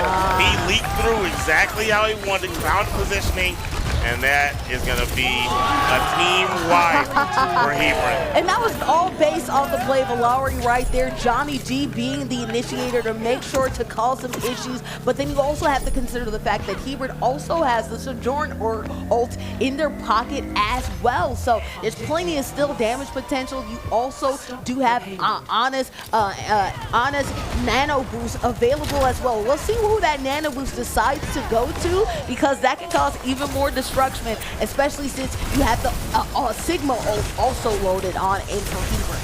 For sure. And there's a good 3 ults on each side. We'll see how this turns out. You know this can turn into an ult fest. Emong is going to go down tankless for a moment. But only 20 more meters to go. You're capturing the payload in a record amount of time, as we pointed out, based off that Ilari ult. So Hebron does have to regroup. That is unfortunate for them, but luckily for them, they have plenty of time to play around with here. Oh yeah, they have plenty of time. It's just about 3:30 left on the clock. Pulling up. Guess who it is? It's Big Beast. What is that melody? Unfortunately, Beast ended up getting caught in that radar too. When you have your high damage potential, unfortunately getting packed out, will they be able to hold on? The Sigma decided to back up. Hebron, understanding the fact that they don't have their high damage outputs anymore, playing it safe there. They don't want to give up too much position. They don't want to reset themselves completely. Don't force the issue. Back it up to save yourself for a little bit later. That's smart strategy right there. For sure. Waiting it out. Don't get staggered, right? Wait for your teammates, regroup, and then move up. We have 3 down, 4 down, 5 down for North Crowley. And there it is. Only a little bit left to go. You just need to wait just a little bit more in order for them to end with the victory. A great job right there, really utilizing their ults in great ways. And look at that right there. Beast being a breeze, slam dunking and on home. I really like the hoops that they've been playing, and you see their ult popping off right there. Farah, when you turn on the Jets, you can cause some issues, and that's exactly what they did, getting, what, 4, almost 5 players, almost an entire team kill. You did have Johnny G finish them off, but good job by Hebron anyway. We talked about it, man. That player moving from moving from North Crowley to Hebron, that might be the diff, bro. It might be the difference. It might be the difference. Or practice could be the difference. Who knows? Yeah. It could be a lot of different things. It could be a lot of different things. But the main thing is still not over. No, it's still not over. Still not over. We could see a reverse sweep here. We could see a reverse sweep, and we have seen it, right? We saw it in the FGC realm, right? But we have not seen people do it in the team shooters, right? We haven't seen them in the hero shooters. We haven't seen it in other regards. I wonder what it's going to take for them in order to flip the script. But Zip, I do have a question, right? We were talking about this earlier. You did see Fair go ahead and dunk it on in. When we're talking about the Duncan analogies, right? Okay. The switch that North Crowley player had, going from North Crowley to Hebron, what does it remind you of? I don't know. We were trying to figure this. Oh, yeah. What did I land on? LeBron. Well, no, Dennis Rodman. Dennis Rodman. That's what I landed on. But that's if they win. Okay, well, elaborate why you make that comparison in the first place. Why I make that comparison? Yeah. Why Dennis Rodman? For leaving a championship team to go and play for another team and win another championship against that team. Okay. Well, will we see North Crowley go ahead and change the tides? One championship going to another. You know, that's very rare to see in any sport, esports as well. We love to see some inter-rivalry. You have to wonder, too, for the North Crowley player, if you understand your teammates' habits, and that seems to help inform your decisions and help inform your team about how to play certain players, right? I mean, that should definitely be the case. Like, there's definitely logged information. You know, there's an understanding of what the people excel at. I mean, but were you logging that in a way that you could turn it into a game, right? You could know it from a standpoint of playing with them, but it doesn't. I mean, that doesn't automatically translate to being able to take that information and formulate a game plan versus. Oh, no, absolutely. You have to put a lot of hard hours in the lab, cooking on those sticks in order to make sure that you can get to the point. But scouting information does help. You learn players' habits. You learn players' best players, right? You learn how they like to play. Are they more aggressive? Do they tend to fall back? Are they more team reliant? Do they push solo a couple times? Maybe that's some things that you can take advantage, especially in hero shooters, you know? You know, I mean, look, it looks like both teams are playing in cohesion, but the edge is definitely just going in Hebron's way. I think that the utilization of Beast and how he's cleaning up is the huge catalyst of why they're winning, because there's team fights that North Crowley could win, and then here comes Beast. Perfect timing, big ult, taking down three people minimum, and then it just sets them back so far. And whether it's Marvel Rivals, which I know that you're a little bit more familiar with, or whether it's Overwatch, something I'm a little bit more familiar with, the perfect timing with ults can really cause a difference for your teammates and really boost them to be their best selves. For sure. Exactly. 1,000%. Because you always feel good whenever somebody backs you up with a big banger ult play, and then you know, okay, if I can trust him to do that, I can hold on to mine. I don't need to pop mine to assist his. I can hold on to mine, and then that just leads to more resistance for the opposing team. Right, because sometimes it's very seductive to get to a point to where you see the other team dump their own ult, and then they're like, let me just go ahead and use mine, right? But it's well timing, understanding, communicating with your team, not reacting to the situation, but reacting to the moment, right? Yes. And realizing if this is a moment that I should shine, or this is a moment where my teammate got my back. That's right. That's right. Sometimes you just got to let them have it. If they pop those ults in, you just got to, you know what? 2 guys are down already. I'm not going to spend mine. I could save me and this guy. Yeah. Because he knows now next time, hey, bro, now you communicate next time when we come down, don't worry, I'm popping ult when we're all 5 together. They're down 2 ults. We're good. Let's hook it up. And that's something that I've noticed from Hebron, right? They've really understood the fact that, hey, I have a couple players that might be down. I'm not going to push the issue. Instead, I'm going to back up a little bit here, yeah. all right? I'm going to make sure that I don't lose all of my positioning trying to chase after things, right? Sometimes you can get into a situation, you're trying to chase, and it ends up not working out in your favor. Well, guess what? We'll see if things work out in Hebron's favor as we load on in to another set of action. Hebron now is on match point. They could walk away with this one. All right. And we're back on the capture style game mode. And we're getting in here. We saw the first time around, Hebron was cleaning up, but nice. The first pick on Mini Car is going to go to North Crowley. We got big man. Yeah. What's his name? Maga right now. Maga. He's a Gatling gun. He's a tank player. You can eat up a lot of damage, but you can only eat up but so much damage when the rest of your team has been wiped, so they will have to survive again a day again so far. Capturing the first point is North Crowley, but there's plenty more action to come. We'll see if they're able to stick to it. All right, they were about to cap. They had 2 on, and Hebron made their way back in there so quickly.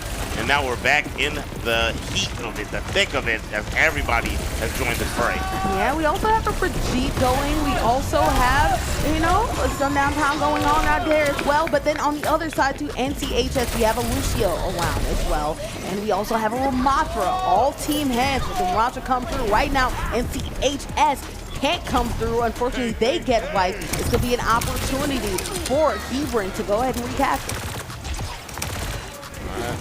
They have a nice hold at the moment at 40%. This is looking like more of the same. We got to swap up a character. Different tank is on the board, but it's looking good.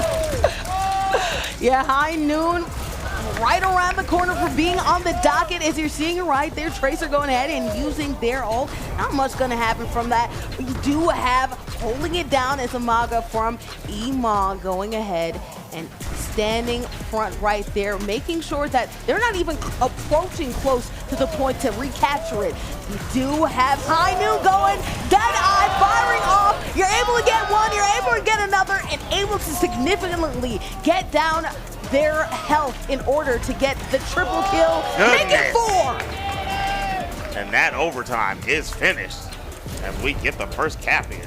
Yeah, well-timed ult right there from Cassidy. You saw it in their back pocket, right? When it's High Noon, you have to hide, okay? Because that Deadeye could come through and cause some destruction. Made light work of the rest of NCHS. Now we're shifting gears, shifting to the other point. Let's see if North Crowley can respond right now. Again, Hebron can go ahead and close this game off with a round win, with a win. So we'll see what happens. Right now, Brigitte, though, doing some damage, getting in the nitty-gritty, getting away their Tracer.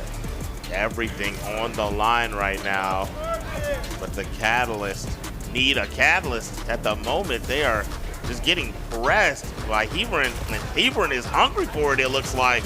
They are really trying to take this one home. Who wants it more is the question, right? Who wants it more? Maga coming through and making some plays right there. It's the 2 tanks who are really leading and rallying the way right there, causing disruption, putting them on their back heels, putting them on their back foot. You know what? It's always nice when you have 2 aggressive tanks, but I believe that tanks are allowed to be aggressive when you have great support backing them up. So shout out to the support to make sure that pushes like that can make sure that can happen. 1000%, yeah. The supports really enable the tanks, and if you have supports that are allowing you to play like that, it's rough stuff. And that Mini Car taken down. Look like they got jumped in the background. Oh my goodness. So many have fallen, and only Ixbin and Prestige is down. Ixbin down, another team wipe. Yeah, Dragon Blade coming through and got a couple of wipes, but also on the other end, Cassie was going ahead and being an MVP on their end. Raid Riar has been really good with the Ilaria and also coming ahead and doing well with the Cassidy. When you have great DPSs who are able to make their shots, but also know the moment, great things happen, and they have a high noon still left in their pocket. They can make this even harder for NCHS. Oh yeah, they can make this super difficult. I mean, at the same time, the Catalyst, NCHS, they do have 2 ults on their side, and they're about to get another one with Prestige. Well, this is rough stuff. They're playing on the back foot for sure. Well, you do have Lucio right here, the sound barrier, which can keep them alive. If you do have an ult to pop off, you do have to worry about high noon, but you have to time it right. Walter White making sure for North Catalyst to hold on to that because you want to time it well. You don't want to just give it up right now. You're seeing some trades happening. Emong being very aggressive. Again, support allows them to go crazy when it comes to aggression. They're attacking the squishies. Can they get the 1v1 right here? They're knocked out. Good job by them. Emong wants some more though. The tanks putting the pressure. Emong going crazy right now with the Mwanga. Goodness, he is going bonkers with this character.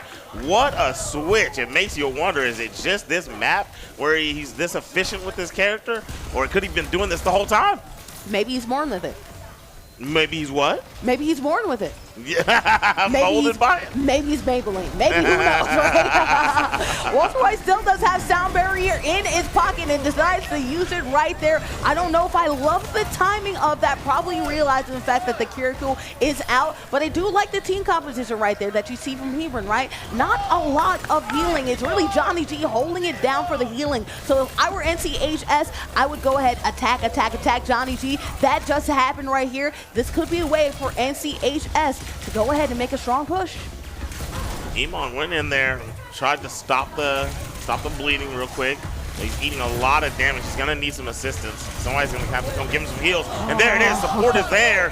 And now he's gonna be able to go, no he's not. X-Spin, I didn't notice. X-Spin popped an ultimate and got 3 of the Hebron boys out of there.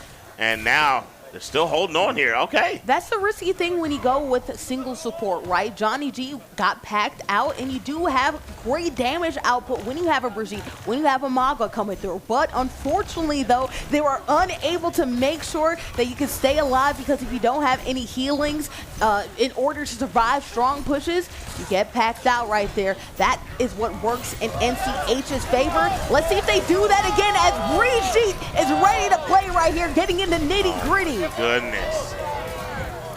What a bang out right there. Quick team wipe as the percentage racks up. Overtime is kicked off. Overtime kicking off, flexing, going down. Hebron getting the championship. Hebron now is your Overwatch 2026 Grand Final champion. You gotta love it, you gotta love it. The story's been told. Second place into the first place. I've been saying this all day. Every time I touch this mic, every team says, we got second last year. And this time we're the champion. That is a running theme. That is a running theme. That's a running theme. You know, sometimes you have to take an L in order for you to bounce back, realize who you are, and get the championship. I want to shout out the North Crowley player that went ahead and went from a winning championship team and now transferred to another winning championship team. It is unbelievable to have that much sauce, but I also want to shout out Hebron's coach. They said, get back what you lost last year, and they got their get back. They definitely got their get back. They're so happy. I'm loving the hype that we're seeing from them. All right. Well, I'm loving the hype that we're seeing from these guys up here. But this is going to be it for me, Zipmaster Flex, and 40 and board for the rest of the evening. We're going to throw over to the stage for the award ceremony and take it away. All right, well, there you have it. You have your grand finals champions for Overwatch 2. It is Hebron Varsity. Oh, my goodness. What a series. And again, I got to ask, how does it feel coming back again another year and coming back as champions?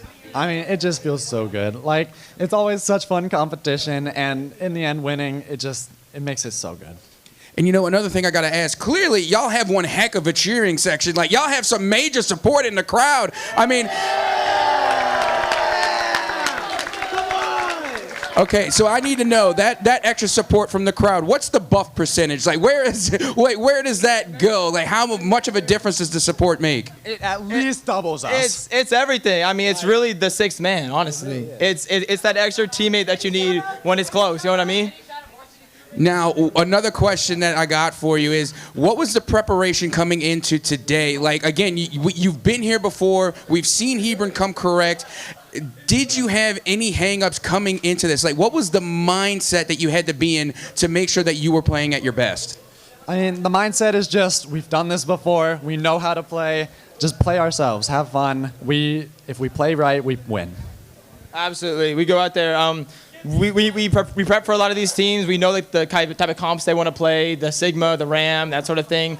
First map, we ban things like Kuriko, things that help our comp, maybe hurt theirs, and then from there, it's just practicing and repetition.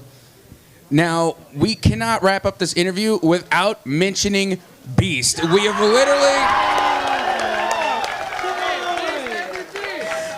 literally heard the crowd chant Beast, Beast, Beast throughout the entire series.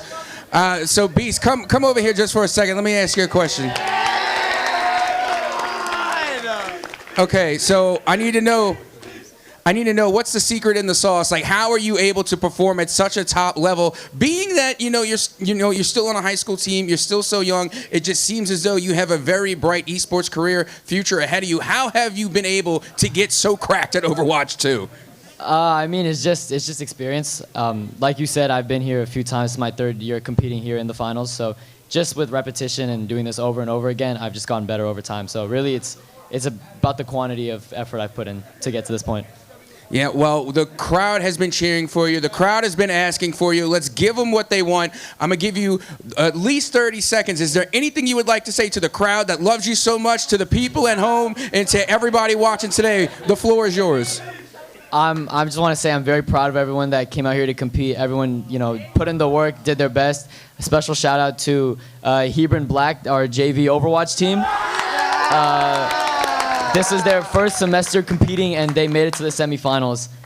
So I'm just extremely proud of them. I'm extremely proud of Valorant, extremely proud of Rocket League, extremely proud of Apex. I'm just extremely proud of everyone. So I just want to thank everyone for the support, and I know we can continue this long-standing tradition of success we've had within our school. Well, there you have it. Our grand champions for Overwatch 2. Again, it is Hebron Varsity. Let's hear it one more time for our champions.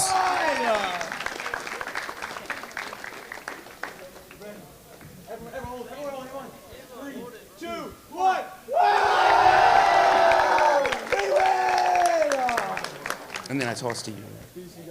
MVP. Hey, proud of you guys, all right? It was a good last year. Oh, wait.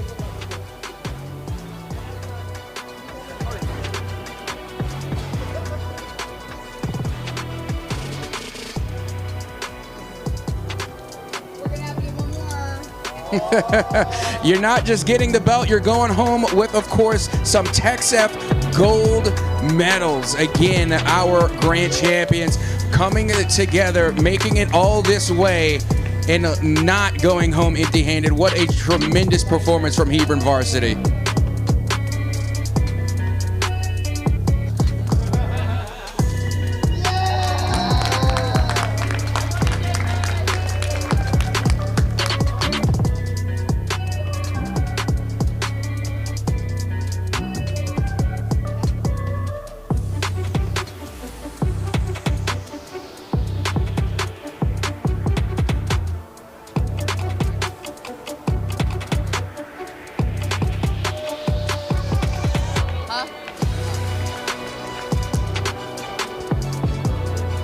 Thank you so much for joining us for the 2026 Undisputed Texas High School Esports State Championship at Baylor University in Waco, Texas.